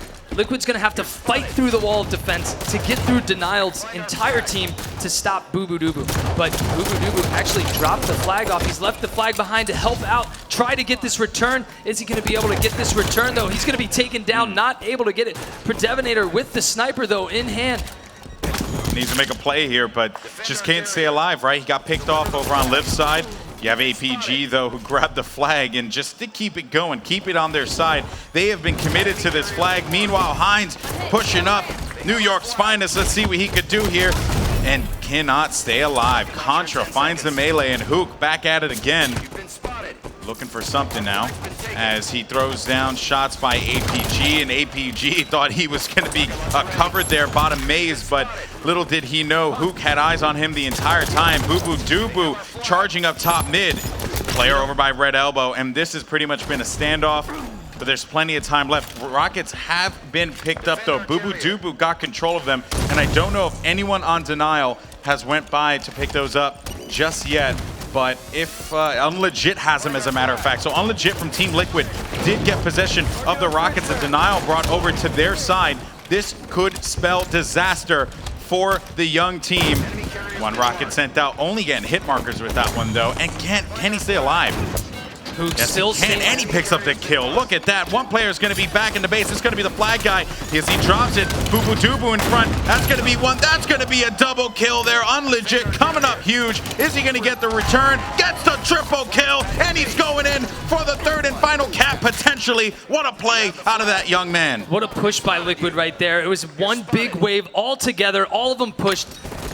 Denial could not stop that push. They were just pushed back into their base. You need to have a little bit of pressure coming from your team. You can't just play so defensive. We saw Hook sitting back with the flag, but he needed his teammates to push back Liquid. So many players from Liquid just not letting them get out of their base. Also, Unlegit getting those rockets that Denial had grabbed initially, but could not get back to because of the onslaught that Liquid brought forward. Denial just could not find an answer for that. What is the answer when rockets are in your face and they do the damage that they do? But preparing for the sniper rifle is going to be very important for Denial. If they can get control of this, they can potentially get that like a bird's eye view of the map and get those picks. We've seen what Denial is capable of doing with a sniper, but if you look here, Liquid, they're the ones in this area. And also at the 6-minute mark, you're going to have the Rockets coming up too. So both power weapons coming up right now. And it seems like Liquid, they are prioritizing, or at least Ace was prioritizing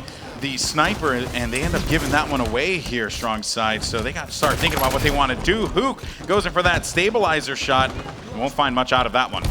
Yeah, Ace is doing a good job just slipping around the map right now, picking up the weak kills, and he's gonna get the sniper rifle right now. He's got to stay alive with it though. Picks up a no-scope, not gonna be able to get the kill. Let's hop on board with APG, who is nearby, bottom middle, trying to find any player around him. Not gonna be able to pick up this kill, quite yet. APG just staying alive, not gonna be able to do it. Hopping on board with Hook again, who's doing a good job throughout the game, but they need to get another flag grab. They had that one standoff, but they need to get another touch. They haven't been able to get into the base and get a pull. They haven't had one or two down, but they're not able to capitalize or collapse on those players yet. Yeah, and Hook, he really needed that kill, but Hines does get that trade, and those are the kills that you want if you're Liquid, man. If you see someone coming up the flank and you can turn that into a trade, I will gladly take that any day of the week. Denial, that run gets stopped right in its tracks. They have to try again, and they have 4 minutes and 45 seconds now to make some progress. Contra looking to make a move up to the BR right now. He's going to get sniped in the body, and he's going to be taken down. Let's hop on board with Hook, who's back at his base again. Seems a little bit too familiar. Not really out of his base too often. We're seeing him just stuck inside the base. There's still 4.5 minutes. There's a lot of time left, so they still have a chance to bring this back, but they do need to get control of some power weapons. Right when Hook tries to push out, he's going to be taken down. Let's hop on board with Contra. He's taken down. Let's hop on board with Boobadooboo. He's going to be taken down. Just none of these players are able to stay alive and push out of their base. This is not what Denial wants at all, but Liquid have not made progress to that flag just yet, although they have pretty much all this presence inside of the Denial base. Bubu and Contra finding Hines and getting that kill before it got a little ugly. APG navigating around, sees a player beneath him right by the blue fountain there, hanging out by Wing and waiting, see if he's going to challenge him. And the rockets coming out of Bubu now for Denial Esports. Poop down low, right by Lip. Red sneaky for Ace, and he can't come out on top because that SMG will do a sizable amount of damage to Ace before the AR could do work for himself. And the Rockets and the whole crew, the family starting to move in now as they make their way into the red flag, and they have presence. This is the push. This is the push they need. They are rallying the flag back right now. Beautiful plays. Getting ready to bring the flag into the base, solidifying their first cap to bring this game back for Denial. This is, that was an important capture for Hook in Denial, because you're looking at 3 minutes left on the clock, and any more time spent on getting their first capture could have spelled doom for them. Finding a couple players down low is going to be Unlegit. Unlegit is able to do some damage to Hook, actually keeping him back, right? And preventing him from making progress to that red cave just yet. APG versus Hook, the young versus the old, and the old thrives as APG gets that beat down there on the Rebel, the young Rebel Hook. Here comes Bubu though, finding one. That's going to be a protector medal, looking for the double kill. Nothing just yet, though, for the triple, so he's just going to play this one back. Unlegit, challenging. He's going to have to back away there. Strong side, anything you're seeing on your end that's sticking out to you right now? You have all the POVs. What are you seeing, buddy? We need Denial to make that same push that they just did minutes ago. All four of them were able to push into the base. They got one down, they got two down, and all four of them at the same time made one big push together so they could 4v2 the last two guys on Liquid and just outslay them. Once all four were down, they blocked the spawns at Cave. They blocked those spawns on the sniper side of the map, forced them to spawn elbow. They ran the flag underneath sniper, and they had an easy way all the way back to home. One thing I want to point out, the last time the Rockets were grabbed for Denial, they brought it over to their blue side, they brought it to their side, and it stayed bottom maze. And Denial could not get back to it. So I'm hoping they got control of it, which they did. Contra has Rockets, and now Denial starting to make that progress forward to the red base. Unlegit in the back. You have another player challenging from that red elbow. 1 minute and 27 seconds left on the clock, and Denial need to make something happen here and now. Hook moves in for the challenge, but unfortunately for him, ran out of ammo. And Contra with a sniper and scatter shot. Sniper with quite a few bullets into two. I mean, right now, this is when they have to make a play. He's got to make a play with this sniper. Yes, he's going to take Ace's face right off. One of his teammates or two of his teammates need to make a push in now. Contra must suspect there's a player crouching by. What an incredible play right there by Contra. He just knew it didn't feel right. He knew someone was flanking, or he got a call out from his team, but he knew something was up. There's only 45 seconds left. They need to make a push in. Contra is getting so many slays, but no one on his team is able to get into his base and stay alive. Someone from his team has got to make a move right now, Golden Boy. And a big play here. Contra's able to get the kill. 33 seconds on the clock, guys. If Denial's going to do something, now is the time. Going top mid. They have the flag. It seems the red flag is away from base. They have it on the other side, and a beautiful shot from Contra, who finds Ace, and this could very well be the tying flag. Contra moves it forward, and yes indeed, folks, we're going to an overtime. Thanks to Contra, the young man from Michigan, absolutely slaying. They absolutely made that play at the perfect time. We're going into overtime. That's going to add 3 additional minutes to this game. First team to cap will win. Oh, this is it, folks. I mean, you know, keep in mind it is a best-of-5 series, but regardless, this game type, this Coliseum CTF is so important. Whoever goes up in the series is up series point, and they could be moving on to the semifinals here at the Halo World Championship. Denial looking to get that return. And Contra's just watching that flag like a hawk, making sure no one approaches it. It goes right back to it. And if you are Liquid, you know that the pressure's coming from elbow because you have to be spawning on that cave side or underneath your maze. Here comes Contra. I like this play. Look at this. He's got all of his teammates over here on Snipe's side. They've taken down 2 players. He's got the cover from his teammate right now. Denial moving the flag back, picking up a big kill. Can he get the double? Not going to be able to get it. He's taken down. It looks like Liquid is going to get that return. Contra making a huge play for his team, though. They jumped on that flag like their life depended on it. As soon as they got it, that was it. Both two players, as a matter of fact. Boo-boo Dubu, what a nade. Great nade placement, finding APG. One up top mid. Boo-boo Dubu backing up. Unlegit is dealing with player as well as he goes in for that flag pull, but gets stopped from Denial right away. Boo-boo Dubu can't stay alive in the cave, and Devin just runs into Unlegit's Splinter nade and will get cleaned up. I don't even think he saw it there. He was so engaged in that battle, but it doesn't matter. 1 minute and 34 seconds left on the clock here, folks. And remember, if a cap is not scored in time, we will replay this entire map over again. I mean, the stakes could not be higher here as Ace pushing up, working with Unlegit. This could be the pull they needed. Yeah, it looks like they've got the spawn trap. They're spawning in the courtyard, spawning in elbow. Ace needs to get a kill here. Flag player is going to be taken down. Unlegit is going to die with the flag, and Denial is going to get the return. Denial is not making this easy for Liquid.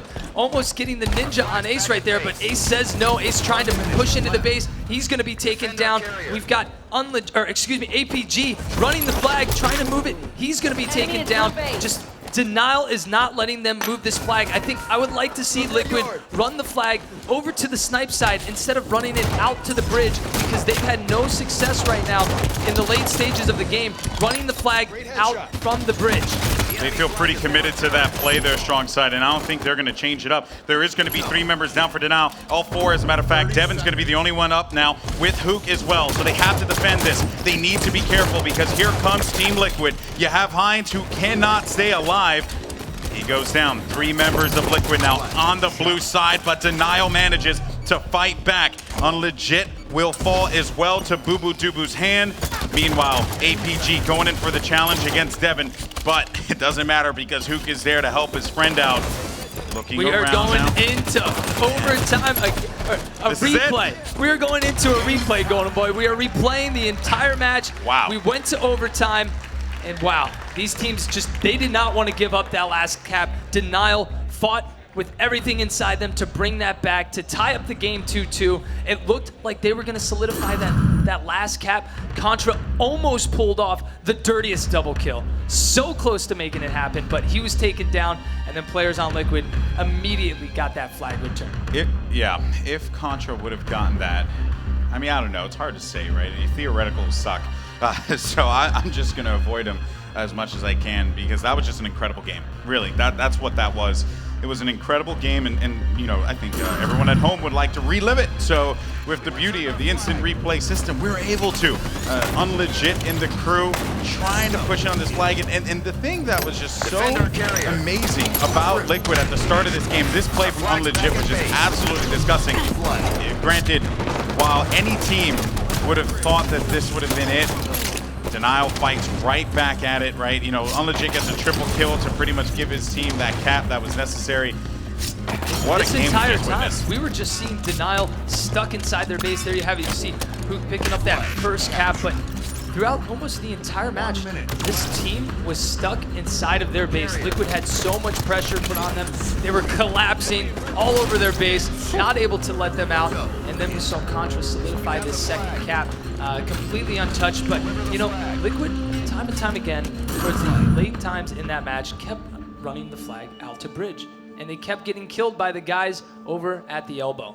I would have loved to see, we had Ace over by the cave one time, just bring that flag, take it the long route over to Sniper, because you probably have a better chance at sneaking through that way. Yeah, it's the long route, it's gonna be a lot harder, but when you're going out into the open, onto the bridge, it's gonna be even harder because you're so exposed, you have no cover. And with the way everyone was playing, right, the game just got very quick, very fast, very intense. And maybe that would have worked out if either team just slowed it down, took another route. Worked for Denial, right? And they were able to take that flag out to the snipe side, cause problems, and get that second cap in. Granted, you know, it was an incredible double kill from Contra too that contributed to that second capture. But one has to wonder if they're going to think about that going into this replay, which, folks, if you're just joining us here, we just witnessed Denial face off against Team Liquid in a grueling Game 3 in this Best of 5 series quarterfinal. Winner moves on to the semis in the top 4 of the Halo World Championship. and Denial and Liquid tied. Honestly, could not expect it to go any other way. Strong side, I gotta ask you, after looking at that game, these two teams are much more evenly matched than we, you know, I shouldn't say we initially anticipated, but much more evenly matched than I'm sure many would have thought, given the history that these two teams have had.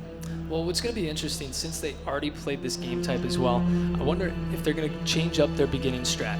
Most teams, they have a strategy at the start of the match, whether it's trying to get the combat evolved on the sniper, or if it's sending 2 players up to rockets, sending a guy below underneath sniper to lift up, whatever their strategy might be. But since they've already played each other in this game type, they know what each other are going to do.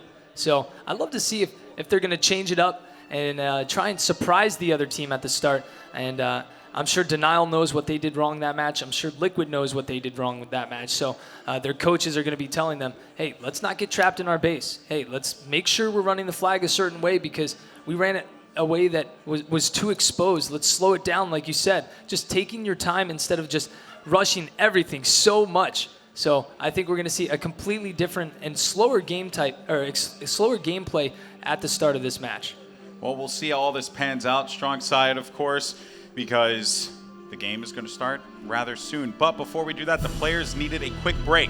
And I need a break too, man. I'm all verklempt. I don't know if you guys noticed. I'm sweating up a storm out here. I mean, I know I'm fat, but, you know, geez, the lights are killing me here. I'm kidding. But we're going to go to a break. And when we come back, we're going to have the replay of game number 3. But while on the break, take a look at this video. You know, I just want to say, my friends back home, they call me Alex Skilltastic Mendez, you know, and they don't call you G-Man? No, they don't call me G-Man. I've allowed this young man, I've allowed, you know, everyone in this video to use this as well. So here you go. Enjoy.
And welcome back to the Halo World Championship, guys. Golden Boy and Strong Side here as we're calling the action for Denial versus Team Liquid. Now, that video that you guys just witnessed, I did not allow them my actual nickname, right, that I go by. You know, I think it goes without saying that I am quite skill-tastic, but that was actually a skill-tacular. So, you know, you got to let them have the little wins where they can, Strong Side. Make them feel good about themselves. That's just the way I live my life. Did you make that nickname up? I honestly, listen, man. You know, when I throw down in the hood, anything's possible.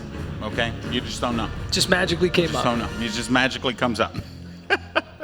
Anyway, I cracked myself up. Clearly, no one else was. But anyway, we're moving forward to the series layout, guys. If you're just joining us. By the way, besides my terrible jokes, we just witnessed an incredible Coliseum CTF game versus with Team Liquid versus Denial. And what happened there? Well, it ended in a draw. We are going to a replay of game number 2, Strong Side, or game number 3.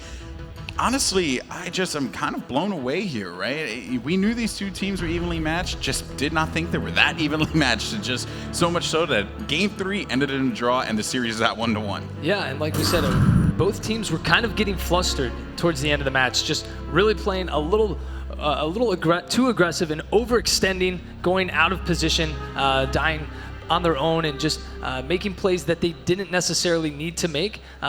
If they slowed it down a little bit, it could have possibly worked out for them. So we're going to see a replay, like you said, of this match. I'm sure things are going to be a little bit different from both these teams here. And as we wait for these players to get ready for this next match, let's talk about what's going on here so far throughout this entire event. We've seen some of the best games, some of the best series that we've ever seen in Halo 5 tournament play. Incredible, man. I'm just so happy with, the overall tournament, right? Everyone in the house, everyone seems totally into it, which is incredible. We have all the people watching from Twitch at home. And don't forget, guys, tomorrow we have the finals. This day will determine who are the final 2 teams standing, and they will face off against one another in the grand finals of the Halo World Championship. Tomorrow, it's going to be intense. If you guys are watching as well, don't forget, you actually can get yourself a pretty cool HWC rec pack. So more on that later, but I think that for these squads, Denial and Team Liquid, to get to that point would mean the world to them, right? For any of these players, it would mean the world to them, but most importantly for Liquid, I feel, because this is a squad that everyone wrote off, especially after X Games. People were like, Liquid, it's nice, they're veterans, and there was kind of like this negative stigma around veterans at the time, that they just couldn't quite hang with the speed and intensity that Halo 5 brought to the table. But Liquid, man, they did what they did best, right? They are veterans for a reason. They adapt and survive, and that is why they're in the position that they're in today. Yeah, when we're talking about these veteran players being here for a long time, a lot of these guys have been around for 10 years. And when we talk about a player like Naded, we saw that interview. That was such an emotional interview. You saw the question that you asked him. He answered with, it's not about the money. Yeah. It's about winning. He's been sticking to this for 10 long years. He's come so close so many times, and seeing him get so emotional there, it started to get me emotional because I had been there before. I had been there for a couple of years, but I've not been there for 10 years. And I can't imagine the emotions that were going through his mind right there, slowly bringing that series back when they were down 2-0. Because doing that with this much pressure on the line, this many people watching all over the world is phenomenal. I think, talking about Allegiance, they needed that for themselves, that boost. Coming up with a reverse sweep against Renegades, a phenomenal team, by the way. That was it, right? That was what they needed, and I'm pumped to see them moving forward. But I'm more pumped right now for this game right here, folks. I hope you guys in the house are excited as well. It's time for Capture the Flag on Coliseum. Denial versus Liquid Part 2 as we continue this Game 3 slobber knocker. And who you want to kick it off with first, Strong Side? Let's start off with APG. I want to see what this guy does here at the start of this match. We were talking about, are they going to change what they do? APG is not. He's headed straight for the sniper rifle. Earlier in that last match, we saw Hook come up with the sniper rifle and win the battle here over at the snipe side. Looks like no one from Denial. Actually, yes, Hook, he's hiding up above Sniper. He's not going to be yes, he's taken down. APG is going to win that battle there. Heinz helping him out. APG is going to be taken down, though. We see Contra with rockets. Let's hop on board with him. Contra looking to do some damage here potentially, but can't do much when you're dead. Off the respawn, Contra looking around. And, oh, there is going to be a sniper on the rocket side. So sniper on the outside. Definitely did not expect that one there, Strong Side. Caught me a little bit off guard, but a beautiful nade from Contra. Banks it off the floor. There's an ace in front of him, and he's just going to move in for this challenge. This is a very smart play from this young man, and it's actually going to back away unlegit as well. So Liquid trying to rally the troops here and get this one going. Flag has been pulled by Denial, and it is going to be on their side. They get control of the rockets, looking for one more kill, and he's not going to use that rocket launch. He couldn't even anyway. And Devonator and the crew trying to put this one down, and yes, they do. Boo Boo Doo and Denial get their first one on the board. Yeah, within the first minute and 15 seconds, we just saw Denial move the flag as Team Liquid was trying to move the flag. We had a player from Denial flank around, making a very sneaky play while Liquid is in the midst of trying to cap their flag.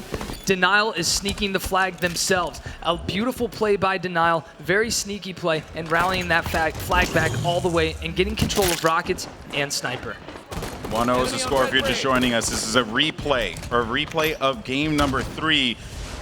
Of course, in a replay scenario, you really just want to put it all out there. Leave it behind because it doesn't mean anything now. Contra finding a kill on unlegit. Rocket launcher up in 10, but he is going to get beat down there by APG, who is now aggressive on that blue side. Unlegit looking to get these rockets, but there's Devin again, who picks up those rockets, and it has to be frustrating for Liquid. They have not been able to get control of those rockets at all. Even in the first game that we saw, always Denial had it. Although they've managed to pick it up a couple times, Denial were always there for the pickup initially. All right, let's actually hop on board with Predevonator, who has rockets. We're still seeing a lot of pressure from Liquid, but Predevonator stops 2 of them right in their tracks, picking up the double kill. We're still seeing Denial, though, control that snipe side of the map. They need to keep up the pressure. Even though they are up by 1, they do not want to get caught in a bad position and play too defensive. And Devin nearly got that kill there. I think that was unlegit. Came out on top. Ace clearing out Contra. Now waiting around for that sniper rifle. Liquid want to work together here to make this one happen. Boo Boo Doo pushes in for the challenge. One player by the fountain is going to be Devin. And I like the way Ace is just looking around, right? Even, you know, while he's descending from his jump, he's still just looking as much as he possibly can to get as much information as necessary. And Boo Boo Doo, by the way, what a tournament this young man has had thus far. A 1.79 KDA. His assist and damage rate, impressive as well. This entire team is impressive. Here's Boo Boo Doo, though, trying to stay alive, but who comes in clutch with that scatter shot? And now he's going to bring this one forward. Can he take this to their side? It is going to be waiting for him right there, but Contra wants to get that snipe off, and he manages to find it against APG. Waiting around to see if he's going to jump in front of him. There he knows it. They're basically just playing this very dangerous game of ring around the rosy. Boo Boo Doo comes out on tower. Yeah, Boo Boo Doo comes out with that kill, actually. Contra did make that one shot happen. Now Contra wasn't able to stop them from getting the flag return. He was by himself. All 3 of his teammates were dead, but he made a great play and just staying alive with that power weapon. Unfortunately, he is taken down now, but what he did earlier, just staying alive with that, allowing his team to spawn and push up, gave his team a little bit more time. Yeah, they gave up that flag, but now sometimes you just got to give up the flag and make another run for the next one. Yeah, sometimes you just can't charge after it, because that's when you leave yourself at your most vulnerable. If you keep going after a flag like a lemming, oh, over and over and over again. It does nothing for nobody. You just got to reset and realize that sometimes you have a dead flag. But here comes Liquid as they're pushing up inside of the blue base here. APG with one more rocket as well. I gotta point this out right now. That. Ace was running the flag over towards the snipe side, You but mentioned that three too. of them from Denial taken down. Looks like they're gonna keep this flag going. Who is running the flag? I want to say it's Unlegit. Unlegit moving the flag, and they ran it snipe side, Golden Boy. This is what they needed to do, and Unlegit is taking the flag in. He's gonna tie the game up 1-1. But they gotta be careful because there could be a push coming from that snipe side. You know, you just saw Unlegit taking a lot of damage, but backing away, waiting for this opportunity here as a player fading down low or charging down low. Hook in front of him too, and he can't quite come out on top. Aso finding a double kill. Heinz is going to get a kill as well. That's going to be 3 down here. Denial in a world of hurt. And Liquid just wanting to establish presence in the Denial base and get ready for this next round of slays. This is what we saw earlier, Golden Boy. Denial is getting stuck in their base. They're not able to get out. Rockets coming up in less than 30. Could be a big game changer. Liquid not really focused on those rockets, though. Starting to move into the base. We've got 3 players pushed up. Now Ace is taken down. Here's what I want to see what these players do. So actually, 3 players from Liquid down. Who's the last player alive? APG. His only job right now is to stay alive. If he can get a kill, great. But if you can't, you need to stay alive. Unfortunately, he is going to be taken down. And in positions like that, 3 of your teammates are dead. You need to do whatever you can to stay alive because you're pretty much fighting a 4v1. You're not going to do anything. Yeah, and bear in mind too, Denial, they were 3 down at that point, right? As Liquid were getting ready for another round of slays, and they could not find it. Denial able to stay alive there is just so impressive.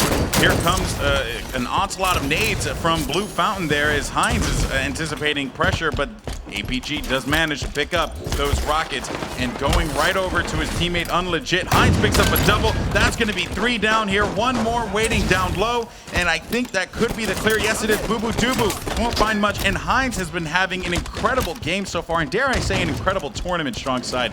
A lot of people doubted Heinz, and he's shown up huge on the world stage. Yeah, Heinz has always been an all-around player, the guy leading the charge always, the juggernaut of the team, going in, even though he may die. APG with the long-range rocket, not going to be able to connect, but I like what they're doing here. They're starting to actually, they're not going in for the flag yet. Ace is going to stay back in the cave because they know they're not going to be able to get this flag run yet. The spawns are happening everywhere. They're not able to control them right now because they have players on their team all over the map right now. On the elbow side, over on the cave side, they're not going to be able to get this. APG picks up a big trade, big kill to stop Denial from making a push out of their base. One thing that, not all that concerning, but there is going to be a rocket on APG's X, and it has 1 more rocket in it. So maybe they picked that up and that causes some problems, but I don't see that being the case. Hook, though, has it. So at the very least, it's going to be a defensive rocket, right?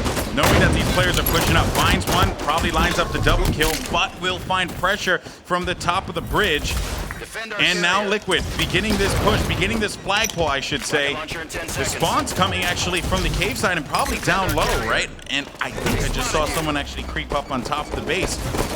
Yeah, they weren't controlling the spawns. They were everyone from Liquid was on the flag, so you had Denial spawning over at elbow and at cave, so it pretty much sandwiched the guys from Liquid, and they weren't able to get that flag, so you had Denial get that nice return, and Heinz picking up a nice double kill right here. He's leading the charge, the juggernaut of the team, trying to keep Denial at bay right now, staying alive, doing a perfect job at that. You don't need to overextend and try and go for a crazy 1v1 fight to win. You just need to stay alive and wait for your team. Sometimes it's all about the bait and switch. Do a little bit of damage, let your teammate finish up the work. Getting trapped right by that snipe. It's going to be up in about 25 seconds, though. Denial setting up for that. And that was a wonderful run that Heinz was putting together. Just could not find anything with it. Boo Boo on the flank. Yeah. Pass him your Dubu. If you're in the Twitch chat, pass Boo Boo Dubu some Dubu right now. He is going for the flag. He's going for the sneaky route right now. He's taking it in a very different way. Most players don't always take it this way, but he knows there is a lot of cover right now, and all players were on the other side of the map. He does manage to find one player, two players go down low right now. He does distract them to take them off of his team's base, but still a great play by BuBuDuBu. Yeah, and I think it was a great play because it forced two players to have to focus their attention on Rockside, dragging them away from the flag that was currently being pulled, and thus allowing Denial to make that stop happen. So, granted, it was a trade. No one was able to capitalize with a flag cap there. It still was really effective because BuBuDuBu's presence alone distracted two members of Team Liquid. Contra, as he just has a beautiful nade place at right at the face, as a matter of fact, of APG. Waiting and finding Heinz, and again, Heinz has been such a problem for There's Denial. the bait and switch, Golden Boy. Look at these two players just hiding out on that ledge, staying alive, moving together, looking to take down Ace, misses the beat down, and he's going to be taken down. But Devin was there for the pickup. BuBuDuBu falls to APG, and Devin can't do much as he will die right by that red ramp. Hoop with scatter shot as he's just lingering around waiting. 1 minute and 50 seconds left on the clock here, guys. An opportunity potentially to go to overtime again, which would be insane, but that's just how much these two teams want it. And I'm surprised because when we go into these replays, Strong Side, a lot of times one team kind of falters, right? They cave in at the start of the game, and you either see a 3-1 Sorry to cut you off, Golden Boy, but this isn't looking good right now for Denial. Ace is going to be taken down. That was a big kill to take down I Ace. think it's looking APG great is for right Denial. there. Now, all three players down for Liquid, all four down for Liquid. What looked to be like a good push turned out to not be a good push. We have a rally cap coming back from Predevinator. He's already got the flag back at the fountain. Looks like he passes it off to BuBuDuBu. Going for the second cap. Yes, he does do it to go up 2-1 in the game, Golden Boy. 1 minute left on the clock, and rockets are in the hands of Denial. Only one, though, so it shouldn't cause too much of a ruckus.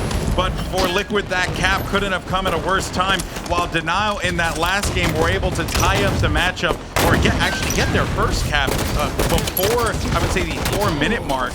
Now Liquid has 40 seconds to make something happen, and I just cannot see that being the case, especially with BuBuDuBu pushing up so far up on this flag.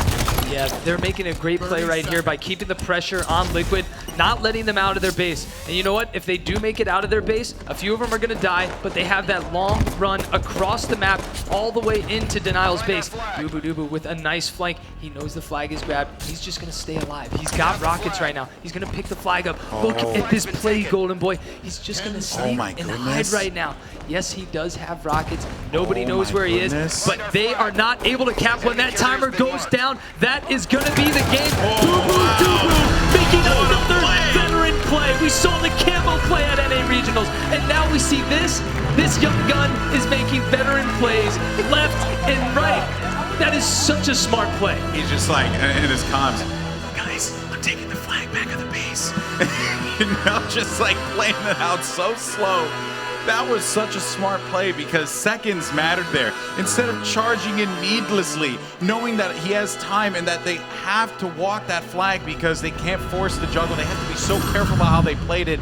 It came down to that 1 second, and who knows what could have happened had BuBuDuBu pushed out and died, right? Like, if he pushed out Red Elbow, anything was possible. What a play. The absolute perfect play right there. Yeah, he had rockets.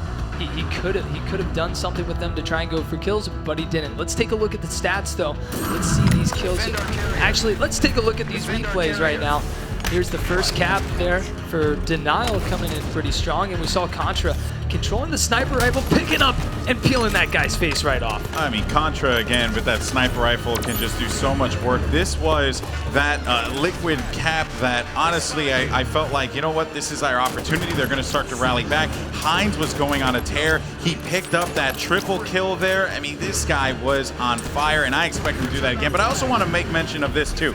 BuBuDuBu had no shield and decided, I'm not going to risk putting myself in danger when I could still be a helping hand over by mid. So instead, I'm going to toss you, teammate, the flag. You make the play. You get the cap, because that is what's most important right now, me staying alive. And you emphasized that before, Strong Side. He says staying alive is one of the most important things. And I even think right there, that was a great example of that as well. All right, we're going to take a look at the series layout here. Game number 4 is going to be Eden Strongholds. The first thing to mind is what Hook did at NA Regionals with the sniper to end the game. mean, this guy is a beast on this map. These guys did have the 3-cap strap, and there's 3-cap strat, very hard to say, 3-cap strat initiated. Very, very hard to make this happen. You spawn the other team all over the map. You don't allow them to spawn together. You spread your team out across all the strongholds, and you force the team to spawn, let's say, over by tower or blue attic or over by the red base. So you're keeping them away from each other, not able to use any teamwork, which in turn makes it very hard to break out of the 3-cap strat. Yeah, alternatively, you can go after the 2-cap catwalk and blue, which is really a favored spot, right?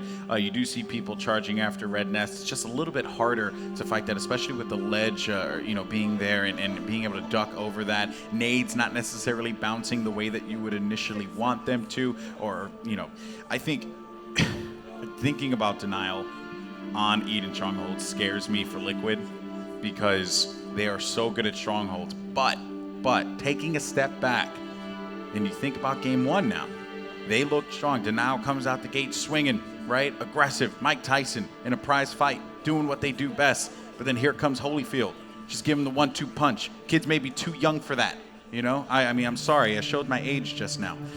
But think about that for a moment, right? Liquid fought back. They fought back and they gave it their all. So, I don't know, man. They still got it. I mean, the series isn't over yet. Anything can happen. Eden Strongholds, like we were saying earlier, just Strongholds in general is such a good game type because you can have a huge deficit in the game, and if a team can rally back together, it just shows how good that team is. Even being down 60, 70, 80 points, if a team can pull it back together and try and capture at least 2 of those Strongholds and just lock that down, and then just really keep that composure throughout the rest of the game, they can make a huge comeback happen. So, honestly, I don't know who's going to win this game. I did call Denial last game. You did, my friend. You know what? You have to call somebody this game. You're not getting out of this right now. Come on, man. You got to call somebody. Who are you thinking that's going to win this game right now? You know what? I called for a game 5, so or Denial. Liquid. Game 5. So you're saying Liquid. I'm saying Liquid for this game, but I called for a game 5, and at that point, man, whoever gets 50 kills, man, that's who I got, basically.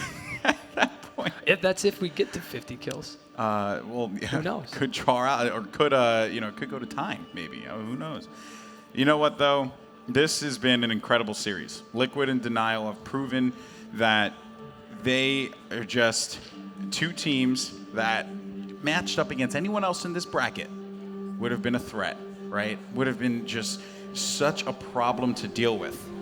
But the fact that they met right now and they're on that stage is just, it could only end that way. It's just wild to see the plays that the players on Denial are making. Just literally making some of the best plays for being such new young players. Denial is truly an inspiration to all young players out there and to that younger generation of players that are trying to become pro players, because we've had a lot of veteran players in the scene for a very long time, and we're seeing a lot of new faces come out of the woodworks here in Halo 5.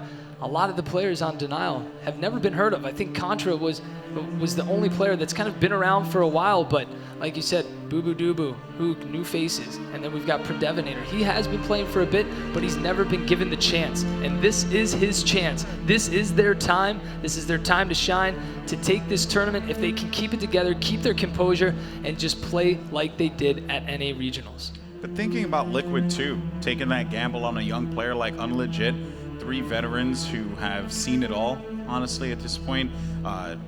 Ace, who competed at the Halo 4 Global Championship in front of a roaring crowd at Benaroya Hall in Seattle, Washington. I mean, that was just a mind-blowing experience, and I can only imagine what he felt like. But it still wasn't $2.5 million strong side, and that's what's on the line here. Winner who goes on, winner packs their loser packs their bags. Here we go, folks. Eden Strongholds is about to go down. Boo Boo Doo Boo, take my Doo Boo. Kick it off and see what he can do. He's going to get that camo, and I think that was a good play for him off the break.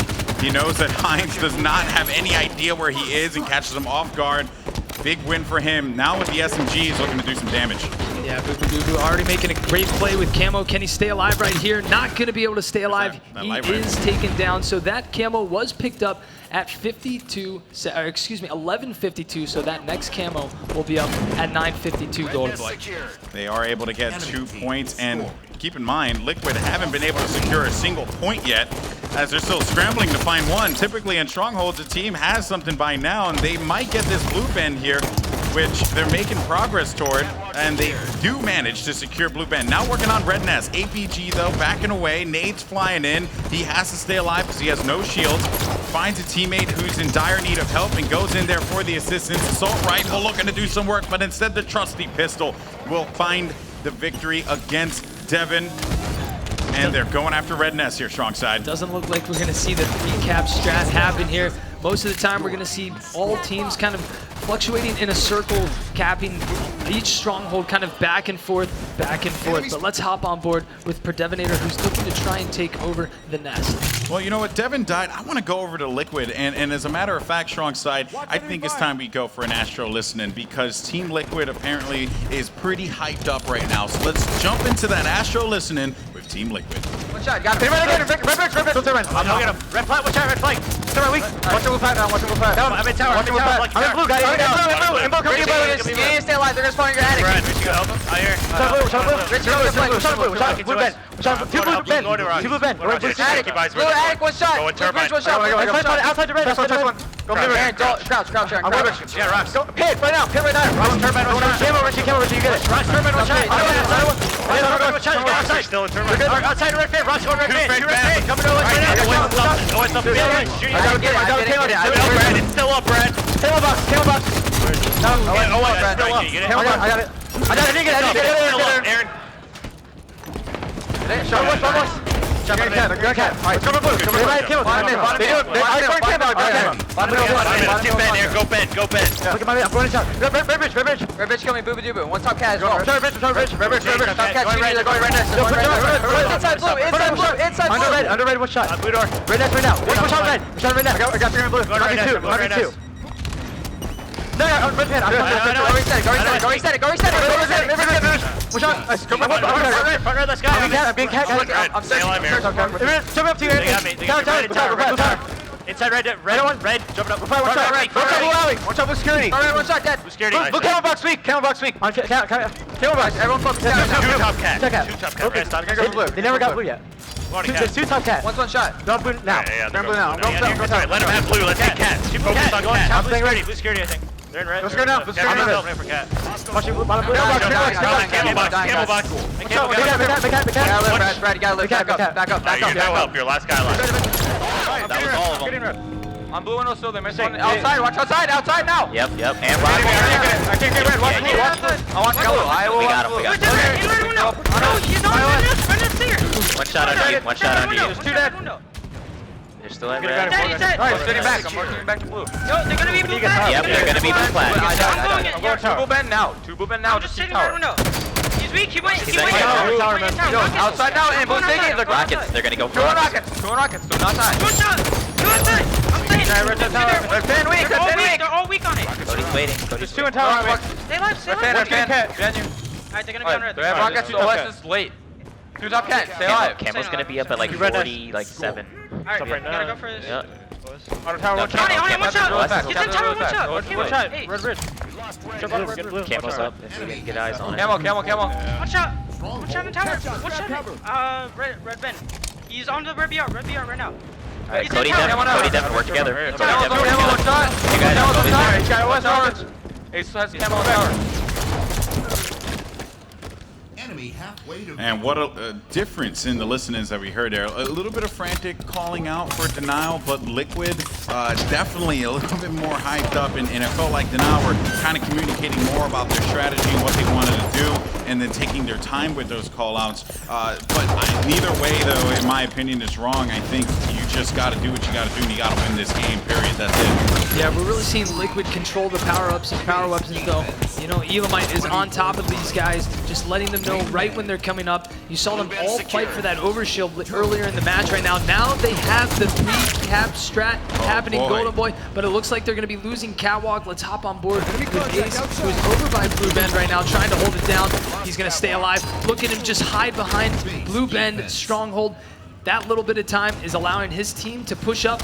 I think it was Hines that's pushing up, trying to keep them out of that stronghold. He's not going to be able to. He's looking to get some help. Not going to be able to get it. Hines is going to be taken down, and that player is going to move on to stay alive. APG still right there at Blue Bend.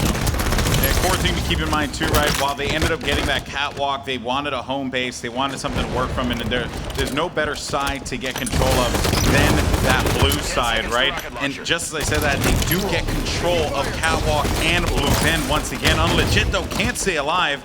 And that's going to be Hook, who finds him for a beatdown. Meanwhile, Denial continuing to rack up some more points. APG establishing presence inside of the catwalk, but here comes Hook for the challenge, and APG's pistol is steadfast in his victory against him. Moving in for that melee, can't find anything with it. There's going to be 2 kills coming out of Team Liquid there. Rockets as well from Boo Boo Doo, but he doesn't get to do much with them. Hook inside a catwalk, and they're looking to rally this comeback strong side. Yeah, doing a nice job right now. There's OS. By the tower side, but what did we say earlier, Golden Boy? Liquid has been getting almost every single overshield, getting all the power-ups and all the power weapons. That is going to be hard for Denial to break this setup when they're not getting any single power weapon or power-up. Let's hop on board with Ace, who does have the overshield and rockets in hand.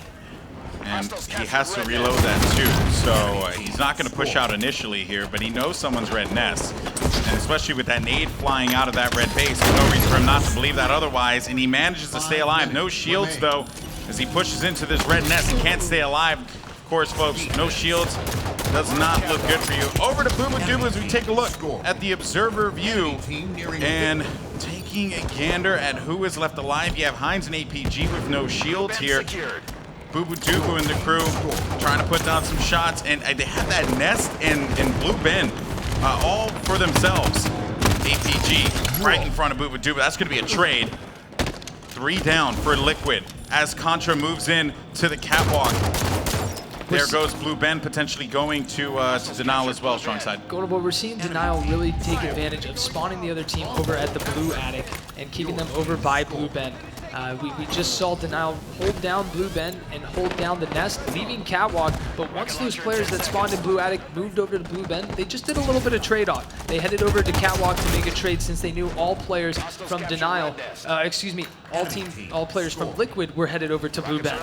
And now Liquid have gotten control of the red nest, and I believe the Blue Bend, I can't see off the, on the screen here, but what's most important too is that Rockets are going to be with Team Liquid as well, and I think they should be getting ready for an OS in a few unless it got burned. No, I think they should be, but regardless of the fact, here comes Denial. There's Unlegit waiting for it. There's going to be players right in front of him. He comes up huge with it. Unlegit any second now should be getting, yes he does, he gets that overshield, and they do have control. 2 points on them. We could be going to a game 5 here, strong side. If that catwalk goes to Denial though, we could be seeing this one slow out a little bit more. 3-cap strat, Golden Boy, 96 to 78, that looks like it's gonna be it. I cannot believe this. Team Liquid managed to fight back. What is this weird world we're living in where Denial are losing the strongholds and Liquid are the ones picking those up? But we're going to game 5, folks. Love it. Love it.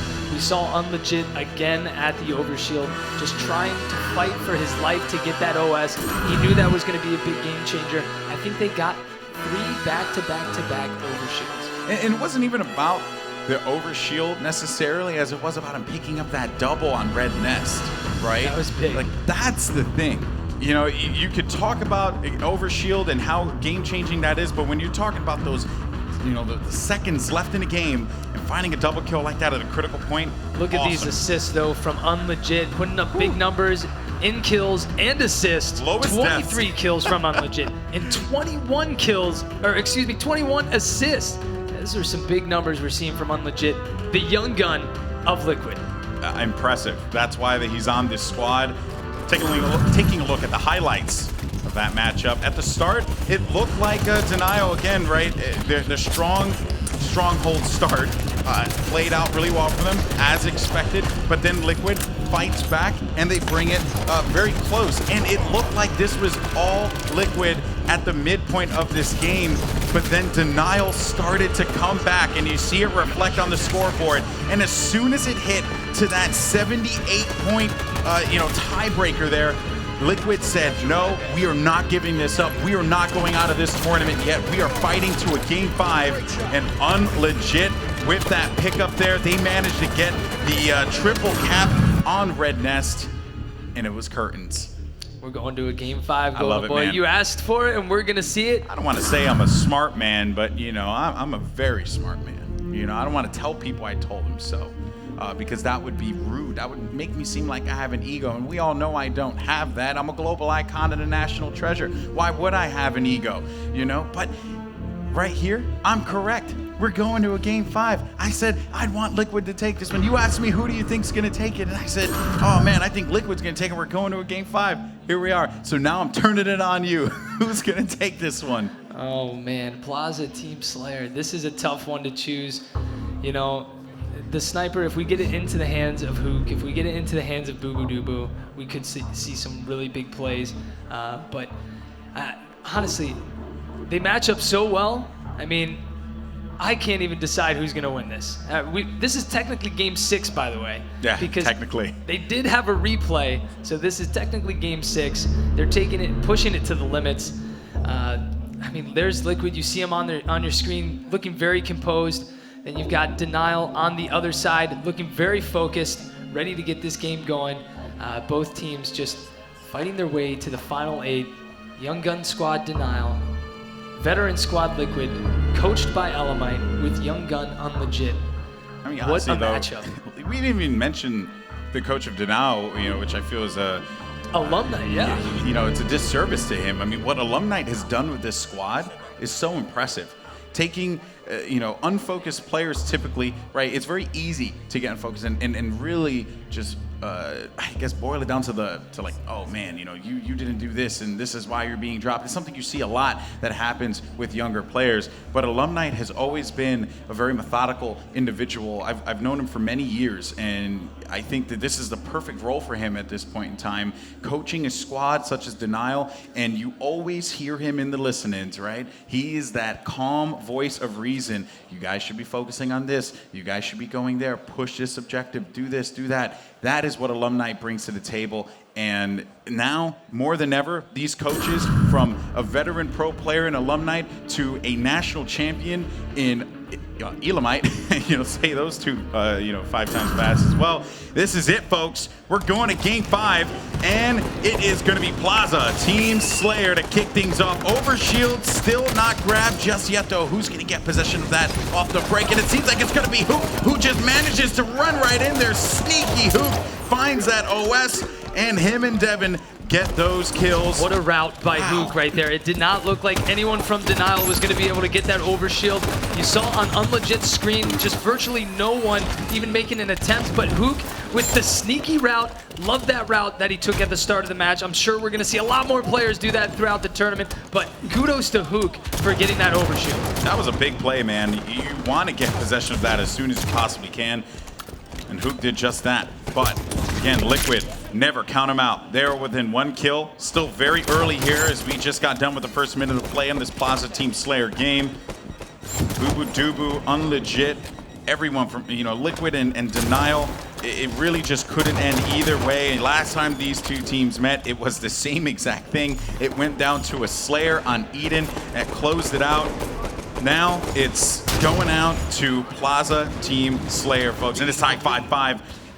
Liquid finally getting that lead as well, finding Devin down low. That's going to be another confirmed kill, 7-6. And I like what they're doing. Going in for the no-scope, and he finds it. Unlegit. Telling Hoop to sit down. I could do it too. Big plays from him. Yeah, we're really seeing Liquid control this outside part of the map, and you're seeing Unlegit sit in the cafe just with this sniper rifle. It seems like he's most comfortable here, and his team is just moving all around him. Looks like they're collapsing over by the plaza, going for another no-scope. Yes, he does do it! Unlegit just making some big plays. He's got 3 shots left in the sniper, still holding down the cafe. Look at his teammates rush back to help him out. They know players had spawned behind them. Excellent teamwork coming from Team Liquid early in the stages of this match. Devin needed to shut that one down as soon as possible, and he manages to do so, but he can't stay alive here potentially. He gets the body shot. I don't even know what happened there, but won't matter. His teammates should be there for the cleanup. Boo Boo Doo, yes indeed he is. Down by 4, new overshield pops up. That will be number 2 for Denial as they get the OS at that 9:43 mark. Player by Glass, and Glass, if you are that guy in matchmaking, Alexa, hang out by Glass. I hate you because of those reasons right there. But Boo Boo Tubu and Denial aren't really too phased as they pick up their 13th kill. They're looking good here, strong side. We did not see Predevinator really contested for that overshield just moments ago, which is very weird. With the barrel kill, Golden Boy, I love those barrel kills. Don't happen too often. Predevinator picking up the barrel kill though, but back to that overshield play. No one on Liquid even attempted to really go for it, just allowing Predevinator to just pick it up with absolute ease. All right, Devin. Finding one, actually working with Boo Boo Doo, and I just want to emphasize this for everyone at home. This Plaza Team Slayer game, this is a $250,000 Plaza Team Slayer game, so the stakes have never been higher for these two teams. I mean, we're talking about money that just was unimaginable years ago, but here at the Halo World Championships, it is a reality. Oh boy, this is a good one, folks. And it is so close. Denial have gotten the lead right back, but it's only 2 kills that they're leading Team Liquid by. Meanwhile, Ace by Sniper, thinking about what they want to do here. Now, Strunks, I want to ask you, right? It hasn't slowed down entirely, but what does Liquid have to do? Because, you know what? You have Contra with a sniper rifle, and he's hanging out right by that cafe. How do you combat this? Well, Plaza's always come down to whoever has the most teamwork making the most pushes, because Plaza is really different than any other map. You have these tunnels, you have these alleyways, you have these close range fight areas like right where Contra is in the cafe. These close lines of sight where you really have to get up into the player's face to get a kill. Contra's not going to be able to get away with that sniper rifle though, but you got to see a lot more pushes and a lot more control when it comes to the overshield, which is up right now. And who ended up picking it up? I think they were taken down, but yes. Contra and Squad need to control the sniper rifle, and it looks like they were doing so, but I always say this, it does come down to the power-ups and power weapons, especially in the late stages of the match when the game is so close. And one thing to note as well, strong side, Denial able to pick up 2 overshields during this game, and with that pickup, Liquid have, I honestly think, done themselves a favor, because Denial getting that OS has led to substantial leads for them time and time again. But maybe this is a different situation, and Contra getting a double kill is saying, you know, I really wanted that OS, now I just gotta slay you out. So that could be the case here. What is this? I have not seen that one before, but I'm almost certain it's something that I am not good enough to clearly understand what that plan was. But Boo Boo Doo Boo. Over to Devin, apologies, as we hop into observer mode, and he's hanging out right by this BR, right? He knows that he has to stay alive. You emphasized the importance of this before, staying alive and just being a nuisance, making every single life count, making it very difficult for the enemy team to do anything, and really distracting them is the most core thing in Halo. It's something that helps out your teammates so much. You know what's interesting about observer mode too? You get to see where all the enemy players are, and you really get to see how these players really just, they know in their minds and know where people are going to be pushing from. When we're watching Predevinator here, he just has a feeling where players are. Goes for the ninja. It's not going to be able to pick it up though. Not today. Let's hop on board with Contra, who does have the Hydra launcher right now, going for a kill. Yes, he does pick it up on APG. That's how you use the Hydra launcher. I'm sure Quinn is very happy in the crowd, because I've been given the Hydra crap pretty much all day yesterday. But 31 to 35. And Boo Boo Doo Boo trying to escape from up top of that snipe area, does not manage to do so. Devin will fall to Unlegit is on a tear, and it is going to be a 1-kill game. Is this the rise of Liquid here? Boo Boo Doo Boo trapped, and he gets the kill. Unlegit again just doing work. I'm so impressed. And Liquid also got possession of the overshield. Ace has the sniper rifle too. This is huge. All right, I'd love to hop on board with a listen in with Team Liquid with how close this game is, 36-36. I want to hear what these guys are saying, what type of communication is going on. Let's hop on board to a listen in with Team Liquid. Yo, stay alive here. We're gonna get flanked. Watch light. Top fires, he has shots. I'm lifting up in yard. Top fires on the weak. Aaron's lifting up. Spread out. We're too close together. Fires on him. Watch you light, Kevin. Watch out. Go back to yard weak. Nice. I'm gonna help the cafe. I'm gonna go S4. One's close to me, I think. We push cafe? No, don't. Just wait, Fred. One's on me. Fires also. Top let Aaron get angles. I ran away. Fires was shot. Which side? Left or right? Left side. Nading flowers to cafe. He's still in flowers. 2 yard. Cafe window has a shot. We don't have to do anything to OS. We don't have to do anything to OS. Look at light hole. Look at flank it, yes or no? Cafe window. I'm going to Tabel. Wait, stay at flowers. Flowers and cafe window. Nading from cafe window. I'm gonna go say. Cafe window. I'm on dip. Cafe window has a shot. I don't have much ammo left. Okay, anybody, do we have cyber? Drive. I get push. Got one shot, cafe. Cafe, two cafe. Cafe. No, that's They're pushing driveway. Yeah, I'm out of sight. Light rifle. Two guys, light rifle. One light rifle, one driver. There. Man, weak. Devin, one shot, man. Shot, buddy. Two more pillar. Rifle. Pillar. OS is coming up. OS is 39. Watch out, Naded. He's on it. Two on it. Keep nading. Nade again. Don't die. Nade him. Go top yellow, Brad. Did you get it? I'm one shot to yellow. We got it. One shot. One shot. They burn. Light on me. Where? Stay away. Light. One shot. Top posters. I'm going driving. Top posters. I'm going loot. All right. We have nothing. Hotel woods. I gotta back up. Top posters. He's blue. Weak. I'll get him. One shot, Kalo. Contra. Two inside. No, wait. Two inside. We could get flanked. Pushing posters. I'm pushing posters. All right, I'm on light. Watch fires. This guy cook. Next trap. Two. One shots. I'm looking. Camera weak. Go top yellow. This trap. One shot. With this one. Cafe. Dip. Two dip. Cafe. Two dip. I got Two dip. Puking Kevin. Go blast. I'm watching fires. Cafe. I spoke. Aaron, come get the sniper. Alright, that is I'm watching fires. I don't have a fuck. Let me get this VR. Yeah. Watch the driveway. Fires go. Watch top yellow. 44-43 is the count, and Hines has a sniper rifle, back glass. He's the playmaker. He had a sniper rifle. He actually ended up tossing it over. I want to find out who it is. Ace has the sniper, and you put it in observer mode. It's almost as if you knew what I wanted to do here. Strong side, this is pressure if I've ever seen it. Tournament life on the line. The path to $1 million first place prize ends here for one of these two teams.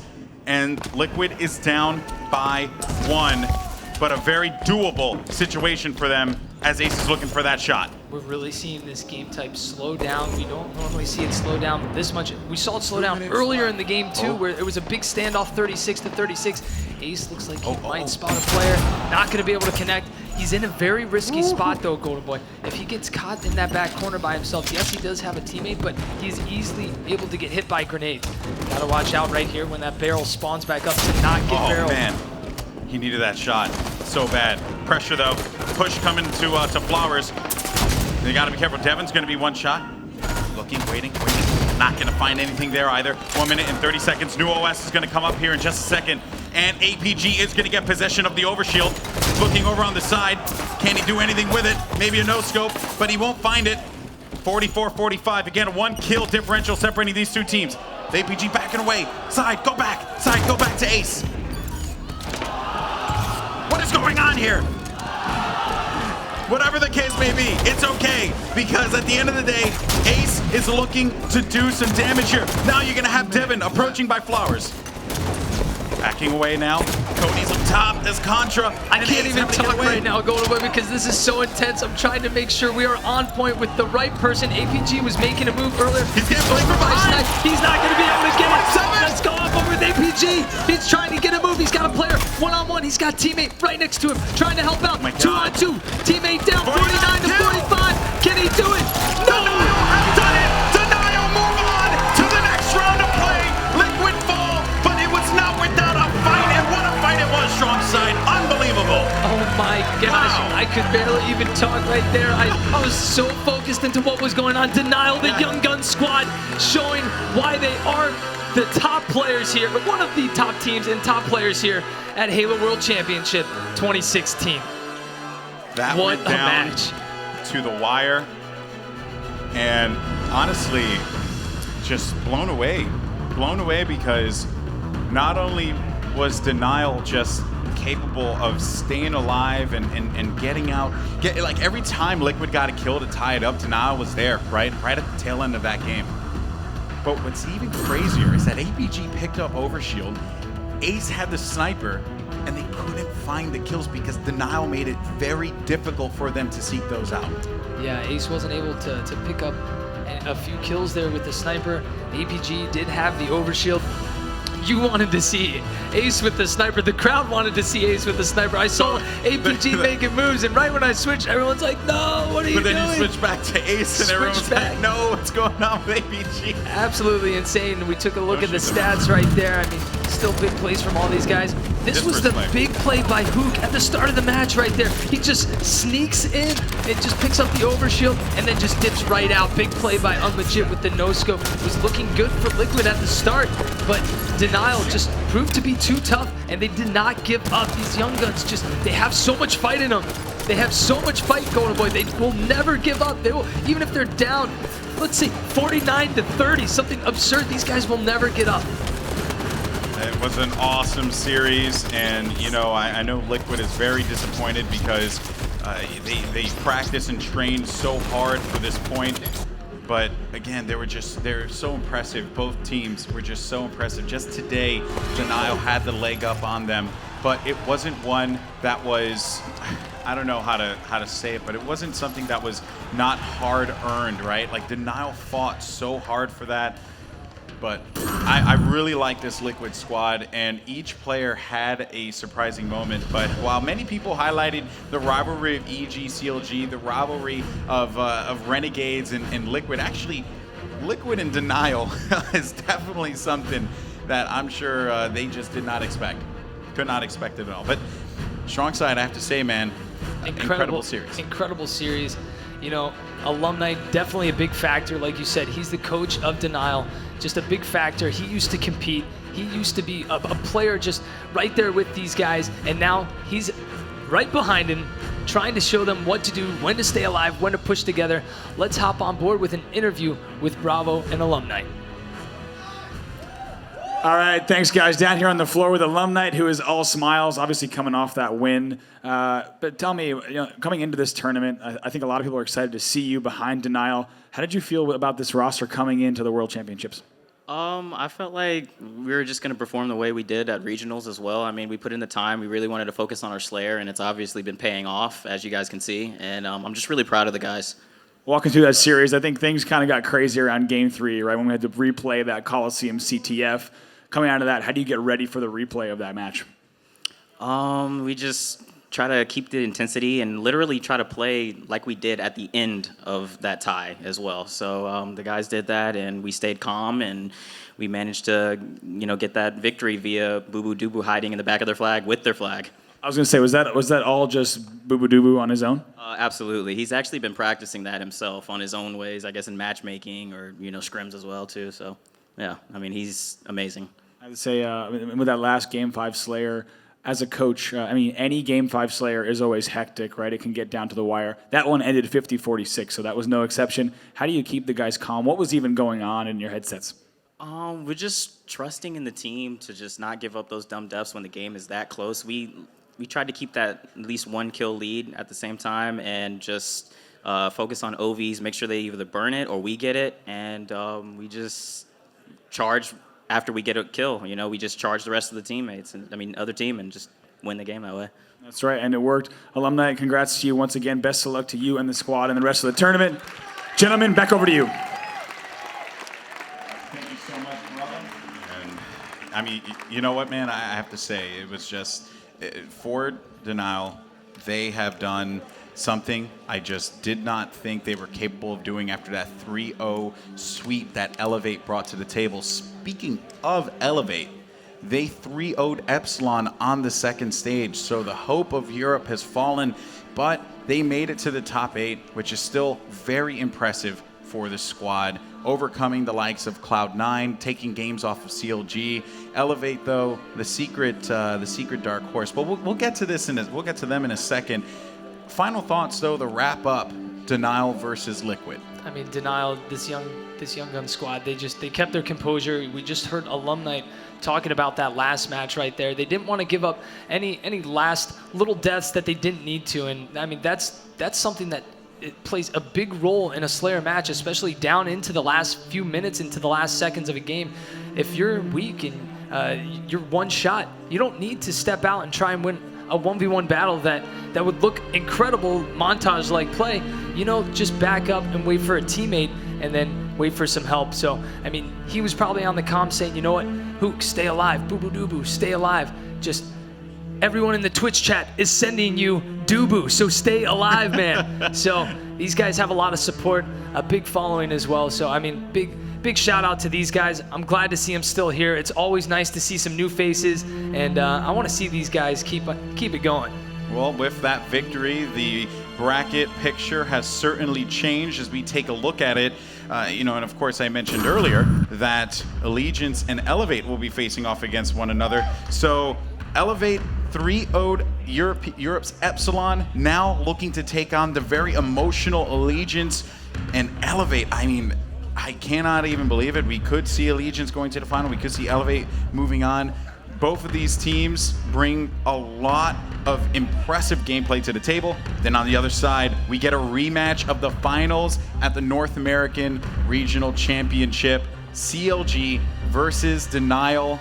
They're out for blood, Denial, wanting that vengeance against CLG. But for CLG, it's just another stop on their path to destiny. So looking at this semifinal matchup as well, all 4 of these teams have guaranteed themselves $250,000. They just played a match for $175,000 boost to their prize winnings. Now, if they make it past this next match, they're gonna make $500,000 guaranteed for getting top 2. So this is a huge match, a lot of money on the line.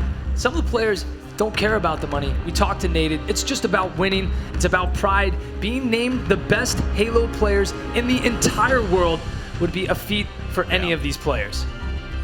Man, we have so much to come. We have so much to come, guys. There can only be 2 as we get ready for the semifinal strong side. I want to thank you for joining me here in the booth. I hope you guys in the house are excited. I hope you people in the Twitch chat are excited as well. Next up, we have Elevate facing off against Nated and Allegiance. Who is going to go to the final and compete for $1 million? Well, there's only one way to find out, and it's after this. War is coming.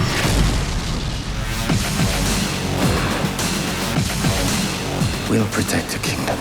With this. Warcraft, rated PG-13. The next stage in an epic evolution is about to land. New from Mega Bloks Halo. Build a big-time gunship with authentic details from Halo 5 Guardians. Find bonus rec pack codes in specially marked boxes.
You. With the right music, nothing even needs to actually happen.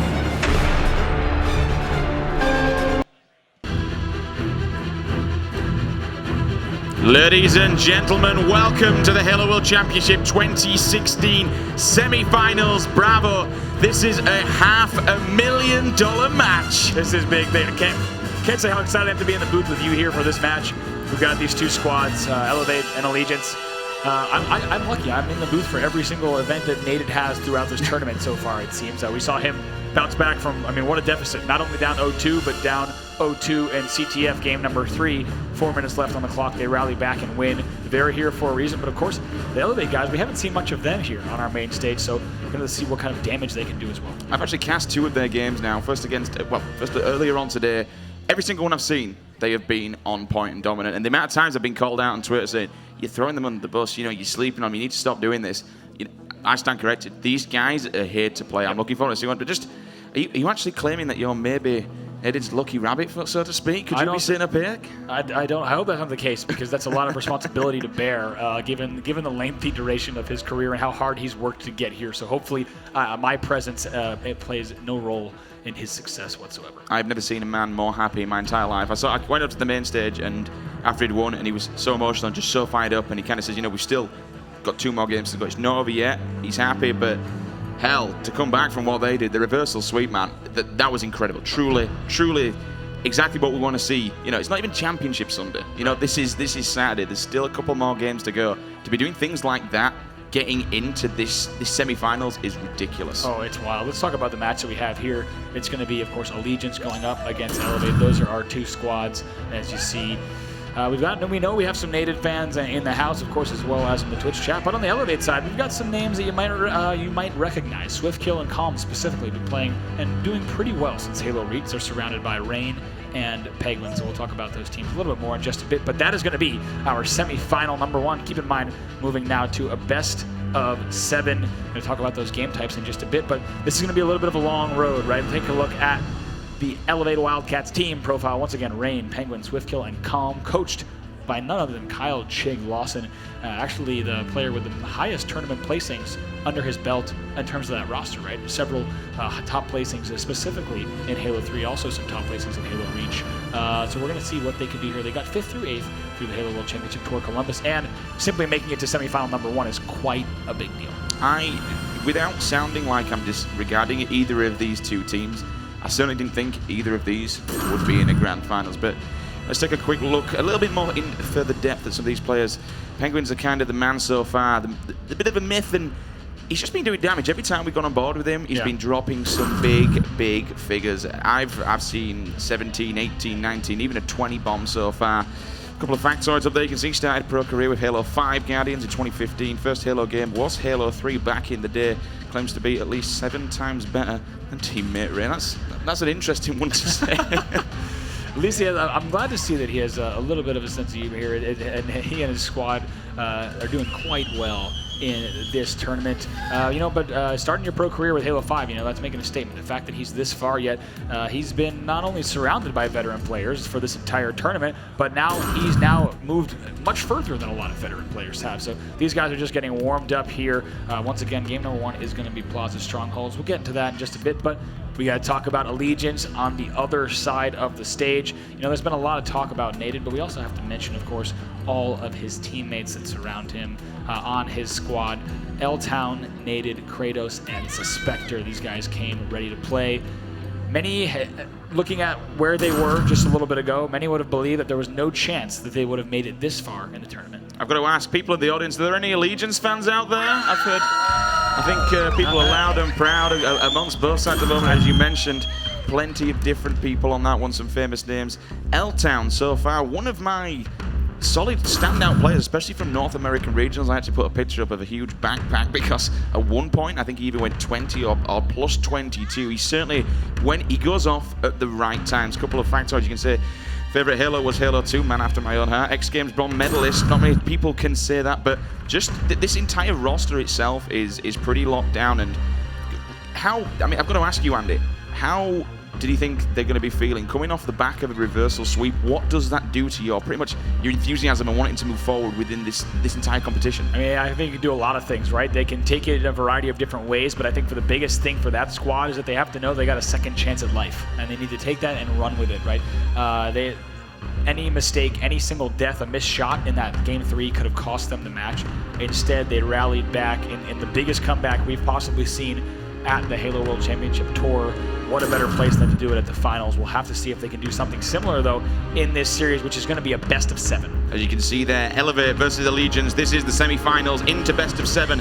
Plaza Strongholds Game 1, Coliseum Team Slayer Game 2, Fathom CTF Game 3, and it will be the rig for game number 4. If a team can close it out, that is all we will be seeing. Otherwise, we're moving in to game number 5, Eden Team Slayer 6, Truth CTF, and finally, Lethal's favorite game type, Regret Team Slayer. Certainly a complete variation of maps, Andy. One thing that we always say about Halo 5, every single one of those game types is completely different. The amount of diverse play and the amount of diverse teamwork that we see across those maps completely plays differently every single game. It really does. Looking at that, we're going to see a wide mix of Halo gameplay throughout the entirety of the series, and given how close these two teams are, it's a really good chance, right, that they're going to take a few games off each other, meaning that we could go well into the latter games of the series. So here we go then, guys. We are just about getting ready. $500,000 on the line, guys. Make some noise in the audience. Things are going to be getting ready very shortly.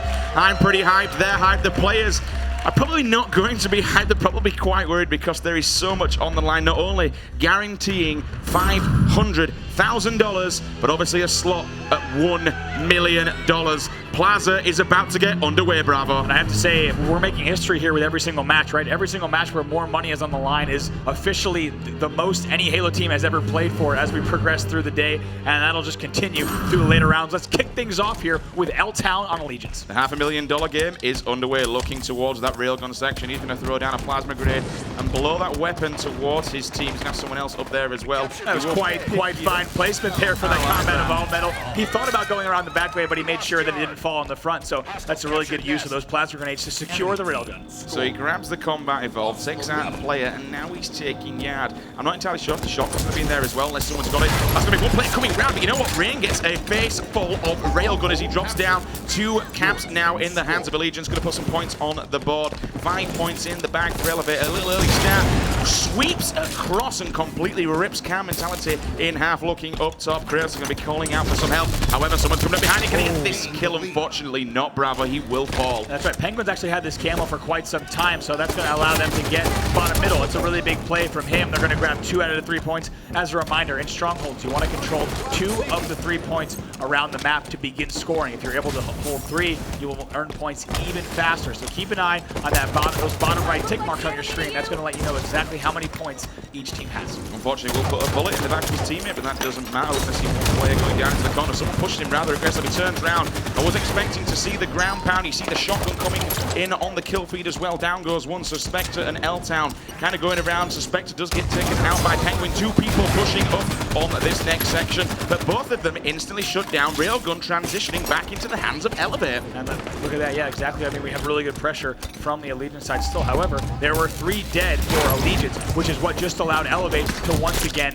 begin scoring. But as they fall, let's go ahead and see what Nated is up to. Look, he's just going to try and push into this nest area, which again, obviously it's an objective game tonight. This is what you want to be doing. Going very slowly because there's no other players to help him out. However, looking across the board, in fact, Swift Kill will jump up. A little bit of a thrust there. No one saw him coming up the ramp. Bottom mid is also in a reversal control. Someone hiding behind that white cap. All 4 members, Andy, dogpiling in bottom mid. That's going to get reversal very quickly. And look at that. Just moments ago, you heard total control on Nated screen. That means the opponents had control of all 3. Right away, they answer back, and they're scoring once again. Nated also picked up that camo at 9:44. Keep an eye on it at 7:44. Just creeping around, and this is exactly what Boo Boo Doo did last time. He's going to sit, angle himself on that truck. They cannot get bottom mid while he's sat there. He's just denying it right there, and he's going to get the defend medal. So very, very crafty stuff there from Nated. He will not be spotted. And look at this. He's also going to steal the railgun and try to get his team back on the board again. But Nated dying there is pretty big. Let's look on the other side to see exactly what's going down. I believe we're going to have Rain coming up off for the respawn right now. He was being a ninja, but he did get shut down pretty fast. Everyone laid into him. He was taken out just as quickly as he got inside the hill. Nest is about to be taken back, though. We see Rain dropping a bomb mid. He will try and turn that, but that gets reset instantly as he makes his way over to Nest. He knows someone's down at the bottom of the elevator. He's going to chase this kill, but you know what? Out of nowhere comes the railgun. It backs off because he gets the miss shot. Someone else is going to get shut down behind him. L-Town will challenge, thrust out of the way, and down he goes. That was L-Town right there as he's able to get that. And they had total control for just a brief moment, but L-Town is taken down just as quickly. So back over to Calm Mentality. Sims, they're on top right now, but they don't have the lead by much. Let's go to a listen in with Elevate. Game 145. Your Pushing yard. That's fine. I'm gonna go snipe. Play sneaky. I'm in cafe. Yeah, play sneaky. I like circle as well. I'm needing light. Circle's weak. I'm in. Close is coming. I'm just staying alive. Driveway. I'm getting in.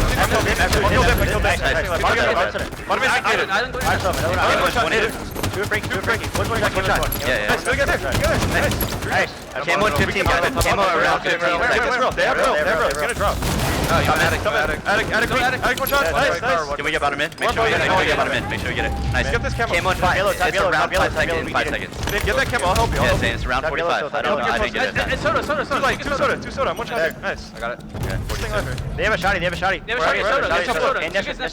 And bottom mid wing shot. Shotty coming to snipe. Bottom mid wing native. Dana's camo here. I don't know if that was him. Dip right now, naded, weak, guys. I shot that. One shot. Dip, one shot. Nice. Behind me, top mid. Frankie. He's attic. Nice. Soaring. Nice shot. Let's go. One shot. Absolutely dip. You can chase that guy. Nice shot. They're going to be blue. Yeah, one shot. Yo, Alex, leave. Okay, I'm going to I'm looking blue. Hotel. He's still there. Another guy in the cafe window. Stay alive. I'm coming. I'm jumping up for you. Look at behind me. Yard. Alright. You're just going top yellow. You're good. Nice. Do that. Top yellow right now. I shot. Nice try.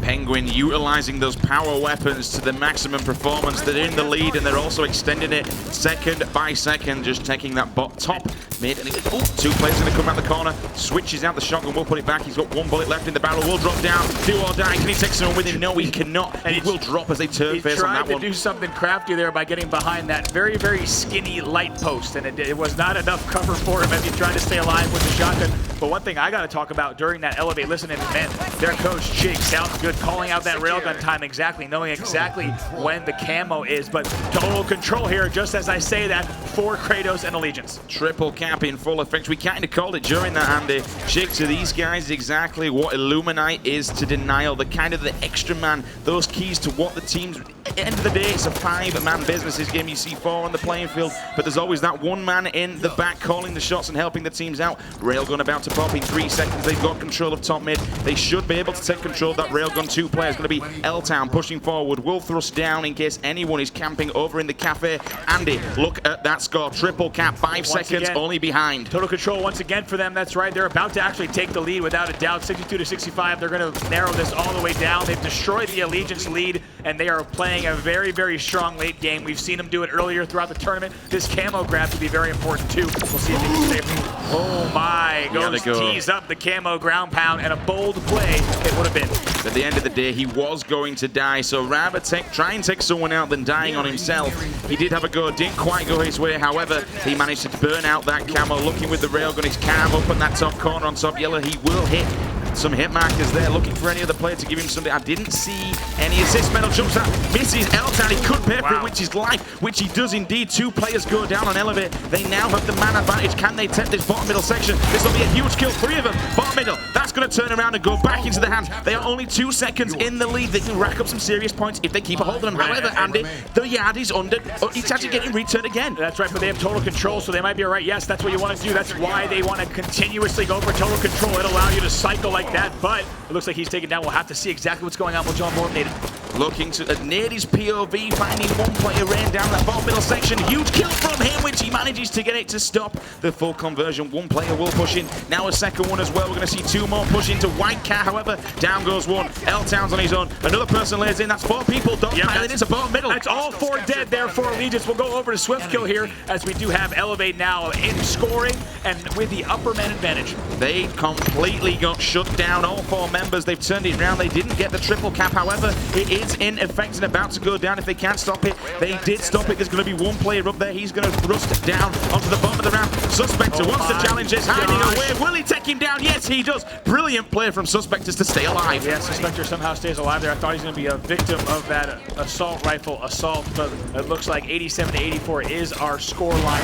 Allegiance is in control of the scoreboard, but not the map. Oh, this is going to be close. They're about to tie it up. 2 players will fall. It's all tied up now, still in the hands of Elevate. He looked at first like Allegiance ring, it kind of in control of the kills. However, that's been flipped to his head. We're about to hit 90 points. They are down by 3. Camo is popping. Nadine has this. This could be a huge power up for him and his team. And he needs to stay alive. Nadine absolutely needed to stay alive there. He could have gotten control back, but Elevate will remain in control now. Total control. Nadine wanted shutdown down. I think he got stuck in the lift for a second with the camo. That is a devastating blow. That's going to be it. Elevate is going to be able to close this out. Even they only have control of 2 of them. That'll be it.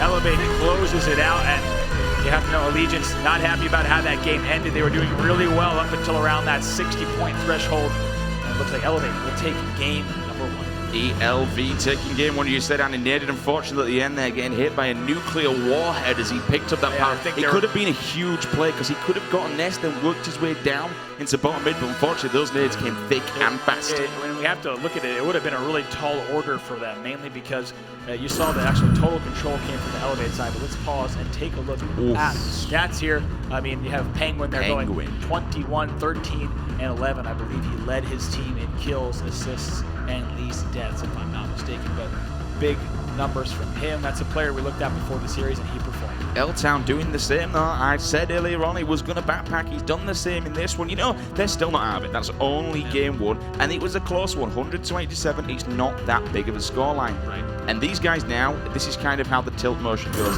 They have to think.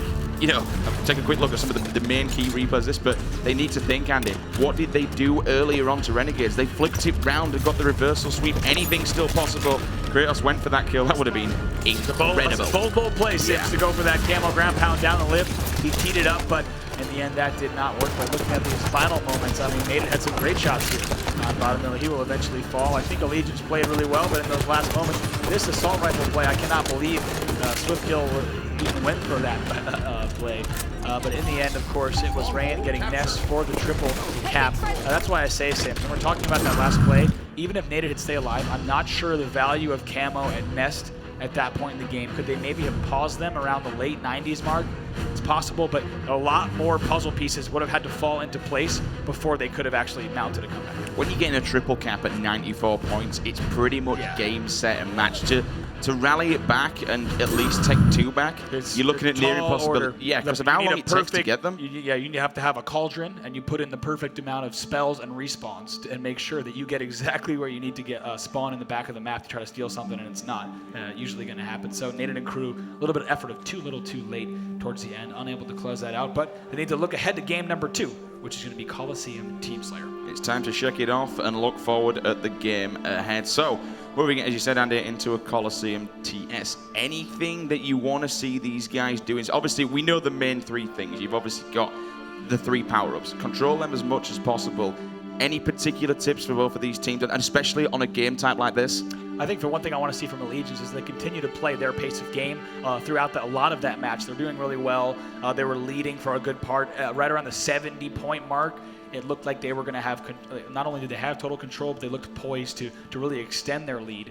But you know, of course, Elevate rallied back. But I think Allegiance needs to just continue to play their game. Don't question, you know, their strategies. They've got everything they've done have gotten this far, right? They were the top online team in North America.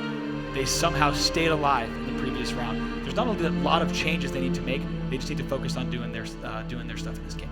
Either way, anybody who is here at this event is a winner in my eyes. But None of these players will be seeing this one, as one team will be moving forward to the grand finals to play for $1 million, but also will be bagging themselves $500,000. Ladies and gentlemen, game 2 is locked and loaded. Make some noise as we get this one underway. Bravo, whose POV we kicking it off with? We're going to start things off here with Swiftkill. We'll go ahead and pull that up for you. Apologies there, we don't have this POV up, and we'll get that fixed here. They're going to go up 1-0 here early on the match, but it looks like kills being exchanged as they try to push on out here on board with Swiftkill. He's going to fall though, so off of the respawn, I got to go to Naded. He does have the sniper rifle in hand. Let's see exactly what he can do, just looking for any spawners. He's got one pass at him, and the rips off a visor as he does the bait and switch. One will step up. Let's move into observer mode. Show you guys at home where they're hanging around. Back of the head. Down goes another one. Time to see if Naded can light this Allegiance roster on fire. Jumping up, checking the Rocky side. Nobody's there. We can see them on observer mode. They cannot. Andy, the best place to bang this sniper rifle right now, where does he want to be? He needs to run very fast because he's surrounded by opponents and his teammates keep dropping around him. So he's just desperately trying to stay alive. He's able to hit that body shot, which was pretty impressive, but he will fall. I'm going to keep an eye on where that sniper rifle might end up. So we'll go over to Swiftkill and Elevate to see exactly who might put that in hand. Looks like it was, yes, Swiftkill picks up the sniper rifle. And by the way, Penguin still has rockets in hand. I'm going to keep an eye on that screen as well for us. Both power weapons in the hand of Elevate. This looks dangerous now. They are up 9-5, almost doubling the scoreline quite early on. Swiftkill jumping down. They know someone's at the back of this base, probably rotated up by the rocket bridge. He's just been very careful, and I like that in case anybody does come steaming around that corner to steal the sniper rifle. Checking across blue bridge. And there, here comes the push now from Allegiance. They are around that corner. However, I do not think they know Swiftkill is here. Needs to be extremely careful as they come creeping round. He's not actually crouching, so he's kind of baiting at the moment. In comes Suspector. There's the push from his teammate across from the side. No, he didn't actually come up there, so we got no assist. He will run underneath. Here it comes again, another two players. We can see them on the outline. Down goes one. Suspector will trade. Round comes Kratos. He's weak as well. This teamwork, Andy, assist after assist, it is on point right now. It looks too good. You do not want to be on the receiving end of team shots like that, right? You want to be able to push out and make sure your team is aggressively pushing on the opponents while shooting the same opponents. However, we have Elevate doing the exact opposite here. Looks like Swiftkill getting a little overzealous, trying to hit those no-scopes across the map. We'll quickly go to Column, who had the rockets, but he dies right away, so instead we'll go ahead and go over to Rain. He's got the scatter shot in hand. 16-8, a very commanding lead, and such a great start for this team. Will opt to switch it out by mistake. Grabs it back again, looking for anybody who wants to come around this corner on the red BR section, just crouching down. He knows that all they need to do is let them feed. At the end of the day, they have the lead. Will throw one nade in, doesn't hit anybody. Comes steamboating in, gets the call out. There it is indeed. Lights him up as well. Still completely out of ammo on this DMR. Opts to go for the one. Will reload that weapon as well, looking for anybody on the blue side. Also, I've just seen a sniper bullet, Andy. That means there could possibly be two snipers in the game. Let's go. I'll take a look across. It looks like, yes, we do have one in the hands of L-Town, and now scanning to see if there might be a second one. And actually, the second one you just heard, it just popped up. So we're going to keep an eye on exactly where that sniper rifle went as well. I've just seen it fly completely. It was in the corner. Someone put a nade down, and that went flying, possibly into the back of blue. He may find it on the floor here. I still can't see it and no idea where it is. Finds L-Town in the corner. L-Town lands one, and he will see it through to seal the deal and finish the kill. 13-21 is the score. Bit of a strong kill line at the moment. Andy, how did they get back into this exactly? Because at the moment, Elevate seems to be completely in control of the game. L-Town and Allegiance just they have to slow the game down first of all, and the best way to do that is to start really positioning players to catch their opponents off guard. What Elevate is doing is pushing it immediately. You just saw Boopadoo when he flies through the fountain, scatter shot in hand. He just flies at his opponents, and he knows he has the support from his teammates, so they need to make sure that they're not able to do that. But it's a tall order against a team like Elevate. Now over to Penguin, who has a perfect kill, but just as soon as I say that, he goes ahead and drops. And I think Naded actually just picked up a great ground pound kill, finishes it with the DMR, so now over Naded, Sims are only down by 6 kills though. Well, that we just saw then, the triple kill medal. It was a reversal and a ground pound as well. We're going to put Spartan charging and thrusting his way back to get those rockets to safety. I love that play. We've seen a few arrows. Remember that clip that he did on Ace on this exact map? Rocket goes in there. There is one. Looking for the second, comes flying in, saves it. Wow. Doesn't, did he? Yes, he actually did take him with him, so his teammate's going to pick up the rockets at least and put it in their hands. Yeah, it's going to be Suspector who grabs the rocket. So they're still only down by 4, so credit to Allegiance as they're climbing back in this match. Nady grabbing that triple is pretty big for them, especially when they're down by so many kills. And everything's gone rather quiet. There's one. Anybody else wants to challenge this guy, we'll look for 2. Nobody challenging at the moment, just checking that red corner. There's the second guy. He did see him originally. All of a sudden, Andy, we're back into this game, 26-27. Now look at that, they're only down by 1. You know that they're getting focused in the booth here. They've brought this back entirely. I don't remember the exact score that they were down, but it was by several kills. It might have even been that they were down by around 7. And now we'll go over to Naded, who's still alive on the Allegiance side, still keeping it close. He's going to steam around. He's got the call. Spartan charge. Sit down, Sunshine, as Cam's body goes flying through the air. Cracking kill from him. 29-29. That ties it all up, Andy. Things are getting heated up here in this match. They are indeed. Let's go straight to a listening now with Allegiance. They're only down by 1. What's up, really weak? What's up, right? You last guy. Now we score. Help me, Carlos. Okay, weak. What's up? Everything's up. What's up, bottom red? Everything up to 20. Everything's up to 20. Everything's up to 20. Let's get these rockets. I'm pushing red. Play red. Grass weak. Watch out, grass. Dead. Swift kills. I'm gonna get one in a second. Give me red steps. Watch out, red steps. Nice, Fred. Red flag. Run to the sniper. Coming up in 5. 2 red cave. Back on steps now. Go, that's on red. Back on steps. Go. Rockets. I'm getting rockets. Red mains as well. They're gonna be at time. Nice, red mains. Nice shit's out. Alright, we have rockets. Get this up. Let me get something. Nice shit's out. We have rockets at blue. We have rockets at blue. What the fuck is happening? Alright, yo, red mains. Watch out. Anyway, back up. Rev here, weak. Stop gas. I'm blanking. Nice, I'm blanking. Go to blue. Don't move. Pushing it. Watch your blue cave. Watch your blue elbow. Watch your flag. Watch red rocket. Red on corner, yes. They're gonna be all red. They're all gonna be red. Make sure, watch this split spawn. Watch that one get spawned. Make sure they're not blue. Red's gonna be sending blue elbow. I see. Fuck him. One rocket down. Shoot it. Red flag going oven. Red flag again. Guys, there's one rocket down red cave. Stay alive, son. One rocket down. It's reloaded. Nice. Watch the cave for me. Red flag right now. Red flag. I still can't get rockets. Aiden, I'm helping you, dude. Fuck this. Yo, Red's still staying. Nice snipe, Red.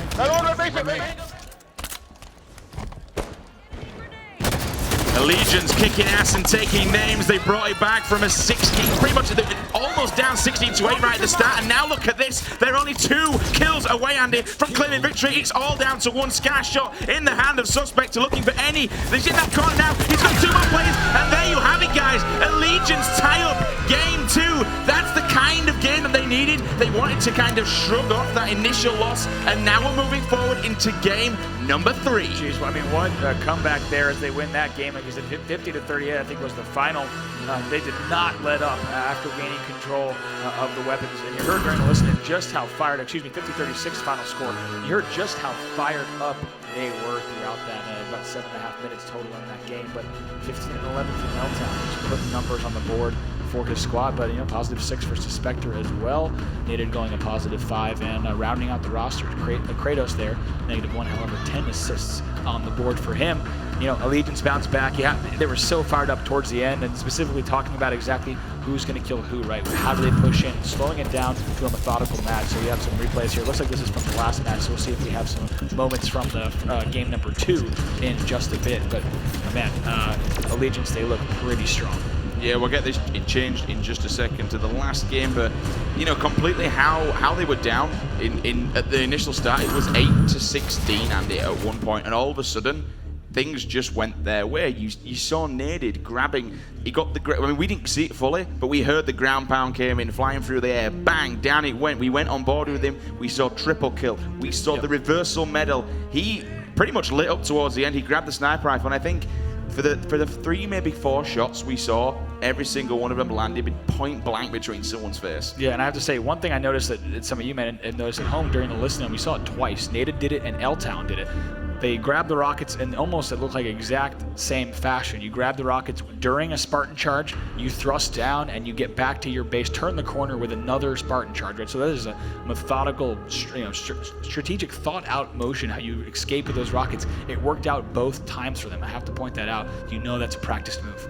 Pretty much, we are definitely at least going to be seeing a game number 5. We can guarantee that. Remember, guys, we want to hear your thoughts at home. We want to see how you're watching. We want to see who you're predicting. Use the hashtag HaloWC @Halo @HCS. This is the semi-finals. This is the $500,000 game. But more importantly, the $1 million question: who is going to grand finals? All right, we also have to give a big thanks to all our sponsors here, one of which is Amazon.com. Head to Amazon.com/Halo this weekend for some sweet Halo deals. I believe they have deals on Rec Packs, Mega Blocks, and more. They got a ton of stuff there, so a big shout to our friends at Amazon for supporting the Halo World Championship and making global stages like this possible. We've seen some impressive stuff coming out of those Rec Packs, man. I'm pretty jealous. I said earlier on, I don't know if you can hook it up.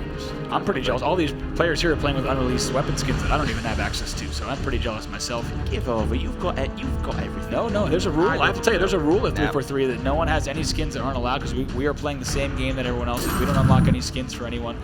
It's true. Let's get ready for Capture the Flag. Fathom players are already loading into this game. Number 3 cannot wait to kick things off here. Who do you want to start things with? I think we need to start things off with Naded. It'd be wrong not to have to be doing that. Come on, guys, make some noise. Game 3's underway.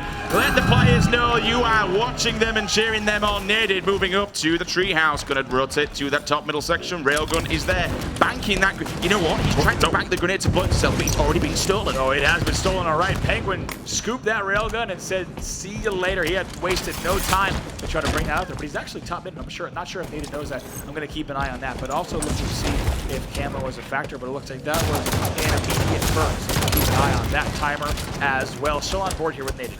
The grenade comes around the corner, but you've got to mention, you said earlier on, Andy, in the previous one, how they've been practicing their maneuvers. Ooh, I think someone just may have shot themselves in the face with that railgun. Wow. Big kill from Naded there, but the initial grenades, that is definitely a practice thing. We've seen time and time again, obviously, Naded being one of the bigger streamers in Halo. He's not been much on social. You've not really seen him streaming as much as possible because these guys have been practicing like that. He knew that this is the biggest competition in Halo history. He definitely wanted a piece of that pie for the $1 million. Suspector SMG absolutely ripping one player in half. We also see the assist medal coming in, but Bravo still pretty much no one's even made it into the enemy's base yet. No, these two teams are still just really feeling each other out, trying to get the right control. Capture the flag seems as excited as you might be to go run and pull the enemy flag. You know, you need to slow things down, and the teams know that they don't want to be the first to make a mistake. So they're going to wait for the perfect time to push in and really start to move those flags. Of course, there's not a lot of room for error when you're playing Fathom CT after 3 caps. Unfortunately, didn't manage to land that jump and make it all the way up. Naded will get caught off guard, crouching down. I like that. He actually crouched mid-air action just to land between the garage. One player will run down bottom mid. L-Town challenge him out of ammo, unfortunately, during the pistol. He's going to move up to kind of give some support. Be a meat shield here. Naded comes flying through the courtyard. Grenade goes in. You know for a fact he's going to try and move his way around to the opposing courtyard. Right. However, they're moving into a load of SPA and ammunition right now, Andy, because they're set up to retrieve this flag. Look at this perfect escort here as they're bringing this flag back in. We'll go ahead and show you Rain now as he's going to bring this back in. 3 of his opponents with him, and it looks like Elevate will go up 1-0, but Sim stealth capture on that. You don't often see that on Fathom CTF. That means he was not shot a single time or even touched by the damage of a grenade on his root horn. That's how good his escort was from his teammates. We both looked at each other as soon as that medal popped up. Yep. You could see how it was planning out. The players rotated back. They're like, you know what, boys, I'm bringing the shopping home. Be prepared to unpack it with me. They grabbed the flag. In it went, and now we have 1-0 up to Elevate in this game number 3. Checking the top middle section. Nobody's there. Shields will return for Penguin. Couple of grenades going in, looking for any hitbackers who kind of want to push out on that side. Still, nobody really hanging around this top middle section. Finds L-Town, who's crouching around on the opposing red side. Couple of bullets, not landing anyone. However, he's got a railgun and he gets jawline. There's a reason he was creeping on his tiptoes there. That's because he has a railgun in hand and he knows how to use it, but Elevate knew that they had to neutralize that threat if they wanted to have any chance of capping another flag, and they do that immediately. I have to say, Elevate looks good. I've got to talk about that flag run once again, though. They are playing so fast. They are sprint, thrust, sliding back into their base to make sure they can escort the flag down by the silo, and like we said, it was a perfect security detail to bring that flag all the way down. Gam mentality doesn't get that double kill, but it was so close. Grenade goes in, takes down, he gets the carrier protect. It's going to happen again. Fair enough, he's got no shields. unfortunately will drop, but he's not in the best of positions. Allegiance will try and capitalize and get the return. There's several of them there. He's getting the flank from behind. He gets the double kill. That's going to be massive. Let's see if anybody else is there to get a touch on it. Penguin's running towards it. He knows he's in deep water now. It's almost about to return. Goes one-on-one with Suspect. Unfortunately, gets drilled to the side of the head and they get the return. That's right. Did not get a touch on that, so we're going to have to reset everything. The score will remain at 1-0 in favor of Elevate. Naded pulling out that SMG. I like that play, bottom middle, making sure to rule that, but he knows he also needs to get up top here, so expect him to try to make a move off those boxes to top mid as fast as he can, especially because that railgun is up, and I don't think it went to the hands of Allegiance. No, that railgun actually went to Elevate, so he needs to be aware of that, but Naded, what he's going to try to do here, Sim, is counter that railgun, but it looks like both players, both the railgun and the camo, are going down, so we're going to keep an eye on the railgun to see exactly where it lands. The SMG is a disgusting weapon. You want to go one-on-one with somebody with that, prepared to die. Unfortunately, second time during games, we've seen Nady grabbing camo and going down just as quickly. Suspector pops out, doesn't kill anyone with the railgun, will get the reload, he's got no shields, trying to take somebody with him, will get at least 2 assists, which he does. You can see him racking up on the side. Nade is going to push it now. Grenade goes in. Hit markers are there. He knows where the players are. He's going to drag that flag. Bit of a suicide flag there. However, it is out in the courtyard. That's right. Now over to Penguin on the other side. See if he can get this flag back. Of course, they're still at 1-0, but he's pushing in and trying to nade those corner spawns and see if he can just get this flag tossed out. Desperately wants to stay alive. His goal there, Sims, is to make sure he's just being as much of a nuisance as he can as L-Town goes for this return. It was a good attempt at least, especially thrusting back against the wall to try and hide away. However, flag is coming home. L-Town's in a great position to stop any push from this side, but again, he's out in the open. There's someone bottom middle. He's got someone by the silo. One will go down. That flag's 3/4 of the way to be returned. Needs to be extremely careful. Now he's going for the rotation spawn, which he's doing with perfection. Somehow Nader got a touch on this. He sprinted in and Nader steals that flag cap. Amazing work. He spawned in the treehouse, sprints towards the flag and is able to run it straight in the window. I don't think Elevate was even ready for that. Nader, I mean, making something out of nothing there. He sprints and gets that flag cap. So that's what the resilience, Sims, of just tossing the flag out into your courtyard. It can really set your team up for those sneaky caps, and you can really just bring that flag in quickly. We're all now knotted up 1-1. Naded hide, naded face. If you're a sub to him, drop all the emotes in the chat. Let him know you are rooting for him. Going one-on-one, Cam will go down. Railgun transition, will transition. In fact, you know, Andy, he didn't pick it up. He actually thrust it down because he was one shot. And now I think the railgun, no, it's finally been picked up by somebody, but they did leave it. I'm not entirely sure who has scooped that up. It's going to be Penguin who has grabbed that, so we'll go over to Penguin now. Railgun in hand. He's got a lot of shots. He might even be able to go, he might even be able to go camo, but no, he's denied. So the question is now, if Ray can get camo and railgun, and I think he's going to be able to do it if he can, but no, opts to just go for this flag. Which kind of is what he needs to do. Is going to go one-on-one with Naded. Naded will try and respond, but his teammate's there to help him out. Assist triangle comes in on the side, looking for anybody else who wants to try it on that courtyard section. Suspector will drop, go down the bottom middle. He falls as well. Railgun comes flying by like something out of the Matrix, whizzes past his face. He's still alive with this camo. He could be extremely dangerous. They really need to get a hold of him and shut him down. Right, and I like what he's doing there. He's being a little bit conservative, right? He had no options to push in, so he's just going to reset with his team. He can push silo, he can push low. He needs to wait. And I mean, you're really valuable as a camo player, but you're no good if you die. You can't push, so better to let that camo run out and push with your team than try to make a blind push alone. It's not going to pay off. So we've seen that person run to treehouse. Oh, in fact, I wouldn't say he's gone to top mid. He hasn't. That is somebody else. Two people are going to be up there in the top middle section, so he's going to opt to throw that out and use it as bait. See if anybody wants to try and challenge this one. Kratos will jump in. Oh my god, huge kill from him because he did have the railgun pointed at him. In comes the grenade. There's someone else to give him assist. They're supporting each other like hell, Andy. Every time one goes down, unfortunately, two have now gone down. I'm seeing 3 members, though, of Allegiance down. This could be yet another flag count. I think we're going to see it. They're trying to make a treehouse push, but I don't think they're going to be able to do it. As I take a look at the screens, it looks like haven't brought it in just yet. But yes, Swift Kill will bring that in, and they go up 2-1. They're only 1 flag away from closing it out in game number 3. And there is only 4 minutes remaining of this game. Still everything to play for in game number 3. We'll go one-on-one with Naded. Naded gives him a jawline, puts him down. That railgun's going to be on the floor. However, there's a fresh railgun up. This could be the time to Allegiance to rally it back. We can see L-Town making a play now, going one-on-one with the SMG, still keeping control of top mid. Unfortunately, he will drop. Railgun still untouched. That's right, going to keep an eye on that top middle. Don't think it's been grabbed still just yet. No one is able to make it up there. But of course, with the importance of that Railgun, we're going to keep an eye on that. But the flag is pulled for Legions. Let's go over to Nated, who's now making something happen. It is going to just jump onto that platform and stay alive, putting in some good shots with the Flagnum. However, his flag is out. Unfortunate. Oh, no, he kind of landed in the Splinter Nade. He tried to throw it across. Someone's steamboating in to try and get the return. Oh, this could be bad. This could be bad. It looks like the flag is being ran, and it looks like that is going to be a return. Yes, indeed, and that's it. As Elevate is able to close it out 3-1. You saw both flags pulled at the end, and when you don't have complete control, Sims, anything can happen. In that case, it was Allegiance probably trying to extend that pull a little bit too far.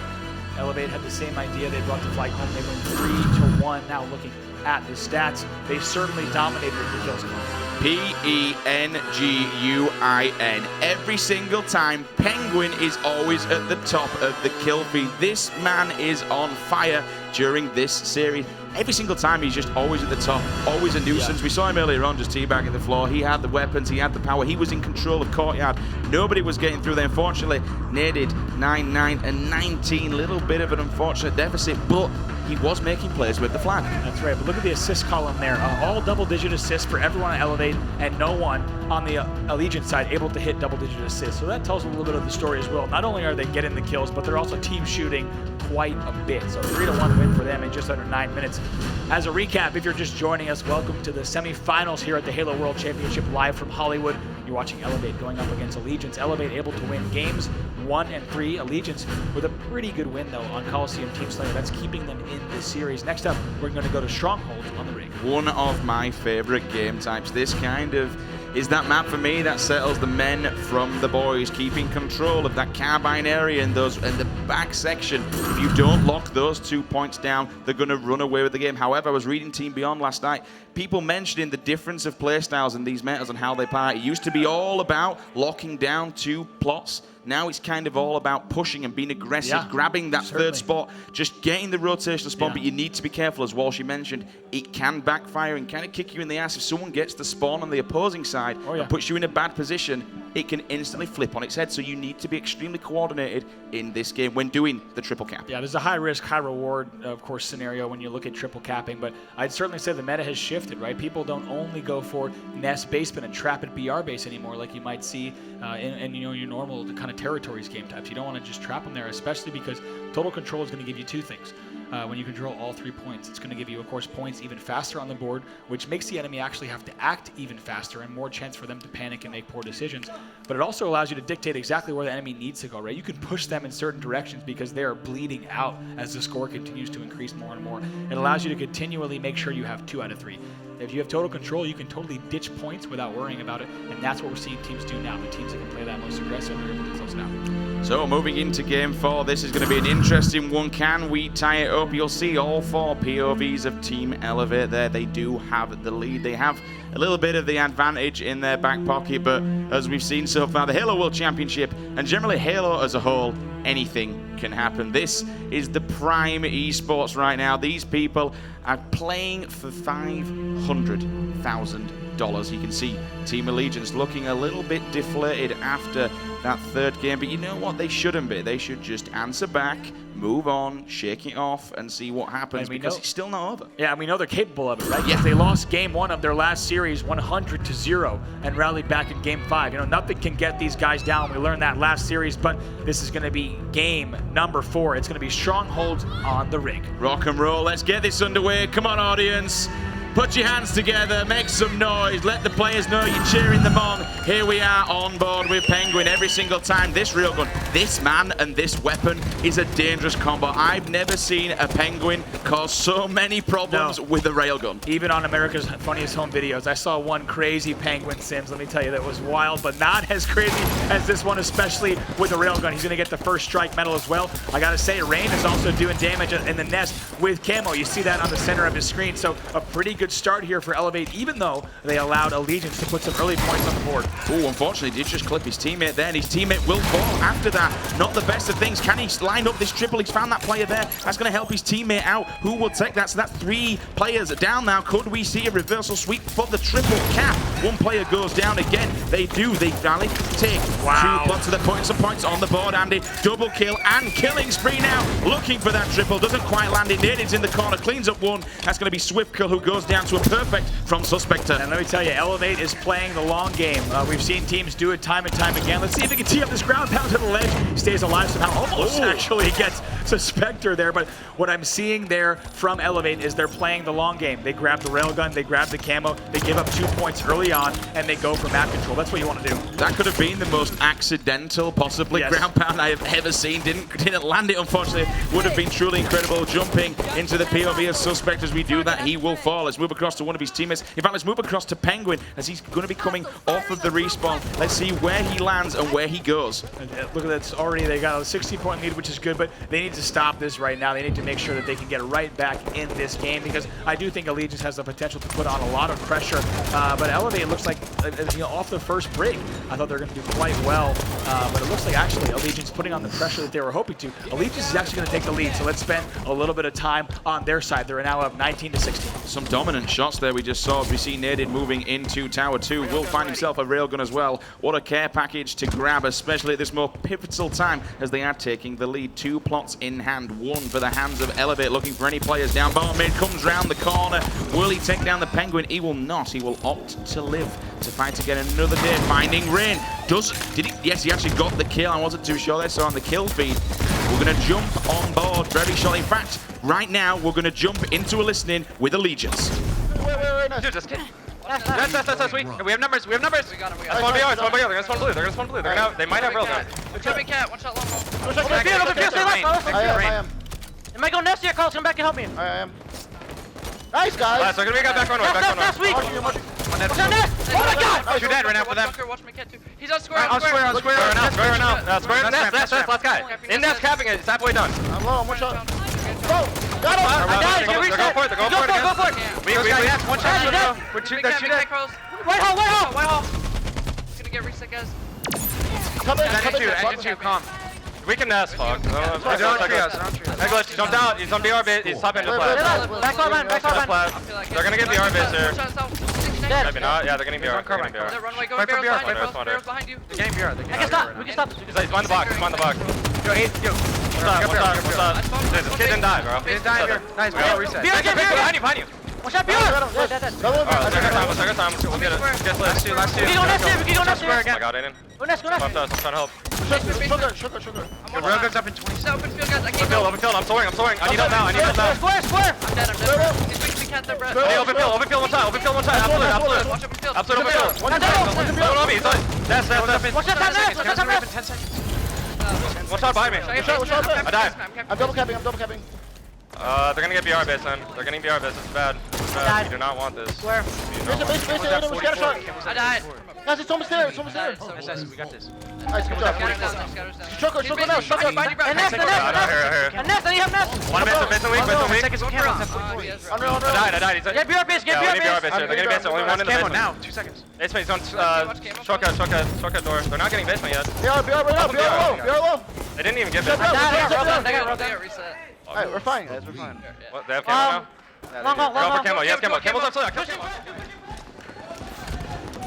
Andy, I don't know about yourself, but I just feel right now like Allegiance did have the lead, and then all of a sudden they're desperating these final caps every single time. And we actually got to go over the other side because they have complete control of this map. We'll go over to Penguin now.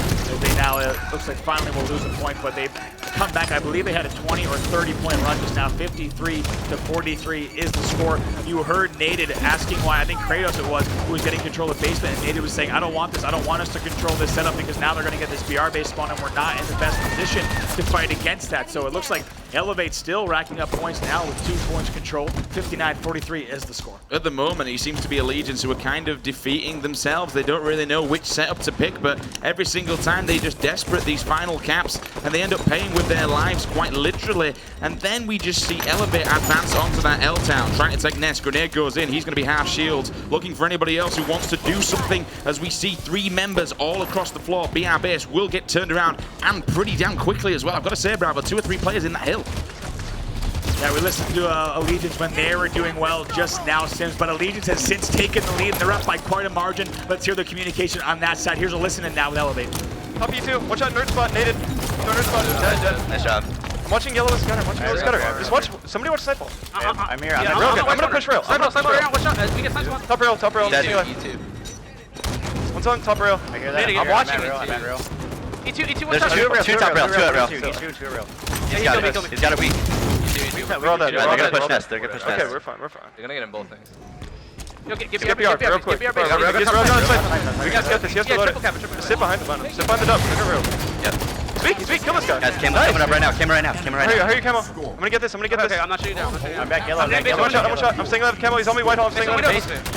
No, Raptors and Sideball. Watch out, bottom Nest. Shot. Nice. 3. Get something. Let's go basement. Just get Nest. Get on Nest, folks.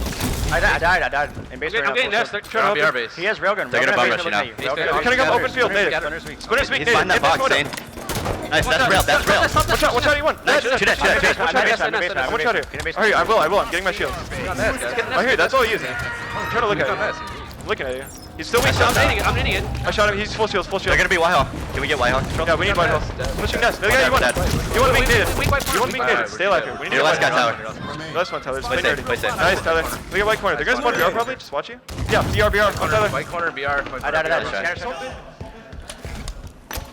4:50 on the clock, and we see the Allegiance comeback is in full effect. Andy, we saw a triple cap as well, which got them about 20 points on the board, 82-66. The one thing we know about strongholds, Andy, it's always a comeback game time. Even when the opposing team has 99 points, you can still come back and completely rubber band the game. Oh, absolutely, and that's exactly what they're trying to do here now on Kratos with Allegiance, 71-82, and they're not down by much anymore, Sims. They've certainly have rallied back, but my goodness, Penguin actually jumps over those scattershot shots. He knew that he was going to be bouncing them around the corner and actually peeks over, but still, it's 82-74, and Allegiance is still scoring. What a challenge. Unfortunately, just missed that last shot. Will turn around.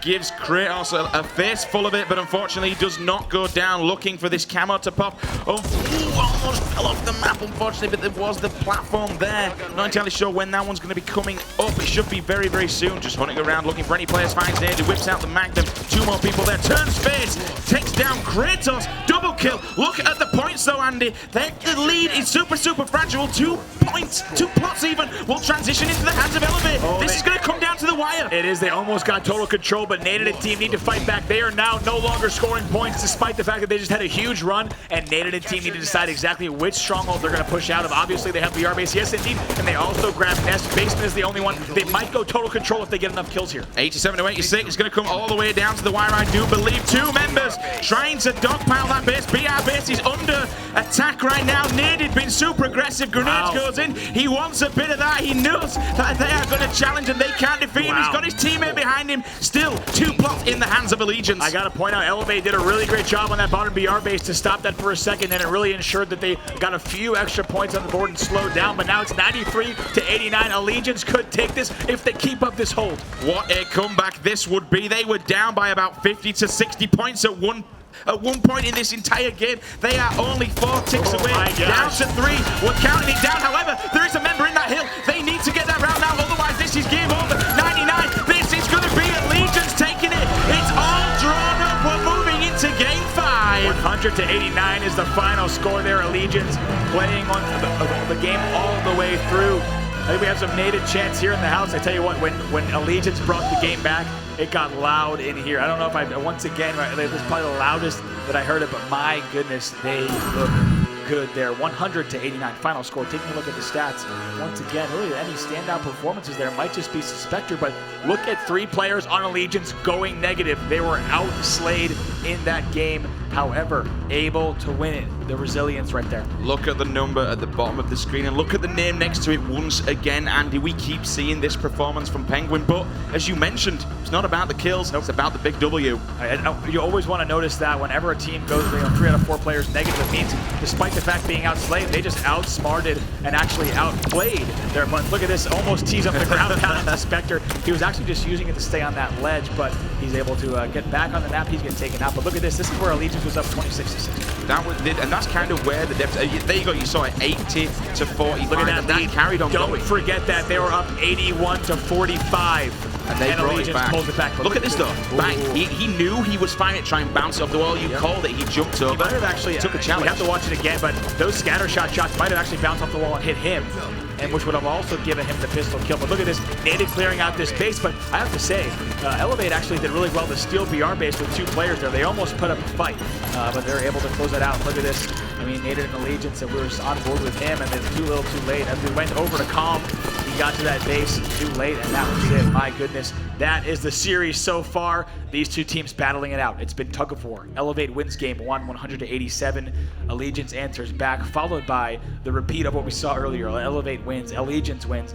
We'll have to see if that continues throughout the series, but Eden Team Slayer is going to be what is up next. Naden and crew have to be feeling good. You saw how much they were down. I think 81-45 was the numbers that we saw. So Allegiance proving that they are the comeback crew of the weekend. And I think that man's hands right there kind of states it all, shaking because the pressure is on game 5.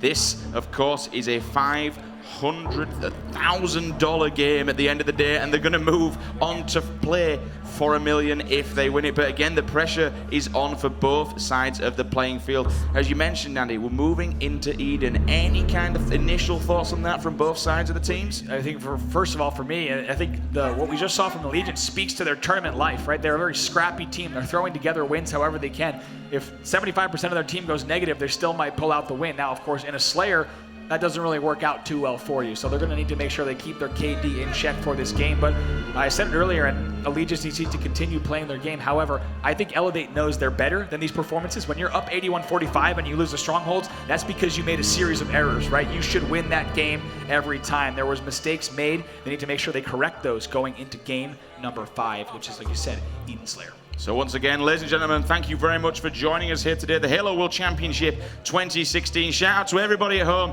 and everybody in the audience as well. Come on, guys. Stand up, make some noise, get loud, get proud. We're moving into a game 5. Both of these teams all tied up 2-2. I'm going to call it now. Game 7. Feeling it. So? I'm feeling these teams are so evenly matched. Sure. It's just incredible. But looking towards this game 5, I still think, big call here, whoever wins this will win the series. And I really think this could be the turning point. You're putting together a series of theories that can only lead to one thing. Yeah, pretty much. But I have to say, with the way things have gone so far, we could absolutely see a 7-game series here. As a reminder, Truth CTF would be the next game, followed by a Regret Slayer. So out of these last 3, we do have 2 Slayers. You have to wonder, will that go to Elevate? I mean, of course, they played really well, but Allegiance answered back with their Coliseum Slayer. So anything can still happen here. These players are now loading into Slayer on Eden. Looking at the 8 guys on the stage, who do you want to kick things off with? I think I want to kick things off with Penguin. I keep talking about his slaying performance. Should I just start games with Penguin from now on? Why not? It kind of sounds like that's what you'd like to do. The guy's a beast. You know what I mean? The guy is an absolute beast. Here we go then, game 5. Tweet the stream, everybody. Use the hashtag HaloWC. Send your photos in. Show us how you're watching at home. And tell us who you are rooting for on board with Penguin. Grenade goes in, hits the wall, looking to pick up the plasma pistol. Take down anybody who wants a challenge with these weapons at the moment. Rockies are not there. They're in the hands of Suspector. He will answer back and take him down. Yeah, I got to talk about that because Suspector has rockets and Naden has sniper. So they got a 2-0 lead, and Allegiance is looking good in terms of power weapon control. Sniper and Rockies in the hands of one team is pretty much a dominant performance. 0 kills on the board. Fair enough, we've only just started, but still, to put them in the hands of one team, it's quite dangerous. Yeah, they need to stay aggressive. They need to not sit back, right? They need to continue getting these kills. If they sit back with the power weapons, that could spell disaster for them. So play confident. They need to play their game. If they can do that, I think right there is an example of Suspector actually getting pinned down. The same might happen to Naden here. Luckily, he gets that kill, but he's going to keep the sniper rifle. But they shouldn't play slow. I think Allegiance is best when they're playing quickly on fire. But he's also got a shotgun, which is good for for him because if anybody wants to come up close and personal, he can whip that thing out and rip a face off. He's got the long distance advantage and also the close as well. Throwing a grenade out, trying to feel some people out and have a quick look for any hit markers there. Scoping in, there's someone walking up on the nest. We're going to take a quick look at Observer mode, Andy. Yeah, so I want to throw on Observer mode to show you exactly where his opponents are because, like you said, Natives is essentially a one-man team right now. He's got the shotgun in the back pocket. He can control blue base entirely. Just keep sweeping around these views. They do have a 4-kill lead, but we'll stay on board with Native here in Observer mode as you see all 4 opponents are here on the Turbine side. The one thing to know from Observer mode as well, you can see that L-Town did go down. The red X is there. His weapons changed out. He did have a hold of rockets. Looking on the opposing side, if anybody collects them. You gotta wonder, maybe if he had just pulled out that shotgun, he could have caught he could have caught his opponent off guard there, but instead tries to get away. It didn't go well, so Sniper is gonna be a hand of Penguin and the shotgun. Penguin just stole Native's weapons. Looks like he might be dropping that SMG. Yeah, he changes his mind. He said SMG, no, I'll stay with the shotgun. Now they're up 8-7. Just like that, they rally back. Looking to see if anybody wants to walk in front of his visor right there. He finds one.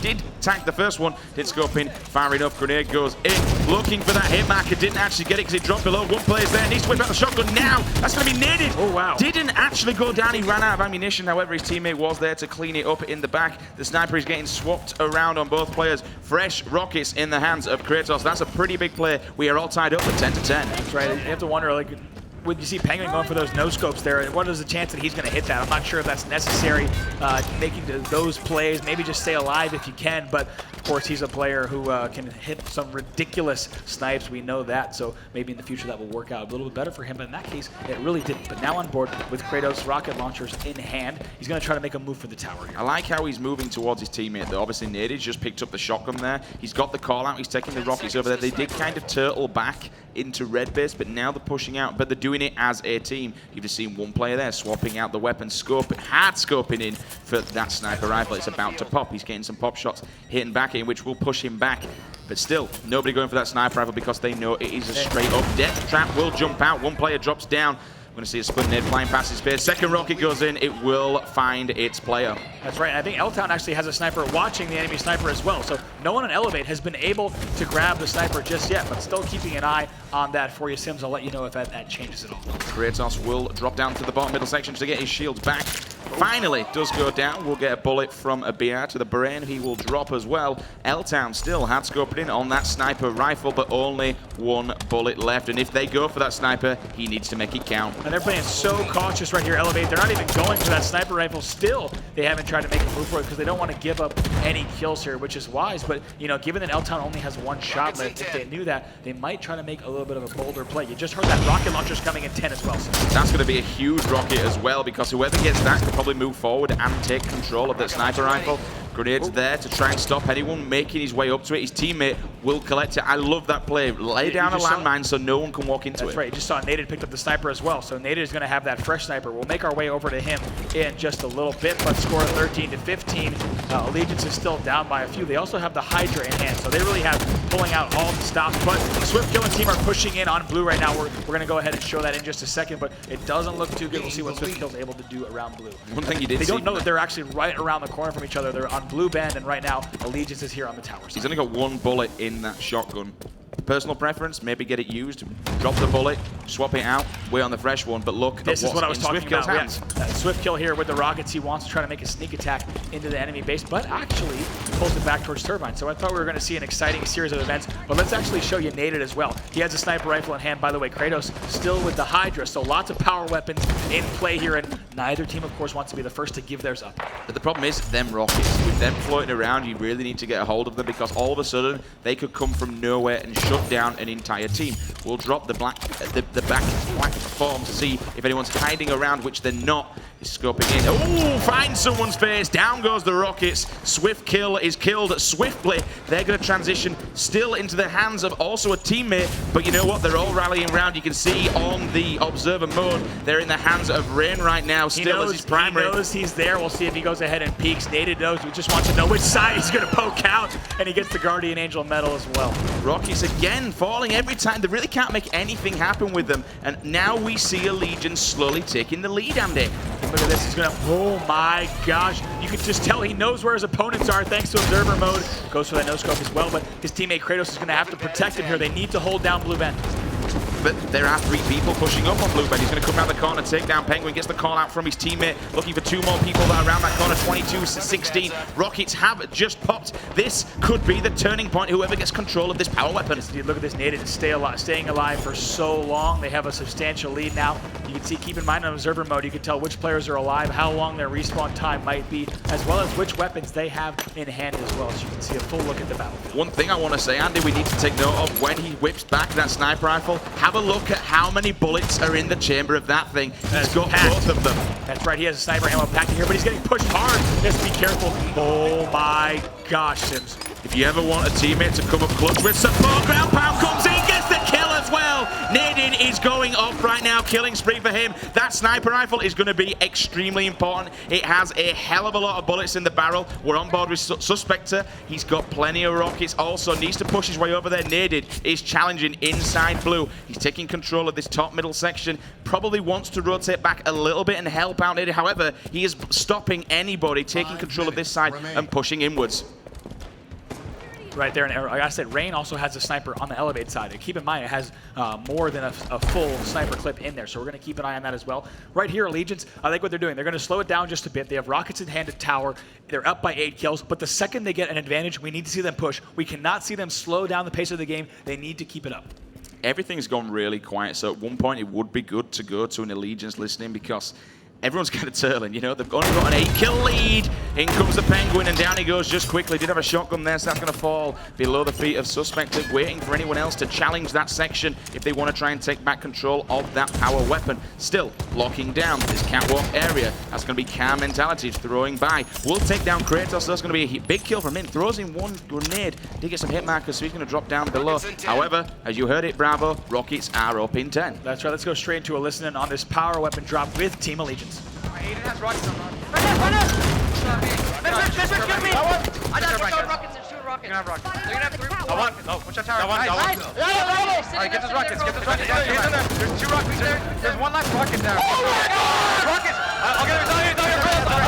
It's on you. He's 2 times. Get the rockets. One time, man. I have the rockets. There might be rockets. There might be another rocket. There might be another rocket. My blue sneaky. Watch out, red. There's. I got it. Alright, let's live. I have 3 rockets. I'm going to blue with these. Watch inside red. No, somebody push with me. Somebody push with me. I shot it. Where you going? Where you going?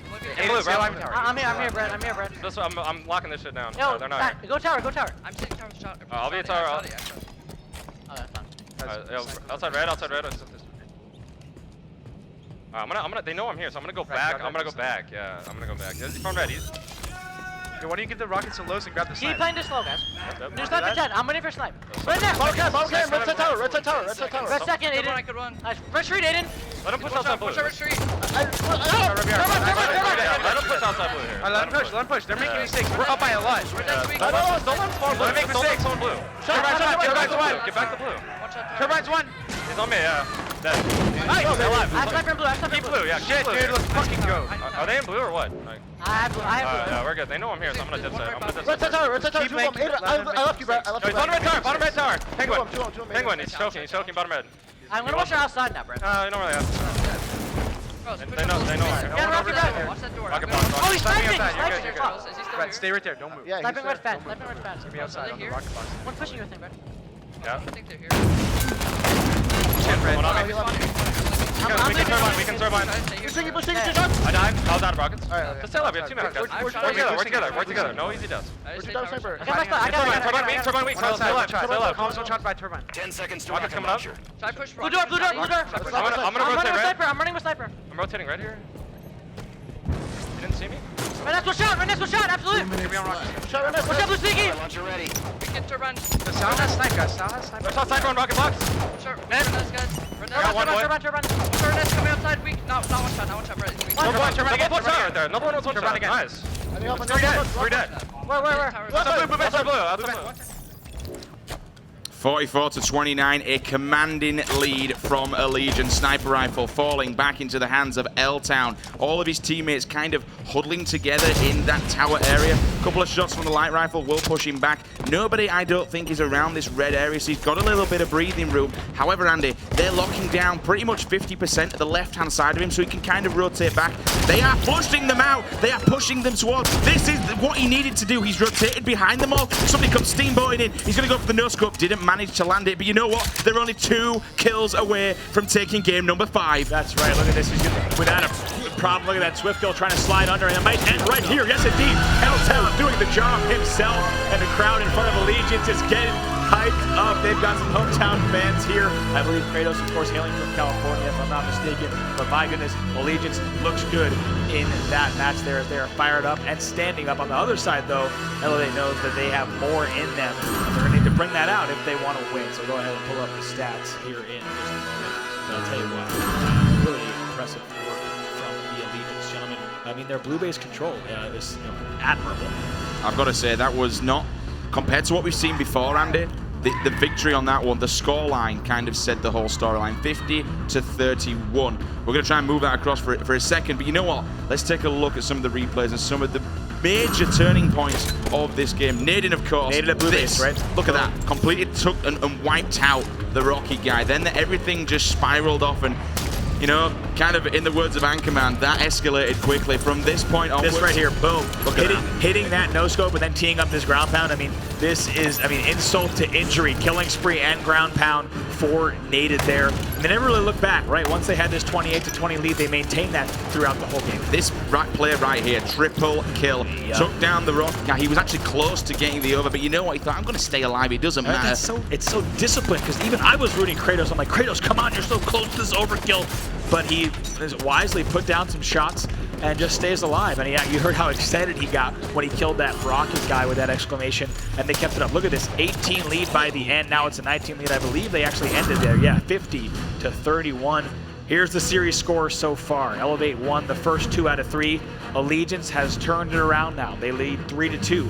If they win Truth CTF, they will take the series and send Elevate home. However, Elevate has a chance to send us to a Game 7 regret. It can happen. It's happened before. Will it happen again? Elevate possibly one more map away from $500,000 and a shot and a place in the grand finals for $1 million. That is some serious money, Andy. Oh, it is. Truth CTF, of course, is going to be a battle. If I had to make Truth, compare Truth to any of these game types, the obvious choice is FabE CTF, another very fast-paced CTF game type, where getting in the enemy's base and getting those pulls and winning the standoffs is going to be key. And I think even on Truth, map control is a little bit more important. On FabE, you have things like the railgun, the camo, and certain routes that make map control slightly less important due to the routes you can take. But I tell you what, on Truth, you need control, right? You need to be able to control the map and play it very, very fast. Of course, camo is going to be a factor there as well. But Truth CTF is going to be our next game. Allegiance, if they play the way they did towards the end of that match, they could certainly pull it off. I've got to ask you, obviously, we've seen people like Naded. There's some big names on that. Naded, he's been in this place before. He's kind of got this level of experience. Elevate, a lot of new players on there. They're about to be eliminated. Obviously, this is single elimination. There's a hell of a lot of money on the line. Do you think being in this position so many times before, Naded just knows what needs to be done in order to move forward? As much as I want to say that, Naded has been in this position many, many times, but he has yet to go all the way in a tournament, right? That's the storyline of this entire Halo World Championship. So Naded knows what needs to be done. The question is, will he and the crew do what needs to be done? The Elevate guys, they've got a few players who've been playing for many years as well. So I think they've been here as well. They can rally back, but on the Allegiance side, they need to close this out. And if you're Allegiance, you don't want to go to a Game 7. You absolutely do not. No. And if you're Elevate, of course, you want to force that and be confident in your ability to take that Slayer. And now that's what we think. Let us know what you guys think at home. Use the hashtag HaloWC. Of course, at Halo, at HCS. We want to know how you're watching, where you're watching from, who exactly you are rooting for, not only for this game, but for the whole entire Halo World Championship 2016 Grand Finals as a whole. Obviously, we got another big matchup coming on after this, but right now, it's all about this game coming up. We're moving into what could possibly be the last map, Andy. Right, the final map of semifinal number 1, of course. Still to come tonight will be semifinals number 2, so make sure you don't go anywhere. Lots of Halo gameplay on the way, but I can't wait to kick off Truth CTF. A lot of classic Halo fans, yourself included, as well as me. Everyone watching at home who grew up playing midship, captured the flag, as well as Heretic in Halo 3. we love our 2-base purple map CTF. It plays really, really well in the Halo franchise. And this is, some would say, one of the best game types that has been tested over time, right? Midship, classic midship CTF. This is Halo 5's reimagining of that. And there's a lot of different strategies, to be blunt. You can't play this the same way you might have played the Halos of old. You're going to need to play this a lot different, especially with the speed at which you need to identify spawn traps, flag routes, and things like that. But, of course, if they win this map, then that's pretty much it. They're going forward to the finals. The finals tomorrow will be on at 4 p.m. Pacific. And again, for all you guys at home, if you tune in on Sunday tomorrow for Championship Sunday, you grab yourself that Halo WC Rec Pack. Looking forward to myself. I'm gonna phone the wife and say, you know what, love, get on Twitch, get the Xbox cracked up, and get tuned in. Even if you're not watching it, I just want this. I mean, look at this, Andy. Talk us through this armor. Yeah, I mean, this is sweet. Of course, this is the Halo World Championship Challenger set. Ultra rare availability, but this thing is sweet, of course, made specifically just for this event, and I do believe you can just tune in tomorrow. Whether you watch actually on your Xbox One, PC, or mobile is where you're going to find out details on exactly how to grab it. So you don't necessarily need to be at home. You can just make sure you're by a browser or however you tune into this broadcast, and you'll get those details. By the way, that pack also includes the Halo World Championship emblem, which is a pretty sleek silhouette that you'll actually see some of these players using in-game. And of course, not only one team will be lifting that coveted trophy there, along with $1 I have a feeling that million. trophy feels a lot like $1 million. You think? I think it does. I could just tell by the way it looks. You can see people actually do struggle lifting that above the head. It's true. Certainly don't want to be dropping it. No, you certainly don't. It's a fine piece of hardware, but it also comes along it comes with once again that $1 million check, the largest in console esports history to a winner.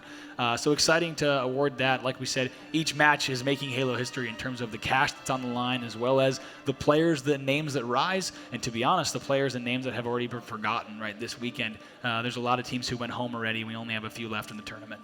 The one thing that I still can't contemplate and mind blown about, these two semi-finals, every team, all 5 of these players, every single one of them is walking home with $250K. Right. $250,000. Simply for getting here, they've done that. Just for doing this. That's pretty, when you look at, I believe the exact figure on Nated's win, of course, for the Plaza Team Slayer and Allegiance, the entire team's win, it was a $250,000 win, I believe, a $175,000 price differential, just for Plaza Slayer Game 5. So when we get down to the wire, especially if this series gets into, a Game 7, this is a really big match. It's a strong one indeed. People in the audience, are you ready? The games are just about to get underway. The cast is ready. The players are ready. People at home, I hope you are ready as well. Of course, this will be Game 6. This could be do or die time for Elevate. Allegiance just one map away from the Grand Finals. And the big question that is on everybody's mind, can Naded go all the way? That's the question here. If Allegiance is able to close this out, his crew will indeed advance on, so we're going to get into this match right now. Players are actually loading in. Capture the flag on Truth. We're going to go ahead. Who do you want to start this things off with? You can't choose Penguin. Okay, we'll go with Naded. All right, let's go ahead and start things off with Naded on the Allegiance side. Can Allegiance keep their momentum, their enthusiasm throughout this entire event has been fantastic. They've rallied back. They're on their second life, and here they are. Truth CTF now underway. If Allegiance wins, they advance. If Elevate wins, we will go to a game number 7. Moving forward then, we now see him jumping up to that top platform area, jumping straight into red base. Someone's going to come back, pushes him down below, looking for anybody else. And you mentioned it earlier on how many years this man's been playing back in Halo 2, midship. Throughout Halo 3, he definitely knows how to play this map. If anyone on this entire team does, it's him, of course. Move to Kratos now. Going to find out he's got himself the camo as well. That's a big kill from him. He'll shut anybody out of that base. Now they're just going to rally this one back. 2 players, though, coming inside that base, Andy, but the flag's on the way out up on the other side. It is. He's doing well. I love his play. He decided not to run the flag. There's no reason for Kratos to run that. Instead, he got a bunch of kills and is now wasting so much time for his opponents. And look at that. That's a flag cap right away for Allegiance. They are 2 caps away from $500,000 guaranteed at this tournament if they can pull that off. But now Kratos will finally die. 45-second flag cap. Holy hell. Executed. We got to talk about that. We'll break that down really quick while we stay on board with Suspector. Naded goes front jump. They get the kill pink 1. They grab that camo and they're able to go in. We're also getting word from the back that Allegiance is on fire with their communication. I'm not surprised. Let's go straight to an early game listen-in with Team Allegiance. Yo, Aiden, when he's one You're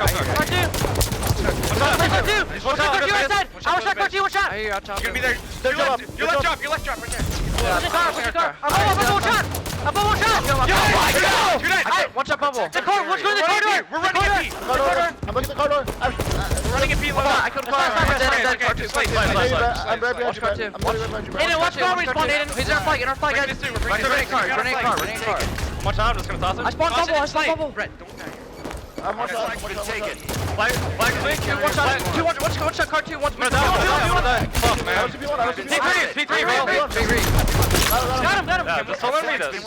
Go our court side right now. From base, from base. From base, man. I'll kill him. I basically Nice. Good job, guys. One behind them. Camo. They have no idea. P2. Guys, hide in P2. I might be able to get this. Someone get camo. I'm gonna go away. P2. They're flagged.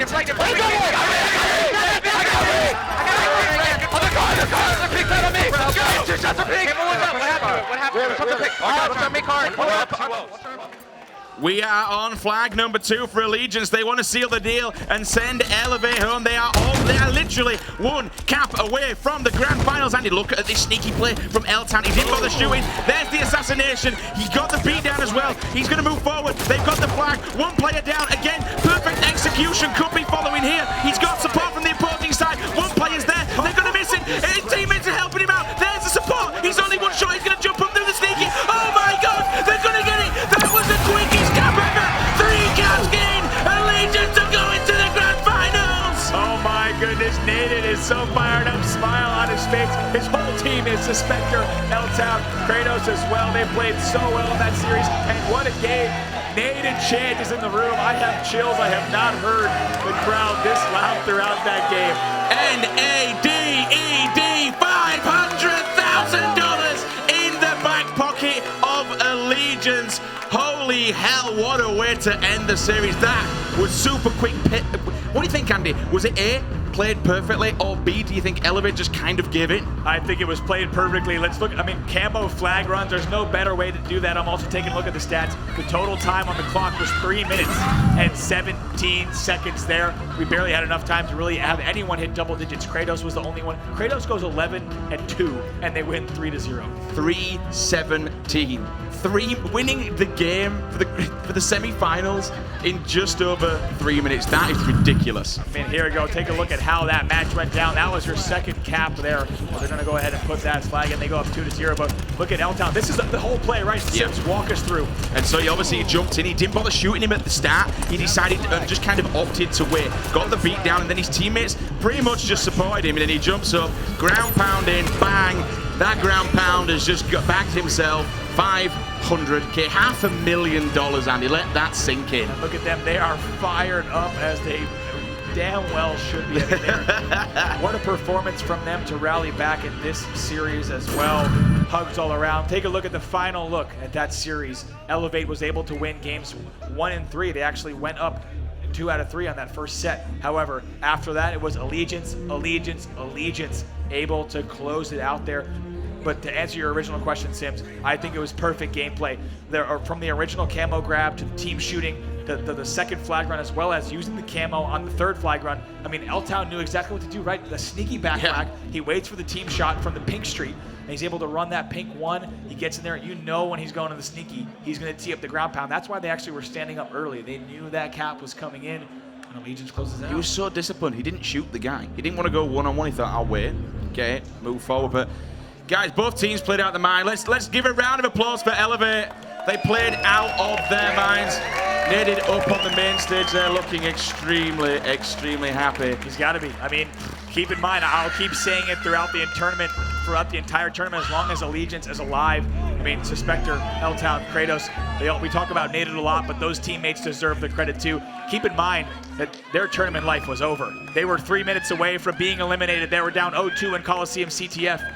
0-2 in the series, and now Naden is here. He's now won their semifinal. Dave, down to you on the floor with Naden.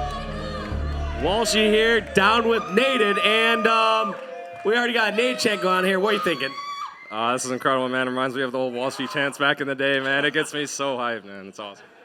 Got a lot of fans out here. A lot of people want to see you succeed. First off, you are already walking away, you and your squad, walking away with at least $500,000. Has that hit you yet? No, but first off, thank you everybody that came out to support me, man. I know a lot of people came out See my emotes up there. Thank you guys so much. Seriously, best supporters in the game. I cannot ask. Thank you guys. I can't thank you enough, man. Now, of course, one thing we've highlighted throughout this entire season so far is how much prize money we're playing for. But what's more important to you, the prize money or getting that W, getting that first tournament win? 100% the W, man. You know, prize money is great and all. I've been at this too long, man, to not get that win. And hopefully tomorrow is the day. So we're just going to have to come out firing whoever we play and, you know, just play Allegiance Halo, man. So during this next match where we have CLG Denial, what are you going to be looking for watching these two squads? Because obviously you're going to play the winner of those two squads. Are you going to be looking for opening strats? Are you going to look for tendencies on which flag routes they take? What are you going to be scoping out? I mean, I've watched these guys a lot. I mean, they stream all their matches, so, you know, I'm always watching them on Twitch. But, you know, I don't know. We're just going to kind of just talk it over tonight in the hotel room and talk strats, look at the game types. And, dude, I just can't wait, man. This is going to be so fun tomorrow. Well, congrats once again to Nated. The whole world's rooting for you. Congrats, my man. Good luck. Back to you on the desk. What an incredible matchup that was. Congratulations to Allegiance once again, who guarantee themselves $500,000. But, of course, commiserations to Elevate, still walking away with a very nice, big, fat paycheck of $250,000. Some serious money on the line, Andy, especially even for the next game. Still, both teams have still bagged $250,000. I mean, every time I say it's just stupid money. It's I don't think any of the players here may have a concede exactly, Nated included, how much money his team has already racked up here. Of course, he said approaching this just like any tournament. He wants to come away with the win. He'll calculate his winnings and count his cash afterwards, and there's a lot of cash counting to do. But once again, congrats to that entire team, Suspector, L-Town, Kratos, and Nated, playing so well. I can't say enough about how they've rallied back. When they look back at this weekend, they've made it so far, and to stay alive in the fashion that they have, being down 2 out of 3 games in this series as well, in the first 3, and coming back and winning the next 3. They are the comeback kids, and they are on a rally. But of course, to get that win, they do need to go through one team, only one more match.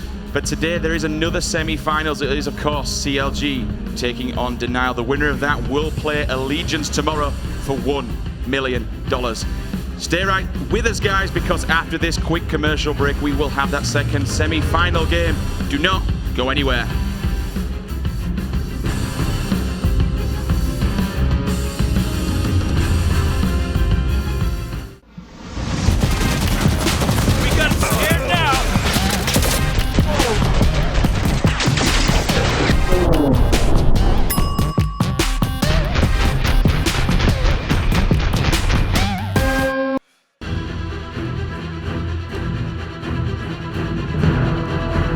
Ladies and gentlemen, welcome back to the Halo World Championship 2016. My name is Sims.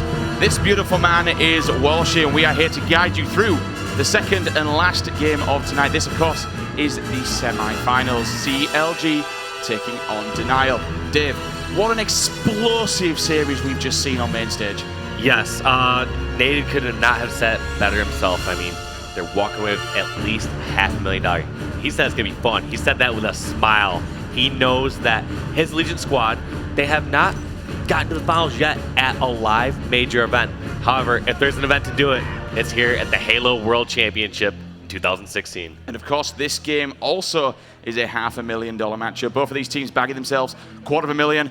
But the winner will bag and guarantee $500,000 and then go forward to tomorrow's grand finals for $1 million. All these millions, millionception right now is ridiculous. The amount of money that's on the line, but more importantly, the amount of pride. You know, I still say this, Nated is still all about I think we say more importantly the amount of pride, but let's be honest, it's about the money. Yeah, I know it would be for you because that's the kind of guy you are. It's true. It's true. But, so, let's have a look at the next game then that's coming up on Mainstage. Obviously, 2 incredible teams. This, funnily enough, a rematch from NA Regionals, which you was there, Dave. So, talk us through these 2 teams right now.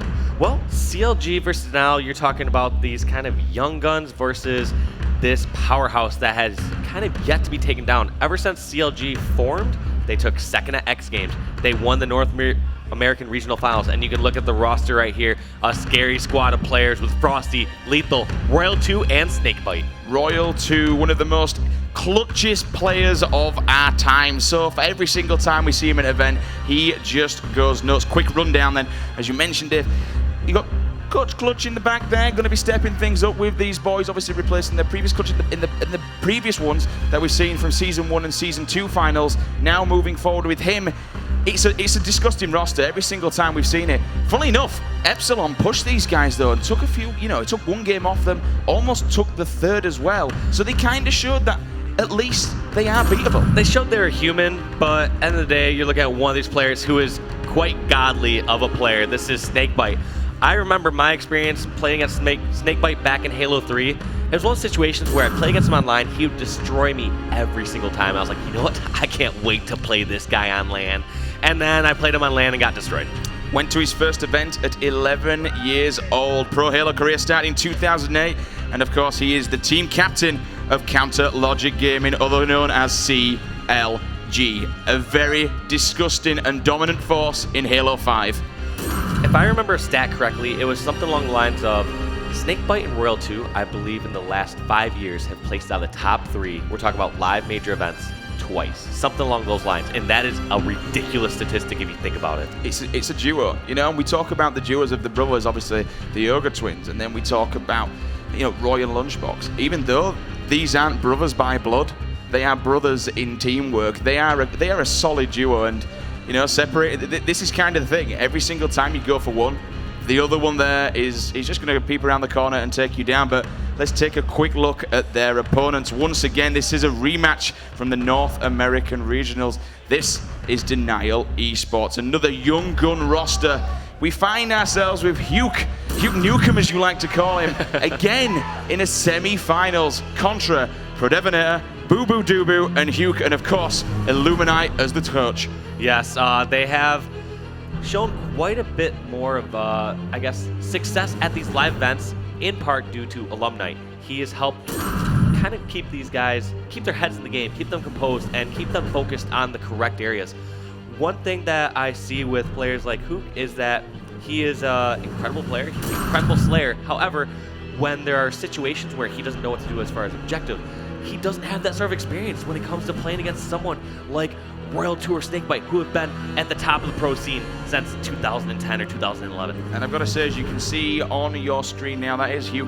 Regarded as one of the top playmakers on the team. Pro Halo career started in 2015, made grand finals at his first ever major Halo event. That, my friend, and once again, I got cut off, but factoid number 4, when I went to my first tournament, Hook was 1 year old. That's not a joke.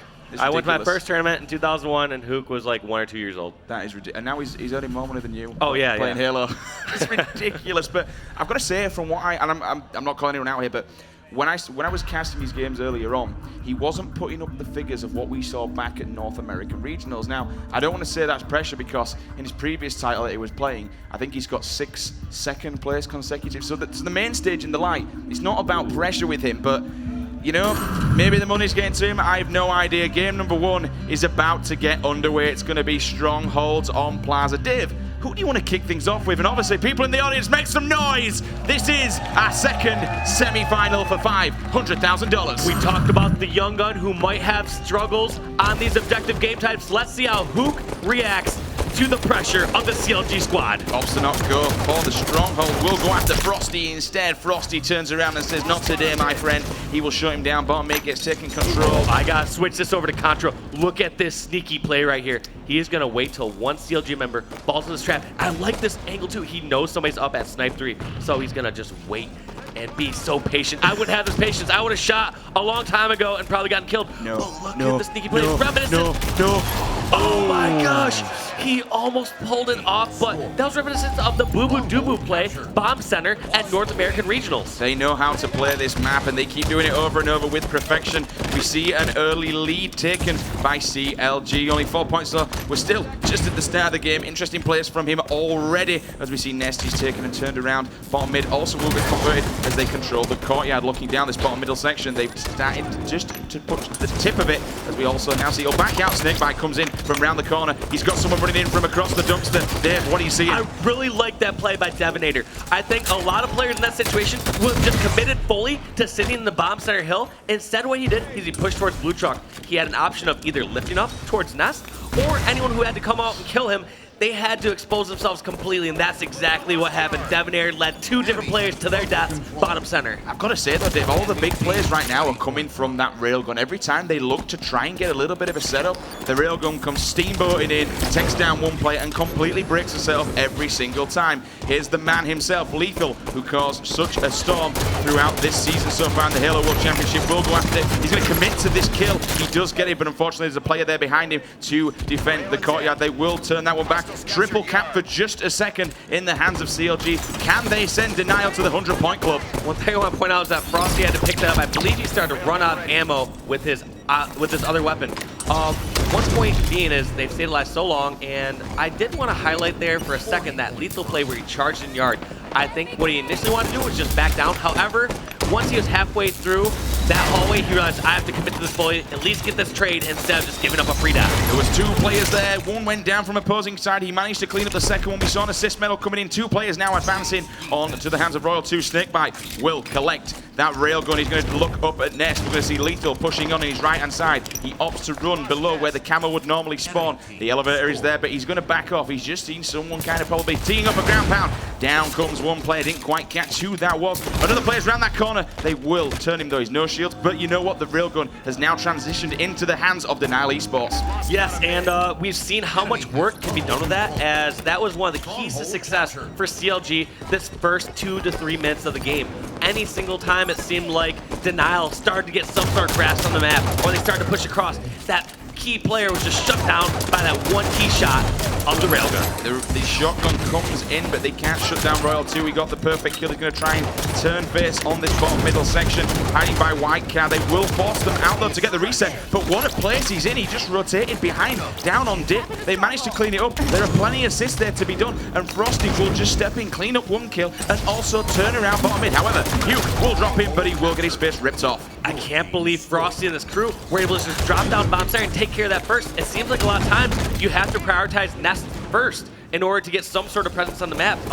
It just seems like CLG were too aggressive, too quick, and they were able to get control of bomb center. We'll tee up a listening with CLG and bring that to you guys very, very shortly. At the moment, Lethal hiding back in the corner, looking for any players that want to try and challenge bottom mid. Hugh's going to jump in, but he is actually half shield, but he did just come back as he did it. Frosty's going to try to jump in to this Nest to push Hugh back. But you know what? The young gun says no, turns Frosty's face inside out. They're going to push onto that one. 2 plots down, transferring into the hands of Denial Esports. Reversal headshot and a double kill coming out for Royal 2. Yeah, we're going to see what Royal 2 can do with this railgun. So let's go to a CLG Astro listening and hear how they're communicating.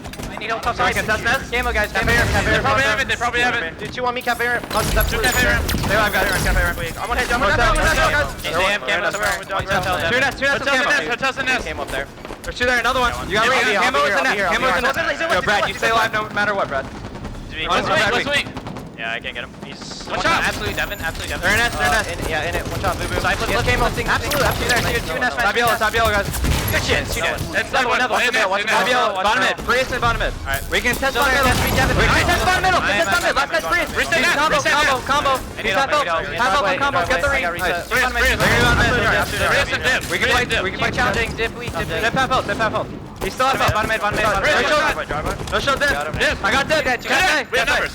I'm pushing loop. Café. There's one Café, Brad. Brad, on you, Café. He's on the ramp. Café, absolute yard. They're in yard. Gonna be top yellow. No, I'm watching it. I'm watching loop. Top yellow. Top yellow. Car. We got windows. Dip FL gonna drop. Devin FL. One shot. Contra. Nice shot, CJ. 2 players. One dip. Dip FL. Dip got me. He's still in dip. Nice. Last 2 are so 2 on 2. Still trash. Top mid going to score. On rail. I'm gonna go top mid. You go bottom mid. One close. And one close. You wanna go for yard? Make sure we stay. Watch out bottom close. Alright, we gotta go yard. I know you're there. Go yard. Rail's coming up in 15. Yeah. Cap this. Hit yard and we're gonna play on rail. Don't give him a free rail. Someone help me in yellow. He's dead. I got one. Alright, we're going bottom mid. Flowers. Watch out. One was top glass. One was. What's that light? Yard. Top yellow. Freeze. 2 guys. Freeze. Watch out, Dip.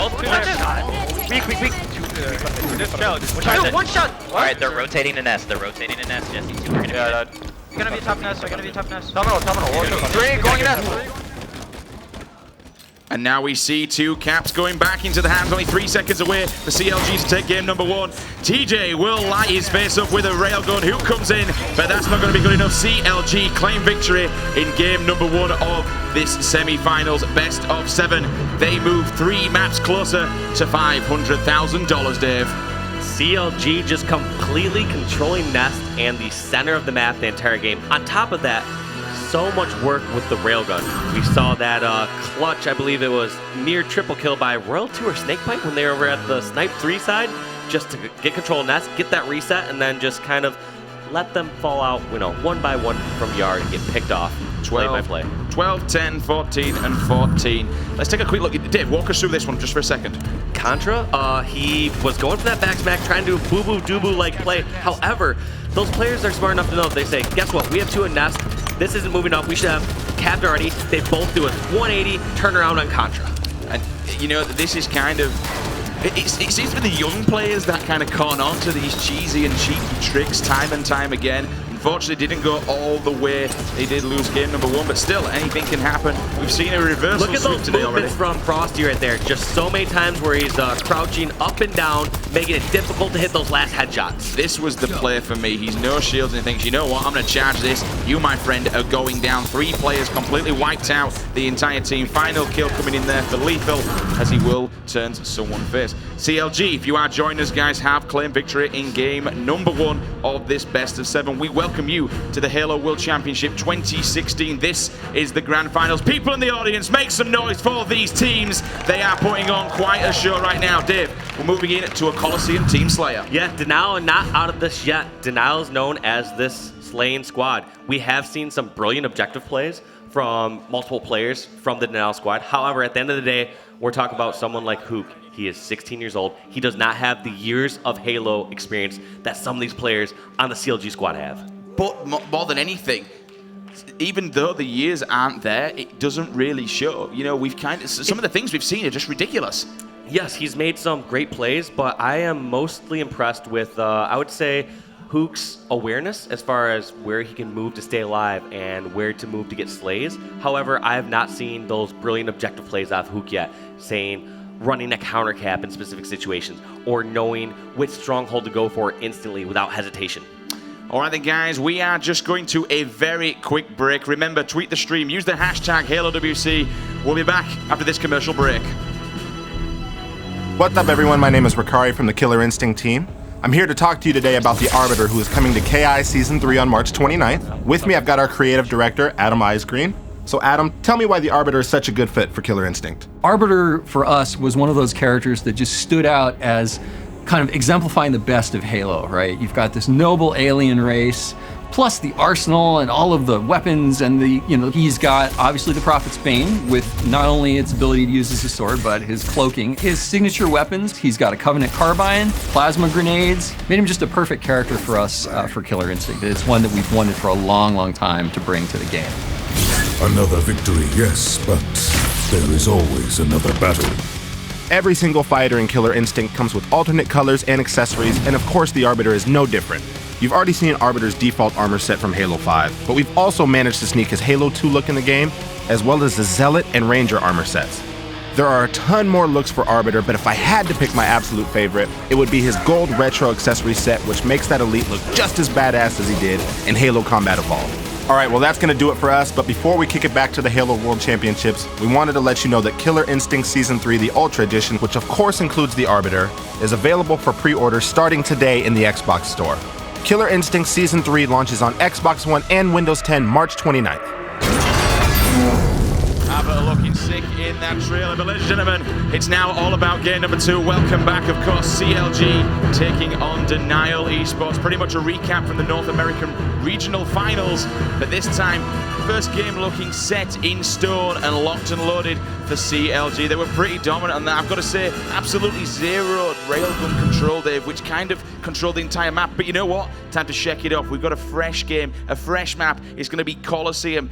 Any tips for Denial going into this one, Dave? Well, once again, they just need to focus on power weapons, focus mainly on the sniper side of this map. If they can control Snipe Bridge, push over there, get one of those weapons, get Sniper in like the hands of Boo Boo Doobu or Hook, they can have a great chance. What I've noticed at the beginning for Hook, a lot of times he was grenading, doing the combat evolve towards his side. However, we saw that fly, not quite on your screen, but Hook actually did not get the sniper right off the bat. It seemed like Denial was able to, Hook now has sniper, so we'll jump on with him.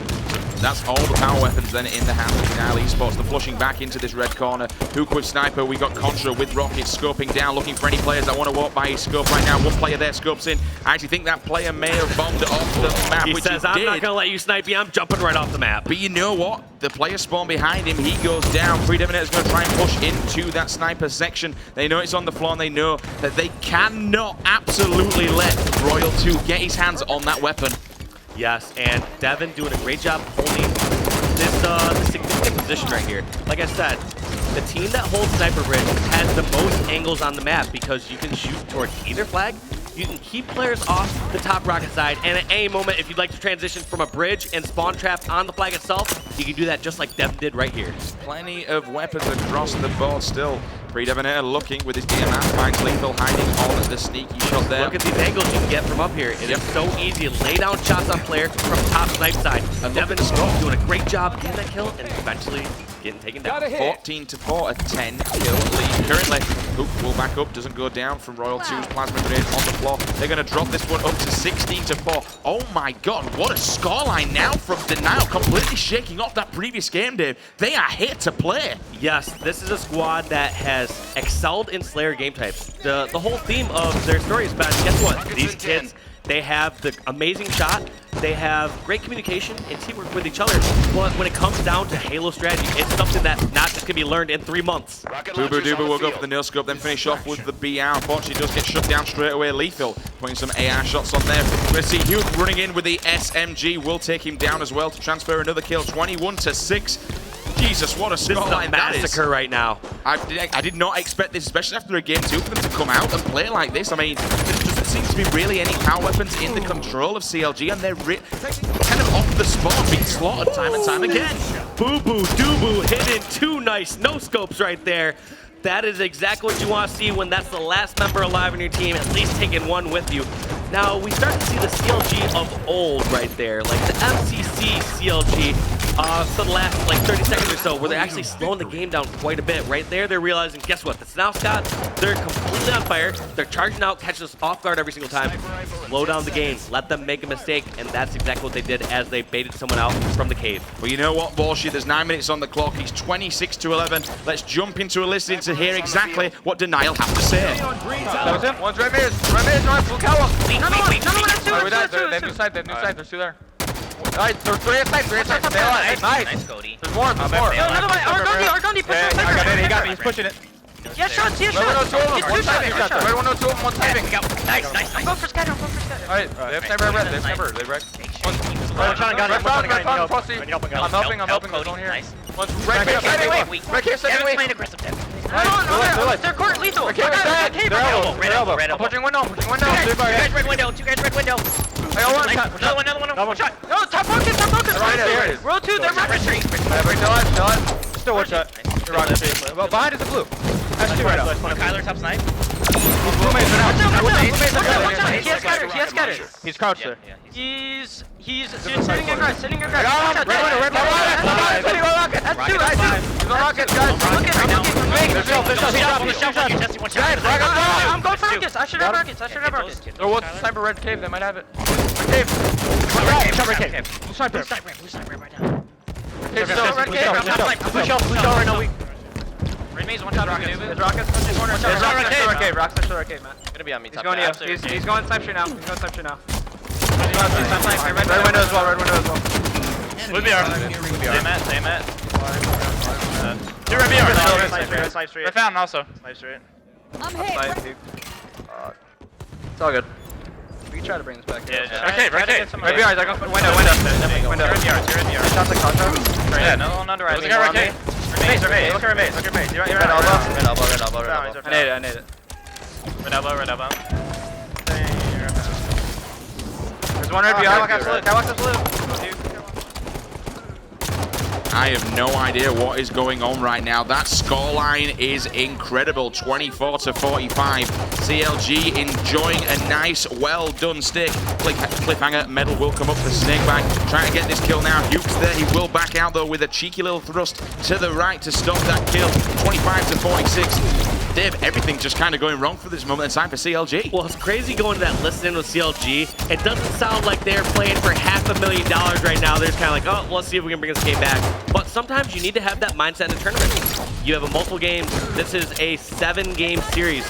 If you lose a game, doesn't matter if you lost it by 1 kill or if you lost it by 20, like CLG currently are. But it's currently night and day to the previous round that we saw before. The map previous was firmly in the hands of CLG. And now Slayer, though, see big difference between Slayer and those objective games when it comes to a squad like Denial. And they will claim victory in map number 2. 1-1, all tied up. At least we're going to be seeing a game number 5. We're moving into game 3, all tied up. What a match that was. Take a quick look at the kill feed. 14, 14, 12, and 10 for Denial Esports. We see below there only Snakebite with double-digit figures, Dave. I mean, it's a team effort. When you lose 50-30, it doesn't matter if you got 6 kills or you got 10 kills. Your team got crushed. Let's take a quick look at some of these replays right now. Dave, run us through some of these shots. Devonator just did a great job almost the entire game. Like, look at all these highlights we've seen from him so far. Always near snipe bridge. Always doing a good job controlling the most important location on the map. And goes to showing it again. Boo-boo-doo-boo over near snipe side. Thematically, anytime we've looked at a clip from the Denial squad, they've been near the snipe side of the map. And look what happened. They won 50-30 against CLG. Some solid DMR. I'm going to say they're really abusing these DMRs on this map, whether that's their individual key to victory there, because every single time we went to one of those players, they weren't even scoping in, they were just drilling CLG into the floor. But you know what? FabE, CTF will be your game number 3. Looking forward to this one, especially with both teams fired up across the board. Yeah, based on objective play we've seen from Denial and CLG thus far, I would have to give the advantage definitely to CLG. I mean, FabE CTF is a tough CTF game type, knowing when to run counter caps, when to stay back on your side and play defense, and when to go for control of the map, because there's just so many factors at play. Railgun, camo, offense, and defense. It's going to be impressive, and to be honest with you, at this moment in time, I didn't call it. I thought, honestly, how we saw the first one, I thought Denial were in for a bit of a stuffing, but compared to you wouldn't have even thought they got beaten in the first one. That was a beating for CLG. That was a big beating. You wouldn't expect, like, the people who we thought would win this event to get stuffed so hardly on that map. Yeah, it's crazy how some of these teams have these favored game types and these game modes. You would think, all right, they're really good. You know, they won 100-34 in game 1. Of course, they're going to crush this game 2 in Team Slayer. But that's not quite the case. Every team here has its specialties. These are 16 of the best teams in the world, and we're actually down to the final 3 best teams in the world. So, of course, these teams at their best game types are going to absolutely destroy, and at some of the worst, these teams are going to take advantage of it. And of course, after this, we'll be down to the 2 best teams in the world here at the Halo World Championship 2016. I thank you all at home and everyone in the audience for joining us today. Pretty much, this is it. You know, this is the height of Halo Esports. It's the height of Halo 5 throughout this Halo World Championship so far. Remember, you guys at home can join in the conversation on Twitter. Tweet us at Halo, at HCS. Use the hashtag HaloWC. Let us know your thoughts. In fact, for now, let us know who you think will be claiming victory in this semi-finals and meeting Allegiance in the grand finals. And I might as well plug myself in there. Follow me at Walshy. I'm almost at 50K followers. Help me out. You have to do it, don't you? You got to, man. You're such a scumbag. You have so many viewers on the stream right now, man. And just to let you know, you buffaloed me. For anyone else who knows about the Buffalo game, I've just been buffaloed on stream. So thanks for that. I really appreciate it. Anytime. Rock and roll, guys. We're moving into map number 3. Capture the flag on FabE. Any keynotes to victory for this map, Dave, from yourself? Top center and railgun, you can't go wrong because you can play offense and defense from that side. But in the end, offense wins in this game. If you're more concerned and as a team pushing towards a flag grab, you can slay on the way back. You're all together on the same mindset. Just kicking things off with the Young God Contra. We will see Frosty fall off the back of that one. Lethal steps up, but unfortunately gets pushed back straight away. Grenade comes in. We see the assist coming in also. That's going to be 2 or 3 members of CLG down already. Frosty coming back for some defensive play. Snakebite also pushing up through the garage. Several members at the moment just kind of getting caught off guard. Snakebite will fall to Huke as well.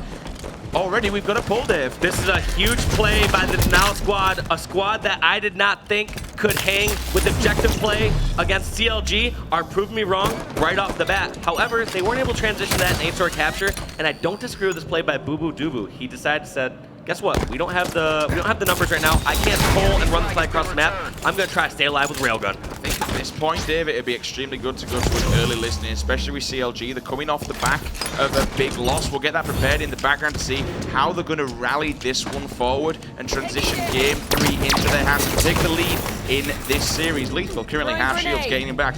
Light rifle in hand, putting some cracking shots down on the opposing side. Finn, going to see Pre-Deminator caught off guard, bottom mid. They will lay into 2 players, take him down quite easily. One thing I want to point out is if we do go to listening, keep in mind, we saw the Denial squad had 3, almost all 4 members down of CLG for a second, and they only got the flag towards elbow. We're watching CLG pull the flag, and guess what? They only got a couple kills, and they already have flag all the way on their side. This goes to show the objective efficiency of CLG compared to the Slayer Denial squad. And we're actually going to see CLG put this one in almost. Oh my word, that is so close to being capped. Surely they have to put it in, which they do. CLG will take the lead in this game number 3. Frosty with the Storm Rifle in hand, looking for any players that want to try and challenge him. That's going to be Hook, who gets caught off guard in the courtyard. 2 more players running down that bottom section. Then we see Pre-Deminator jumping in that top middle area, taking him out. Yeah, so as I talked about before, we are going to go to a CLG Astro listening. Here they're communicating, but keep in mind their objective efficiency compared to Denial. He's at their base. I'm going to tree. I'm going to tree. We're trying to show our tree. You guys, they have our tree. They have our tree. They have camo, guys. Yeah, they have camo. Absolute the tree. Our tree. Our tree. Stay alive with this man. Help me kill this guy. Help me kill this guy. Camo's in front of base. Camo's in front of base. Alright, Watch out front of base. Nice. That was Push up each. Okay, they're silo. Their tree, guys. Oh, that wasn't straight. Railgun's down. Railgun's down. Oh, there's 2. Dude, their tree. Their tree. Top mid. Railgun's down top mid. They're LR in their tree. LR in their tree. They got one. They're core. And the camo. Camo spawn Matt. Camo spawn you. Camo spawn you. We have numbers here. Their core. Cute. That's dead. It's on the base. Generator spawns. From the base. They're small door to you. This one's in. From the base, PJ. To the right. They're flag. Don't trust. Got shields.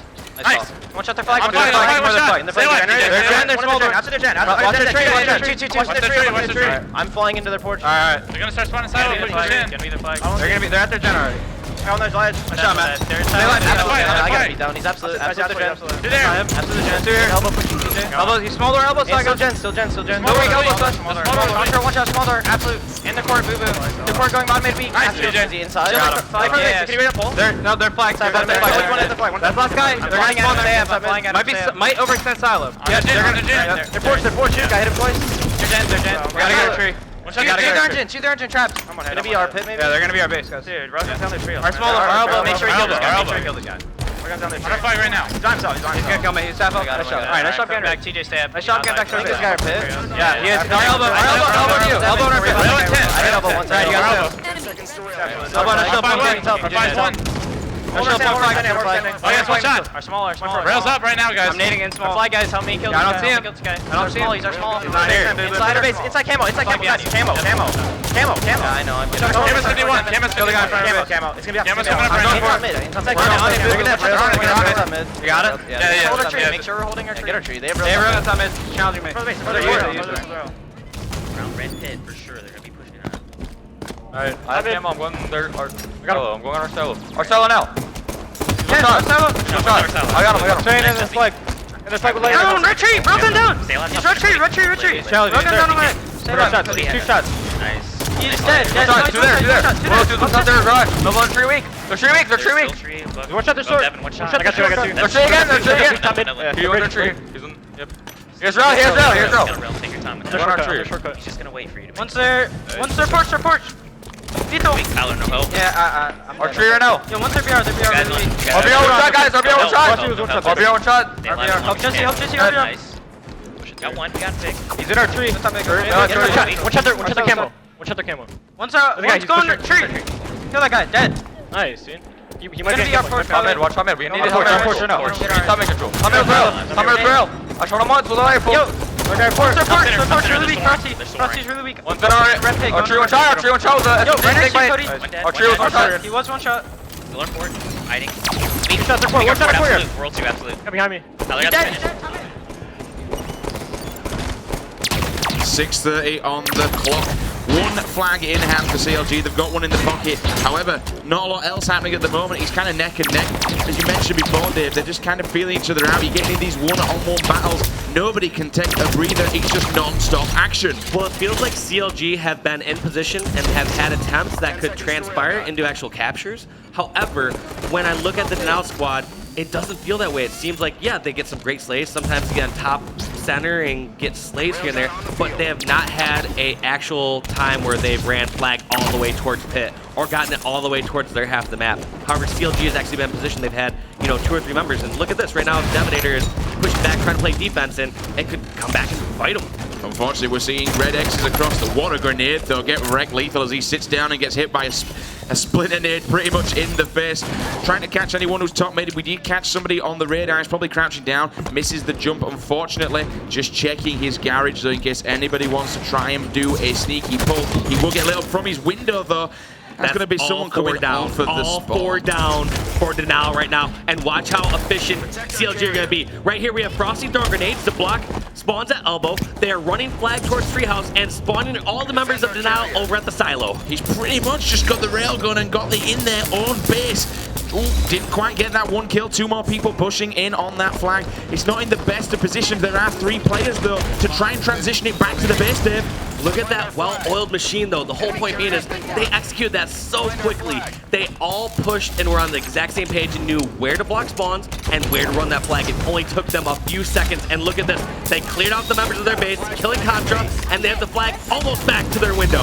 New fireworks coming across the screens, though. We're seeing the grenades coming across thick and fast. Flag has been touched to get some more time on there. One person's pushed behind the A silo, but the flag is almost there. Boo Boo Doo caught off guard. Pre-Deminator comes running in with an AR. He's also going to get shut down. What a well-oiled machine. Double kill, killing spree also for Frosty as he locks down the courtyard, and they bag that. In fact, I don't actually think they got a recovery somehow, they did. And that is huge credit out to Denial. I have no idea how they got that flag return. Once again, I'll take the blame for not getting the screen on that one. It was so close to home. I don't know where he was out in the courtyard. It was and it seemed like defensive. Frosty was getting all the slays. It seemed like everything was going right for them. And once again, though, they have the flag back towards their half. Oh, he goes for the push, and someone gives him a punch to the face. TJ's going to be lethal, picking up a perfect kill. Also using the ground pound stall to stay on the map. However, Contra... all 4 members down. Devastator and crew spawned in that silo. This could be a flag recovery. And it was going to be it, and they're going to get the pull as well. Grabs it a second, but they're also going to go for this counter cap now as he jumps it across. Frosty on his own at this moment in time. 2 people pushing Garage. Going to run this into the base. Opts to throw it down. Getting shot from top mid. Will crouch down. Grenades coming in thick and fast. How is Frosty alive right now? Seriously, 1 misstep cost not only a flag capture for Denial, but also a counter cap. Lethal putting in the flag capture, extended lead 2-0. And only 3:15 left. This makes it incredibly hard for Denial to win this map. But still, anything is possible. Lethal backing up. He has no shield. The grenade will not hit him. He's getting chased. Thick and fast. Goes for the ninja, but unfortunately does not work. Boo Boo Doo steps back. Gives him the beatdown. Grenade goes in. Boo Boo Doo, though, causing some problems inside CLG's base. Yes, and we just saw Frosty and his crew staying so cool and calm during some of those situations. You'd expect them maybe to jump out during some of those grenade spots, but right here, Snakebite actually got this camo right beforehand and went in for a pull. This is uncharacteristic for most players that get camo. A lot of times you want to be aggressive and go for some slays, but Snakebite got the flag all the way back to his base, and what's on his mind? Getting that flag recovery. I like that. Drops off the parcel and says, you know what, we've got a couple more to collect. Let's go across there.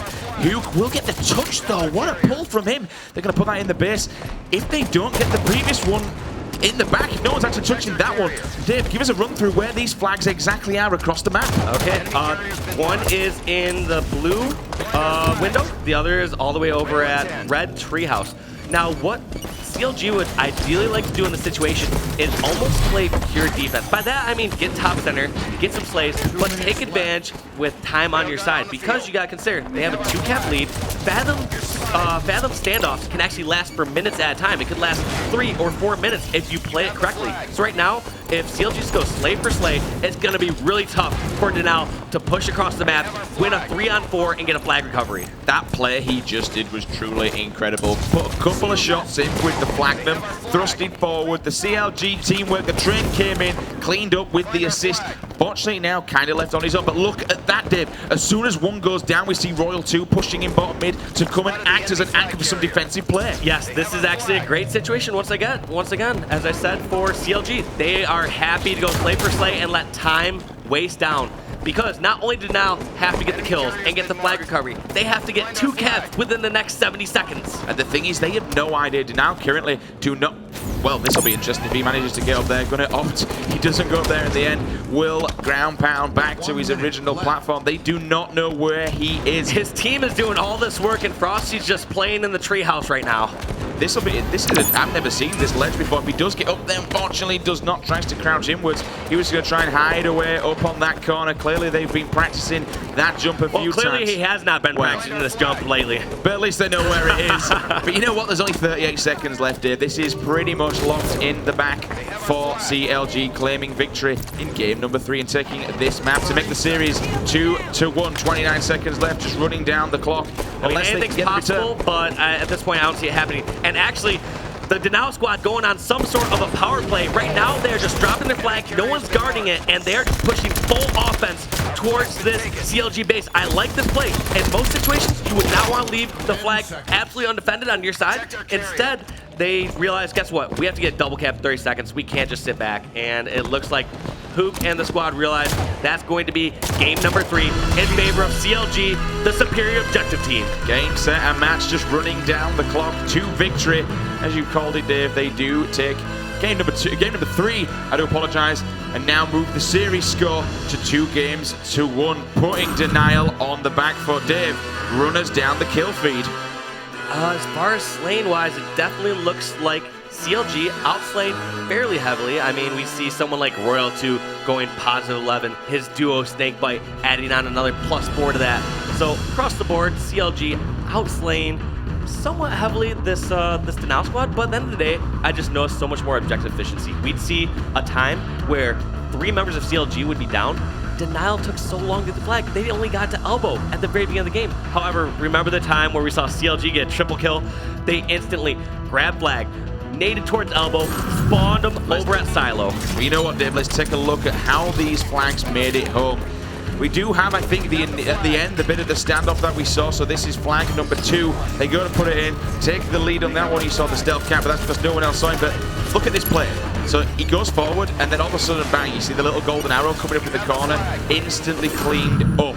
CLG claim victory, game number 3. We're moving into game 4, the Rig Strongholds, one of my favorite game types. One of my favorite plays that we just covered over there at the end was, I believe that was Royal 2 or Snakebite who had the flag at the end, tossed it out in the open towards his base. He realized, guess what? Most likely I'm not going to win this 1v1 towards our garage. So he decides to just toss out in the open near his flag platform. That way, it ensures that member of Denial was not only going to just get the kill on Royal 2, instead he would not get the flag recovery. So if that's you just add... one of those heads-up plays that comes with years of experience, realizing, all right, my life is worth giving up right here in order to toss this flag in what normally would be a vulnerable position. As you kind of call it themselves, you need to have that level of experience, and amongst those players, they most certainly do have that. Do you think this is going to kind of transition into... They've got the series in the bag now, okay? Not necessarily in the bag, but they do have the lead in it. Are they going to try... Obviously, they will try and extend it, but do you think that getting that initial lead, they can transition that across as they put even more pressure on Denial? I mean, this is CLG's series to lose at the moment. I mean, when you look at best of 7, there are majority of objective game types. However, even looking across the board at the objective game types, I would consider something like an Eden Stronghold or even a Plaza or Rig Strongholds to be pretty straightforward. There are certain times where you have to make difficult decisions where I think Denial is lacking in those years of experience. But at the end of the day, those should be some beneficial game types towards the Denial squad, and they still lost one that I thought, you know, it should have been a lot closer, like 100-34 on that first game, which was Plaza Strongholds. So you can see a little heads up there. We got Frosty and Contra looking ready to battle for this game number 4. Looking forward, no game number 4. Getting all kind of mixed up and confused right now because everything is going off. Strongholds, the rig is locked and loaded. The players. Any certain player you want to kick things off with, Dave? I want to kick things off with Hook. I want to see if he can rise to the occasion and make the correct decision. So, in certain situations, I want to see Hook focus more so on basement and nest. The only times I'd like to see Hook focus on getting BR base hill is when he needs to stop the bleeding and his team needs to regroup and make a push together. On board with the young gun going for Ness. He's going to blow up that barrel so no one can blow him up and use it against him. Royal 2 found it in Whitehall. Frosty, Snakebite and Royal 2 all in there. Ooh, unfortunately run out of bullets. Otherwise that kill could have been him. Contra will get taken down though by the Railgun, but he trades with Lethal with the scatter shot as well. Back in the hot seat with Predevinator looking down Whitehall. There's one player there, lands the final bullet between Royal 2's eyes. He will drop as well. They do have the 2 points though, so they're going to make points. He will camp down Boo Boo Doo Boo, not only with the Railgun, but with the camo. Also a very dangerous combo, Dave. Yeah, very dangerous. He is incredibly important to this Now squad right now, and he needs to play this smart. He can stay up right there with his camo, and I like these plays. So what I talked about before is Denal should have a great idea of how to play this exactly, because it's pretty straightforward on rig. Holding basement and holding nest is the safest possibilities you can do. But right now, what I talked about before could be a dire mistake is someone like Hook going for BR base and possibly a bad situation. So right now, we did see Hook get taken out. However, Frosty and some of these CLG members are fighting out over a basement. So we'll see if that ended up losing Hook and the Now squad their basement hill. And that's exactly what happened. Hook is very fortunate to spawn outside in this situation because that could have gone even worse. But those are one of the times where I think there are certain specific situations where you can maybe go for a trap cap, and I don't think that was one of the times. We're going to have to see if that comes back to bite him. He will chase down that kill, though, with the AR. Let's move across to Royal 2's POV. Carbine in hand, trying to find anybody else who wants to challenge this one. Boo Boo Doo Boo comes steaming in and gets a face full of Carbine as he looks straight towards Whitehall. Anyone who wants to push Nest. He also has that Batman ledge that he can jump up onto if he needs to cover that, which I don't think he's actually doing. He's going to steam forward. One thing I want to point out, though, 30 seconds prior to this, we talked about Hook. We talked about, look at, he's going for BR base, and he helped spawn some members of CLG outside. Now look at the difference in composure with someone like Royal 2. He is content just staying over by Nest, staying over near Whitehall, and not pressing that advantage all the way towards BR base. Several members all flushing towards this back bunker section. Kind of caught this one, Dave. Lethal will pick up a fresh camo. That's going to be huge for them. He's getting chased by Boo Boo Doo Boo. Down goes Lethal. This will be an interesting play. Unfortunately, Royal 2 chases the kill and gets punished for it. Moving across to Snakebite right now. Will get the Storm Rifle. Basement gets converted back into the hands of Denial Esports. Yes, and I like that play by Snakebite, just kind of dancing around bomb center. First off, you notice he's not worried about going for BR base. You realize teammates are going to spawn inside. No need to push back. I need to press this advantage, and look at that great flank by Snakebite, netting him a double kill. 28 to 19, 9 minutes 10 on the clock. Frosty going one-on-one with the player, just hiding, playing Ring Around the Roses in the bottom basement section, but he will get, and I've just noticed as well, triple cap was in full effect for just a second. Frosty finds 2 players, Boo Boo Doo Boo's half shield, looking to see a grenade going, doesn't actually have any, 1 goes down. We see the golden arrow coming in, he was assisted by a friend, jumps into Contra, double kill for him, drops down, he wants the triple, he knows he's there. I don't think he's actually going to challenge it, waits to get his shield back. Dave, everything's going a little bit metal right now. Yeah, you notice how CLG had that trip cap for a split second, and even though Frosty had 2 members down, maybe a 3rd one weak at Bob Tower, he did not fully press that advantage to go for BR base. Instead, he's staying structured. He's saying, guess what, I'm staying near tower side, I'm gonna get kills like that 4 shot on Hook, and just keep spawn killing Denial over inside the bunker. What a perfect kill, and also the reversal as well. Jumps out, will not get that second one, that he will get shut down. Let's jump into the hot seat with Lethal. Unfortunately, he will die as well, just as we do that. Snakebite creeping around Whitehall. He's got the carbine in hand. Unfortunately, doesn't get chance to whip out the scatter shot that he was holding in his back pocket. We see Royal 2 now getting challenged by Hook. He will sit him down as well with the AR in hand. Now, he's going to challenge the BR base. Yes, and what you notice is all these players have to go from time to time, they have to go through so many layers of players in order to actually get towards outside basement. I almost consider this a mistake from Royal 2's perspective, just completely sitting over here at bunker side. I feel like he could have been over on the opposite side of the map, maybe helping his teammate, I believe it was Frosty, who was over near elbow. But at the end of the day, we'll have to see if it punishes him, because we did notice the spawn flip earlier with Hook went towards BR base when his team had numbers. I do have to say though, Dave, we've just seen 4 members of Denial go down on the kill feed, so now they're going to turn that one into a triple cap. The time is rocking up, and I've got to say the score gap is getting bigger and bigger. CLG moving epically closer to that $500,000 prize of this one semi-finals matchup. Frosty has the railgun, he has the camo as well, ready to do some damage. Yes, and let's jump into observer mode and see exactly where these players are located. Frosty realizing how important it is to get that base side taken out by that scatter shot. And let's see what Frosty does off the spawn. Or actually, we'll jump out of Royal 2 for just one moment and see how he decides to push over towards base. Royal 2 whips out the SMG, but it doesn't matter. They're going to go for the triple cap again, and they're actually going to get it. Yes, they are. These points are rocking up thick and fast. Devinators around the corner. SMG is in his hand. He's going to be half shield, calling that out, looking for some support. I do think he's got it on that back rail section. Opts to drop down, going one-on-one with Royal 2 with an SMG. When you half shield, not something that I would recommend. Yes, and we've just seen this entire series.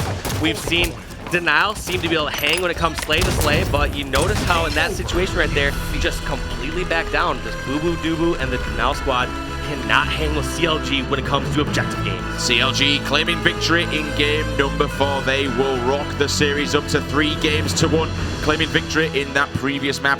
100 points to 26. That is a commanding lead, Dave. Absolute massacre. I'd like to take a look at the stat screen here in a second and see how much they outslayed the opposing team by. And it's not as much as you would think based on the score. Only outslayed them by, I believe that's 12 kills. So 12 kills, win the game by 74 seconds. That's pretty objective efficient if you ask me. Nobody on CLG going negative there. The assists as well, completely helping each other out. 8, 7, 8, and 9. Make note of that one. A little bit of 2 assists there from Hook, 6 and 13. Not the best stats you want to be putting up. Let's take a look, Dave, at how this all went down. Yes, and as we said, it was actually 14 kills outslayed by, but you notice how Royal 2 and this CLG squad were this entire time focused on keeping outside. There were a couple situations where they felt like they could go for a trip cap at BR side, especially when they were down in numbers. But for the most part, they stayed very disciplined. Right here by Frosty, get a double kill, realizing he could go for BR base if he wanted to, but stays disciplined. Instead, he just worries about keeping power under control. So here you have it then, ladies and gentlemen. We're moving into game number 5 and possibly the last one of the series, as CLG are 1 game away from sending Denial home and booking their tickets and rocking their seats in the grand finals tomorrow. One thing I want to point out is not a single one of these game scores have been close. Not even the game Denial one. Denial crushed them 50-30 in a Coliseum Team Slayer. We're gonna have to see if they can do the same in Eden Team Slayer coming up here. This is the game that you've seen that infamous clip over and over again.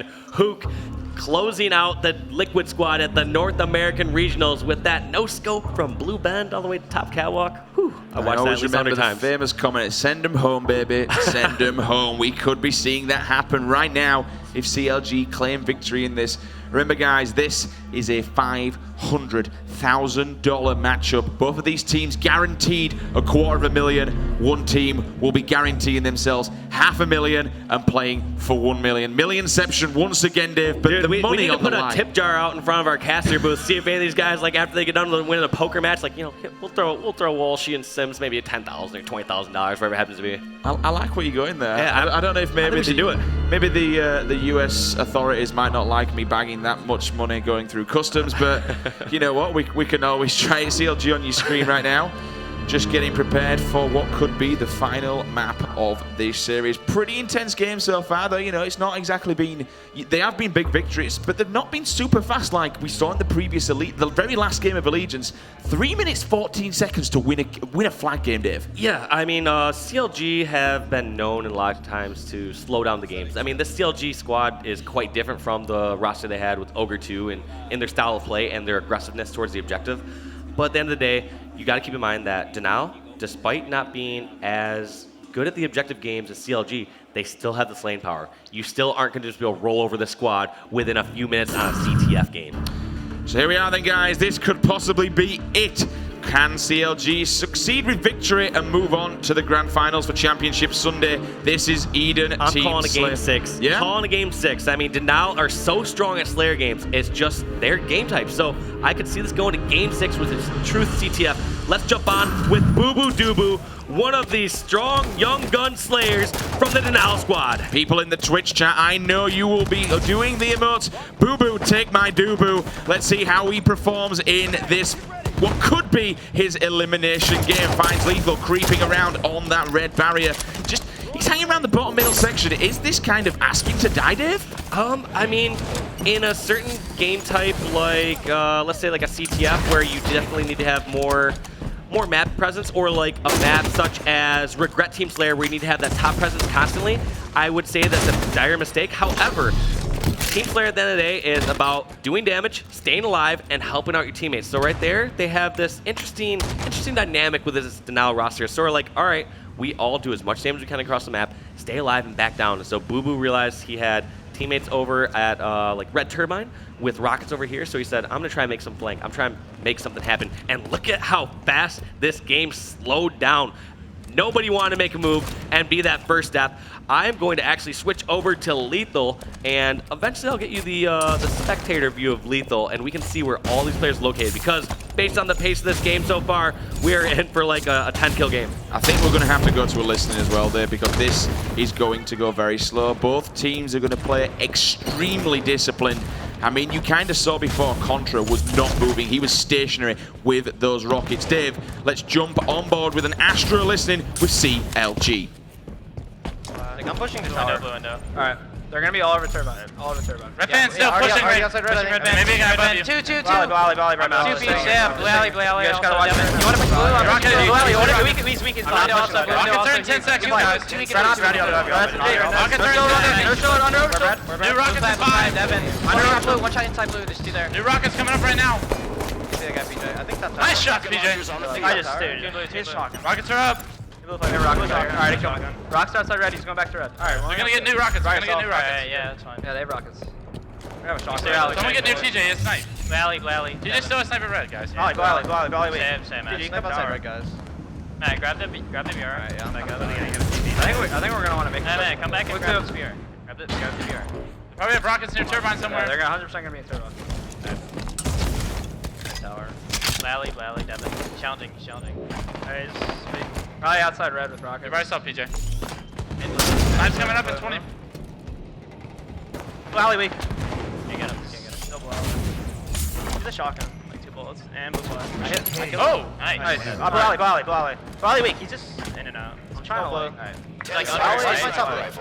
He's under it, right, Matt? I'm trying to cover. They're outside blue. Where's he? Blue sneak. Dude, blue sneak. Go in Turbine. I got him. Matt, you want Blally still. He's still Blally. He's a shotgun still. Watch out. He's a shotgun. He got the shotgun. Turbine to blue. He has rockets in blue. There's 2. I can try to nade. Where's he going, Brad? What's up with sneak? Rockets are in blue. Probably pushing you. Snipe's coming to me. You got it? I got it. Mid-range. What's pushing Blally? Nice. Alright, I got snipe over here. There's another one in blue. Watch for plant. Watch outside red for you. Where do you want me to go with the snipe? Brad, you want the snipe? Come here. Watch outside red for me. Watch outside. Let's top blue. Yo, listen. We cannot die with this. Yeah. Alright? Hey, new rockets are in 30. Top blue had rockets on his back. I don't know if he has. Concho's outside blue. Where are you? Let's make a play on these rockets. Yeah. 2 turbines. Alright, yeah. No death. TJ, count. They still have rockets, though. Push on blue. They still have rockets. Concho and shield turbine. Same beach. There's 2 outside. Blally. I can try to couch one. Blue sneak still. They're gonna have 3 Blue alley. No death. Back after. Rockets are in 5, guys. We're gonna have to give them. What's already on them? Turbine? Yeah, we have to give them. What's on turbine? Rocket launchers on the field. Okay, no, I got him. We got top 10. Devin's pushing. I'm pushing. Devin's pushing. Yo, I'm pushing blue BR. I'm getting a BR. I'm grabbing it. I got another one. Red bridge. Red bridge. I'm doing tower. Reply weak. He's chasing you top cat. Top cat dead. Alright, Cyber's on top cat. Top cat, take mine. Cyber's down top catwalk. Got one. They're gonna rush me, cat. I need help. Two of them. Alright, there's Cyber tower. He's going all the way back. No, I'm just still in tower. Do we sell rockets and do they sell sites? Front. Blue side tower weak. Blue 2. No one outside. I'm just sitting blue flag. They have. Yo, one's red window. Red window sniping. He's front red. I might get pushed. Help Cody. I'm helping. He's outside lethal. Lethal side. Stay low. Under OS, one shot. Like right under. Sniping her outside. I got the one shot. Sniping her outside still. Yo, is there blue? Is BR up? Yo, one is on the catwalk stairs. He's on this staircase. Catwalk. There's a guy sniping inside red. Red nest. Red bridge sniping. One's front red too. Red nest. Tower, blue side. Not down. Tower, blue side. Yo, he has rifle. Has a shotgun. He has rifle red Right, nest. rocket stairs. I don't think so. One stop cat. Stay by weak on camo. They're giving us rockets. There's for free. pulse me everything. Red court weak. Rockets up. Sniping in tower. Red nest with the rifle. Don't give him an angle. Red nest, one shot. Red nest, one shot. I didn't kill me. One shot. Top camo. Gonna push for Sally probably. Go on OS. Two top cat. One's going pit right now. Catwalk, I hit him with the Shotgun on Devin too. Red nest. Sniping top cat. You're on that blue. Two guys are pinned. Another guy red courtyard. Red nest. You guys are pinned, I need help. They're gonna push the guy here. Another guy here's one shot. Red nest dead. I have rockets, red pin. I need a sniper. Yeah. They have rockets. Where's this sniper? The rockets are I don't know. Help! Someone help me get this sniper. Two red nest right now. Okay. Rockets for mid bridge here, man. We got red. Yeah, red or something. Yeah, and rockets on bridge. Behind me. One shot blue. He's sniping there. One shot blue. You got snipers down. Catwalk. That's the red SMG. Red SMG. I have nades on him. You go. Cat sniping. Nice shot, man. Stay alive. Alright. Can't see him. Still down there. I got sniped from blue. SMG's dead. Sniping flat. They still have rockets. Turbine side. Same. Alright. Is there a guy in red? Yeah, listen. I think we're gonna have to make a push. Blue alley. Two outside. I got no scope. Red fan also. Two outside. Let's start being red pushing. Outside red pushing. Alley with rockets. Full cage with rockets. Red nest. Outside red. Red nest still. I got pushing outside red. Alright, let's push outside. They have a sniper at blue though. Here. 5 minutes remain. Snakebite and Lethal trying to make something happen there, but unfortunately gets shut down. We will see Snakebite picking up a double kill. 14-20 though, quite a commanding lead for Denial Esports, Dave. Yeah, the most impressive part is that CLG have had the majority of the snipers in the situation. Generally, in a slow-paced game, snipers are, they have a higher probability of actually picking players across the map and getting picks, because generally when there's so much rockets, like, you have to be in close proximity and actually in order to actually get that kill. But we noticed that Denial, despite not having snipers as often, they still have somehow amassed a lead. They're still up by 5 kills. I just saw Sniper and Rockets in the hand of a blue team member. Not entirely sure if he went down across the side. I think he did indeed. It's Boo Boo Doo who will grab Sniper and rally back to his side. Plants one in somebody's face. Killing spree as well. One of his teammates will drop. The Rockets are also about to pop. One CLG member is going to jump up from the bomb. Power weapon control in Denial's hands, Dave. Yes, Denial are so comfortable just worrying about those one or two things. When they aren't forced to worry about an objective the entire time, they can play the game at the pace they want. They are so comfortable saying, guess what? They're giving us another free rockets. Sure, we'll take that. I just have to worry about not dying. When they have the pressure of an objective, whether that's their flag going across the map or getting control of a stronghold, they seem to falter. That's where they seem to make those mistakes and can't make those quick, split-second decisions. You called a game 6. I think we could be seeing it 25-19. Gotta say though, 5-kill lead, it's not exactly a big deficit.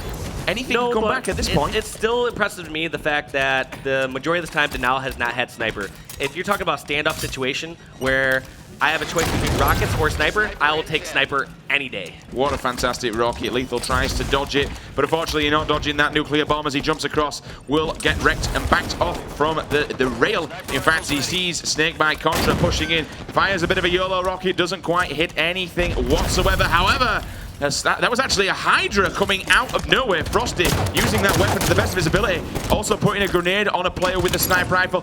And he gets the nade across the map there. That's a big kill.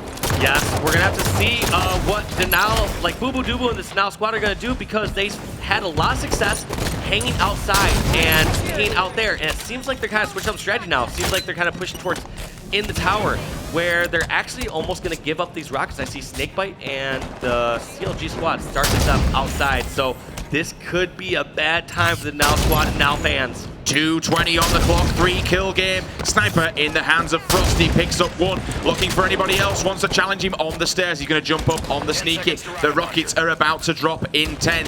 These are the most important rockets of this game, Dave. This could be game-changing for CLG. One of the first times we're seeing CLG contest these rockets, and it looks like they're doing it successfully. Frosty trying to get away, eventually take him down. Let's jump on with his teammate Lethal, who is going to try and pick up that sniper and hopefully relocate. They're only 2 kills down. Anything can still happen. Do you know who has the rockets, by the way? I can't tell yet. I will try to get an eye on them, but I cannot see it on any of my we've just seen someone to the left. He's one of his teammates to the left. That's going to be Snakebite with them. So he's locking down that corner there. Almost clipping his teammate. We're going to see one in the sneaky. He will drop down. That's going to be Snakebite taking him down. 1-kill game. 1:25 on the clock. This is going to be super, super close. Remember, CLG only need this game to send Denial Esports home. They're now all tied up 33-33. 1:15 remaining. Yes, and they have rocket control. They have position. We're going to have to see Denial be aggressive, and they are. They pick off 2 members of CLG. It is a 1-kill game with Denial in the lead. 60 seconds to go.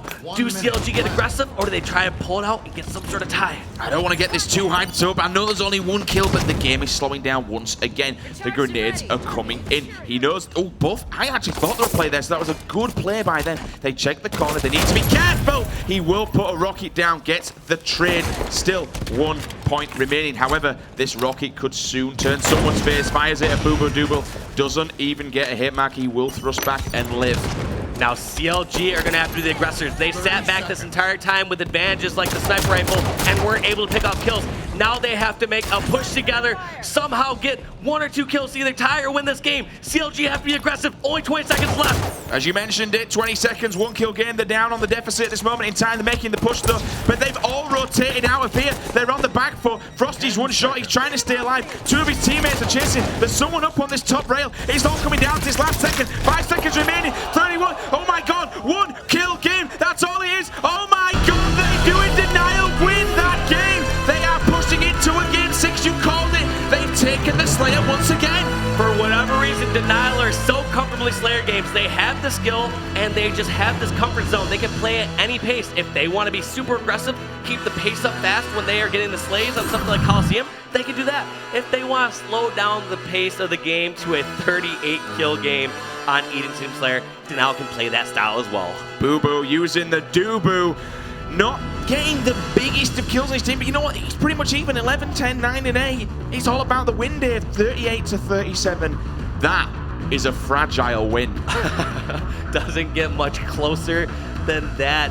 Incredible play by Denial, and it just seemed like the most impressive part to me during that Slayer match was CLG had control of sniper, just not able to get any angles. In some way, Denial actually able to amount some sort of lead. They were able to pick off kills when they didn't have the superior power weapon.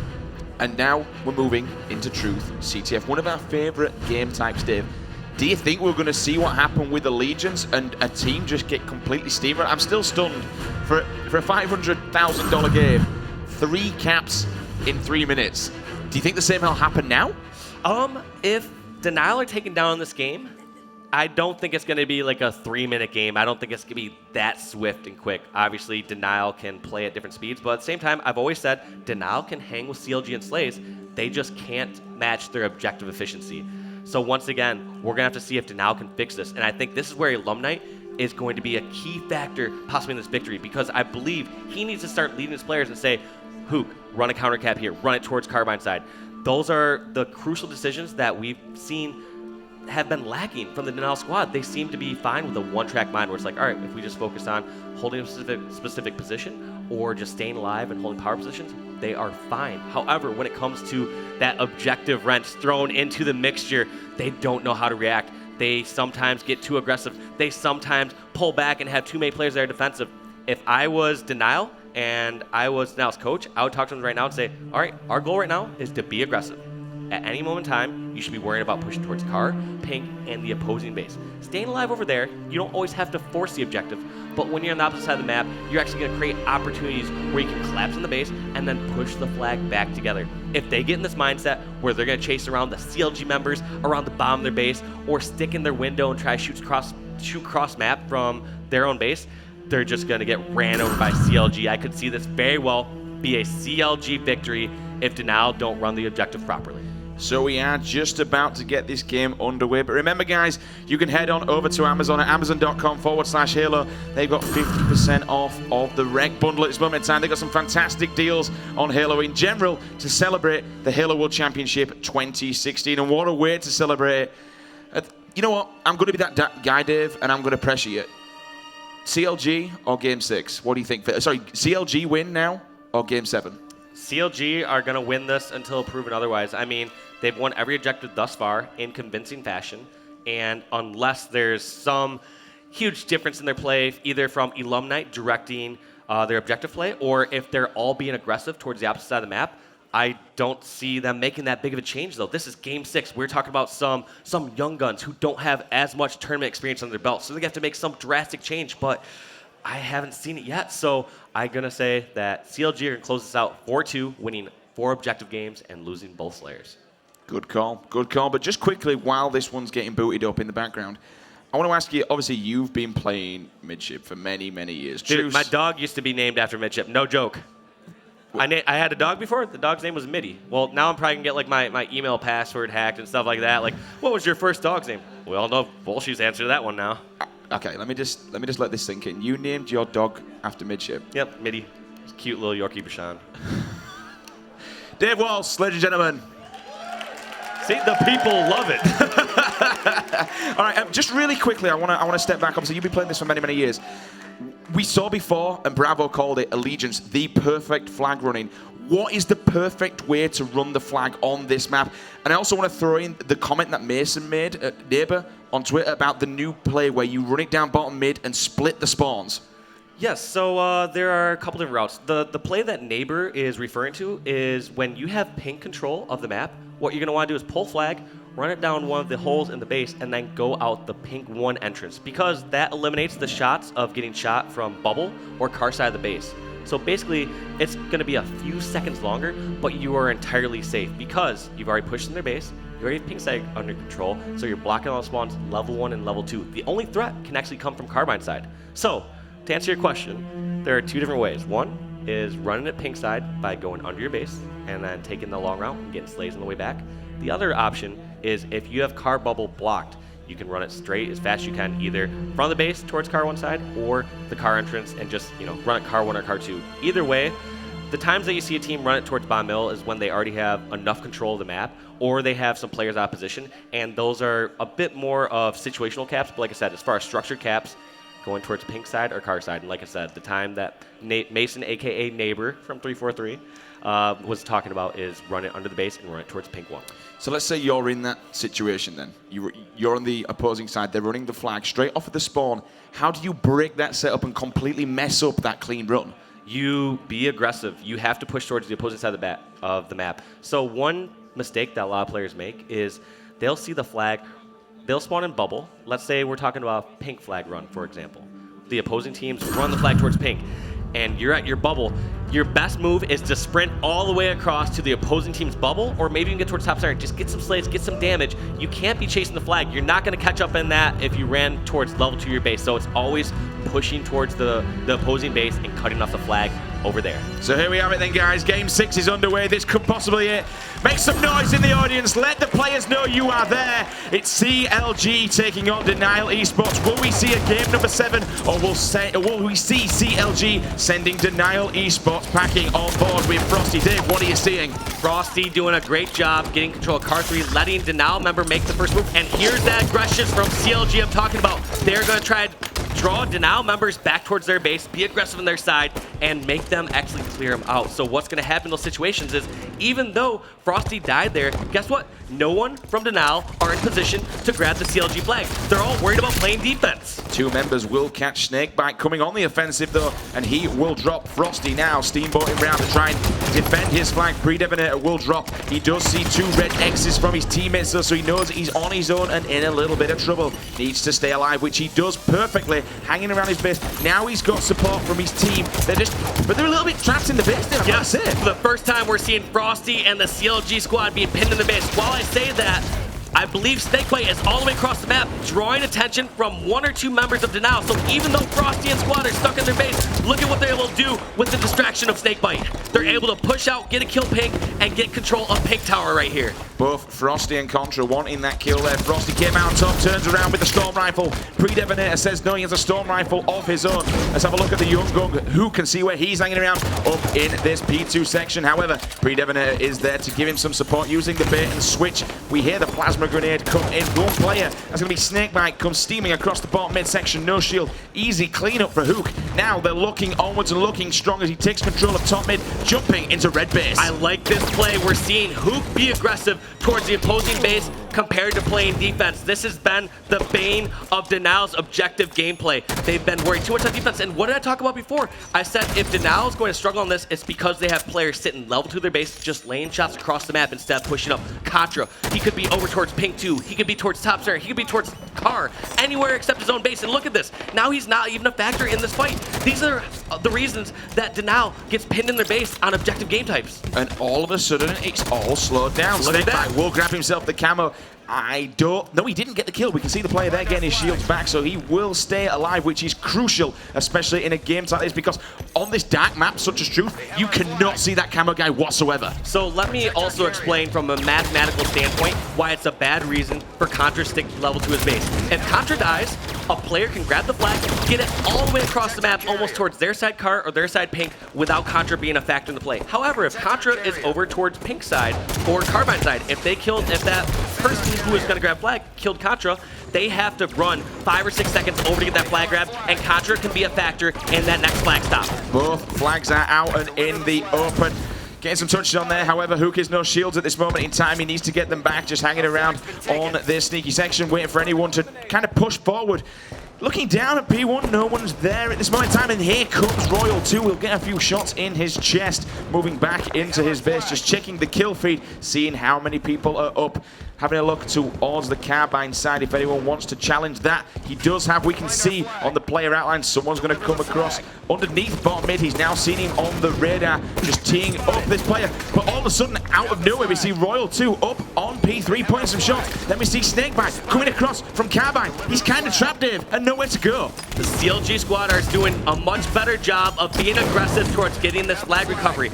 Although Denial are holding them off, it's not like Denial are in any sort of position to ever get a flag recovery. You notice right now, Hook seeing that we have our observer vision right there all the way across the map, but it just seems like CLG are in the driver's seat. They get a kill, they push it, they have an attempt to get the flag recovery.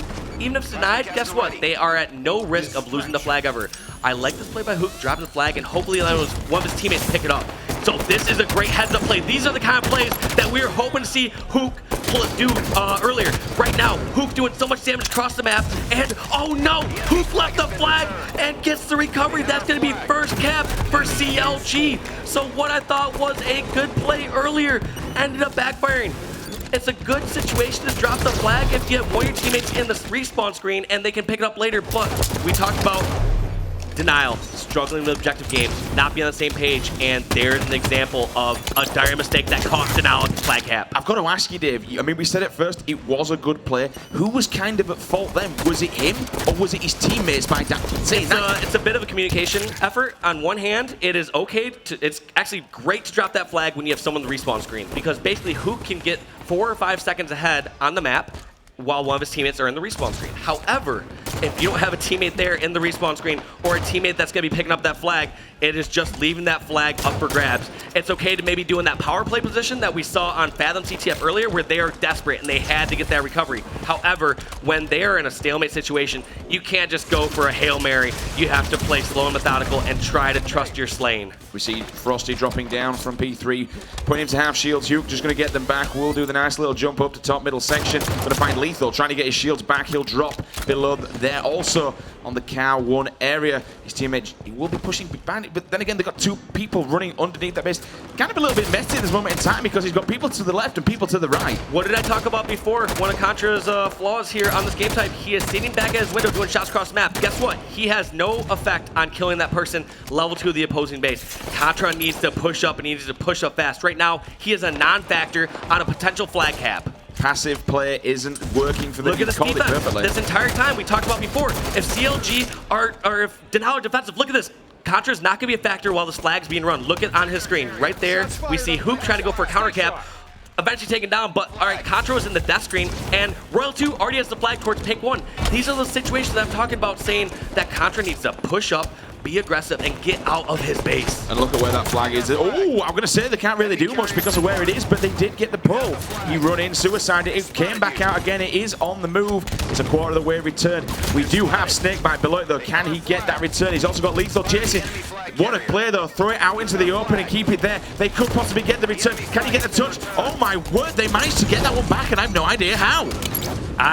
It's great heads-up plays from both players. I mean, we saw a great toss-out by Royal 2, just making sure that that flag was not going to be easily returned. And as we see at the end of the day, both these flags back at their home bases where they belong. So we're going to move back down again. You can see on the side there, guys, everything's to play for. Winner of this series, guaranteed $500,000. Truly incredible. Everything to play for. We are in game 6. If CLG bag this one, they will send Denial home. If Denial bag it, we're moving into a final game number 7. What a way to end a semi-finals that would be. Currently, Contra hiding down in the toilet. Carbine in hand. Finds Lethal. Put some great shots on him. But he's got help. Look at that. We got one guy. This is a great situation we talked about before. Contra sitting back on his level 2 flag, doing damage from there, which can be cleaned up. Now, even though Contra was taken out there, it's not like his flag's in threat of being pulled and capped. Instead, Contra was creating a great opportunity for his teammates to collapse in on the red base and possibly get a flag pull. Now, the times that Denial, as we talked about before, the times they get in trouble is when they sit back on their side, when they're passive and they're being aggressive towards the opposing flag. Look at Debonair back down. Right now, if Debonair's taken out, he's not going to be a factor in this next flag grab. So we're going to stick with Debonair while this flag's being pulled, and I'll point out exactly what I'm talking about. Flag is almost all the way towards Pink 1, and Debonair is now just spawning. Think about how tough it is from his point of view to get a stop on this flag. Look, he is a non-factor almost in this flag stop. Even though he is able to get that last shot on the player, he's nowhere in position to get this return. He has to push all the way across the map. But then again, he manages to somehow get that final shot. They know where it is. They're probably going to ground pound that one in, and they go 2-0 down. Let's stick on board with Denial, Dave. Let's jump into a listing and see, and let's actually listen to how they're going to bring this one back. Our basement. Our basement still. Watch our basement, watch our basement. Eli, watch out. They have camo there too, We need to kill these guys. To our street. Another one. You have camo. Help Cody on our flag. I'm one shot. One shot. Back flag. He's gonna have camo here. Come on, I'm looking at our flag. Eli with camo. Guys. Come in. Eli. To our flag. One camo. And a guy with camo. Yeah, he's camo. Car 2. And car 2. One shot on our flag. Nice shots, Cody. The camo guy's still running your car. He's one shot. That's two. Kill that guy. Another one. Alright, bubble. Nice, last guy. We have 3 minutes. Just push all the way through. How are we gonna go? Spawn our flag. Come in or something. Car 2. Need a car 2. One to the base, guys. Car 2, one shot. Let's go in their base. Go in their flag. Go in their flag. You got bubble. Yeah, Star bubble. the Widow, Royal 2 hurt. Devin's the only one over their base. They're car weak, lethal. They're car weak. I had him. Watch out the window, never died. Force out their base. So watch out their window. Where'd he go? Give me 2 there. They're all over the flag. He's gonna drop base. Another on their Eli. One's on their climber weak, and another on their basement. Their basement going to Eli still. He's just rushing him. Still rushing him. He's absolute. Picture, guys. They're pushing him. Two are pink. I'm going right center. I have death cam. One in front base. One near Eli. Eli pushing in. Eli, watch out. Eli, watch out the flag. Watch out the flag. Tom mid in their flag. I'm pushing. Alright, he's weak our flag. You're alone. You can't outside. Both are weak running. Nice shot. Another one. Two dead. Watch out, big. Yo, I'm overextended. I'm on flag. Devin, I got a shot. There's 2 there, Brad. 2. I'm nading. Watch our car. What time's camo? 25. One at the street. Devin, I'm running it. 2 dead. Camo's at 25. Face, Devin. Our car. Devin, really weak. Go. Watch out the door flag. Somebody look. I flag. He's pulling it. Absolutely. Watch the street. Still guy pink. And car. Let's go, mid. Our car right now. Our car looking at flag. Our car looking at flag. Play it slow. We just got slay. Out of mid. Car, 2 car, guys. 2 cars. Notice the difference in CLG's defensive play. Snakebite can still play defense from the opposing base, shooting shots across the map or over from car 3. And in the end, this could transition into the third and final cap. We've just seen Denial over and over again play too much defense at the wrong times, in the wrong positions, and it's come to bite them. Frosty and this CLG squad trying to close it out, guarantee themselves $500,000. The flag is there, but they know for a fact they do not have to commit to capping it. I think they've actually got the return, which they have. Grenade goes in, triple kill. No, it wasn't. Snakebite actually helped him out. That's 3 members down, though, for Denial. 38 seconds left. For me, Dave, this is game, set, and match right now. They're fully in the driving seat. CLG have come out to play in this final game. All they need to do is pin them back, and that's exactly what they're doing. 25 seconds remaining. CLG at this point playing defense because guess what? You can't really even run the flag twice within 20 seconds. So right now they realize every kill they get is just that hope shredding away from the Denial squad and fans. And now we see it. 10 seconds, 2 caps up. Boo Boo Doo Boo comes flying in, gives him the Star Killer, gives him the bunt end of the gun on the back of the head. 3, 2, 1. Ladies and gentlemen, Counter Logic Gaming are going to the grand finals. $500,000 in the bank. Just their objective play helped them pull through this series 4-2. Convincing victory in every single objective game against Denial. Credit where credit is due. Denial did not give in, and they give them some hell of a games, driving them all the way to that game 6. Couldn't quite clinch it out. Dave, run us through the kill feed. I mean, slightly outslayed, but at the end of the day, I feel like a lot of these slaves were kind of on the defensive end, so anytime we saw Denial getting kills, it was near their own flag. You'd see them drop below their base, or they'd be at their bubble, getting kills on their half the map. Instead, they should have been pushing across. So when we look at these replays coming up here, pay attention to the location of these players on the map. You're probably going to notice a lot of CLG being over at like pink, carbine, and top center, and you notice a lot of Denial players being back at their own base. And kind of called it perfectly, mate. Every time we see this one over and over again, they're just rotating back, and I think the story of that one, losing it, you called it perfectly. Not aggressive enough. Allegiance in the previous semi-finals came out to play aggression, played it perfectly. This Denial, far too passive coming in, and you know, you mentioned it even in the start, Dave, this is not a passive game type. Absolutely not. And every single objective game, you need to be on the same page as your team and pushing together as a squad. Denial, they have obviously a ton of slaying prowess. They've been doing very well to make it this far in the tournament. But at the end of the day, if you're going to beat someone like CLG, you have to play every game mode perfectly. You have to know when to flank, when to play defense, and when to push up. And I feel like the bane of Denial's their tournament existence is because they just never pushed up. They just sat back on their own side. But I would love to hear from the floor. We got Bravo down with Snakebite. Tell us how that last match went. Thanks, guys. Hearing from the man himself here, Snakebite, you guys dominated the objective game types that series. Denial, of course, a team that no one can take lightly. How did you feel coming into the series? Well, we knew their playstyle because we played them at North America Regionals. We knew they weren't a team to take lightly. Slayers have been our weaker game type lately, so we just knew we wanted to try to edge them out, but we're really strong on objective game type, so we were confident coming into it.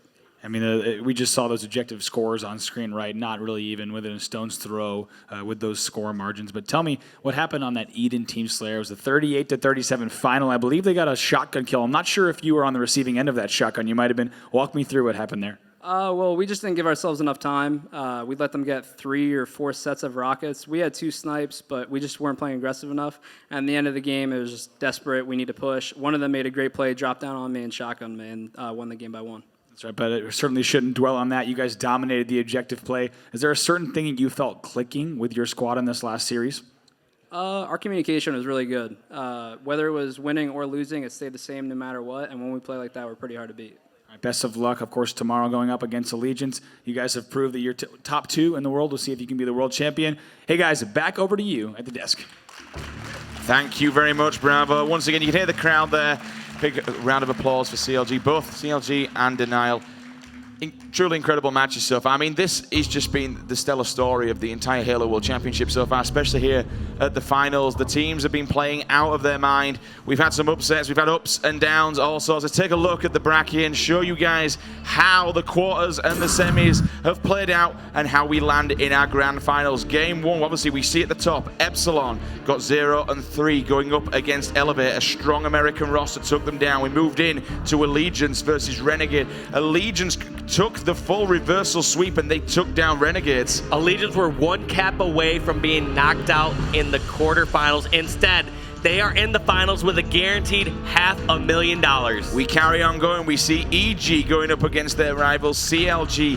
EG not even making the semis. A complete wildcat that we never saw and we never thought would happen here at the World Championship. CLG did advance. Denial went against Team Liquid. Some incredible matchups there. They then moved on. We saw Allegiance. They went 4-2 against Elevate. And what a wild play we saw at the end. We saw the Truth CTF. They cleared that one down in just over 3 minutes to see themselves to the grand finals, and then we saw Denial go against CLG. We've just seen it now up here on the main stage.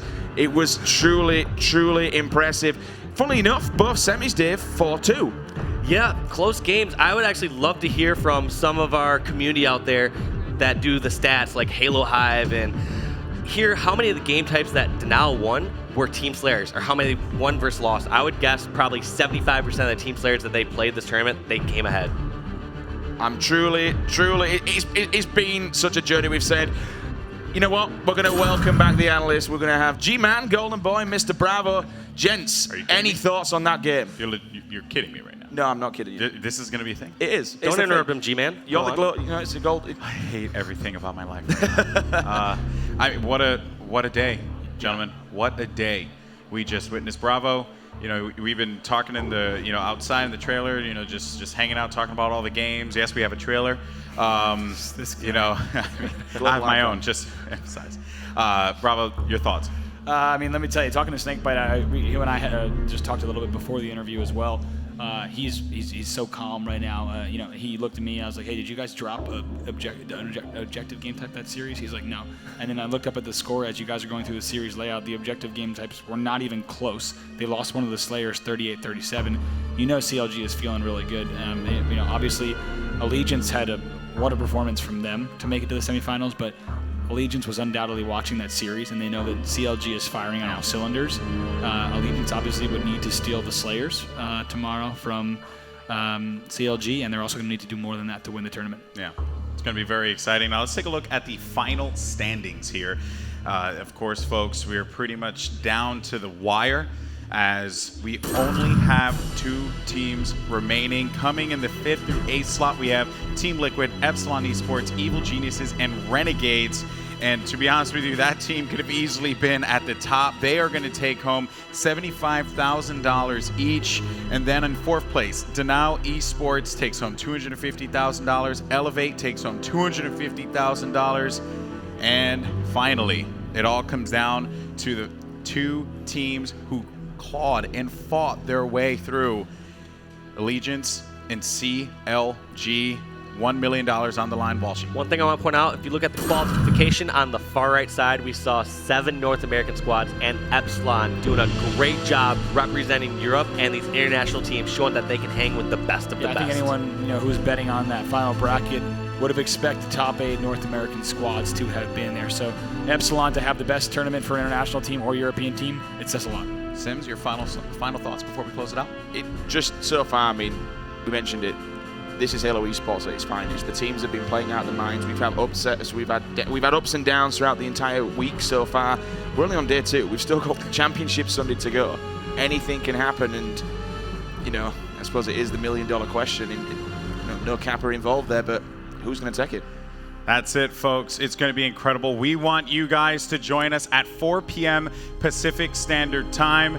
It's going to be a great game. Now, for Counterlogic Gaming, it's a date with Destiny, but for Team Allegiance, it could very well be fate. Who will take home $1 million? There's only one way to find out, and that's tomorrow, 4 p.m. One more time here on twitch.tv/Halo and on your Xbox. Watch the Halo World Championship 2016. Have a great evening.